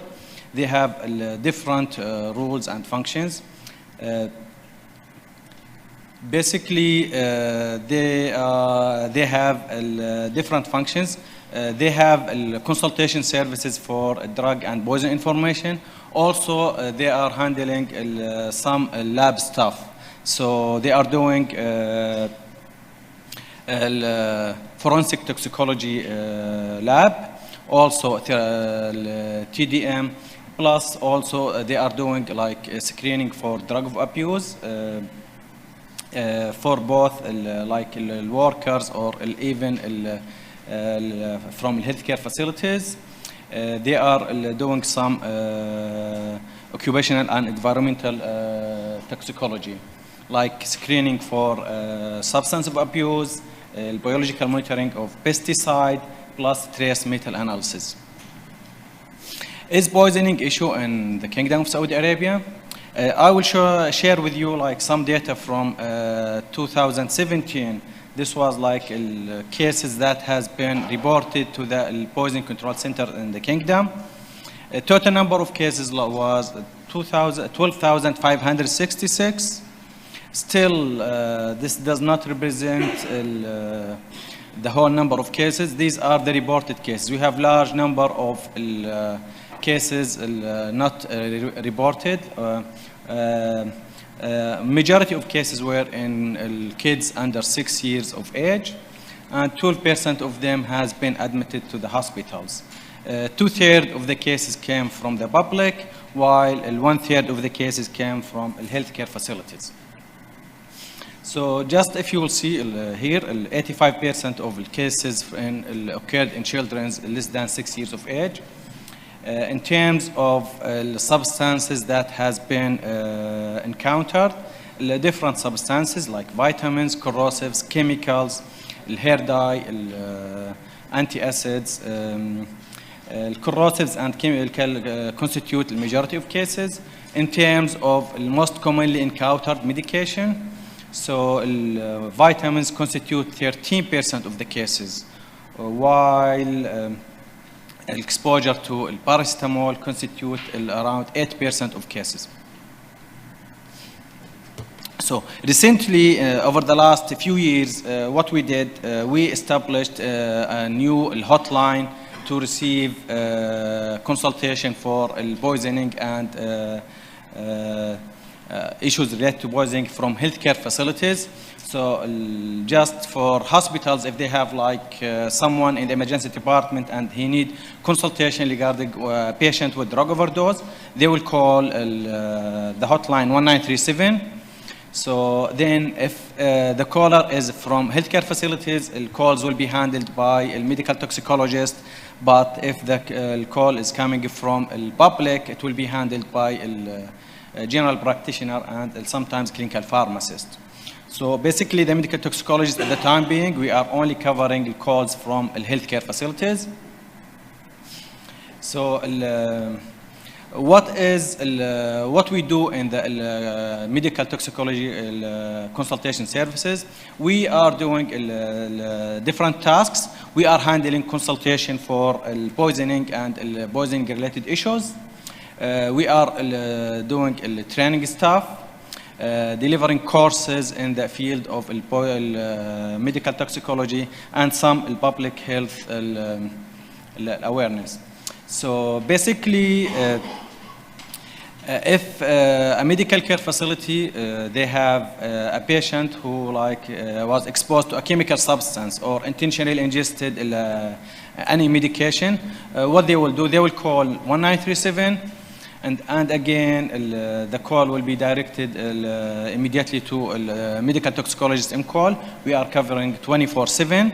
We have 12 medical toxicologists on the service, covering all hospitals from all governmental and even private sector in the kingdom.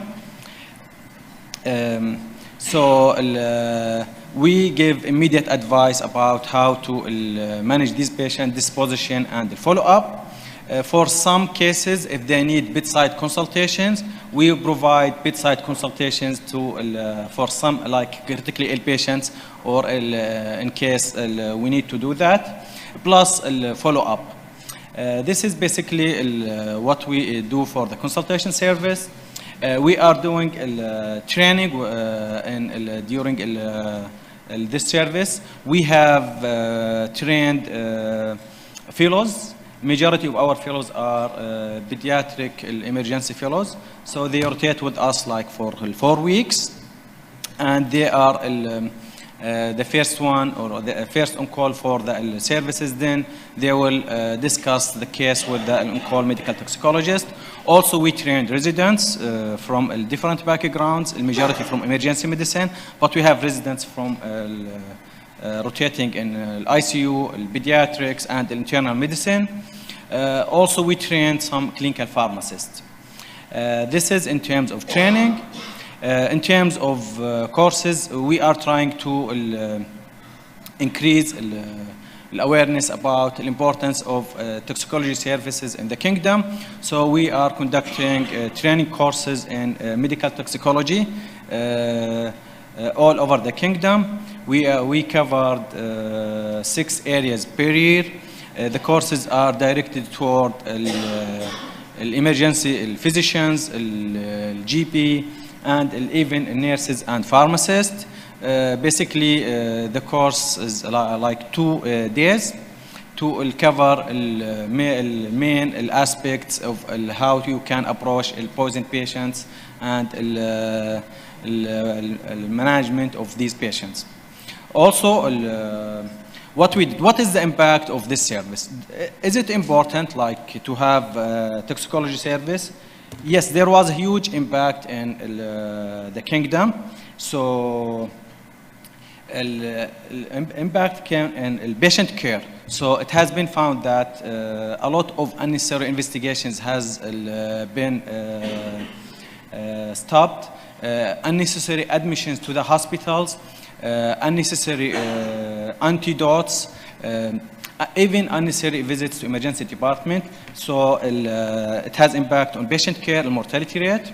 The cost, again, a lot of unnecessary, like, investigations, drugs, etc. Has been saved. Resource utilization. Previously, before we have this service, like, each hospital is working alone. Like, each hospital will stock its own antidotes, and some of these antidotes are very expensive. Now, after we have this service, we can share the resource between different hospitals.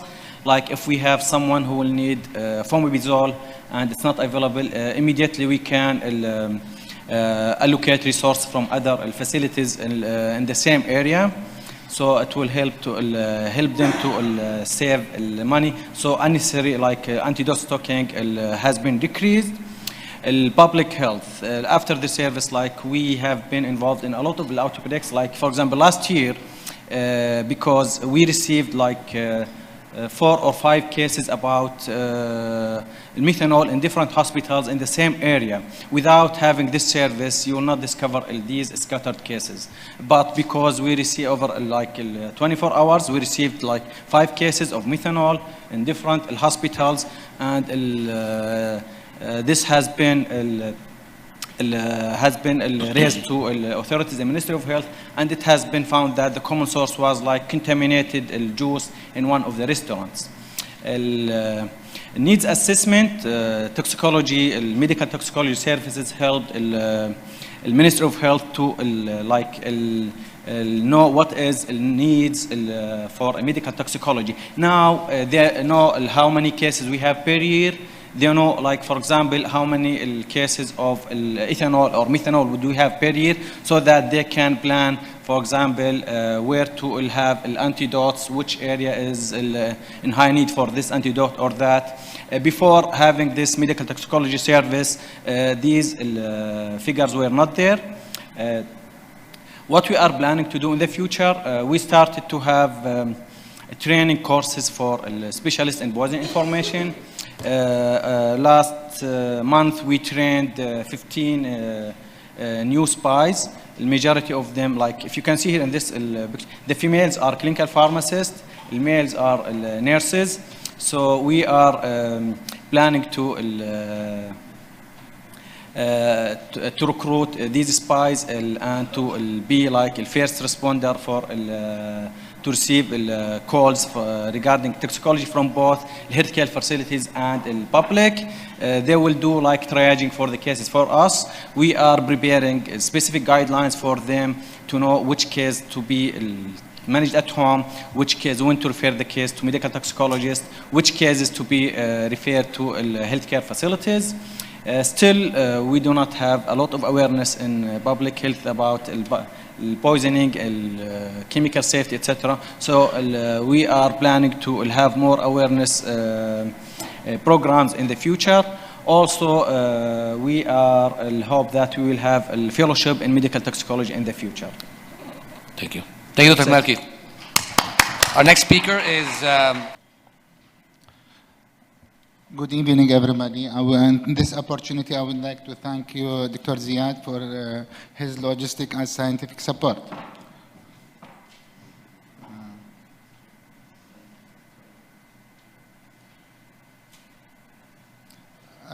In fact, I will talk about a brief introduction about poisoning control, Baghdad Poisoning Control Center.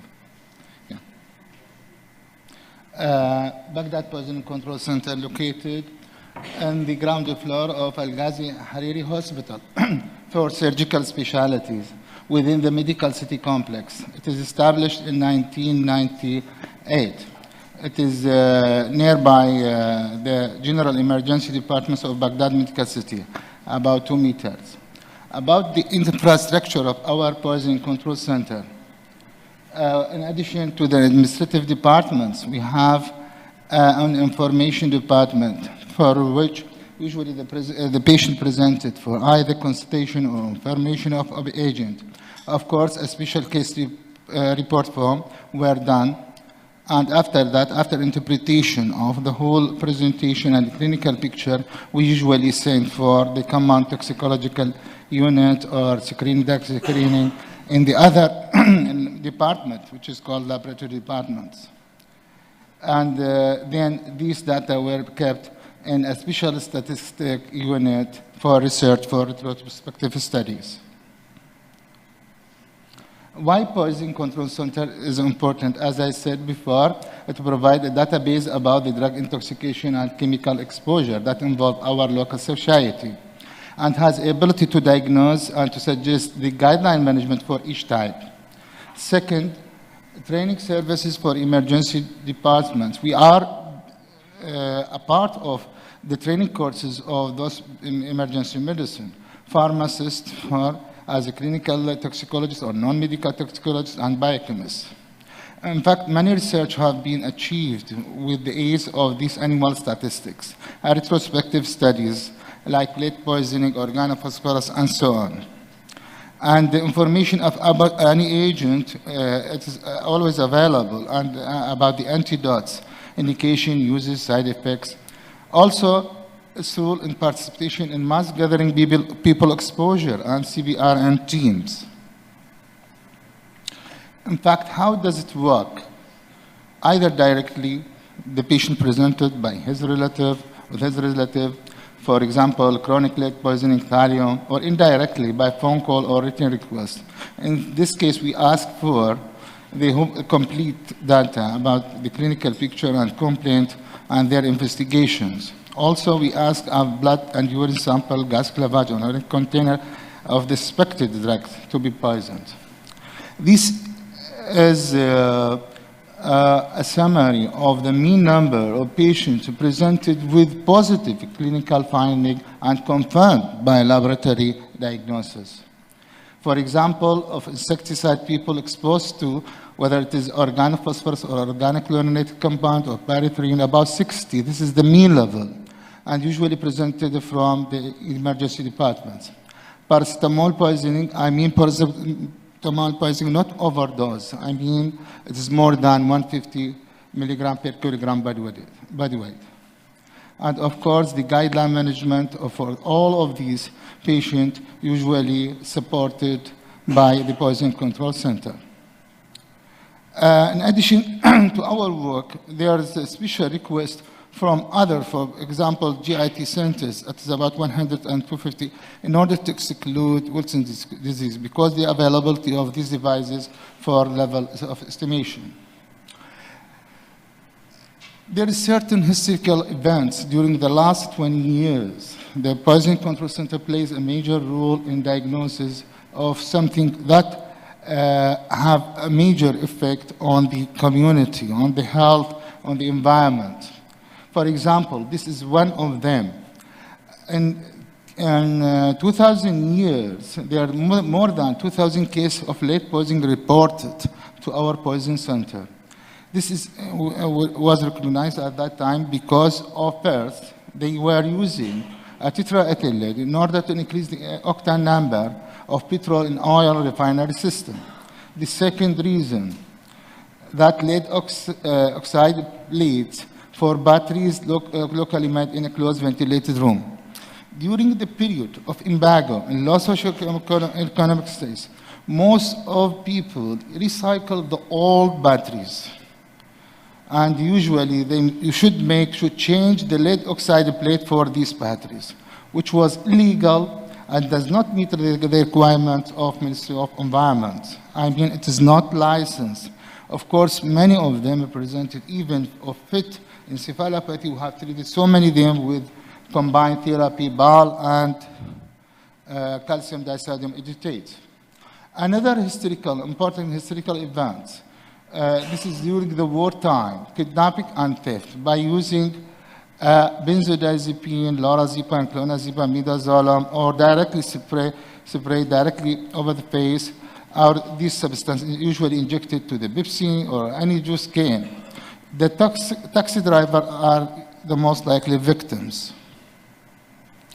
Another historical event which happened, criminal, most likely, from 2008 up to 2015, about 82 cases reported. It is included, also Al Jawiya Sport Club, it is included in these statistics. The first one, this is the most likely patient presenting usually crippled and alopecia. This is the most likely with subacute or chronic poisoning.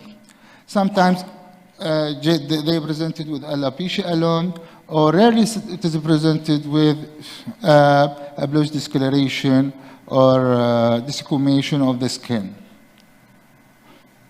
Another historical event, mustard agent by ISIS. In fact, Taza village involved, which was belonged to Kirkuk city, the formal number was 60, and the public number is thousands. Also, many of our soldiers exposed in Abar region, and there are so many times they were exposed to in Mosul city, many times, 10 times.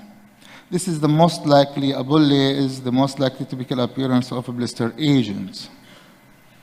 Chlorine gas exposure for more than 10 times. This is an example. Al-Taji area, more than 100 people exposed. Al-Sadr area, more than 300 people exposed.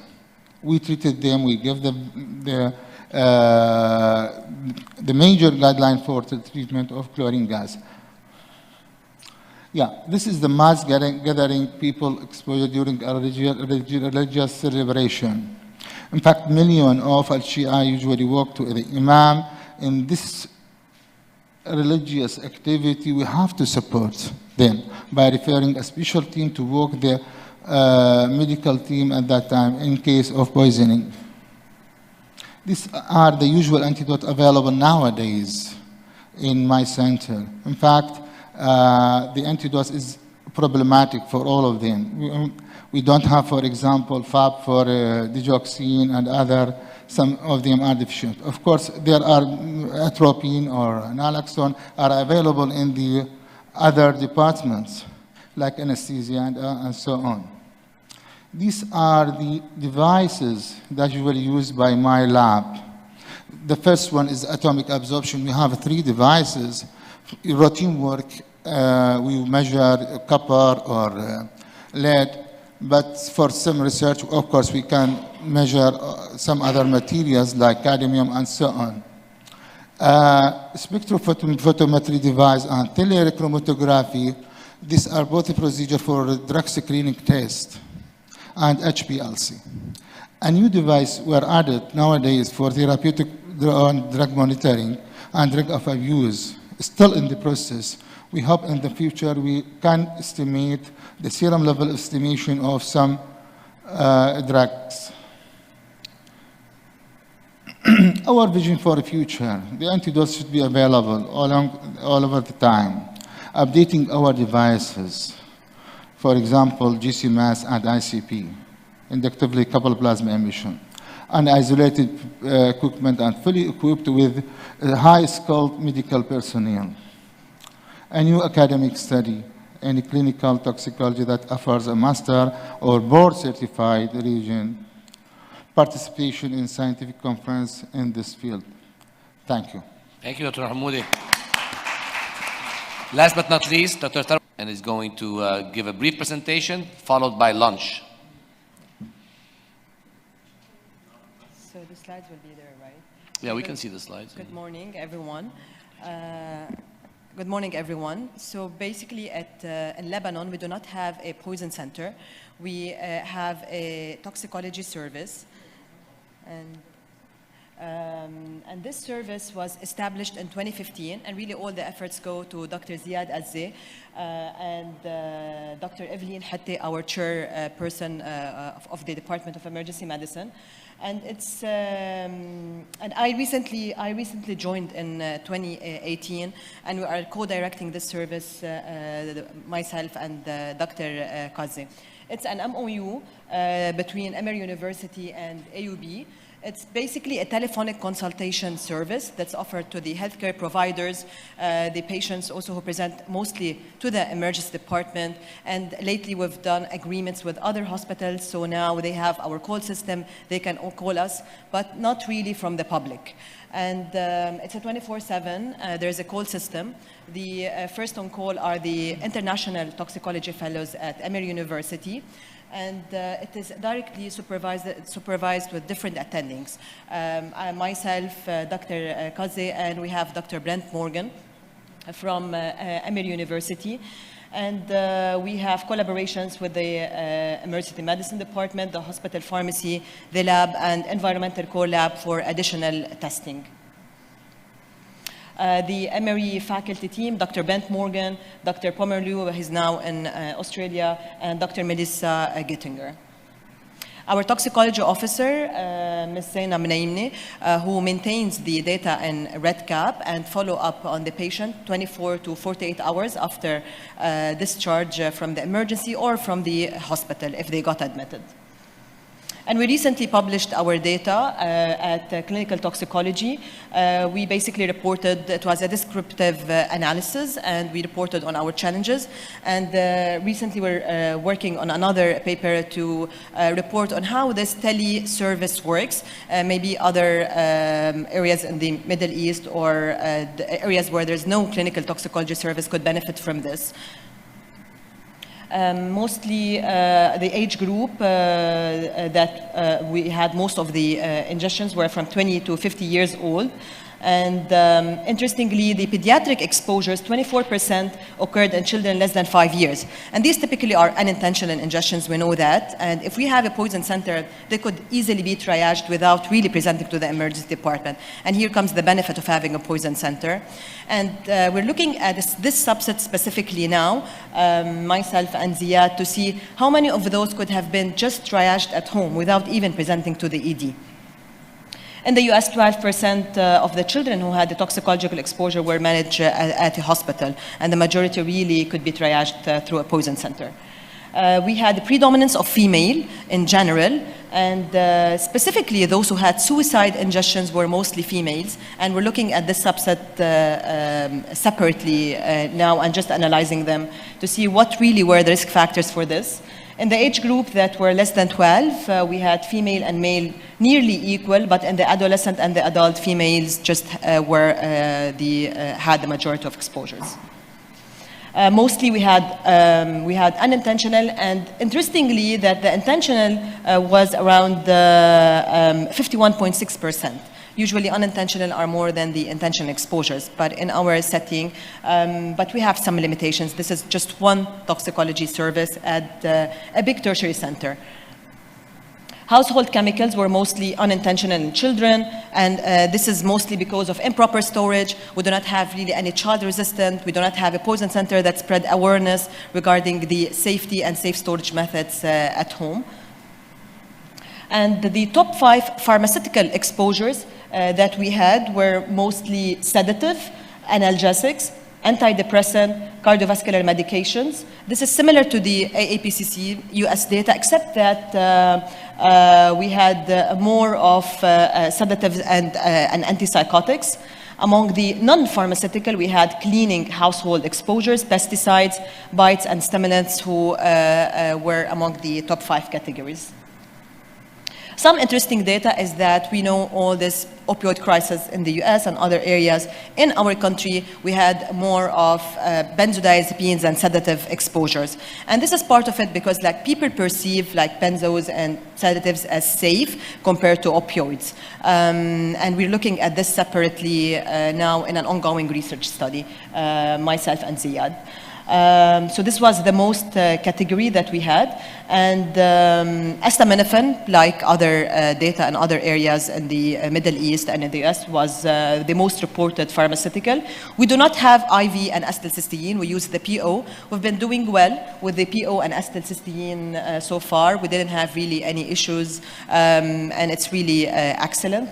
The benzodiazepines, as I mentioned, really is a common problem in our country.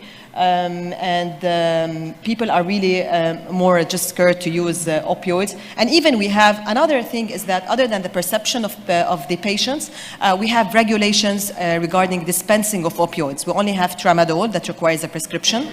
We do not have like Percocet or other really medication that could be dispensed.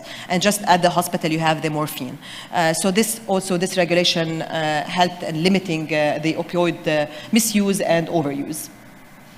Special situations, we have Diongzid. I don't know if you're familiar in some areas in the Middle East with this medication. It's banned in the US.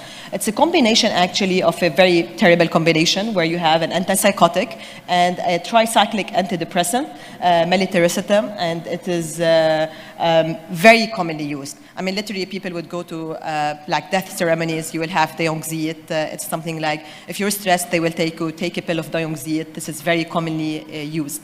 And also we're looking at this separately. And it was reported in our 13 cases of our exposure. We had also interesting cases that led to death because of a tumescent liposuction that occurred at clinic, mostly with lidocaine. We had 2 cases. And an intragastric Botox that led to bad neurological outcome. Also, this was used. And also we had other non-pharmaceutical environmental exposures due to Datura stramonium, where patient presented with an anticholinergic toxicity, and this was also common. Another special situations where we had elemental mercury, it's still used in some areas, not that common, but it's still used. And pesticides, we also had lots of pesticides, and lately we just took care of a severe pesticide exposure. And cardiovascular drugs also is very common, and this was among our top 5 pharmaceutical exposures. We have limitations of antidote. We do not have the digibind for digoxin, though digoxin is very commonly used. I use it in my emergency department because we do not have the IV diltiazem. So it's commonly used, and surprisingly, we do not have the antidote for this. But we didn't have really much cases. We had 2 cases, and one of them, because of the use of a Jamaican stone, more of an Ayurvedic medicine, where the patient presented with a ditch toxicity presentation. That was managed with supportive care and eventually did well, luckily. For the snake antivenom, we do have it, but we do not have a local production for that. We imported from Syria. That it mentioned on the leaflet that it covered our 3 poisonous snakes. Currently, for a short time, we had a shortage because of the situation, and we were importing from different areas, but now we have it back in stock. We do not have, at our university, because it's more in the urban, we really do not see much of the snake envenomations. As far as for the medical outcome, we had no effect or minor effect. Few had the moderate to major, and we had 3 deaths in our data. We took care almost of more than 500, but at the time, 477 patients were analyzed in this data set. And the deaths were mostly due to lidocaine and tricyclic antidepressants. 18% left AMA, and this is something common. I mean, we have some limitations. Also, insurance companies do not cover for poison exposure, and usually the families want to discharge the patients, but usually there is a family member. But we were managed to follow up through our officer on 46.6% of those patients were followed up, and they did not have any major events. We have future plans. We're now trying to collaborate with other hospitals to increase the use of this telephonic service, and to collaborate with the Faculty of Health Sciences, with the MOPH, and hopefully we will have in the future to train toxicology fellows once we increase our team. Thank you so much. Thank you, Dr. Wat. Thank you.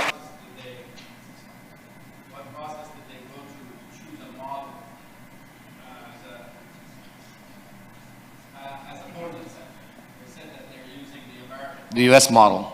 Dr. Lina Amin, you want to go up here so you can use the microphone. So the question is, why did the Qatar Poison Center decide to use the US model? And the question is from Dr. Mazda Shirazi, who is in the US model as well. So. I run one, so I know.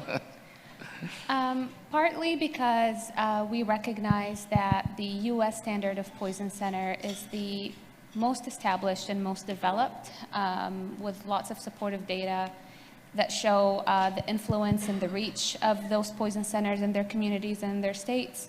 Partly also because I trained at the Georgia Poison Center, our medical director is U.S. trained, we all have, most of us have U.S. training.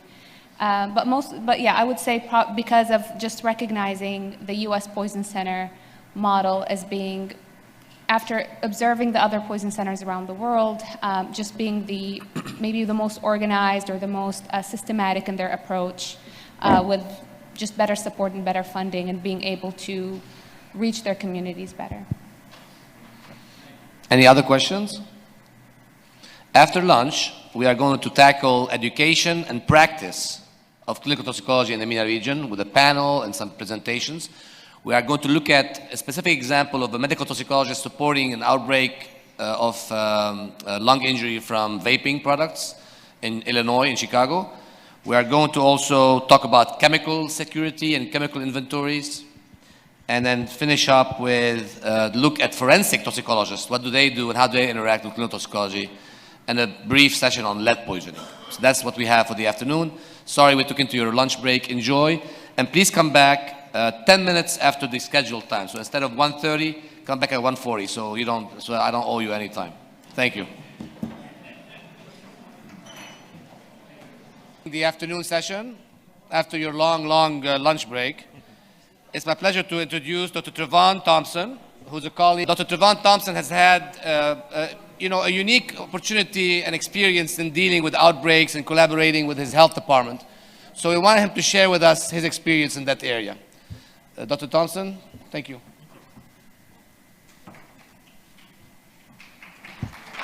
Thank you.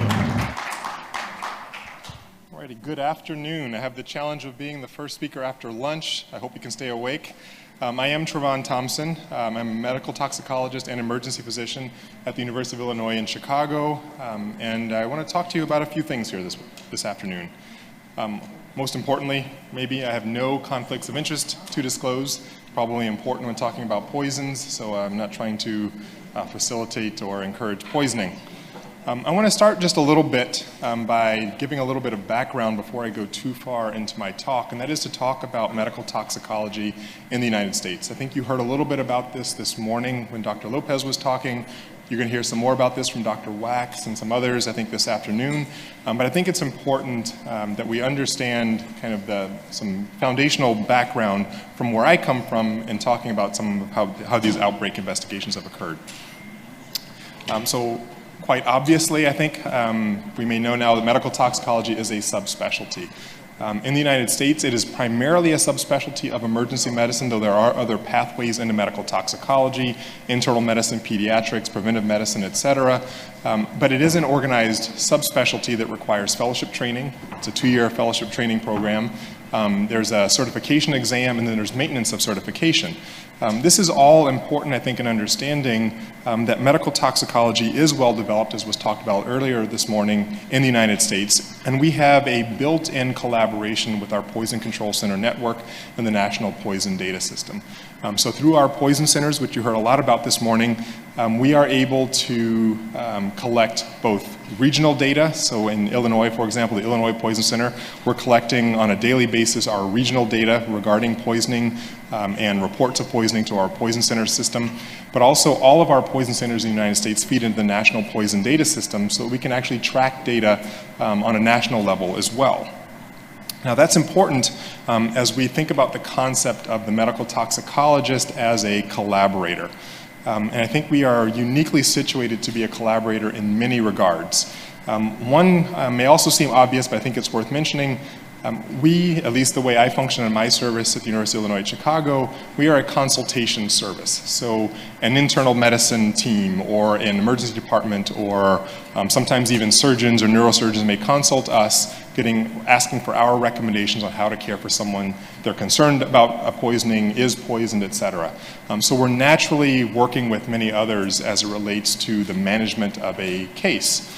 But it goes beyond that. If we think for a moment about those of you in the room today and some of the others that you may have heard from, we collaborate with pharmacists, with nurses, with other healthcare professionals on a regular basis. My division, for example, of medical toxicology consists of 2 pharmacists who have extra training in clinical toxicology. Are the SPIs, the specialists in poison information who may answer the phone at the poison center, might be a nurse, a pharmacist, or a physician. So we're always collaborating just as a natural function of what we do on a day-to-day basis. With that, I want to highlight a couple of outbreaks that I was involved with and have been involved with, and these are just a few of several, but these are ones that have been published that will really highlight some examples of how the medical toxicologist can function as a collaborator with public health in dealing with poison outbreaks. So this case here, this was a fentanyl outbreak that occurred, not the current one that's going on in the United States, but the one that occurred in 2005. This centered in the Midwest, primarily in Chicago. And there's an interesting story here. So I was a first-year fellow when this happened. This was an evening. I was actually leaving from my office, my fellow office, to walk to my car when I got a page from our emergency department saying, hey, we've got several cases of heroin overdose that are acting a little bit funny. The first thing is that we've got 6 that have come in a shift, and some of them have required more naloxone than regular. So, at least in the United States, many times the medical toxicologist is not being consulted for a heroin overdose. That's sort of a routine type thing that you may take care of in the emergency department. So already alarms may be going off a little bit that an emergency physician is consulting us for a heroin overdose, because that would seem ordinarily to be bread and butter emergency medicine. But these cases were unique. Several of the cases were people who were using what they thought were their usual doses of heroin and then immediately dropped, were becoming apneic or unresponsive. Many did require more naloxone than usual to reverse. And then when I started talking to folks after they were awake, some interesting features were going on. In this case, we had 6 in our emergency department at that time. They all said they got their heroin from a new drug dealer, which is always a little bit suspicious. But this drug dealer was giving away the heroin, which is also even more suspicious. No drug dealer is giving away their drugs. But this was a new dealer who was trying to drum up business and had a deal where you could get your first dose literally for free. It turns out, so we alerted the Illinois Department of Public Health to these cases. A larger investigation ensued, and it turns out that there was an importation of fentanyl into Chicago. This was imported from Mexico. This quote-unquote heroin turned out not to be heroin at all. It was all fentanyl, which is why these patients were dropping so quickly. And it turns out we, in about a 1.5 year period of time, had about a little over 300 deaths in just the Chicagoland area. We had 2 at our own hospital. So this is my first introduction to an outbreak as a fellow, but really I didn't know if this was bread and butter yet or something kind of out of the ordinary. So we'll fast forward just a little bit towards the end of my fellowship time. And so this was the report of a case of pufferfish poisoning that we had in Chicago, initially at least. So this was interesting in that through the Poison Center, we got word of a case where a lady, she was of Korean descent, but living in America, went to a Korean groceries market, bought fish labeled as monkfish in English, but labeled as pufferfish in Korean, brought the fish home, prepared a dish for herself, for her husband, and for her daughter. She drank or ate about 3 cups of the soup. Her husband ate about 1 cup, and her daughter just took 1 teaspoon of it. She knew it was pufferfish that she was buying, and just as a quick reminder, pufferfish contain tetrodotoxin, which is a poison that can lead to paralysis and kind of sensory deficits as well. So she eats the soup. She becomes almost immediately symptomatic, has some GI upset, and then develops severe paresis of her lower legs.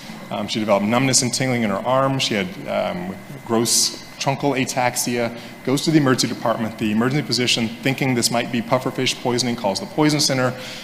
We're looking at this case thinking, yes, it does certainly sound like pufferfish poisoning, but another alarm went off in that in the United States, pufferfish is strictly, is very heavily restricted. It can only come in through one route in the United States. It can only be sold in certain establishments, particularly restaurants. The regular consumer should not be able to go to the store to buy pufferfish. So our alarms went off with just this one case. We alerted the Illinois Department of Public Health. We actually sent some of our own team to the family's home to retrieve the soup. That was ultimately sent off to the FDA and to some other bodies for testing for specifically tetrodotoxin and genetic testing of the fish to prove that it was pufferfish.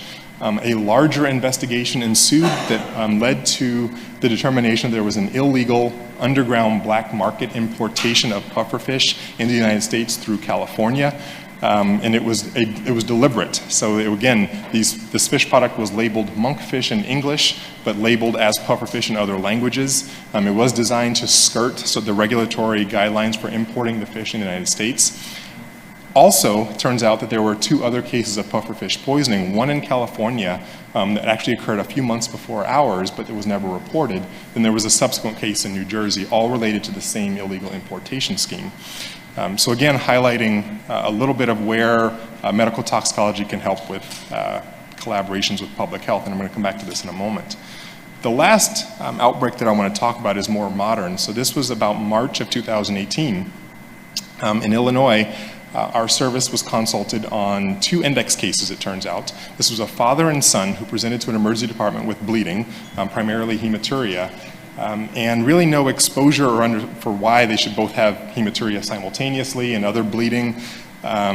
Turns out they looked a lot like brodifacoum poisoning. Their INR was almost undetectable. It was so high. Didn't really make sense though because they had no known exposure.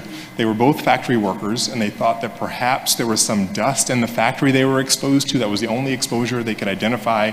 But there was nothing that really explained why this father and son all of a sudden developed a profound coagulopathy. So those 2 cases came into our service through the Poison Center, and we immediately actually alerted the Illinois Department of Public Health in this case as well, mainly because we couldn't understand what was going on. The circumstances did not make sense. So a few days go by, several more cases of patients randomly sort of showing up in emergency departments in Illinois with profound coagulopathies occur. Through history taking in these subsequent cases, we learned that there seemed to be some sort of association between this coagulopathy and people abusing synthetic cannabinoids. And then we were able to go back to the 2 index cases, ask them direct questions, were you using synthetic cannabinoids? And they answered yes. That actually began the investigation to determine that there was in fact a big outbreak of synthetic cannabinoids contaminated with or adulterated with long-acting anticoagulants, primarily brodifacoum. So I highlight these 3 cases, not to highlight because I was involved with them. These just happen to be 3 cases I was involved in. A lot of my colleagues in medical toxicology have been involved in similar outbreaks. I think if you were to go around the room, you'd find that many, you see some heads nodding here, have been involved in outbreak investigations or alerting public health officials about a potential outbreak. This seems to be a common occurrence within medical toxicology. And so in thinking about medical toxicology and also our Poison Center network, we are often the first to know about a toxicologic outbreak. Our eyes and ears are to the ground, so to speak. We're sort of like first responders in a sense, in that we have a sense of what's going on, whether in your local areas as it relates to either drugs of abuse or pharmacologic agents or what have you. So we tend to have our nose to the ground and can sense when something just isn't quite right, even before perhaps there's a large number of people involved. So what has my experience taught me with dealing with these outbreaks and some others that I've been a part of? And I'll talk a little bit about EVALI, or e-cigarette and vaping associated pulmonary injury, on Friday, so stay tuned for that if you want to come back on Friday morning. We're going to talk a little bit more about that. But I want to highlight a couple of concepts that I think are really important in understanding where the medical toxicologist plays their role in public health outbreaks and collaboration. So I think this is probably obvious. We're all here sitting here at Minatox. Medical toxicology is an amazing field of specialization. I think that goes without saying. In addition to the the breadth and depth of cases that we may take care of. We are really in a unique position to, one, prevent many poisonings, but then also manage poisonings, because many poisonings are treatable when you know the right treatment to provide.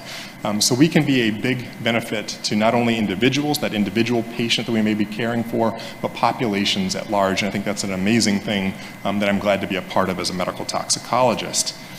This is an important part here. We are truly a clinical specialty, sort of the old-fashioned investigators of medicine. What we do is really take the historical features of a poisoning, the complete, not just the history of present illness, but the complete circumstances surrounding a poisoning, relate that to the clinical presentation that we have based on our clinical exam, and then add to that whatever laboratory data that we may use to then come up with what an answer may be for a case. And a good example might be acetaminophen. You can have an acetaminophen concentration, but without the full picture of what's the clinical circumstances, that level by itself is hard to interpret. Pick a level, it doesn't matter which. That level could be different, have a different meaning if it's 4 hours after a single acute ingestion of acetaminophen versus 20 hours after a single acute ingestion versus 4 days after. What if it's a repeated supratherapeutic ingestion instead of a single acute ingestion? Or what if the patient presents with an undetectable acetaminophen level, having told you they took acetaminophen, but your liver enzymes are completely abnormal? Again, we take all that clinical information and kind of put it together like detective work to come up with an answer. There's not a single test, an on-off switch that we can use to make a determination. And it's that little feature, that detective nature of who we are, that's really important in how we can function from a public health perspective, in that oftentimes we may just sense that something is just a little bit off. For example, those alleged heroin cases that I mentioned that we were consulted on, they just didn't seem right. They didn't look like a heroin overdose. That was an alert. This pufferfish case, yes, it was just a single pufferfish case, but that should not have happened. We were able to sound an alarm. And with these synthetic cannabinoids, we didn't know it was synthetic cannabinoids at first. But again, why would these two individuals present with such a presentation that looked like brodifacoum or another long-acting anticoagulant? Something just didn't seem right, and that was the trigger to alert the public health officials. Again, we're a natural collaborator with public health in ways that I've just identified. And if you're paying attention to some of these cases, you realize we didn't have to wait for outbreak numbers or a huge number of cases before realizing that something was amiss. I think that's a key point in understanding what we do as medical toxicologists. We don't need to wait for there to be 100 cases or 1,000 cases to realize something is going on. We can oftentimes be that one single case that just, again, is not quite right, that can lead us down the pathway to collaboration. So, what roles can we play as medical toxicologists in collaborating with medical toxicology, or in public health, excuse me? Well, I think there's just a few things that really encapsulate what we can do to solidify this role. The first we've alluded to already, and that is surveillance. With having our kind of eyes and ears to the ground, we can be the first ones to alert public health officials that something is going on. I think that's highlighted earlier when we were talking about poison centers in general. I think we've seen a couple of examples here. That surveillance piece is key. We are subject matter experts, and this is really important. When it came to, for example, the synthetic cannabinoid anticoagulant outbreak, our toxicology service were the ones who developed the treatment algorithm that we use throughout the state of Illinois, and even some other poison centers asked us for our treatment algorithms in determining theirs. Is that subject matter expertise that was important. We could be useful in helping determine what a case definition may be for a particular outbreak. We can help with resource utilization. There may be times when antidote may be costly or not widely available. We can help determine what the resource allocation may be in these sorts of situations. So being a subject matter expert is really important in these public health realms, realizing that our public health colleagues may be experts in public health, but they may not know a specific poison to the degree that we might know them. We can help inform law enforcement and investigative measures. So this is a little bit tricky in that we want to keep a divide between clinical care of the patient and sort of the med-legal system as it relates to, or the legal system as it relates to police and crimes and that sort of thing. Many of our patients may be doing something that may be considered illicit. For example, buying heroin off the street is an illegal activity in the United States. So whereas a patient may not tell the police where they got their drugs from or some of the circumstances regarding their poisoning, they may tell us as healthcare professionals, and it's then important for us to feed that information back appropriately to public health officials in a way that keeps our patients in a safe space, understanding they can trust us with information without directly necessarily becoming involved in a law enforcement issue themselves directly. So while there's a tricky balance that has to be played there, it is important for us to know that certain pieces of information we may want to feed back to our public health officials in helping to realize what's going on here. And for example, the case of the fentanyl cases that we took care of, the dealer was on the west side of Chicago. We got that information from the patients directly, what corner they actually bought their drugs on. They were not willing to tell the police that directly, but they were willing to tell us as healthcare professionals. And lastly, we can help inform legal responses. I think this is important. Lawmakers are, I don't know how laws may work or how politicians, more importantly, may work in some of the other countries represented here, but oftentimes in the United States, politics is based more on image than what's actually the right thing to do. But there are times when we as healthcare professionals can help inform the law or the legal response. For example, and I'll talk a little bit about this on Friday with the e-cigarette pulmonary injury issue that's been going on recently in the United States. Many jurisdictions, in response to an outbreak of pulmonary injury from electronic cigarette use, thought to just ban e-cigarettes outright, or ban some of the flavorings that may be involved in e-cigarettes, or change the age requirements used to, or before you can buy these products. Thankfully in Illinois, before making any sort of rash response, our governor decided to form a committee to hash out some of the details behind what a legal response might look like. I was fortunate enough to be part of that and was able to offer some medical toxicology thoughts on what some of the outcomes might be for particular actions. Ultimately, we did not go with a ban in the state of Illinois and focus more on education, but I think informing legal responses can be part of the responsibility that we may have in helping with a public health outbreak, so that laws that may be passed don't have unintended consequences and ultimately lead to harm, or driving more patients to underground use of something that would be easier for us to take care of if we're above ground. So, with that, we'll keep things nice and simple and keep us on schedule here. Medical toxicology and public health are natural collaborators, and I hope I made that case before you today, that the true nature of what we do as medical toxicologists directly lines up with us and keeping us as collaborators with our public health officials in many regards, not the least of which comes with informing legal responses, in helping to be subject matter experts, to being that bridge between perhaps the patients and law enforcement, and being just that, again, natural collaborator to help surveil what's going on in the landscape of poisoning and outbreaks. So with that, I'm happy to take any questions. We should have plenty of time for questions, and I think we're close to on schedule now. We have time. Yeah. Any questions for Dr. Trevon Thompson? Anybody has experience in outbreaks, being involved in an outbreak in your country? If you'd like to share it. Dr. Ihab, your microphone please, Dr. Ihab. Dr. Ihab Baki from Doha. We have we have not like an outbreak. We actually, what happened that first case was seen by me, patient coming with severe bradycardia, hypertensive, after ingestion of some honey, which was made, homemade honey. The other case came after 1 week, or after maybe a few days, and this was 4 cases actually. And we discovered that one guy brought honey from Nepal, and he distributed for friends, and all of them came in the hospital. Well, that's a great example of an outbreak of, this is from Turkey?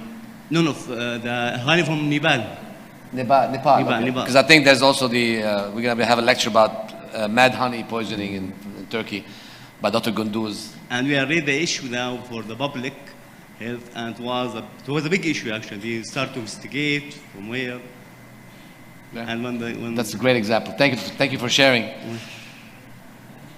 Dr. Balla. Mm-hmm. In the first case, we had that pufferfish. You had that pufferfish poisoning. So you detected 3 cases, and what were the agencies, law enforcing agencies, you got in touch with? Did you go back to that Korean supermarket and see how many other of those mislabeled products were sold? Did you go and kind of track them, any one of them? Yeah, so those are great questions. So we started with the Illinois Department of Public Health, was the first agency we notified, and then they made the further notifications to the FDA, the CDC, and some other areas. Interestingly, so I and my co-fellow actually went to that market. So both of us actually shopped at the same market that this outbreak occurred. We went looking for the fish, but there was none left. And it turns out the Chicago Department of Public Health ultimately also went to that market. And it turns out they had sold all of their product before we showed up. So it was actually all gone. They were able, they meaning Chicago Department of Public Health and some others, were able to retrieve some other specimens from the community that also highlighted exactly what I mentioned, that it was labeled monkfish in English, but pufferfish in Korean. And if you're interested, if you Google a picture of monkfish, it looks nothing like pufferfish at all. So it was clearly deliberate mislabeling. But we actually tried to be our own, as a medical toxicology fellow, I tried to be my own little investigator since I did know of the market where the fish was purchased, but there was none left. Yeah. Dr. Balla? First ever case I pictured in my life was a family of 5. And except for the wife and the youngest child, everyone was involved. We could never come to, it was the food which was mixed with OP, because 4 or 5 members showed up with classic OP poisoning, organophosphate poisoning. And when we went back, then we kind of investigated that the lady who prepared the food, the wife, and the youngest child, they consumed the food which was prepared as lunch, and rest everyone had the fresh food prepared as dinner. So whether it was deliberate or whether it was accidental, we could never figure out. But what we figured out was that they were storing the grain in a container which was earlier used to have to store organophosphate. So that, and it is heat resistant. So that's how it got into the food, and that's how they kind of ended up having this problem. Yeah. I think you'll find in outbreak investigations, you have to really understand the local culture. You have to understand a little bit about the physical properties of the chemicals, the chemical properties, you know, what do they, their persistence in the environment, their heat, stability, all of that. You have to be a real investigator. We're going to highlight some of these things in our outbreak investigation workshop on Friday morning. If you're interested in attending, please let me know, because it's more like a limited space. We have some open space capacity if you're really interested in that. It's a 4-hour program, and you have to go through the entire program to get through it. So. And I think you highlight a point that it's important to know and have an understanding of your local customs and practices. For example, with the pufferfish case, had we not known that pufferfish importation is highly restricted in the United States, we could have just chalked that up to some sort of fish poisoning and never investigated it. And it turns out that's what happened in those first California case. It wasn't thought of as anything in particular. But when you kind of have your, again, that nose to the ground and understanding what is the common custom practice, et cetera, in your region, when you sense something amiss, again, you can be that first alert that, hey, this just isn't quite right. Okay, Dr. Gunja from Australia. Hi, thanks, Trayvon. Very nice talk. I think I just want to highlight, we've all been part of many cases, I'm sure. I just want to highlight 3 which kind of complement what you've just been talking about. One was about 10 years ago, we had cases which were in the US and Australia, and they'd been going on for several months, where it was finally detected when these children were swallowing little beads and then became unconscious.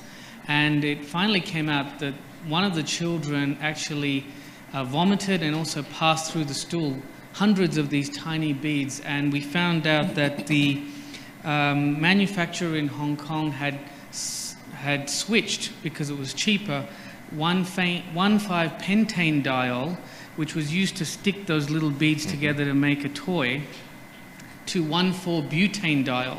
And they thought, oh, that's the same thing, it'll work, it's cheaper. But we all know what 1,4-butane-diol does in the body when metabolized to GHB. Another case we had, and your Korean case made me think of it, we had these Chinese patients that had all bought a certain product from a Chinese supermarket in Western Sydney and turned up with methemoglobinemia. They came into several hospitals, all within about a month of each other, and it happened because we have the poison center as well as emergency physicians end up being like a beacon that people call. And what happens in one location, it stays a secret. Nobody knows about it until it happens in multiple locations. And what had happened was this particular manufacturer had switched sodium borate to sodium nitrite to cure meat and so forth, and ended up with multiple cases of methemoglobinemia. And the last one that we've had just in the last few years was similar to the US and other places where there's been lots of heavy metals in Ayurvedic medicines from the Indian subcontinent taken by lots of people. And what I've learned, what we've learned from these several cases and others, is that the various agencies themselves were historically not talking to each other very well. So food is only interested in food. They don't care about lead, for example. Even if you ate the lead, they don't care about the lead. The environmental people are only interested in if you breathe something or touch something. They don't care if you ate something. And public health seems to also their funding issues are also tied to what is naturally what's most, where they're going to get the biggest bang for their buck. So often I find the poison center, like what you've just mentioned, ends up being like this tie-in organization that can talk to all these different people and provide that subject matter expertise. It's an excellent point. Thank you, Dr. Gunja. All right, for the sake of time, thank you, Dr. Thompson. Move on to the next presentation with Dr. Andy Nelson from Sandia National Laboratory.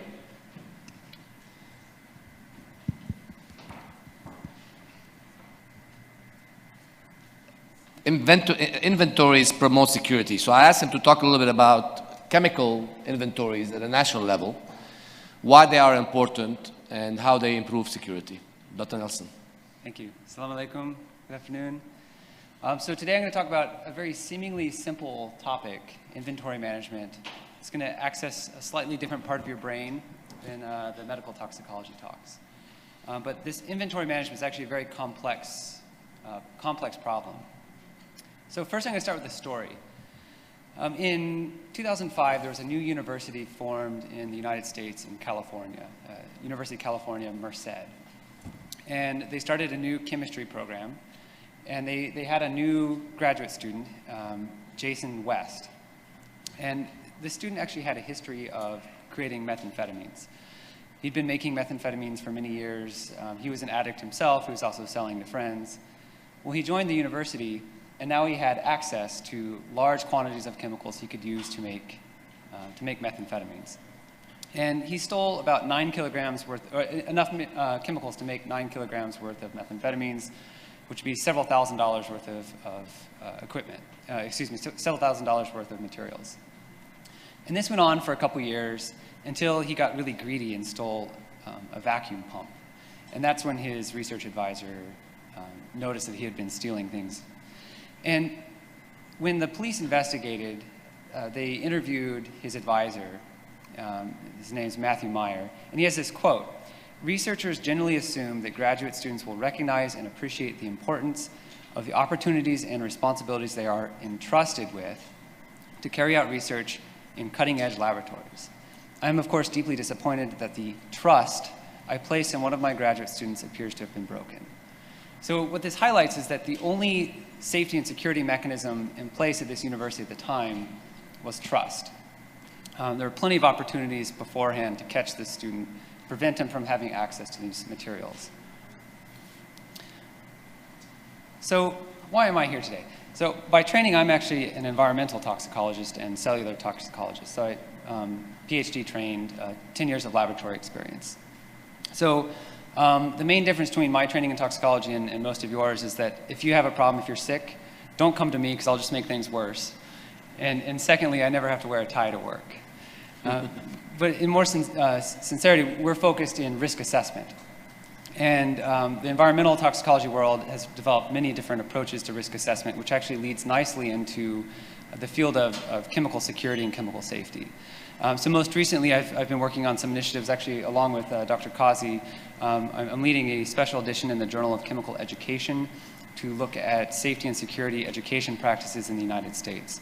And we're finding some quite alarming results that very, very few universities, only about 30% of universities provide any form of security training. Fortunately, there's quite a bit of safety training. And actually, Dr. Kazi has a publication in this edition that just came out a few weeks ago that looks at some very interesting results for first responders and the safety and security practices of first responders. So I represent Sandia National Laboratories. We're one of the largest national laboratories in the world with about 14,000 employees. Our main site is in Albuquerque, New Mexico, which is we're in central New Mexico. We started actually as a nuclear weapons laboratory as part of the Manhattan Project in the 1930s and 40s. And since then, we've grown into a much larger organization, diverse organization that's committed to promoting global peace through various non-proliferation approaches, to include nuclear, chemical, biological, and radiological interventions. Albuquerque actually looks very similar to parts of Turkey. We have a balloon fiesta similar to parts of Turkey. So it feels very comfortable coming to Turkey for my first time. We work all over the world, so if you have interest in anything I say today and you'd like to collaborate, we're always happy to collaborate and share our experiences. We come mostly from a laboratory or a chemical industry perspective, but I think in the spirit of Minotalks, sharing across different disciplines is extremely important, and that's how we learn and grow in each of our disciplines. So mostly what we teach is this concept of safety and security and different approaches to improve safety and security. So I think we're all familiar with the concept of safety where we're protecting people from chemicals, unintentional exposures, be it in the environment, in the laboratory, through our workplace. Whereas security is a little bit different. It's essentially the opposite, where we're trying to protect chemicals from people, so from bad guys that want to do harm with these chemicals. So effectively, we're trying to prevent the misuse, theft, and diversion of hazardous chemicals. And we do this through a variety of means in a systems-based approach. This includes physical security, transportation security, inventory management, personnel management, and information security. So these are what we call the 5 pillars of security. These apply throughout the systems-based approach for managing security. Do you want to highlight that a little bit more? The systems-based? These pillars. Yeah, so physical security, the idea of physical security is pretty obvious. Physical things that you can touch. So gates, guards. In the biological world, biosafety cabinets could fall into this realm as well. Transportation security, this is how we securely move a biological sample, a radiological sample, or a chemical material from its source to the laboratory to the clinic, and then ultimately to disposal. And I'll show you a life cycle picture that will highlight that. Inventory management is really the tracking of materials throughout the entire life cycle. How much do we have? Where is it located? And how can we protect it? Personnel management, this is the idea of how much do we trust the people we work with? So if we look back to the California Merced example, they didn't really have a formal personnel management system in place. They could have done criminal background checks and found out. And I'm sure this happens in a lot of medical settings. There are criminal background checks of employees, but again, this differs around the world.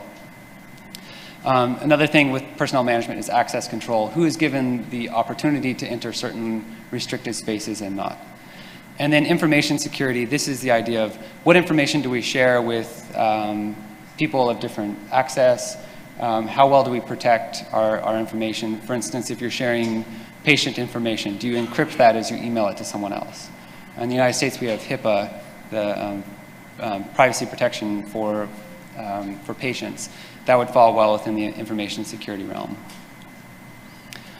So along with this security approach, we really just ask 5 questions. What do we have, be it chemicals, biological agents, pharmaceutical agents, radiological materials? What can it be used for? What kind of weapon could be created from it? What kind of abuse could be attributed to it? How badly does someone want it? So this is there a bad guy out there that wants to take it? Do you have an employee potentially that wants to take it for abuse, misuse? Why us? Why would someone want to take it from our facility specifically? And then lastly, how can we reduce our vulnerabilities? How can we protect ourselves? So coming back to this life cycle, what do we have? Particularly in the chemical life cycle, it differs from biology, where any chemical that comes to your hospital or clinic was transported from somewhere else. It was produced somewhere, transported. Then you have to store it and presumably or hopefully put it in your inventory. At some point you use it. In your case, you're delivering this to a patient. And then ultimately you have to dispose of what's not used. In other chemical industries, they're much more complex. There's recycling, there's reuse of chemicals. But from the clinical perspective, you're mostly looking at these top 2 areas, the storage and inventory and the chemical use. So question for you, what kind of dangerous chemicals do you find, or dangerous compounds do you find in the hospital setting? Yeah. Well, I'd imagine you don't find too much nuclear or high-yield explosive materials, but certainly you'll find chemical materials. Nitroglycerin. Sure, okay, so sure, nitroglycerin. Chemicals, you'll find fentanyl. Fentanyl is actually considered a chemical weapon by the Organization for the Prohibition of Chemical Weapons. Biological, certainly you have patients coming in all the time that might be infected with various biological agents, be it Ebola, hopefully not in the Middle East, but MERS, SARS, different biological agents. And then radiological, this is certainly an area that many hospitals have to deal with, particularly with blood irradiators, cesium-137, and also in some cases there's generation of nuclear imaging materials, such as gallium-68, FDG, these sort of things. So, question for y'all, what is this chemical called?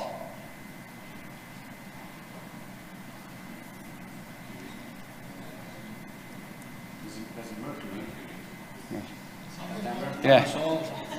Very good, very good. Thiomersal. Any idea what it's used for?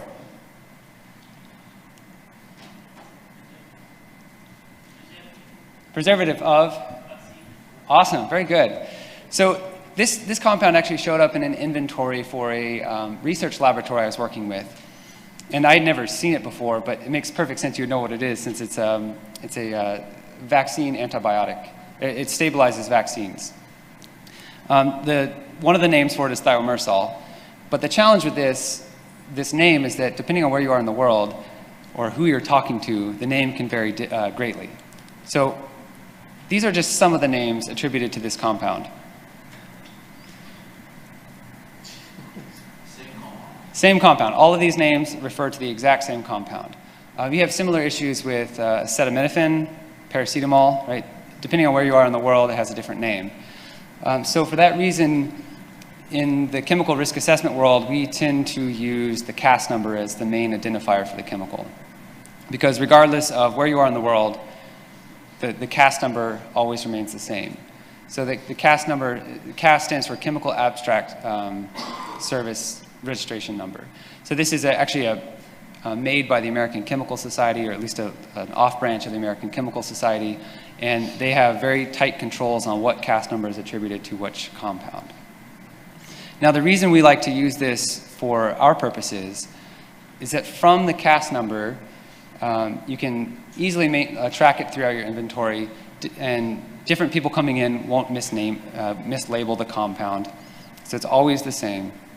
And then also, it's very helpful in risk assessment, because you can easily look up the hazards by searching the CAS number in a variety of databases, such as the ToxinZ website. You could search that. You could also search PubChem from the NIH, National Institute of Health in the United States. A variety of resources. You can also see whether it's a chemical of concern for abuse, such as like Captagon. We know it can be abused in certain situations, and similarly for chemical weapon precursors. If you can search the CAS number, you can find out this information. So we're going to skip over how badly does someone want it and go to why us.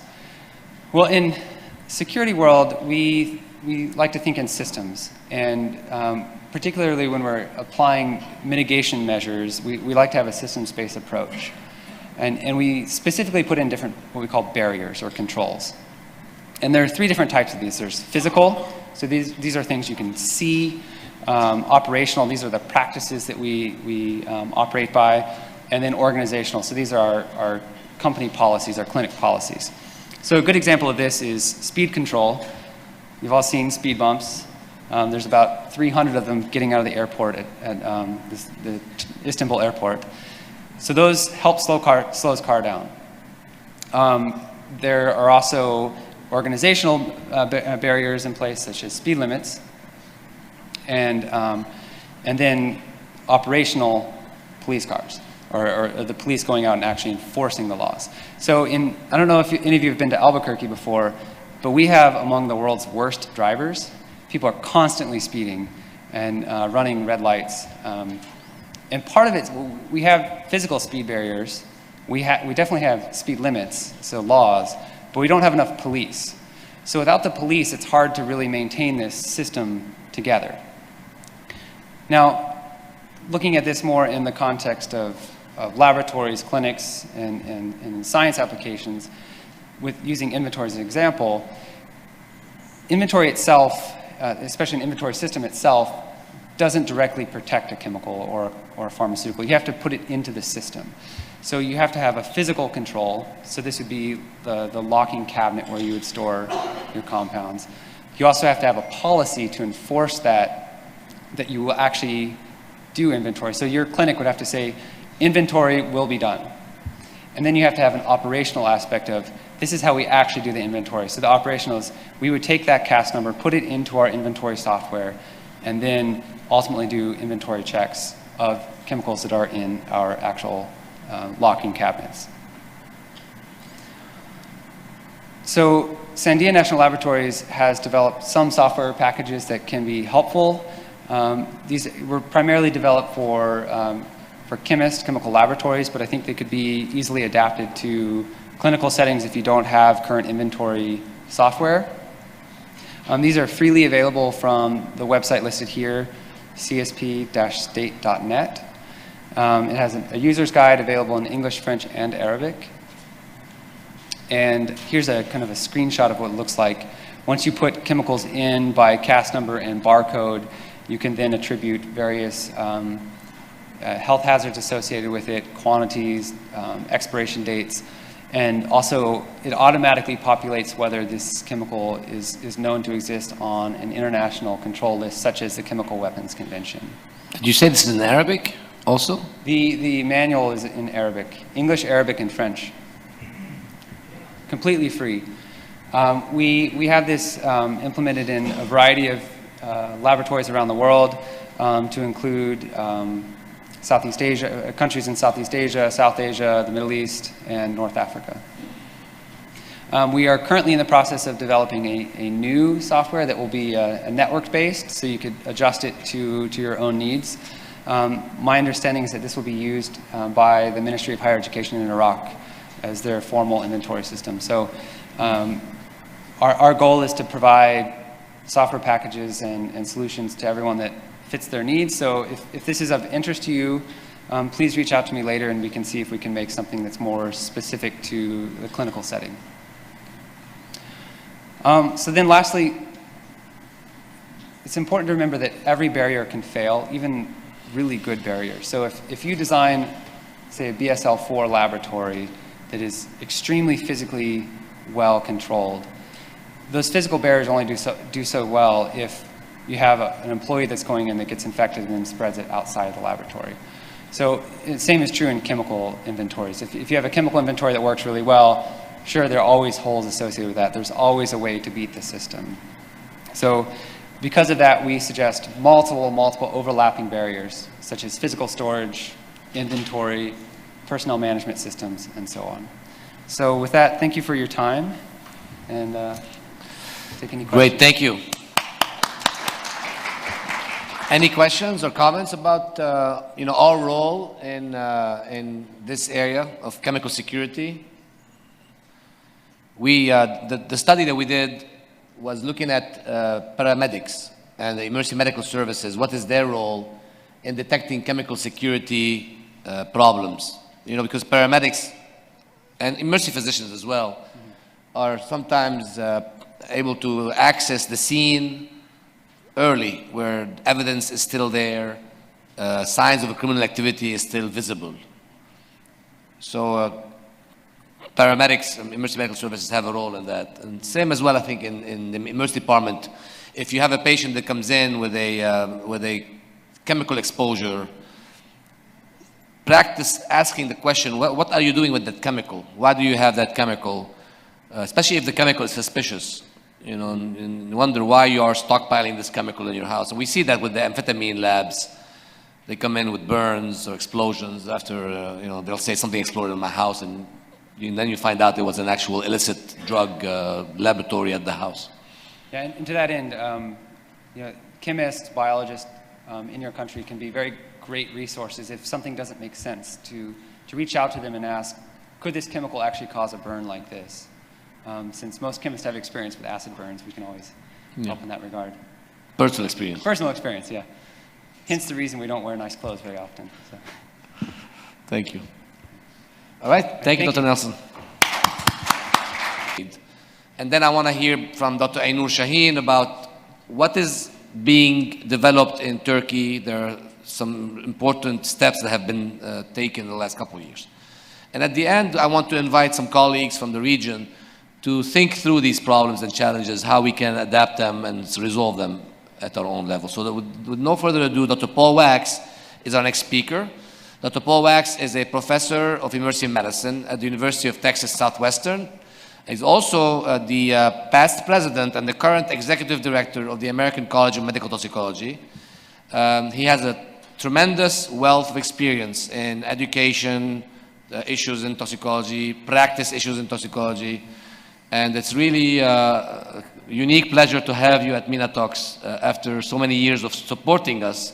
It's our first time that you are actually here in person. So, Dr. Wax, thank you again for being here. Well, thank you very much, Ziad, and it's really a great pleasure to be here. And my first time to Turkey, my first MINATOX meeting, and I'm just really privileged to be here. You'll hear from me several times over the next few days. Ziad he has 6 lectures. 6 lectures. Ziad has put me to work to earn my keep, but it's really my great delight to be able to have this opportunity and this platform.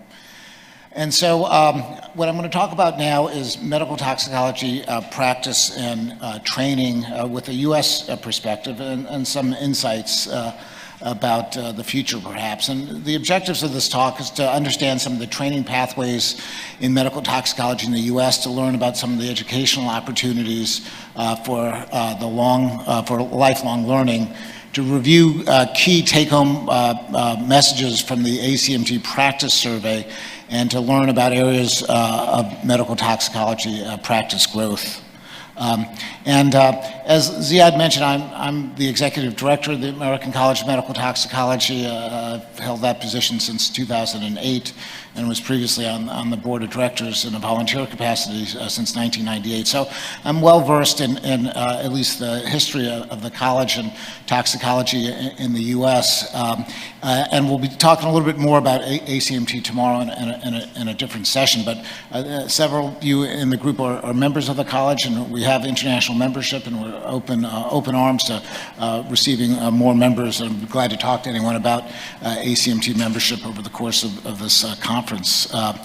This is our board of directors. Ziad Kazi has been a board member now for the last 7 years, and it has really provided a tremendous asset to the board and his perspective, particularly bringing in an international perspective as well, because even though we're the American College, we are a global association. We have members from all over the world, and that makes it more robust to encounter folks who practice in different ways from around the country. And Dr. Chuck McKay, our past president, is here as well, and we'll be hearing from Chuck over the next few days as well.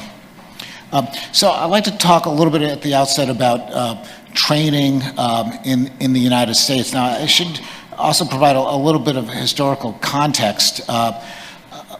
You've heard earlier today with Dr. Kilborn and others about some of the early history of medical toxicology, and the American Academy of Clinical Toxicology back in the 1970s established a certification exam in medical toxicology. At that point, there were no really formal fellowship training programs, but there were interested physicians who wanted to get some sort of certification. And so this was actually a subcommittee of the American Academy of Clinical Toxicology. They put together a rigorous examination, and at the annual meeting, they offered the exam to those who were interested in taking it.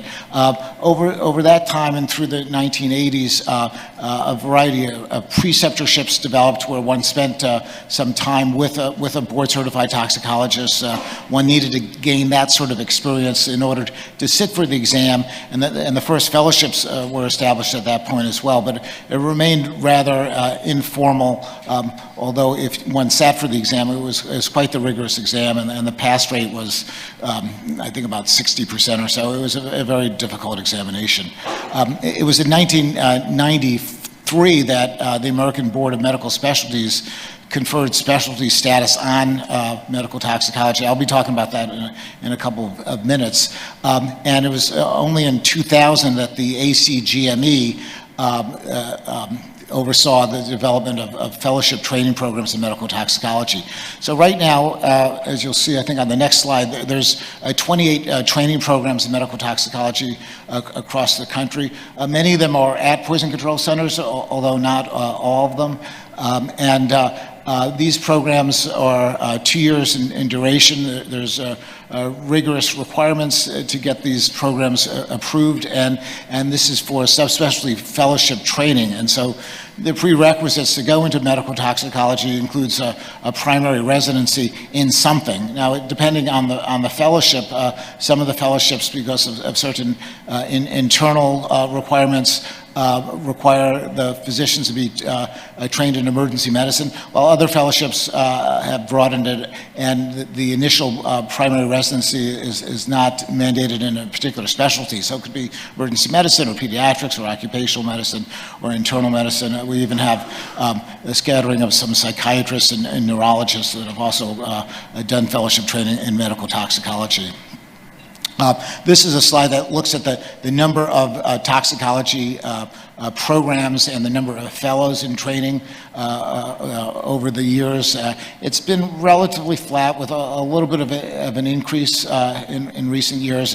It's certainly a tiny specialty as specialties go. I think in emergency medicine there's close to 2,000 residents at any given time, and I looked back and looked at the percentage of emergency medicine folks that went into medical toxicology. I came up with a number of about 1.5%, so between 1%, 1 out of 100, or maybe 3 out of 200 go into medical toxicology. So it's a small number, but it's an important growth put. Now, there are different sorts of training opportunities, and on the ACMT website, we do have a list of these programs. So there's both the fellowship programs, which I briefly described, as well as some clerkships, for instance. So medical students who are interested in medical toxicology, there's about 40 programs across the US that offer usually 4-week-long rotations in medical toxicology. And then there are these 28 two-year fellowship programs. Some of the fellowship programs welcome international applicants, while others, because of usually internal funding necessities, limit it to domestic citizens. Now, the way fellows are selected is that they go into this match program. This match was just initiated for medical toxicology just a few years ago, and one applies. Many candidates apply to multiple programs, and for those programs who review the applications, and then they decide to interview the candidates, and then they put together their rank list from 1 to whatever, 5 or 10, based on the number of applicants they've interviewed and like to rank, and the applicants do the same thing, and this goes into a computerized algorithm, and the selections are then determined by the choice of both the candidate as well as the program. This is used in many of the other specialties, emergency medicine, internal medicine, surgery, and only recently has been used in medical toxicology. This is some of the results from the match in the last several years. As you can see, in 2020, there were 26 programs that were in the match, and 60% of those programs filled the slots that were available. In terms of the numbers of positions, of the 51 positions, 76% filled.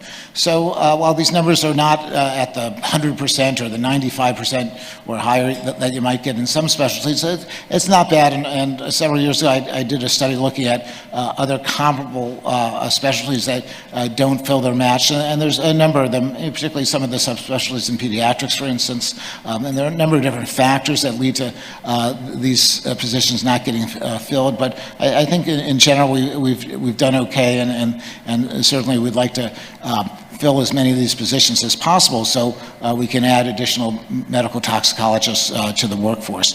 If you compare medical toxicology with some other emergency medicine specialties, at the bottom part, clinical ultrasound and EMS, which are relatively newly recognized specialties as emergency medicine specialties in the US. Medical toxicology has been around a lot longer, but as you can see, there's many more now ultrasound fellowships and EMS fellowships. So I think medical toxicology has a place and has a loyal following, but the numbers are relatively small. For both clinical ultrasound and EMS, the fellowship duration is only 1 year, while in medical toxicology it's 2 years. And we recently discussed whether we could short track the medical toxicology training experience, but the overwhelming number of medical toxicology fellowship directors insisted that it remain at 2 years, just because of the tremendous knowledge transfer that's required during the training program. This is looking specifically at the 2020 match in terms of the number of matched applicants. As you can see, there's a couple of international physicians who matched, and then there are several people that did not match as well. Now, once one goes into the medical toxicology fellowship, it's again 2 years full-time, and then to become board certified in medical toxicology, there's a rigorous exam at the end of that 2-year cycle. This exam is put together by what's known as the Medical Toxicology Subboard, which has representatives from the 3 specialties that endorse the medical toxicology examination: emergency medicine, pediatrics, and preventive medicine. If a candidate is from some other field like internal medicine, they're also eligible to take the exam if they've completed their fellowship. And it's the American Board of Emergency Medicine that administers this examination. So way back when, before 1992, it was the American Board of Medical Toxicology, which was a branch of the American Academy of Clinical Toxicology that oversaw that exam. But that's now all been transferred out to the under the American Board of Medical Specialties, and in this case, the sub-board is just described. Now, the exam is based on the core content of medical toxicology, and I had the opportunity when I sat on the sub-board to be the lead on this paper, which put together the topics that fall under the rubric of medical toxicology. This was updated in 2012, although it remained fairly similar. And it's a long list of topics. It's not an exhaustive list, but it gives the candidate an idea of what they're responsible to know to sit for the medical toxicology board examination. And the exam is put together using a blueprint, which essentially gives you the percentages of exam items based on area within medical toxicology. And I won't go through the list here, but you get a sense of that it is a diversified examination with items pulled from a number of different components of medical toxicology. This core content includes a listing of many of the types of drugs and chemicals and other sorts of components of what goes into medical toxicology, but it's not all inclusive. For instance, it mentions antibiotics, for instance, but it doesn't mention which ones. So the applicant is responsible to know really all the antibiotics. It's hard to have exhaustive lists on every last topic, and this is some more example of drugs that affect the nervous system. Again, they're groups of classes of drugs, but not necessarily specific drugs. Now, in terms of the number of folks that have become board certified in medical toxicology, once again, it's a tiny field, but you can see the number at the very bottom, 686. So those are the total number of people that have ever been board certified in medical toxicology in the U.S. And most of them came through the current sub-board examination, which was initiated in 1994. So 611 of them were certified under the sub-board. Now, as far as I know, this sort of rigor in terms of credentialing someone in medical toxicology is unique to the United States. I realize there are those in many other countries that have toxicology training. Some of them are within programs in clinical pharmacology or within internal medicine, but the maturation of training programs I think lags behind what's occurred in the U.S. In addition, the exam for the U.S., as just described, is limited to those who've trained at ACGME accredited fellowships in the United States. So there's certain limitations, and the exam in the U.S. is not open to those who have not fulfilled those prerequisites of training in the U.S. But I will add one other thing, and it's something to talk about and perhaps network on over the course of the next few days. ACMT has also developed a separate examination, which we call the in-service exam. The in-service exam is an exam we used for the fellows who were in training as a metric during their training in terms of how much they're learning. It's a rigorous exam. It's developed by ACMT. It's not developed by ABEM or the ABMS group. And we currently just use it internally for our current U.S. fellows. But putting together an exam is a very time and resource intensive process. There's a lot of rigor that under necessity is required to put the exam together. But Ziad and I on multiple occasions have discussed perhaps rolling out such an exam in another setting for those who might potentially be interested. A lot of factors would go into that decision making, but it's something that I'll just throw back out onto the table. Now, in terms of the primary board status of medical toxicology diplomats, as you can see, majority of them are from emergency medicine, as just described. There are some from pediatrics and from occupational medicine and internal medicine as well. This looks at back in the early days of what specialty they came from in the U.S. And back then it was about 56% emergency medicine and many more pediatricians and those from internal medicine. This has shifted over time, and now it's predominantly emergency medicine.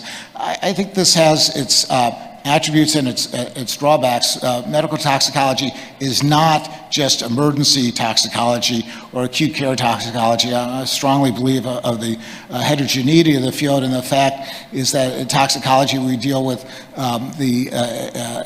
xenobiotic exposures to human health, whether it be at large dose or small dose, whether it be in the acute setting or more the chronic or even the environmental setting. So it's really important to have physicians who are comfortable in all those settings, and this is not something that's unique to an emergency medicine physician by any means. So those who come from an internal medicine background or pediatrics or occupational medicine or even anesthesia, I think are very valuable in what they can contribute to the field, and we need to get more non-EM folks into medical toxicology.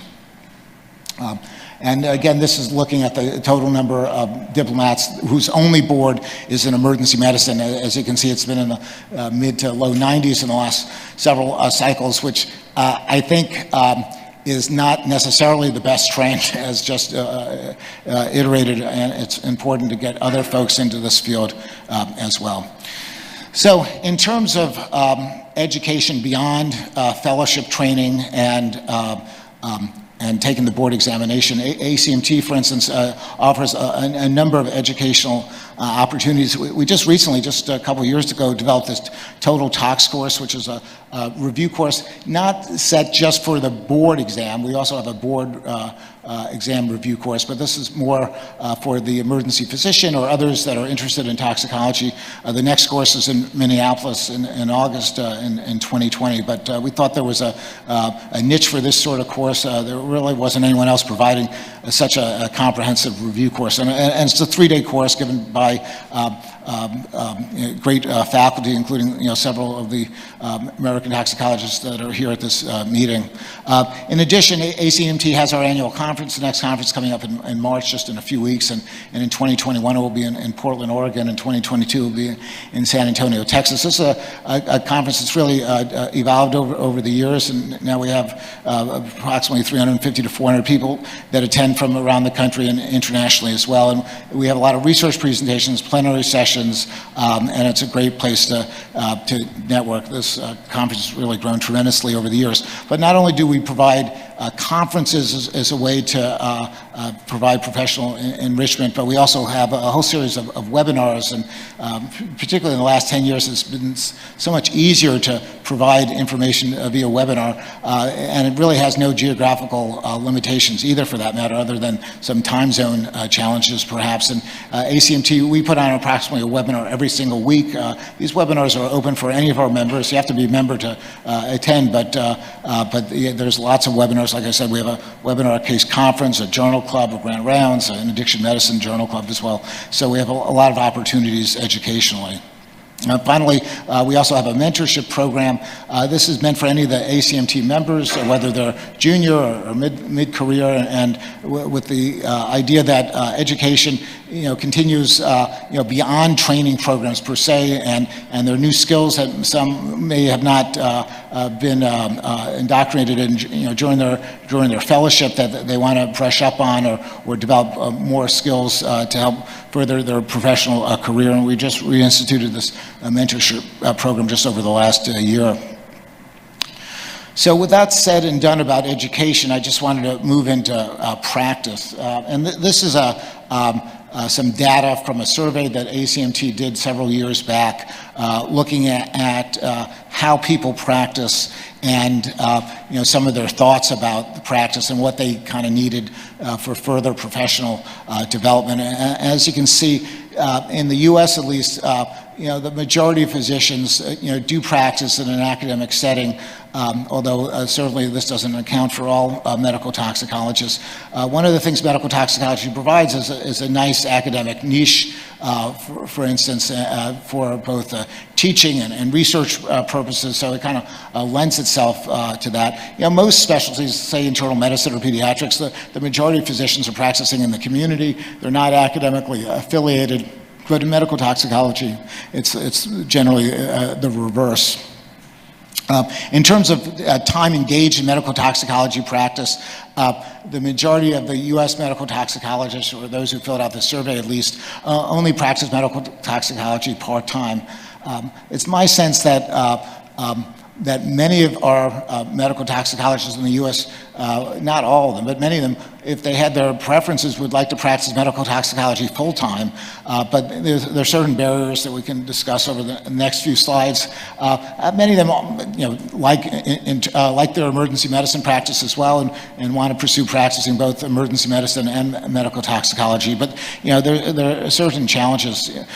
Speaking personally, when I did my emergency medicine residency, I thought I was going to be an ER doc, and that would be the extent of my practice. And as I took my medical toxicology fellowship, that really pivoted my career aspirations. And after that, I certainly wanted to do as much medical toxicology as I could, although I still, even at this date, still work in the emergency department as well. To work on expanding medical toxicology practice opportunities. I think this has been really a wonderful symposia that Ziad and his colleagues put together today with the convergence of both the clinical and the public health. And I think I'll briefly mention some of my public health interests in the next few slides, as well as a short talk I'll be giving tomorrow. But I'm a very big believer in gravitating toward both components, and part of the mission of ACMT is furthering the practice of medical toxicology, both clinically and also in the public health sphere. So this slide looks at some of the barriers to expand medical toxicology practice.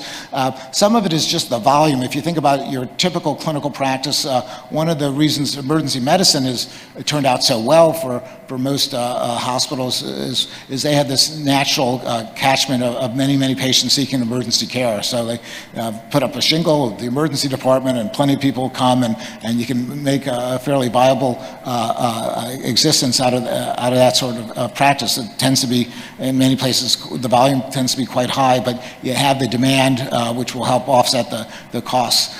With medical toxicology, we're kind of so niche that it's sometimes hard to see enough patients to practice solely as a medical toxicologist.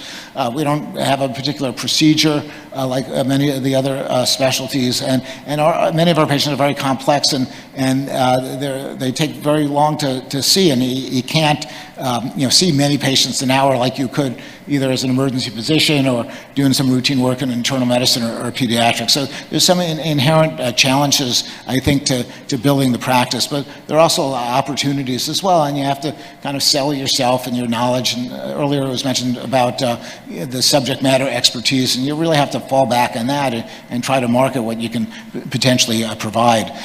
In terms of income derived from medical toxicology practice, this pie chart gives you some example of that. And as you can see, the majority of medical toxicologists don't derive the majority of their income from the practice of medical toxicology. I think many would like to see the paradigm shift, and I think with some folks it is gradually shifting, but it's been a challenge and a struggle, and remains left to us and our creativity to figure this out and try to make for a smoother transition in the future. The ACMT also has a practice committee. We have a lot of practice resources on our website for members, and we've built this up over the years and try to provide more and more guidance for folks who want to learn about the practice of medical toxicology. We also have a bunch of position statements. I believe that advocacy is really one of the core missions of a professional society, and some years back there was some reticence about getting into the advocacy field, but I think one needs to represent themselves to promote their specialty and their members, and to stake out positions. And so we have a variety of position statements and guidelines, and some of these really kind of help you get recognized as well. So for instance, and we'll talk in a second about addiction medicine, but with the opioid epidemic and the necessity of really confronting this head on, and the use of buprenorphine, which can start in the emergency department, we wrote a position statement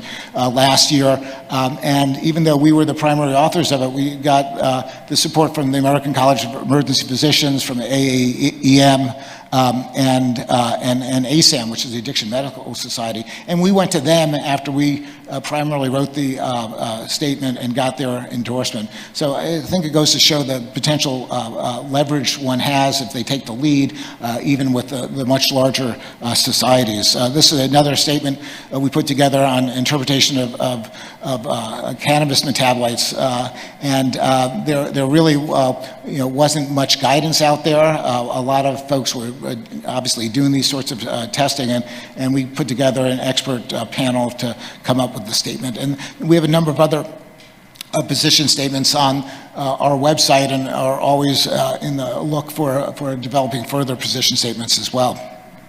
Now, a couple accomplishments in the last several years was that in the U.S. now we do have a billing code for medical toxicology. Up until several years ago, for those who saw patients at the bedside and wanted to bill for those services, there wasn't a specific medical toxicology billing code. So it took quite a bit of an effort and perseverance from some of our members to get this through the CMS, but now there's a billing code for medical toxicology.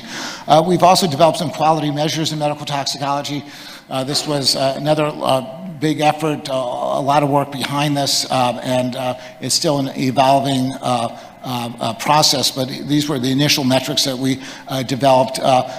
Most specialties do have their own metrics, their performance measures, and which they're held accountable for increasingly, particularly from the payers. And medical toxicology didn't have anything, and people practiced every which way. There wasn't much consistency. So this is a start, and it's ongoing, and some of that needs to be continued to be addressed, I think, and taken seriously.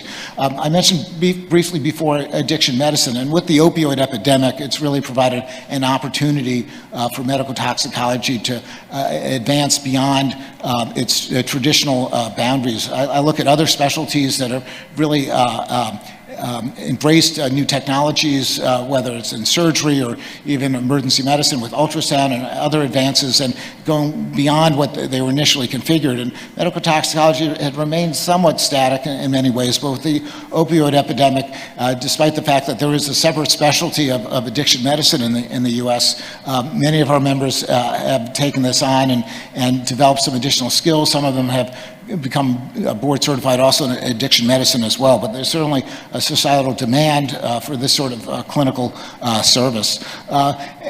As a result, and part of this process, ACMT has recently been awarded a $500,000 grant to do education in this area, and we put together a program called Sustain ED, which is substance use screening and treatment approach in the emergency department, with the caveat that we in emergency medicine and other fields don't do as good a job as we can in terms of identifying patients with substance use disorder. And so this is funded by the U.S. government. This is through SAMHSA. A number of specialties did get some grant money to put together some training, and we're just rolling out this training as we speak. Actually, it's going live this week, and we hope to expand this to other folks as well once we get this launched, but predominantly right now it's tailored toward emergency medicine residents and medical toxicology fellows.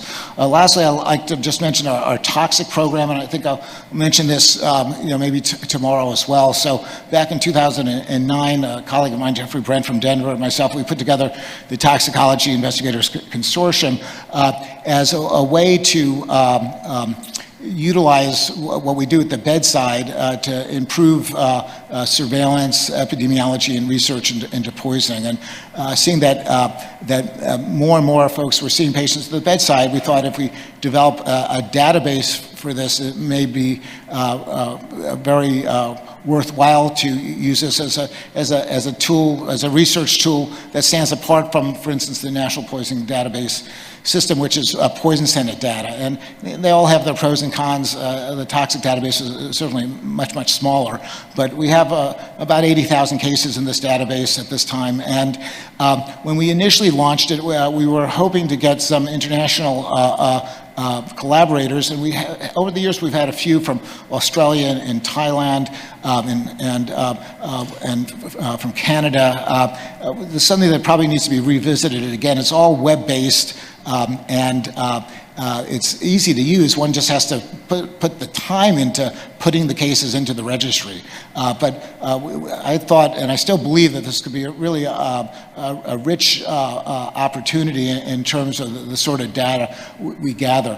What makes this stand apart from Poison Center data is that all the cases in the database are based on the physician's interaction with the patient at the bedside under the guise of a toxicology consultation. So if it's just an ER visit without a separate toxicology consultation, it really doesn't qualify. But if a toxicologist has been called to consult, those are the sorts of cases that we've put into the database. And we're starting to get some traction and some funding from CDC, FDA, and others. And I think goes to the robustness of what the medical toxicology community can contribute, that we're finally beginning to get some recognition.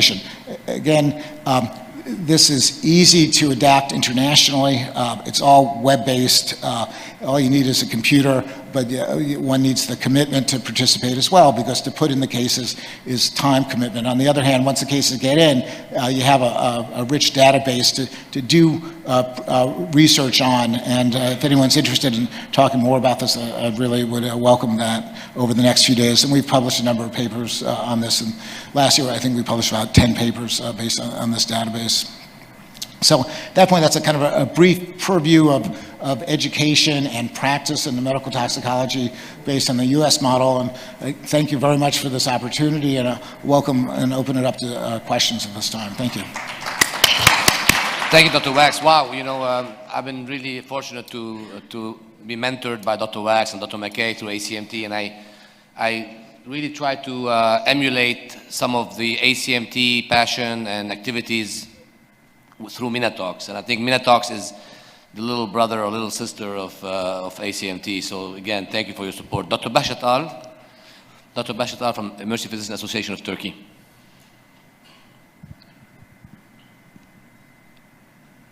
And don't worry about the time. So we can. Thank you very much. You are welcome to Turkey, Dr. Pavlos.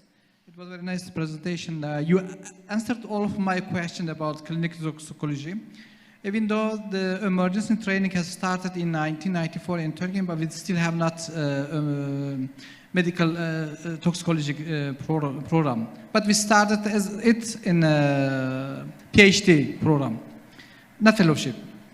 My question is that, does every specialist can get the medical toxicology in US in fellowship? The second question, if so, is it possible to get this fellowship program in their own clinic, or is it given in the emergency department? The third question is about the practice.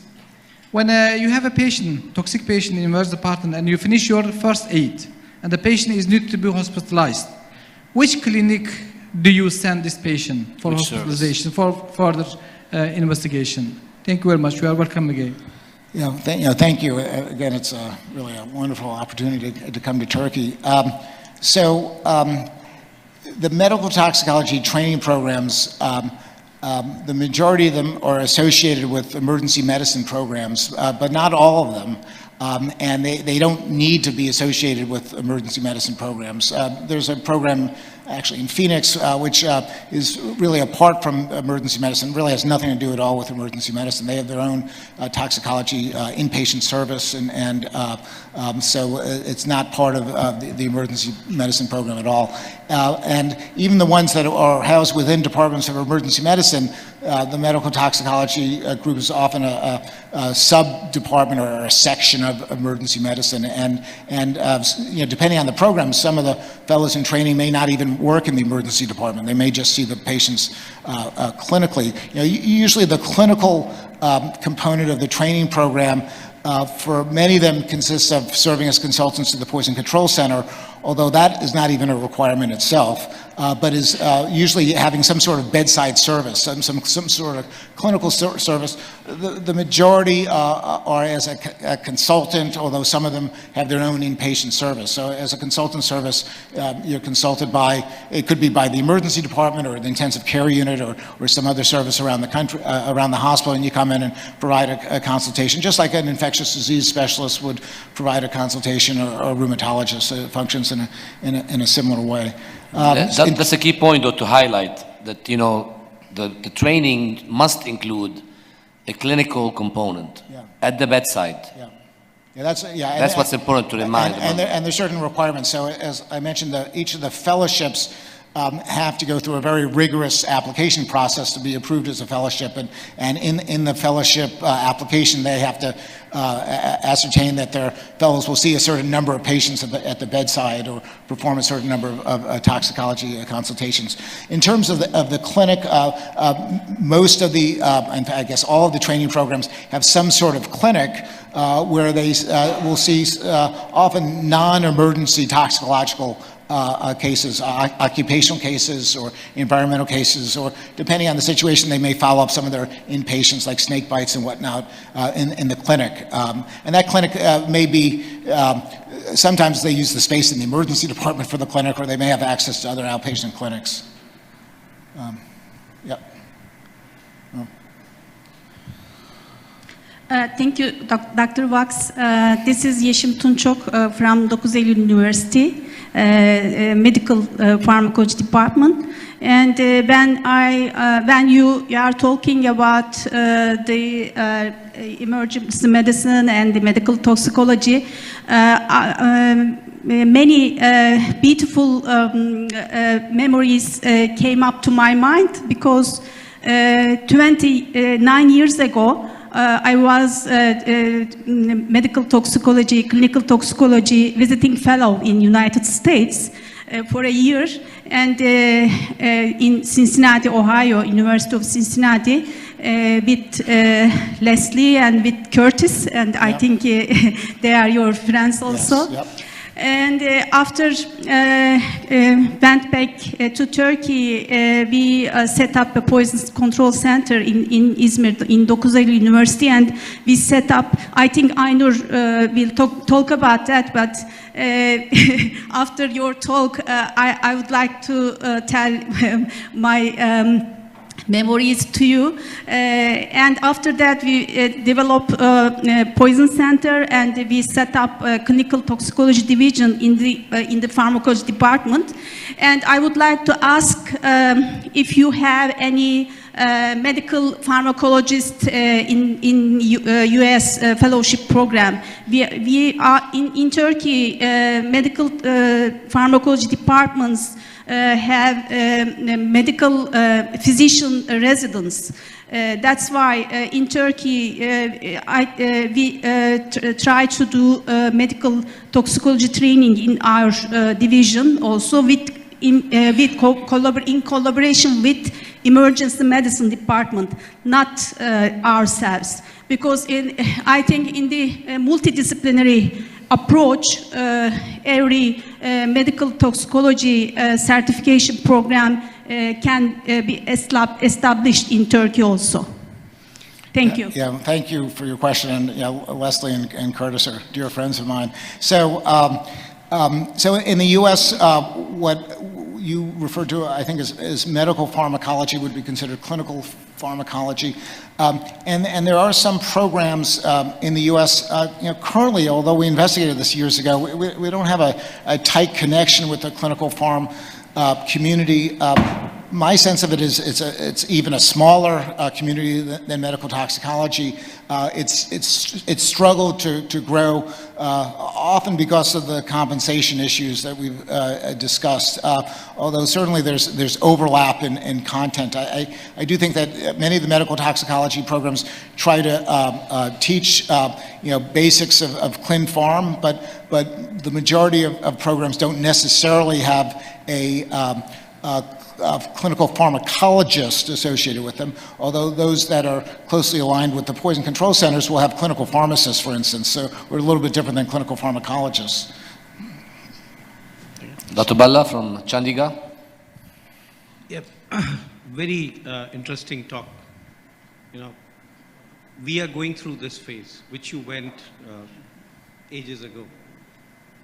We still have interested internal medicine people, some pediatricians, who would take up clinical toxicology. And now, since last 5-7 years, we've started emergency medicine as a specialty. My question to you is, if we are trying to set up a clinical toxicology fellowship program in India, what should we be aiming at? Because what happens is, with the emergency medicine growing in the country, we would have only them as the front man in the emergency taking care of acutely poisoned patients. But they won't be there for the occupational and environmental hazards if there are some disasters which are happening. So the second problem which we face is that if we include pediatrician into an adult clinical toxicology program, they can't sustain themselves. And the problem which clinical pharmacology people, if they come, because they haven't seen a patient in years, they haven't seen an adult patient in years. So if we bring them into a clinical toxicology bedside program, I think it is going to be very difficult. It's not difficult to train a person who knows a little bit, but it might be difficult if we put them up front in the care of acutely poisoned patients. So I just want you are a role model of someone who's successfully evolved your career and embraced medical toxicology.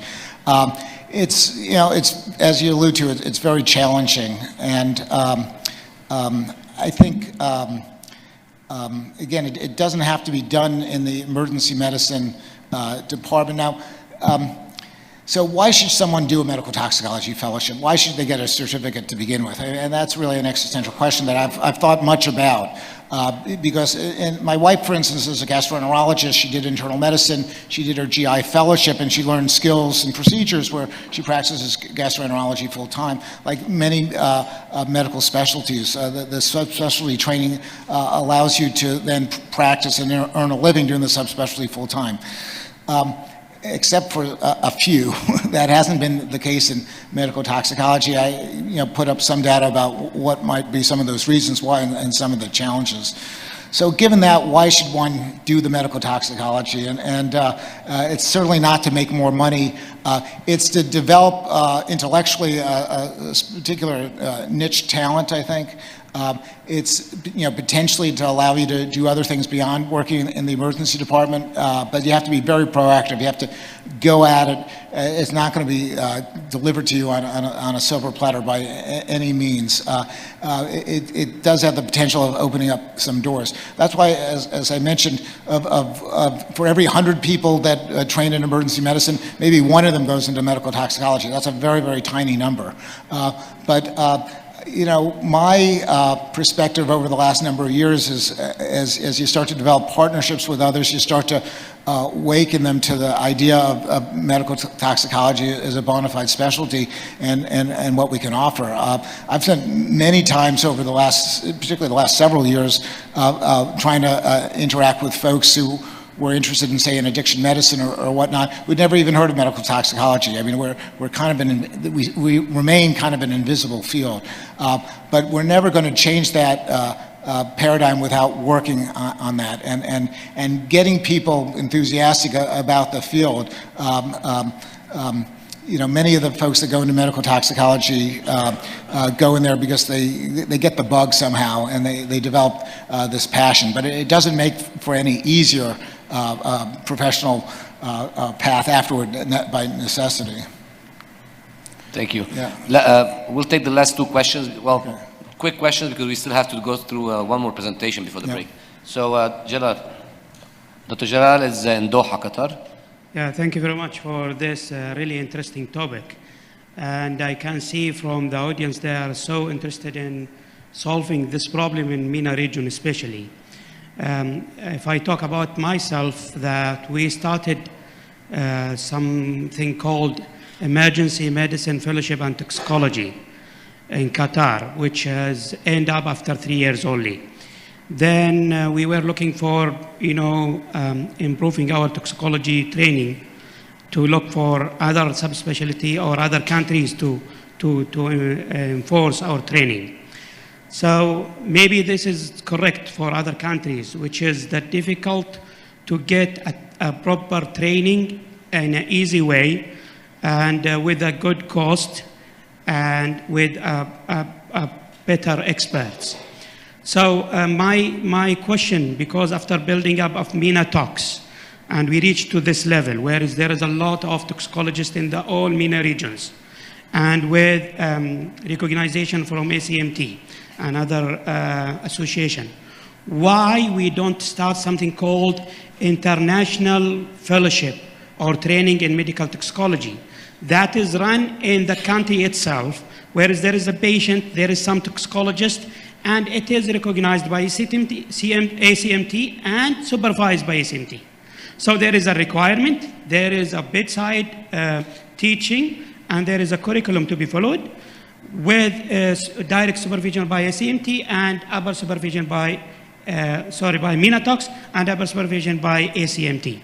This is a time I think we should think about this part, because if you tell me I want you to come to US, first of all, I'm Yemeni. There is no visa for Yemenis. Second of all, there is a high cost.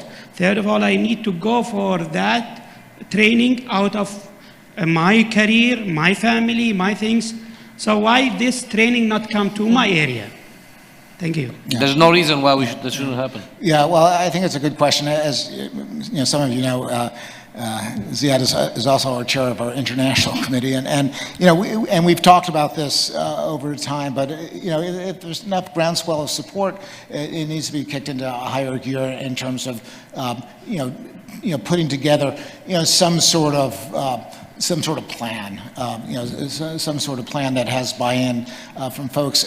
It's never going to happen without the effort, but I think we should capitalize on our successes that we've described and try to broaden out that to others and to share the expertise that we've developed in the process. And I'm very much supportive of that.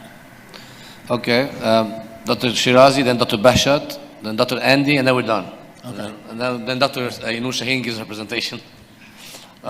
Please make them quick questions, more like sound bites. Elevator speech. Well, I just wanted to reaffirm one of the things that Paul said. I think I'm one of the few, if not the only, fellowship director from the US. And one of the problems we had is actually emergency medicine. As Paul said, for emergency medicine department, you open it up and they're patients. For toxicology, you got to work on it. You have to have a reputation. You have to have a value added so that you're consulted.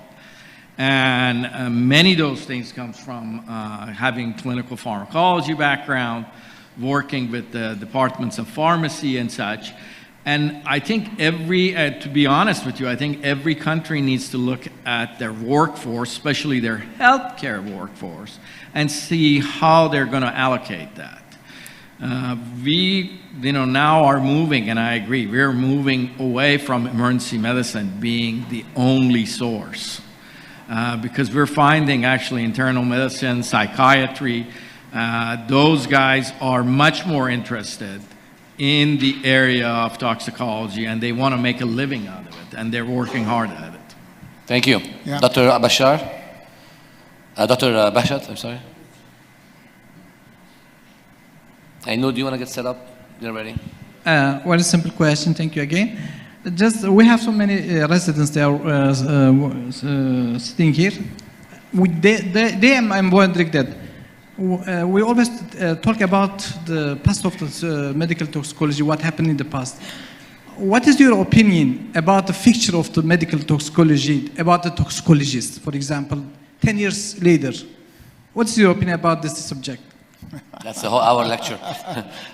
Dr. Nelson, please. Yeah, so can I respond? Yeah, I'm just getting the microphone ready. Well, I started my training in 1989, and I finished in 91, so it's really 30 years in 2020.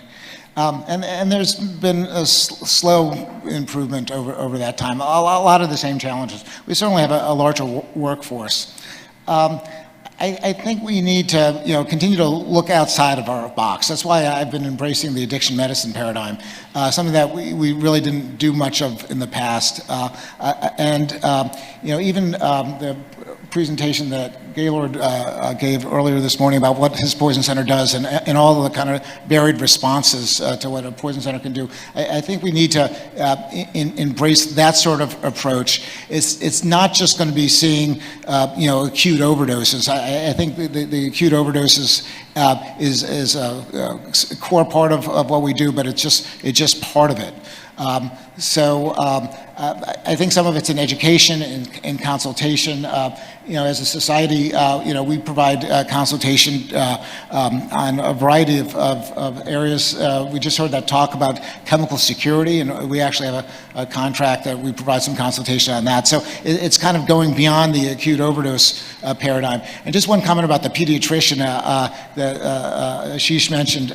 We've trained pediatricians over time that did not have primary training taking care of adults, but during their toxicology fellowship, they've become quite competent of at least taking care of adult toxicology patients. Now, they're not going to go back and say work in a adult emergency department, but as part of their portfolio, seeing an adult toxicology patient, they're quite competent at. And what does board certification provide also? So some hospitals, to do consultations in the U.S., you have to be board certified in medical toxicology. So that barrier to become credentialed to provide consultations, whether you're a pediatrician or ER doc, if you have the board certification in medical toxicology, you can take care of those patients. Now, of the approximately 5,000 hospitals in the U.S., maybe about 100 of them or 125 of them have medical toxicologists. So most hospitals, there are no medical toxicologists, but we've made some inroads.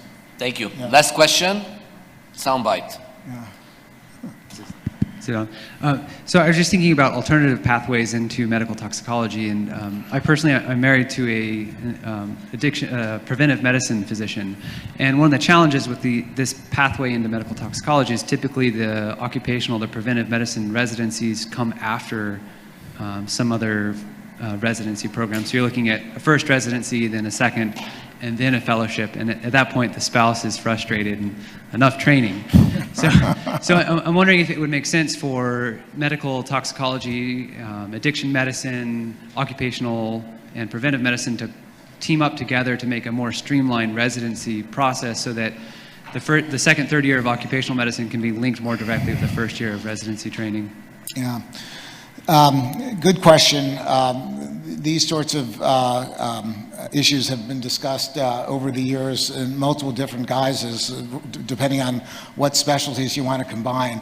It's very difficult. Everyone has their own turf, and they don't want to give up, and you try to shorten it, and does it get shortened from this, does it get shortened from that?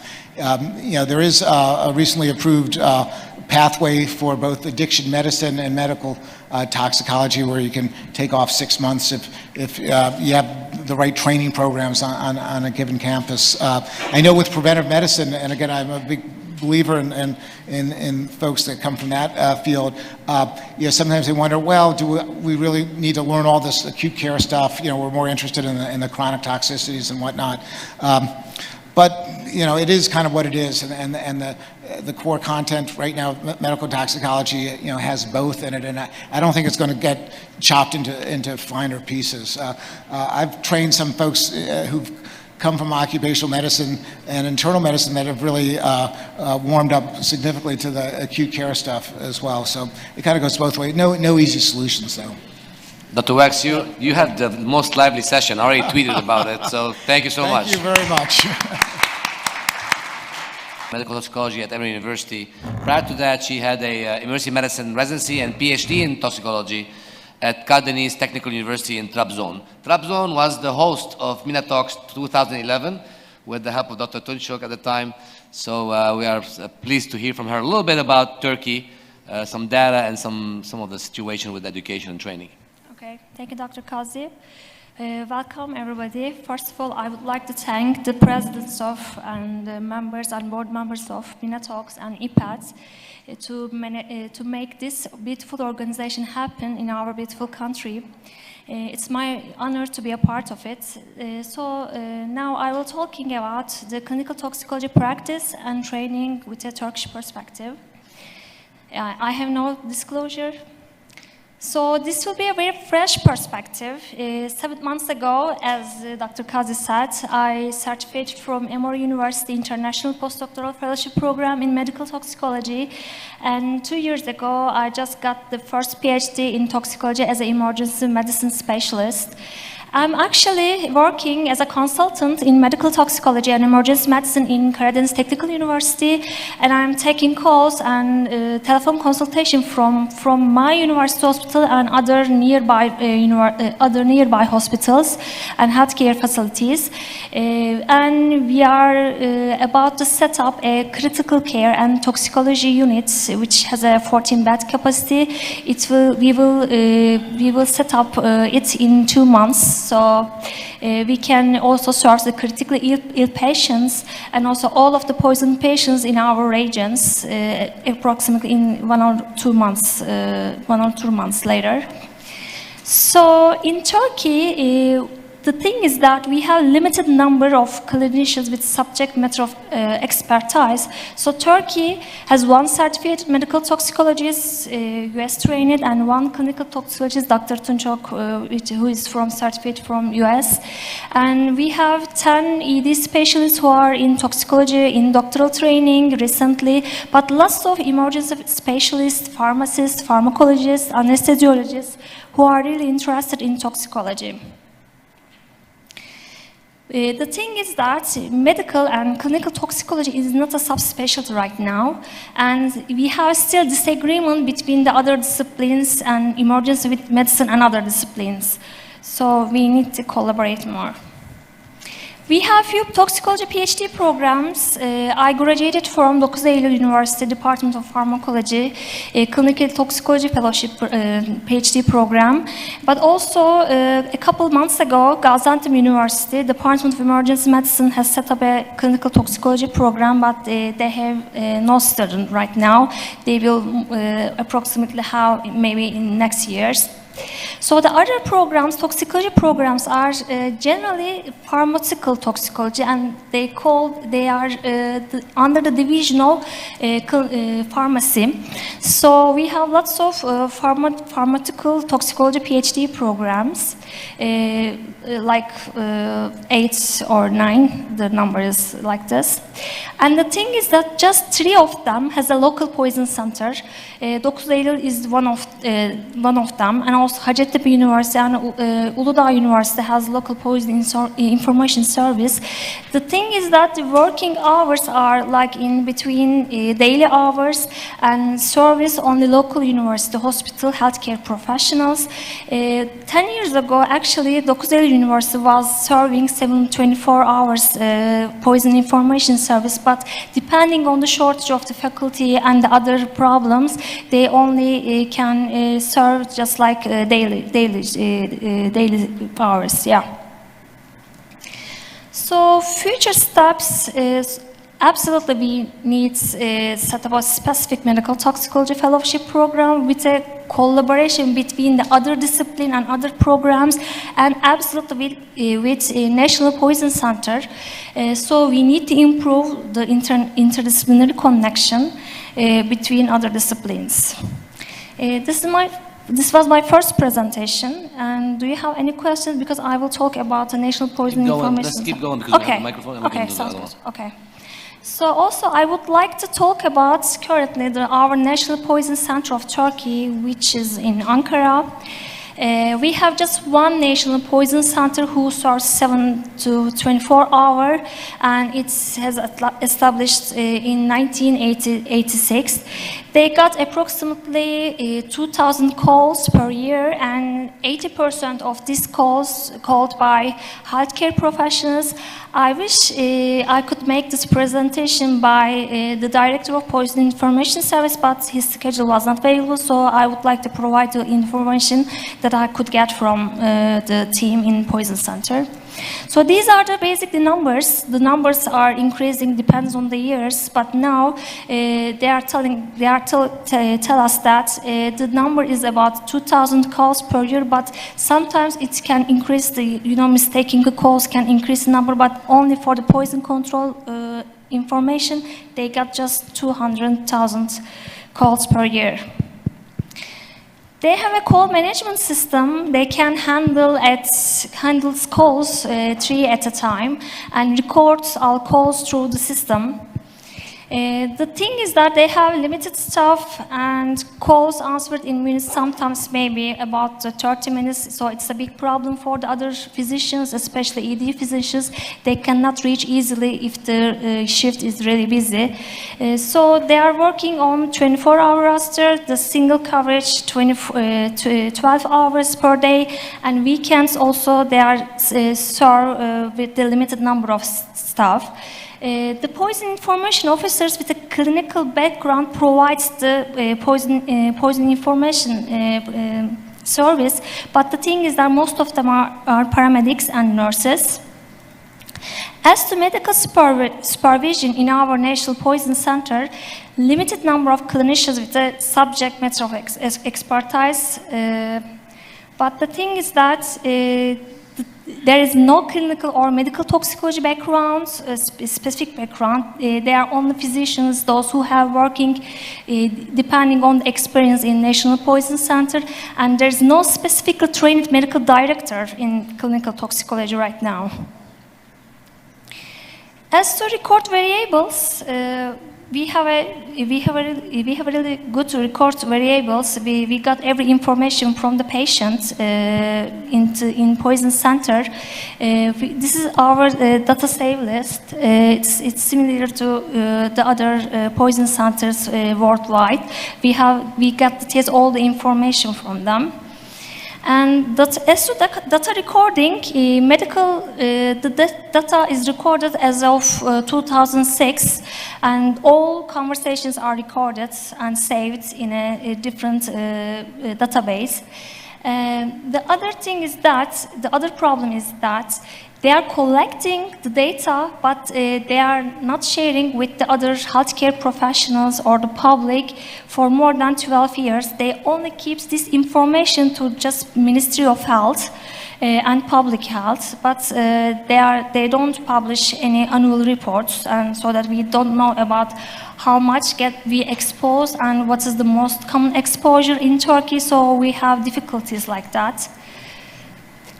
As the information resources, they have lots of resources.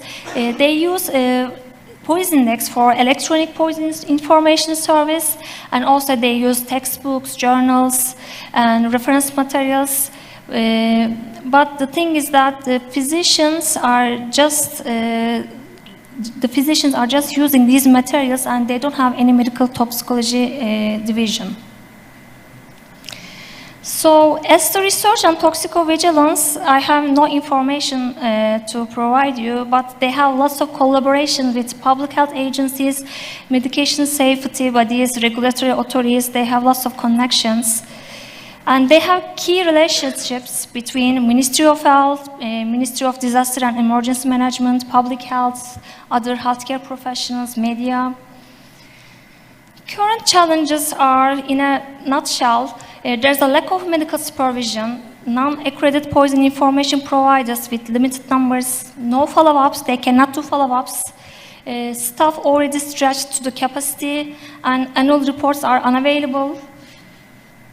And for the future strategy, maybe we can build a medical clinical toxicology as a recognized subspecialty in region, and also accreditation is really essential for the other poison information staff. Also, we need to entrenching the National Poison Center into the healthcare infrastructure in minds of officials and healthcare professionals. Thank you. Thank you. I want to acknowledge Dr. Ainur Shaheen's contribution to this year's conference. She has carried a huge load, and I would like to just thank her. Thank you.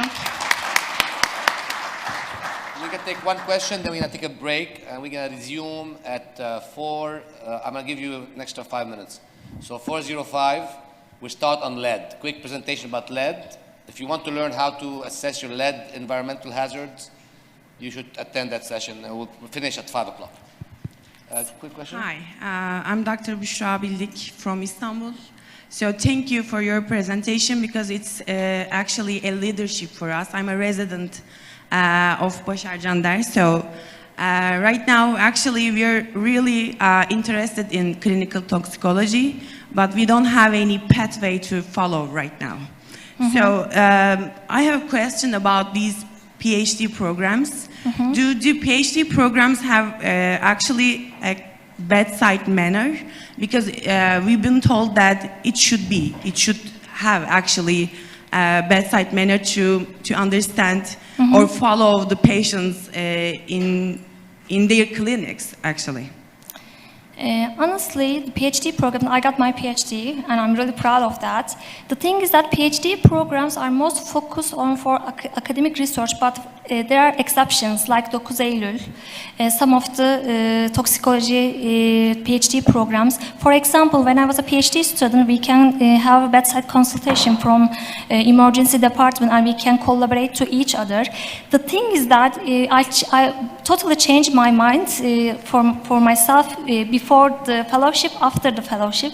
The thing is that each program should be connected with poison centers, because the more you get consultations from the poison center, you get more well trained. So, for example, during my fellowship training, I got, maybe if I didn't go to the Atlanta and got this medical toxicology fellowship program, I need to wait maybe 15 years to get those all patients in practice. So it's so concentrated training in poison centers. This is so essential. I think we need to collaborate to other disciplines, and we have already PhD programs, but we need to set up a really clinical and medical toxicology division with the poison centers. This is, I think, the most essential thing for training the other professionals. Otherwise, these PhD programs is not like a fellowship program, because I have also one. We got really exposed to patients, but it's not like that I exposed in Atlanta, like during a 1 year. So we need to collaborate with also poison centers. Yeah. Okay, thank you so much. Thank you, everyone. Yeah, thank you. Let's enjoy the break and then come back at 4:05. Thank you. Thank you. Good job, toxicologist. So that's a unique area. He practices in Western Sydney, Australia. He's a colleague and member of ACMT, and he's been participating in our conferences, not in Gunja. He is going to talk to us a very important topic. In the MENA region, medical toxicologists, as you know, are rare. Forensic toxicologists are involved in poison centers in Egypt and Saudi Arabia, and many times are the only clinical toxicologist available, or the closest to a clinical toxicology available. This is the same situation in India. So what I asked Dr. Gunja to do today is explain to us the similar things and the differences between a forensic toxicologist and a clinical toxicologist. Are you up for it? Yep. Thanks so much. Thanks, Ziad. Hi, I'm Naren Gunja. I'm an emergency physician by training originally, and then did a fellowship in clinical toxicology. Then I went to the US and did a master's in forensic toxicology, and then did some training time with the New South Wales Police Service and Coroner Service before working now equally in both medical and forensics. This photo, I put it in there because it's a kind of like a beautiful image of one of my favorite shows, which is Breaking Bad. And the world's only Breaking Bad themed cafe is in Istanbul. So if you ever have time to go to this place, it is a wonderful place. It is in Karaköy, which is on the Asian side of Istanbul, so it's not easy to get to. And there you can get dressed up in Walter White's jumpsuit, and you can, instead of making meth, you can make coffee. It's great. It's a wonderful place in eastern side of Istanbul. It's the only one in the world as well. So the owner is a big fan of the show. I just have a quick disclosure. I work for the police as well as the coroner, which is the Australian word or the Commonwealth word that we use for the medical examiner. And anything I present here today has been slightly altered and anonymized to make sure that it doesn't breach any confidentiality and that any perceived resemblance to cases that you may have heard of is unintentional. What does a forensic toxicologist do?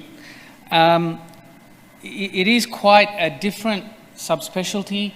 Nearly all the forensic toxicologists around the world, not just in the US and Australia, Europe, are all primarily from a PhD scientific background. None of them, nearly none of them, are clinicians. So they are usually not MDs, they're usually PhDs. And they have a wide variety of expertise in what they do. Where they probably struggle the most is anything that requires clinical interpretation of people who are alive. They're very good with dead bodies because they don't have to worry about being alive. But when it comes to humans that are living and certain things that they have to interpret, it sort of reaches their limit. And we often see this, and I know ACMT has a combined forensics course, which I found very valuable over the years. And there is quite a lot of overlap in what we do. But a lot of what I do involves post-mortem interpretation, talking about drink and drug driving under the influence. Occasionally you might get drug-facilitated crime and sexual assault. There are also parts of the work that involves working around clandestine, often, drug labs. Drug seizures. Now, seizures in this world is totally different to convulsions.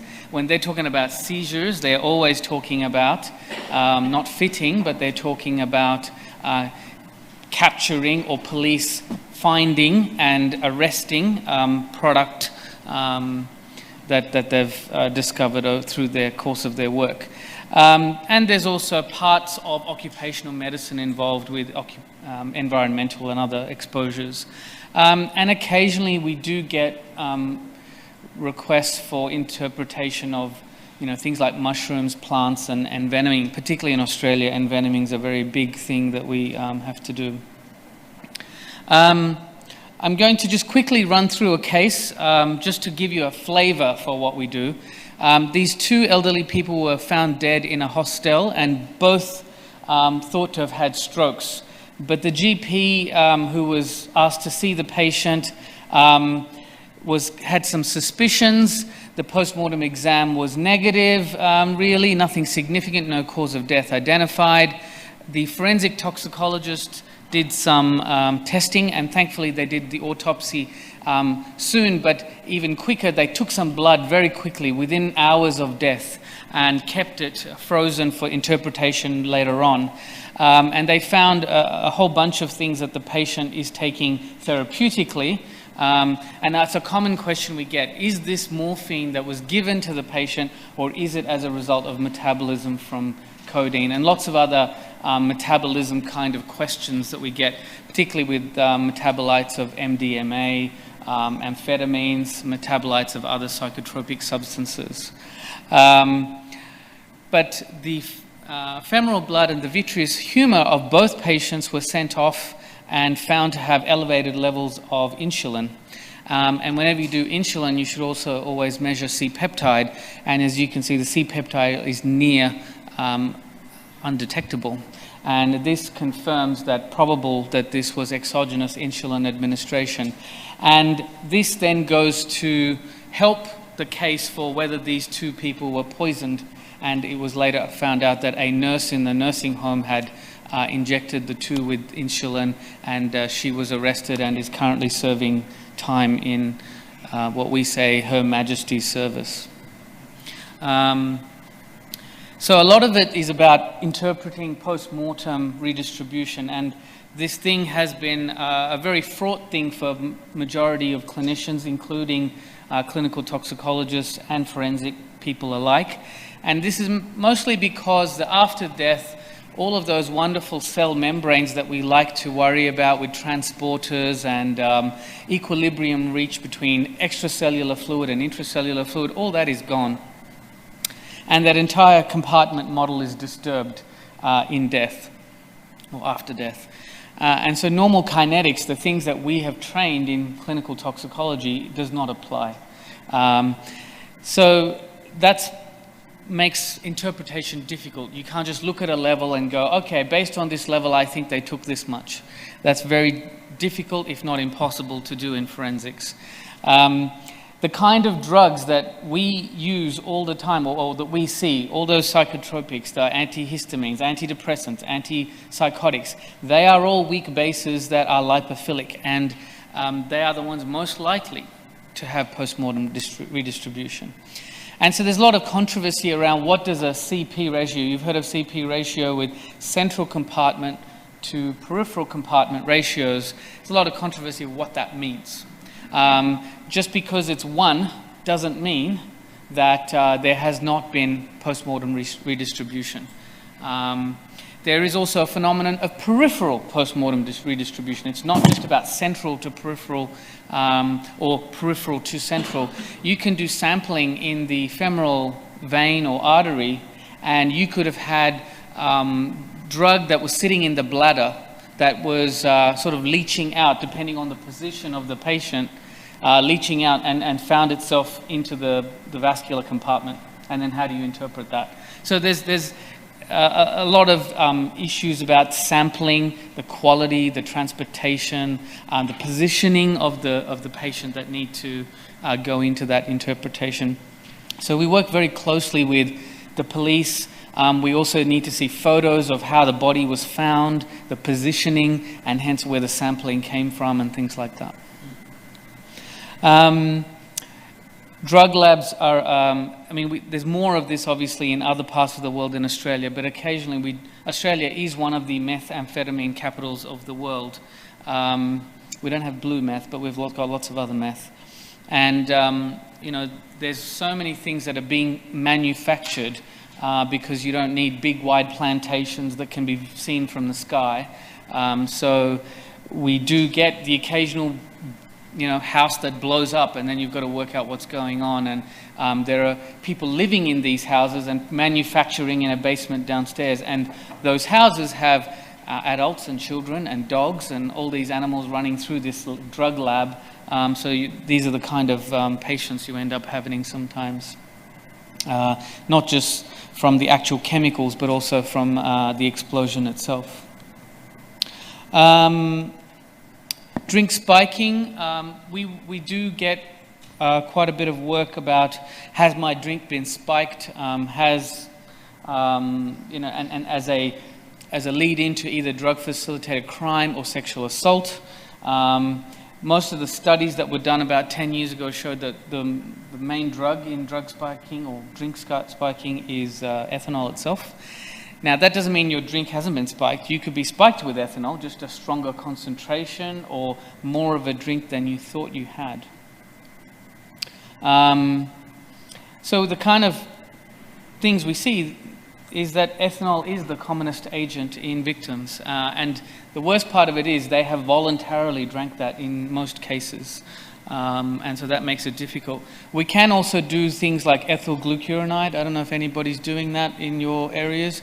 It's not like a fantastic new thing. It's been around for a while, but it's better for looking at certain things like abstinence and whether alcohol was ever ingested. But you do need to watch out for some of those false positives. To give you another sort of case that I can illustrate with, a 54-year-old woman is found unconscious at a party. She definitely admits to having drunk alcohol during the party, but then she says she passed out and doesn't remember anything. And then when she woke up, she was wearing quite a lot of expensive jewelry. All of this was gone. And a few weeks later, when she's been thinking more about it, she goes and tells the police that, I think I was drugged, and that's how they've been investigating this throughout the last few weeks. And then she thinks that perhaps she was drugged. Now, several weeks later, there's no blood or urine test that's going to show anything. However, she thankfully had quite long hair, and long enough that they could sample her hair. And we cut hair at 1 centimeter intervals. And at the interval that coincides with that party, they picked up zopiclone. Now, she denies taking zopiclone as a regular drug, and there was a high peak, so that's possible. And that's the kind of scenario you're faced with as a forensic toxicologist, is what does this mean, and how does it help the victim or the case that they're trying to build? And it's only one small part of the story. So there is some evidence there of an incapacitating agent. It was consistent with the timing of the event, and it's supportive of her case. That's about it. So drug-facilitated crime is when a drug's pharmacologic effect is used to incapacitate somebody, and that then leads to a criminal act. And that criminal act, if it's a sexual assault, that's called DFSA, or drug-facilitated sexual assault. And why do they do this? Often there's a pattern. The perpetrators tried this before. They do it because the victim can't usually identify them or have lost memory along with it. There's a couple of common experiences that people will tell you. One is that they were completely knocked out. They don't remember anything. Or the other one is they had a flashbulb kind of moment, sort of like a James Bond movie, where they kind of remember intermittent periods of altered level of consciousness.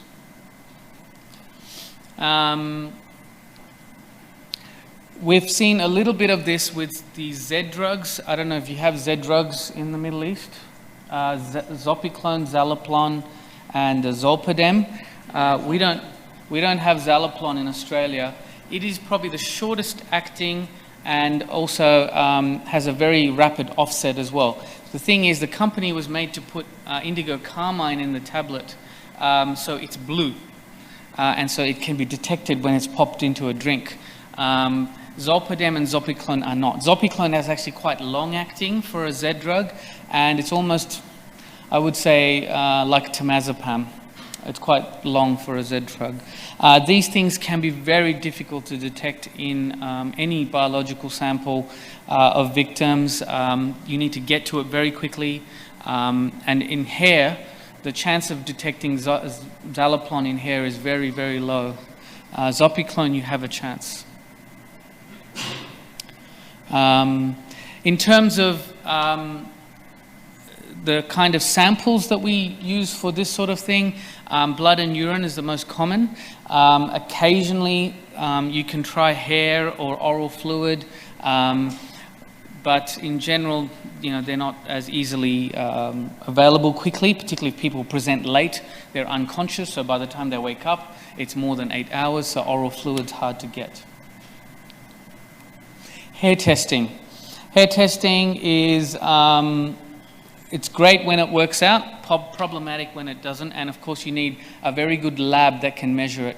In general, hair grows at about 1 centimeter per month on average in people, and there's very tiny amounts of drug present, and you've got to get them to collect it from the back of the neck, collect adequate number of strands, the quality of the hair's got to be good, and then you've got to cut it up into segments so that you can do a proper analysis on it. And there are some drugs you'll never be able to detect. For example, lorazepam's quite difficult.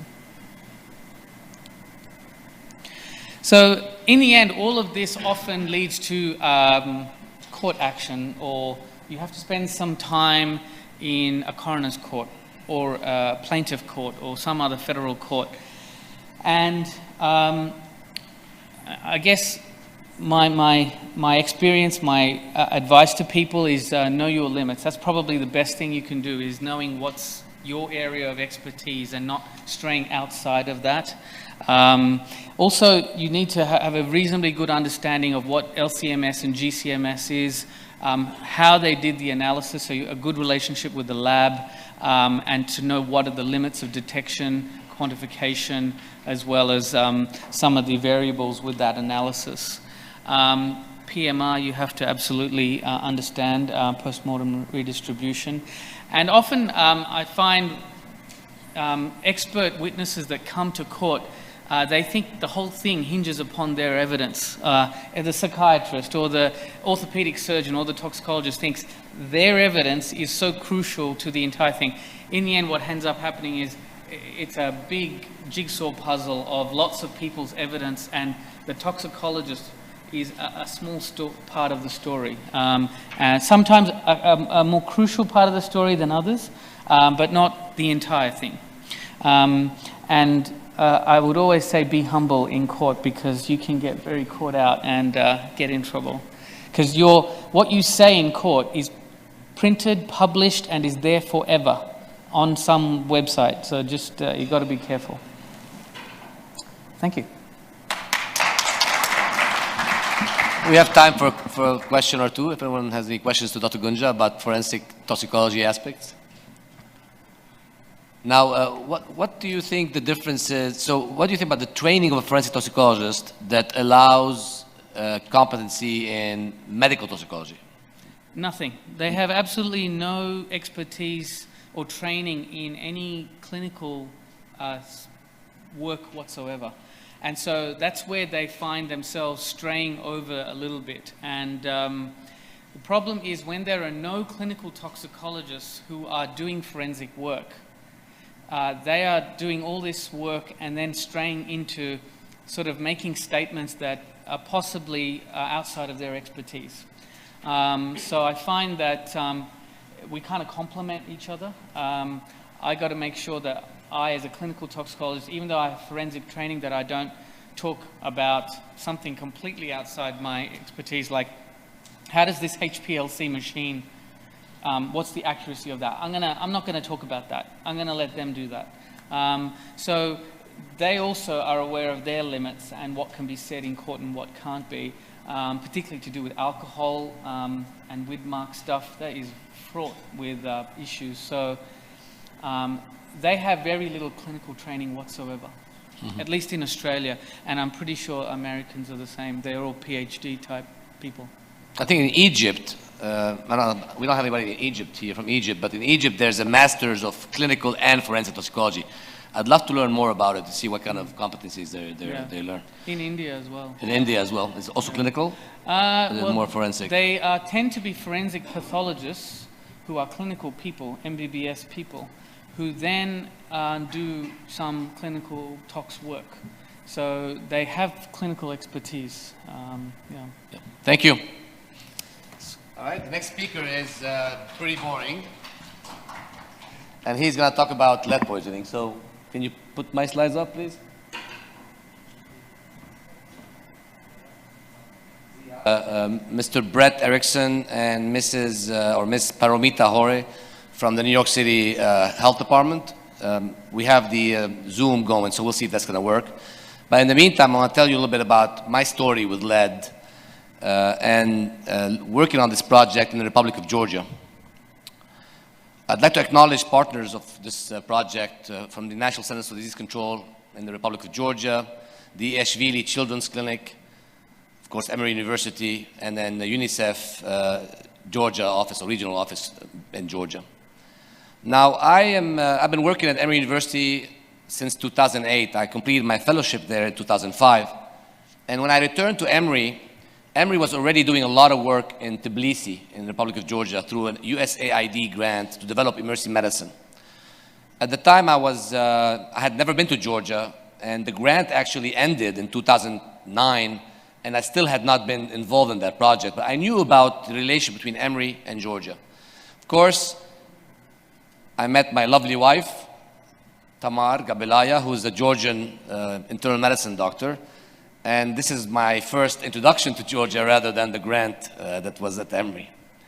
When I went to Georgia, I really enjoyed visiting there. I'm sure many of you here, especially in Turkey, have been to Georgia. And I started asking questions about toxicology, and emergency medicine as well.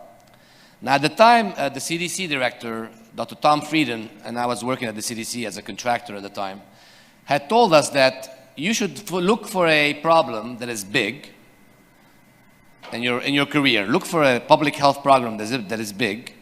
There is something you can do about it, and that affects a large number of people. And to me, as a toxicologist, I think lead is one of these examples of a problem that is large, significant, with significant, well-studied impact on health, and you can fix it. So I asked that question in Tbilisi and found out that there was one case report of a family that was poisoned with lead. This family lived in Boston, Massachusetts, and was reported by one of our colleagues, Dr. Alan Wolf. They have brought spices from the Republic of Georgia to the US, and they had significantly elevated levels from eating this salt from Georgia. So I decided to do the first study that was a convenience sample at a hospital, at EHVili clinic, in children. And we published it and collected data from 254 children. And we found that 10% of our children had a lead level that was greater than 10 microgram per deciliter, which was the old level of concern in the US. Currently, the reference level in the US is 5 microgram per deciliter. So in my sample, which was a convenience sample, 10% had this level greater than 10. We wanted to pursue this further, but we hit a roadblock with the lab testing that we used. We accompanied this initial study with some public and professional education campaigns, with seminars in collaboration with the Ministry of Health. But then we were faced by a recall of the test that we used. The machine that we used to test the blood lead level in these children was recalled in the United States because potential contamination or wrong results. We knew that the error was probably small, but we couldn't really make a big claim because this issue happened. So we had to repeat the study again using the gold standard, which is ICP-MS, and we found similar results to our initial study. So we were reassured. But at that time, we had already raised awareness in the community of this problem. We had media campaigns, and I think the social media was very important. We had Facebook posts that were looking at this, talking about lead poisoning or lead hazards in Georgia. There were some volunteer community-based organizations that did studies of toys in Georgia and found lead contamination of toys. At that point, this grew enough in its significance in the community that the Ministry of Health, who we had been partnering with for many years on this project, reached out to UNICEF. And through the support of UNICEF, we were able to do a national study with a nationally representative sample of children. They were performing a multiple indicator cluster survey. This is a UNICEF study that's probably been done in Turkey as well. It's been done hundreds of times around the world. That looks at children and looks at a variety of indicators, not lead. We convinced them, with the support of the Ministry of Health and the data that we had provided to them, that we want to include a blood lead level in the draw when they go to visit the home of the child. And that was a collaboration, again, with the National Center for Disease Control, which is the importance of your Ministry of Health, knowing what you are doing at the research level and connecting with them. And with the help of the Italian Institute of Health, who donated the ICP-MS blood testing, we were able to complete this study in a short period of time. Of course, nothing should be done without education and outreach to the public and to the healthcare professionals. We had multiple interviews. We had a plan to respond to queries. We even had a 24-hour, 7 days a week callback system if we had questions by physicians to our toxicologists in Atlanta. The results came out and they were quite surprising. 41% of our sample, 41%, had a level greater than a level of reference level in the US of 5 microgram per deciliter. Our study was 10% more than 10. This study, which is more representative, it's a national sample, 16% of our children had a level greater than the old level of concern that CDC was using of 10 microgram per deciliter. In some parts of Georgia, there were much higher percentages of children with elevated levels. more than 5 microgram per deciliter. Some places had 85% of children had that level. You know Batumi? Batumi is close to Trabzon, right? Batumi area is in Adjara, and this is where you have these levels of 85% greater than 5. And if you look at the 10%, if you look at the 10 microgram per deciliter level, 50% of children in Adjara had this level. So what do you do with this? You get levels, now you have to interpret them. This is the role of a medical toxicologist. And here we have to talk about these levels. True, they are higher than what they are in the US, but in the US, we were in that neighborhood years ago. Our national data in 2016 showed that we had about 6% of our children in some states with a blood lead level more than 5. And if you go back in time to 2012, we had states like Louisiana where 70% of the children had levels more than 5. And if you look again at the CDC statements about this, we realize that the condition right now in Georgia is similar to what it was maybe in the late 70s in the US. Why did we compare with the US? Because we wanted to communicate to the public a message of calm, a message of perseverance and resolve to mitigate this problem. We did not want to create panic. We want to show them that this was in the US in the 70s. I know 70s is 40 years ago, but still we're telling them that this is a situation that was there and it was also mitigated in the US to where they are right now by a series of public health actions and legislative and policies that prevent this hazard. And then we embarked on a project with the Ministry of Health to design a strategy to deal with this. And this is a multidisciplinary strategy. It includes multiple governmental sectors, multiple specialists, and multiple different efforts that are ongoing right now. The first thing we wanted to know is what is the source of this lead exposure? And of course, we know that lead, typically we think of it as a component of paint, especially old paint. However, it's not just old houses that have old paint. Remember that some houses are using new paint, and there are some new paint products that contain lead. If you're not in a regulated market, you may be able to find this type of paint.